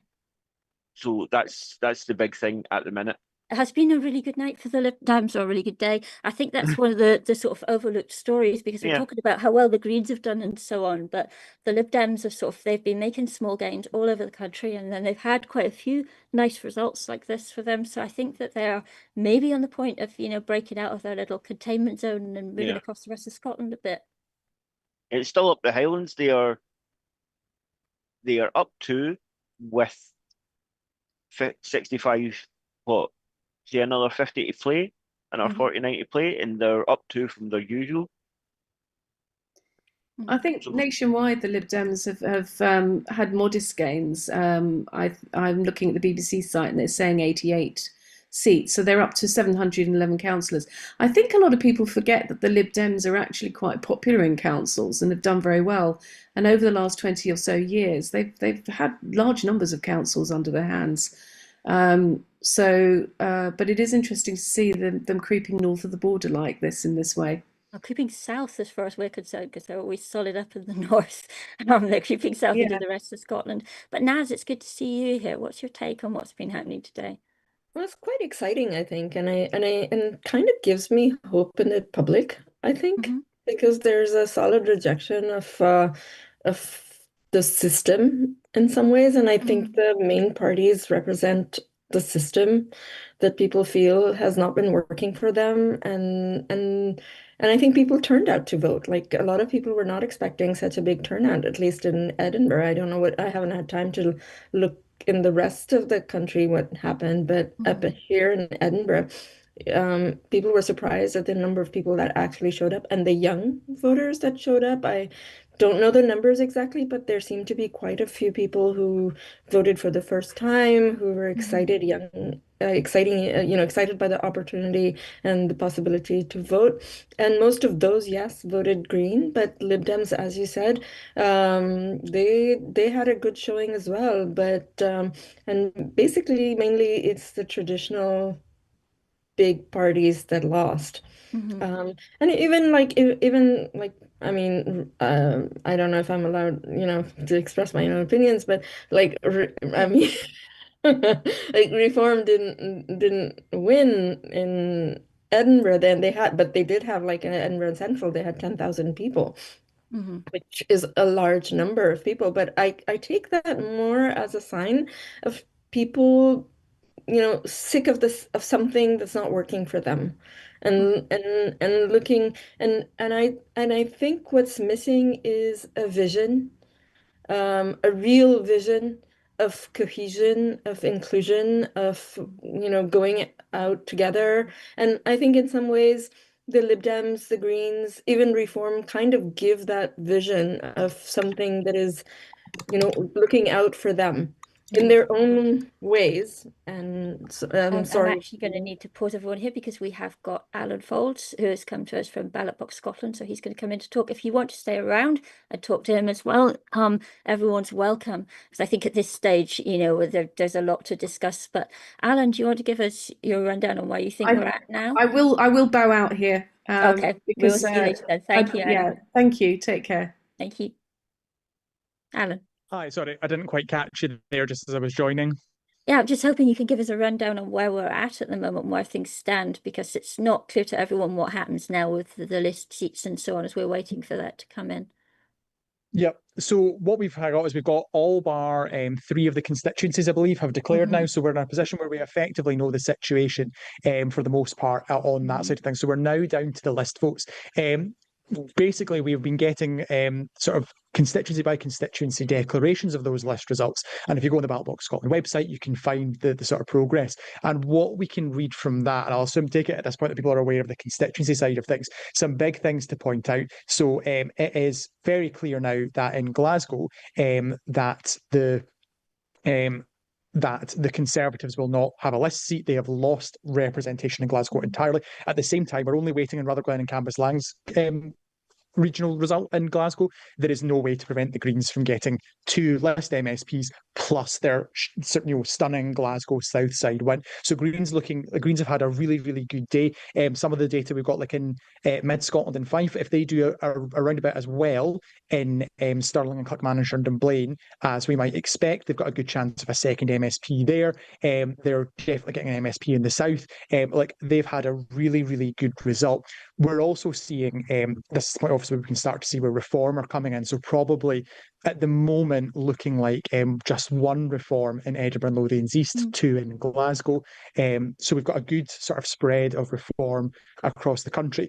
We have only got half of those results logged in my system so far, though. So we're still at various regions. There's still very little in Central and Lothians West. So, for example, but we're nearly done in Edinburgh and in Glasgow. So yeah, basically, long story short, the day has been very good for the Greens. It's been good for the Lib Dems. The SNP have had some couple of happy constituency moments, but not good overall. And just what a catastrophe for Labour and the Conservatives just over the course of the day. And the lists are not going to really help them very much. Okay, thank you for that. It's good to get that filled in. Do you have any sense of when we'll know what's happening with the lists? So it's difficult to say. As I said, I'm kind of catching up on some information. What I've got logged isn't necessarily all that's available. But I know that certain places, like, for example, the Borders are still counting, Highland are still counting. Highland still have 2 constituencies. They haven't declared waiting on a lot of stuff from West. So it's going to go on potentially for another couple of hours yet. So a good while. So we won't get the final sense of exactly what has happened for a little while just yet. Well, I don't want to keep you too long because I know you've got lots of other stuff to get on with, but it is really interesting to have you here and with your insight. Has much surprised you about today? So, I mean, yes and no. So there's a couple of constituency surprises. I will say I was surprised that Labour gained in Hillen and Nuneer. That said, that's exactly the kind of constituency they would gain. Obviously, the issue of ferries has been causing complete chaos for Islanders. So perhaps understandable that they were like, well, you're the government, we are going to go for someone else. Not surprised to see, Conservatives hold on to most of their seats except losing Eastwood. Most of the other constituencies have kind of come out. And what I will say is at the very end of the campaign, the Ballot Box Scotland model said the Greens would get Southside as well as Edinburgh Central. And some people have been quite sceptical about that. I feel just to be a bit smug, fully vindicated in that front. But otherwise, kind of things have fallen broadly within sort of expected ranges on the constituencies. And indeed, perhaps the only surprise, as I mentioned this morning, and I'm sorry, I keep going on about the Greens here, but they have had a good day. They tend to underperform. They tend to underperform their polling, perhaps for the firm based on what happened in this, might actually have performed pretty strongly against it. And we've been impressed by the Lib Dems as well, that they've had a good result, not only moving into more constituencies across more of Scotland, but getting just small improvements pretty much everywhere. Yeah, I mean, the fact that they got that Strathkelvin and Bearsden constituency, that was on the cards. I said that was one they could gain, but that's a really, their 40% is really, really good. They should be very, very happy with that. I know for a fact that Labour will be scunnered with that. I didn't respond, but I did get an email from the candidate asking me during the campaign to confirm surely the Lib Dems aren't going to win here. So unfortunately for Labour, that has been what has happened. So yeah, it's just been a very busy, very exciting day in many respects. Okay, well, like I said, I don't want to keep you too long, but I just want to ask Will and Naz if they have any questions for you whilst you're here. Anything? Well, how do you think people in Labour are going to react to this kind of do you think are they going to change course? Are they going to see that people are looking for more cohesive, progressive policies? Is that the lesson that they can take from there? I mean, a lot of people may be hoping that's the lesson that they take, but it's kind of interesting. I suppose he didn't want to say during the middle of the count that he'd resign, but it was interesting that Anas Sarwar hasn't said that he would resign despite heading towards this really bad result. I mean, they're clearly going to have to take stock, and as I think I was saying this morning, or perhaps, I can't remember if I did actually say this, but all the blame can't fall onto Keir Starmer. The fact that Labour ran a constituency vote heavy campaign and effectively every other party was going, you have to vote for us in the peach ballot, you have to vote for us in the peach ballot, you have to vote for us in the peach ballot, and Labour just weren't doing that, and that has potentially cost them a couple of seats across the country. What do you think of Shetland going SNP? So I think that was one I mentioned this morning. Again, we're talking about local factors in the islands. The Lib Dem candidate was the local council leader. The local council is currently very unpopular, and that's why over the course of the campaign, I was hearing that the Lib Dems were worried in Shetland, and that they felt under threat, and that the SNP were perhaps on track to pick it up. I have to admit, I was a little bit surprised. I was it was on the cards, but I was at the end of the day, I don't think it will quite happen. But voters have proven me a bit wrong on that one. Yeah, I agree. I was shocked by that today. That was something that Jeannie actually pointed out to me, live on. I didn't know it was going to happen at all. Okay, so thank you for your time, Alan. We'll let you get back to your work if you want, because I know you've got more analysis to do. And I do recommend that so much more to do, but it's so nice to be here. Thanks for having me. Because you have had some fantastically useful stuff there at Ballot Box Scotland. Yeah, please do. Ballotbox.scot, the front page is currently dedicated to the election, and you will see all kinds of stuff, including those sort of trackers that show what the current state of play for list seats are. Those aren't final. They will change as more results come in, but they will give you an indication of where people are. All right. Thanks so much for having me. Good to see you. Thank you. All right. Bye. I'm going to head off too. But if Okay. you want me to come back in at the end, I'm happy. I've got a couple of things to do here, but I will see you later. And it's Okay, been great sure. today. You've done great. Thank you for holding the fort back there. Okay. You've been incredible, Jen. It's like Yeah. you've been there from the morning, and I'm wasted. I'm just wiped out. I'm gonna get myself a cup of tea and lie down. It's been very exciting. I need some after sun from being out. Okay, we'll let you go and then make yourself feel a little better then, Will. Thank you. All right. You okay sticking around for a little bit, Naz? Sure, but tell me what your impression is. You've been in center of everything of the war room. I haven't, so I need to try and be as neutral as I can on things. It's interesting. I think that Labour have found themselves caught between two different things. I think that they've had problems with certainly being seen to move too much to the right in England, and that never goes, the thing is that England is much more accepting of more right-wing policy than Scotland is. So I think that they by trying to please England that way, they've ended up isolating themselves a bit in Scotland. That's always a problem for them. But I think that also, there have been problems up here. Anas Sarwar made some really unpopular policy decisions just towards the end of his time there. In the last government and sorry, in the last parliament. And so, yeah, I think that he does have to carry some of the blame as well.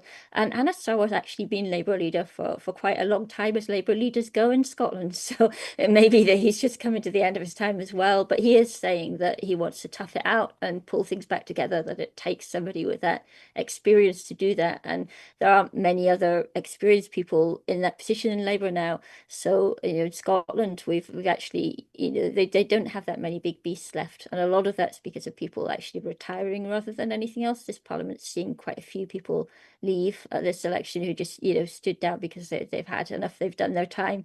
But it does put him in a vulnerable position. I'm not sure how well they can turn around and say, we're a different party, so vote for us now, when they've got all the same people in place like that. It's going to be difficult. The SNP, I think, have come through things fairly well. I never really felt that they were going to get that majority. It was a possibility, but it seemed unlikely. The maths of the thing was against them, really. And, the Parliament eventually, the system that we have in Scotland is designed to stop that kind of thing happening. It's supposed to be a system that prevents majorities. So I think, getting close to a majority is actually still very impressive, and they shouldn't be ashamed of that. I think that they were maybe, one could say that they were naive to pin their policy on it and say, that they should have a referendum if they got past that. I think it was mostly about getting the votes out. But on the other hand, it's possible that they can then say, well, we didn't get that majority. So if it's difficult for us to negotiate a referendum, don't blame us. That's a situation that people have chosen to be in. So they may have a bit of a get out clause as well, where that's concerned. The Greens, of course, they're also a pro-independence party. So there is very clearly a pro-independence majority in the parliament. But I don't know how that's going to go from here, because I doubt at this stage that the Greens will really want to be back in government with the SNP when they've got a couple of constituency seats. They probably want to build on that and say, look, we're a serious party. We can be voted for in constituencies. So, people who've been voting for them on the list can maybe take a chance in a constituency at the next election, or if there's a by-election at some point, and feel a bit more confident about maybe getting them in, because it's confidence that stops small parties breaking through. Until you know that a certain number of other people are going to vote for a smaller party, why would you risk your vote on it?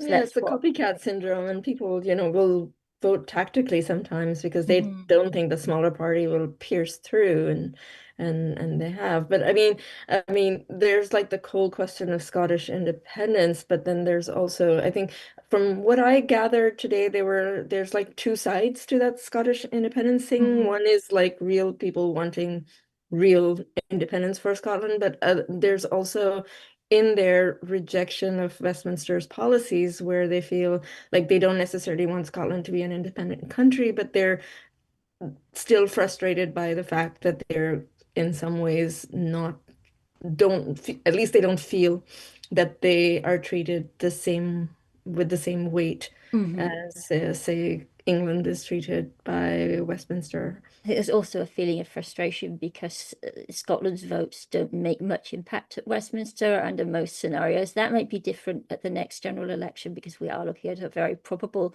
hung parliament, I think, and therefore some kind of alliances, and that gives everybody more leverage.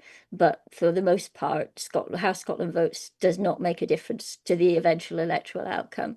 So there's that feeling of, we don't have a voice there. So it's partly why people wanted a voice here and why we got the devolved parliament. But it is frustrating for a lot of people. But I think, what I would say is that there is definitely going to be talk more and more about proportional representation at Westminster because we have got this multi-party split there now, and it doesn't really make sense anymore to have first past the post. But the thing is that first past the post tends to advantage both the Conservatives and Labour. So whichever of them is in at the time doesn't want to consider anything else. And, it's one thing to shout about it when you're out of office and change your mind once you get in. But I would say that, Labour needs to think at Westminster about not just its own chances of getting in, but who gets in if it doesn't. And what happens, if it is going to potentially hand the country to reform by not changing the system, because it is in a position to change the system at the moment. And I think it would have a very strong political argument. I don't think it would put people off. But if they did that, where it is at the moment, it's still comfortably in government. I think there's because of that left parties or I think people would go for it. I think the public would be more accepting, and it could point to the fact that sorry, you're breaking. I am my connection. Okay, I think it's maybe my. Okay, hopefully that will stabilize. Plus, I didn't really hear what you were saying. Okay, just that I think that I think there is a good political argument for it in England now, or at Westminster, so across the whole UK. And I think if they actually put that into place, then a lot more people in Scotland will be happier to stay in the United Kingdom. Wales, I can't speak for at the moment. Wales is going in its own very distinctive direction, and I think it's going to take a while to figure out what all that means. But in Scotland, I think a lot of people just want more democracy, one way or another. And if they felt they had more democracy at Westminster, they'd be happier to be there. They also felt like, Brexit was something that was Scotland didn't want. And they were kind of saddled with it. And you have Ireland on the other side, and on the other hand, Northern Ireland managed to get a pretty good deal because they can take advantage of both. So I guess Scotland felt like, some of the people that I talked to over this week felt that's also a reason for the need for separation from Britain. I think some of it was that before the referendum happened, everybody was told, oh, if Scotland leaves, then it'll be outside the EU. How will it cope? And then we stayed, and then we were taken out of the EU. So that felt particularly unfair. And so I think a lot of people had an issue with that. But I think, if Labour managed to take the UK back into the EU, then that would again mean that a lot of people are happier about staying in the Union. But all of this, I think, is quite time sensitive because I think there is a growing sense that Scotland's doing more and more independently one way or another already. It's more and more culturally independent. So if that kind of thing isn't sorted out relatively soon, then I think, another kind of momentum will develop, and it will be very, very difficult to keep Scotland in the Union in the long term. But it's interesting to see, how this election's gone and the fact that, people keep on voting in large numbers for pro-independence parties, knowing that that's part of the agenda, even if that's not what's being talked about first and foremost in electoral campaigns. I also see that as in some ways a protest against the establishment. It's also like, okay, let's, sometimes you want to break things because you don't feel like it's working. But I had another question for you, Jenny. How do you feel about like women in the representation of women in these elections and this. I will go through this properly afterwards and work out how many candidates from various different backgrounds have got elected. It's something I've done in the past. Because after Nicola Sturgeon, I mean, none of the Yeah. party leaders are women, right? Or am I wrong? And it was a lot of people look back on that and say, well, it was a happier time in Scottish politics when we had Nicola Sturgeon and Kezia Dugdale and Ruth Davidson leading the main parties, because it felt, apart from anything else, you saw them chatting to each other in a friendly way, and we knew they didn't agree. There wasn't any sense of, oh, they're all on the same page, or there was plenty of disagreement there, but it was always amicable. It was always very civil, and it felt as if that was a really healthy democracy at that point. And we're now in a place where there's a lot more aggression in our politics and a lot more negativity, and so I think people miss that and tend to say, was that something that came partly from having women in those positions? Can we get back to that? But we were talking earlier about how it's quite difficult to see alternative leaders for a lot of the parties. There aren't that many big figures in politics anymore. And people do tend to say, oh, we've got to have a name when it comes to looking for a leader rather than just looking for somebody competent. So I think that makes it harder. And obviously, before women get to be big names, they have to be maybe ministers and so on first. They have to get into that kind of position, or shadow spokespeople on various issues. So one would hope that the parties would start to put more people forward like that. The Greens have an interesting way of doing it because they always have two co-conveners, one of whom is female at least. So that means that there is always some representation there as long as they're in the parliament. But yeah, it's very strange not seeing that in any of the other parties that we had. We do seem to have gone backwards where that's concerned. And well, it's not just male, but it's also very a uniform kind of male. Like I would say, it's not very kind of middle class thing, isn't it?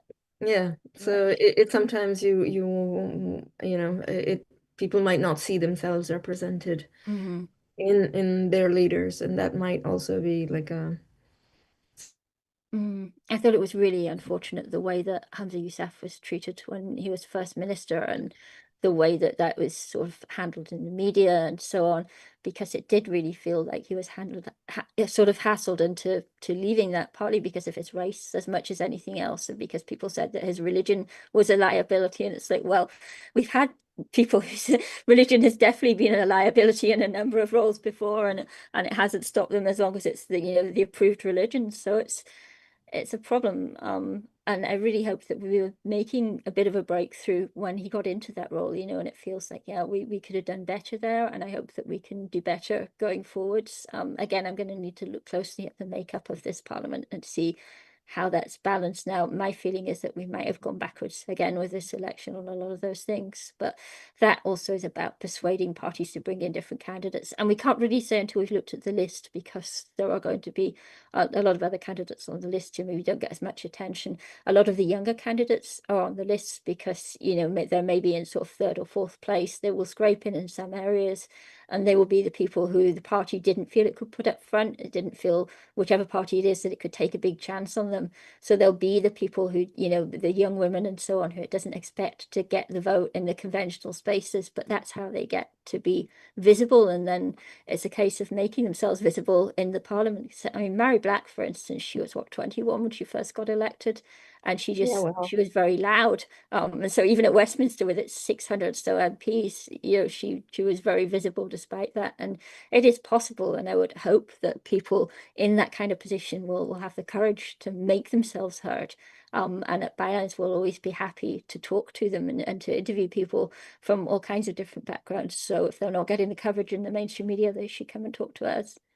I just think I mean, hats off to everybody who stands for representation, I think, because it's just such a hard job. You're constantly under scrutiny, your family and your children, everybody, and it's just a tough job, and you can pretty much never do everything right? And every little thing is held against you forever and ever, especially now with social media. So I think, it's whether you agree with their policies or not, I just think that it's fantastic that people, it's important that they stand for elections. It's important we vote for them. The voter turnout is really important for me.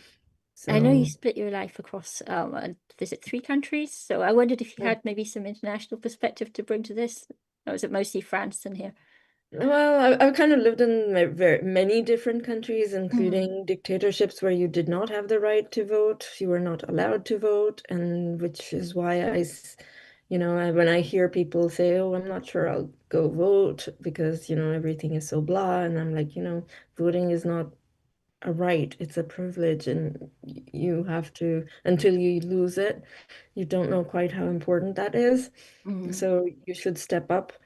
And I think it's like I worked a little for the Democratic Party in New York State, and yes, there's corruption, and yes, there's a lot of grifters, and yes to all of that. And the US is very particular because it's a very pay-to-play system. And I think France is where I live is not. I mean, money is tightly controlled in politics there. The UK seems to me something in between, but the less money. I mean, we've heard about this 5 million that was given to a party. Yeah.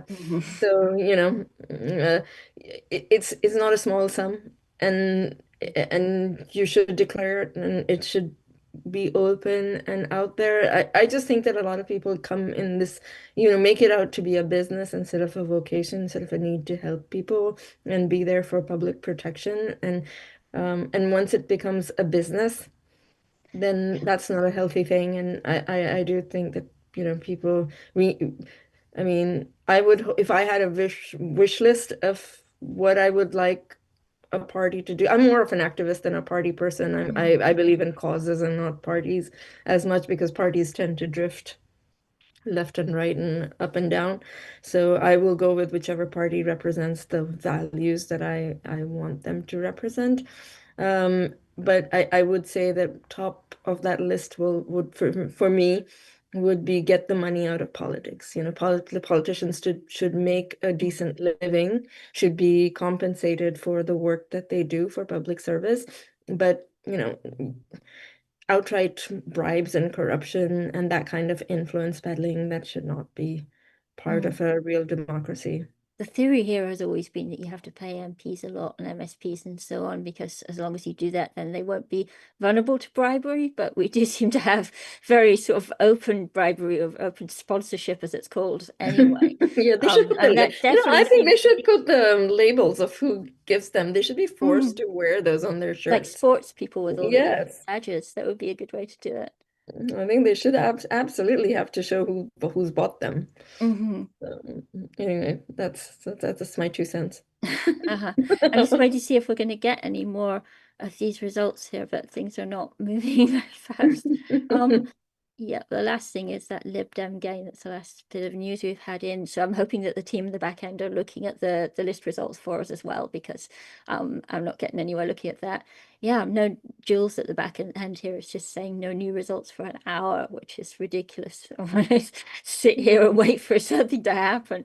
I don't know how many other people are going to be sitting about waiting for things now, but you don't want to let people down when you've been here all day and we're waiting for the internet to Just actually a see little what bit Concord more. will look like. Just a little bit more. A little bit more, yeah. I'm going to abandon you. Okay, no, that's fair. Because I have my family waiting for Okay, but thank you very much for your time today and your time at the count. And yeah, that's hopefully They were we'll very sweet. There was a very good good vibe in general. That's good to hear. All right, you take care. Okay. All right, Bye. bye now then. Bye. Bye. Okay, so we need to decide what we're going to do with the remainder of this time. I see, there's still quite a few people watching the stream. We don't want to let you down. We do want to be able to bring you those results when they happen, but we don't know how long that's going to take now. Pretty much everybody else, I think, is exhausted. So it looks like, yeah, we're going to have another look at the election flyers just now. We've got the last little bit of that video, and then we will see if we can bring you some more information. We're going to see what we can find out. Thank you. Can we like some of them hurt to look at? We get that your colours are red and yellow. You can do better than this. This is like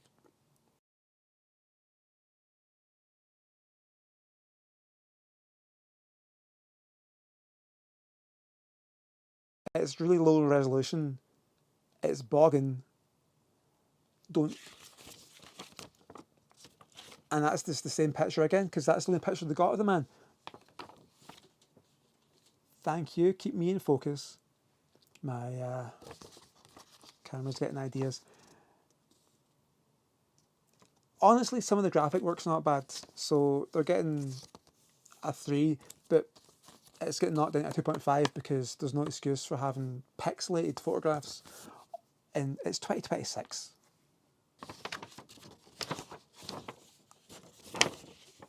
Another Scottish Labour. This one's a letter from Bonnie Sandland, the cat house landing bra thief, as she was once known. Full disclosure, I shot Bonnie's wedding back in the day. So when I'm being mean to her, it's to sort of balance out the fact that she's a mate. Given that this no other party except us or the SNP can win, which is on all of them, so it's not her fault, but it is mince, and it's one of these handwritten letters that are actually not handwritten, so shite. Sorry, Vaughn. The Workers' Party, but they've got they're trying to evoke the Spitfire, you know, with the colours, with the wee sort of bullseye thing going on, but it's also a cog for workers.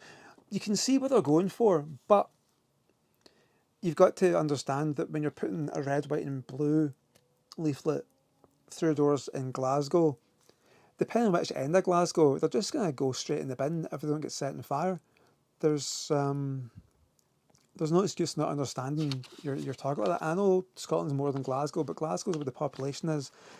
You can target these things. You don't have to just do one, right? This is their Glasgow flyer, so they could put a Glasgow flyer that's not quite so in your face, red, white and blue, even if that is the colour selection they've chosen for their party.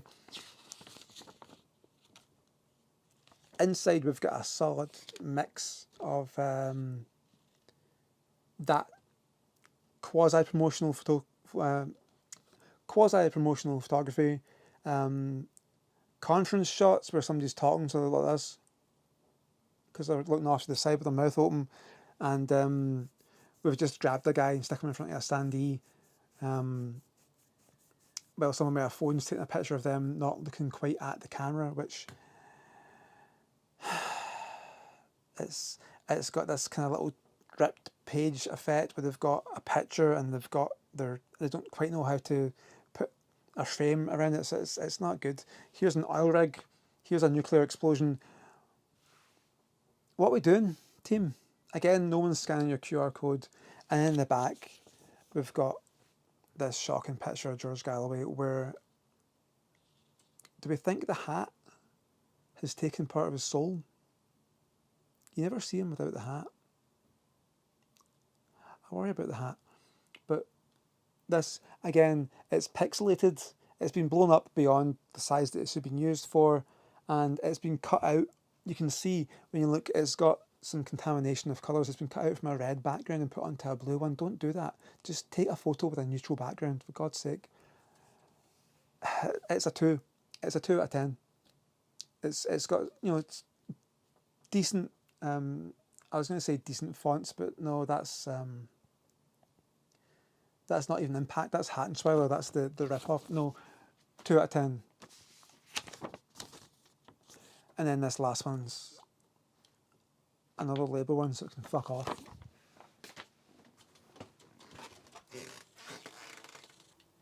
So I've tried to get through as many parties as possible to give everyone a fair crack of the whip. Didn't see any from the Conservatives. I've asked friends, no one's had anything. I don't think they can win here, so they're targeting the resources elsewhere, which is fair enough. I did have one from Iris Duane of the Green Party, but unfortunately my flatmate tidied things up and chucked it in the bin by mistake. So thanks to the fine folks at electionleaflets.org.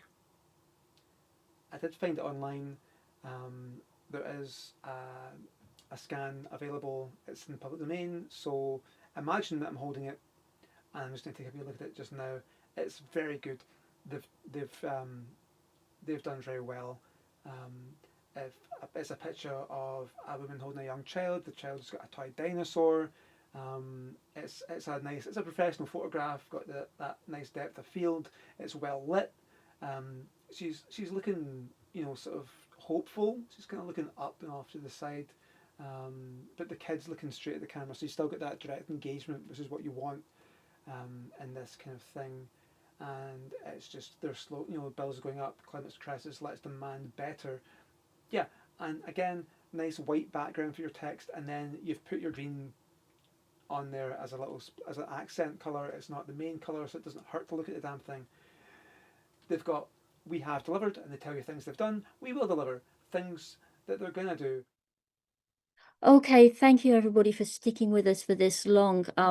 One last little bit of news. It looks like we're going to get the result, or the result from Mid Scotland and Fife is going to be through fairly soon. But it looks like we have a problem with Independent Green Voice yet again, and they have managed to squeeze out one of the Green candidates who might have got a seat otherwise on the list. So people are going to be very frustrated with that, because they do seem to be, they're a spoiler party essentially. If you wanted to vote for their policies, there are plenty of other parties you could vote for. But those policies are, the fact that they use that name, which people confuse with the Green Party, means that they're essentially stealing the votes from there. And we're very surprised that the Electoral Commission have let this go on this long, frankly. And so speaking of going on for a long time, we have now gone on for 9 hours or so, something like that. We were expected to finish around 7, as now past. So we don't have the final results, but we know that the SNP is not going to get a majority now that it wanted to, but it is the largest party. We know that the Greens have done well in general. We know that the Lib Dems have done very well in some cases, and that it's a bad day for Labour and the Conservatives. And Reform have they've made gains, but they haven't managed to take a constituency seat. We'll expect them to have a few list seats based on this. But we're going to wrap up this program now, because otherwise we could keep you sitting here for a couple of hours and waiting for those 1 or 2 results. So if you keep an eye on our socials, on our our Blue Sky or Twitter or whatever, you will find out in due course from us. As soon as we know the results, we will pass them on to you. So thank you very much for sticking with us. It's been an interesting day. We've heard from some of you directly, and that's been fantastic. It's been interesting to have your point of view, and hopefully you will enjoy reading Bylines Scotland and Bylines Cymru in the future, and find out a lot more about what is happening in Scotland and Wales. And we would love to hear from you if any of you would like to get involved. So thank you very much, and good night.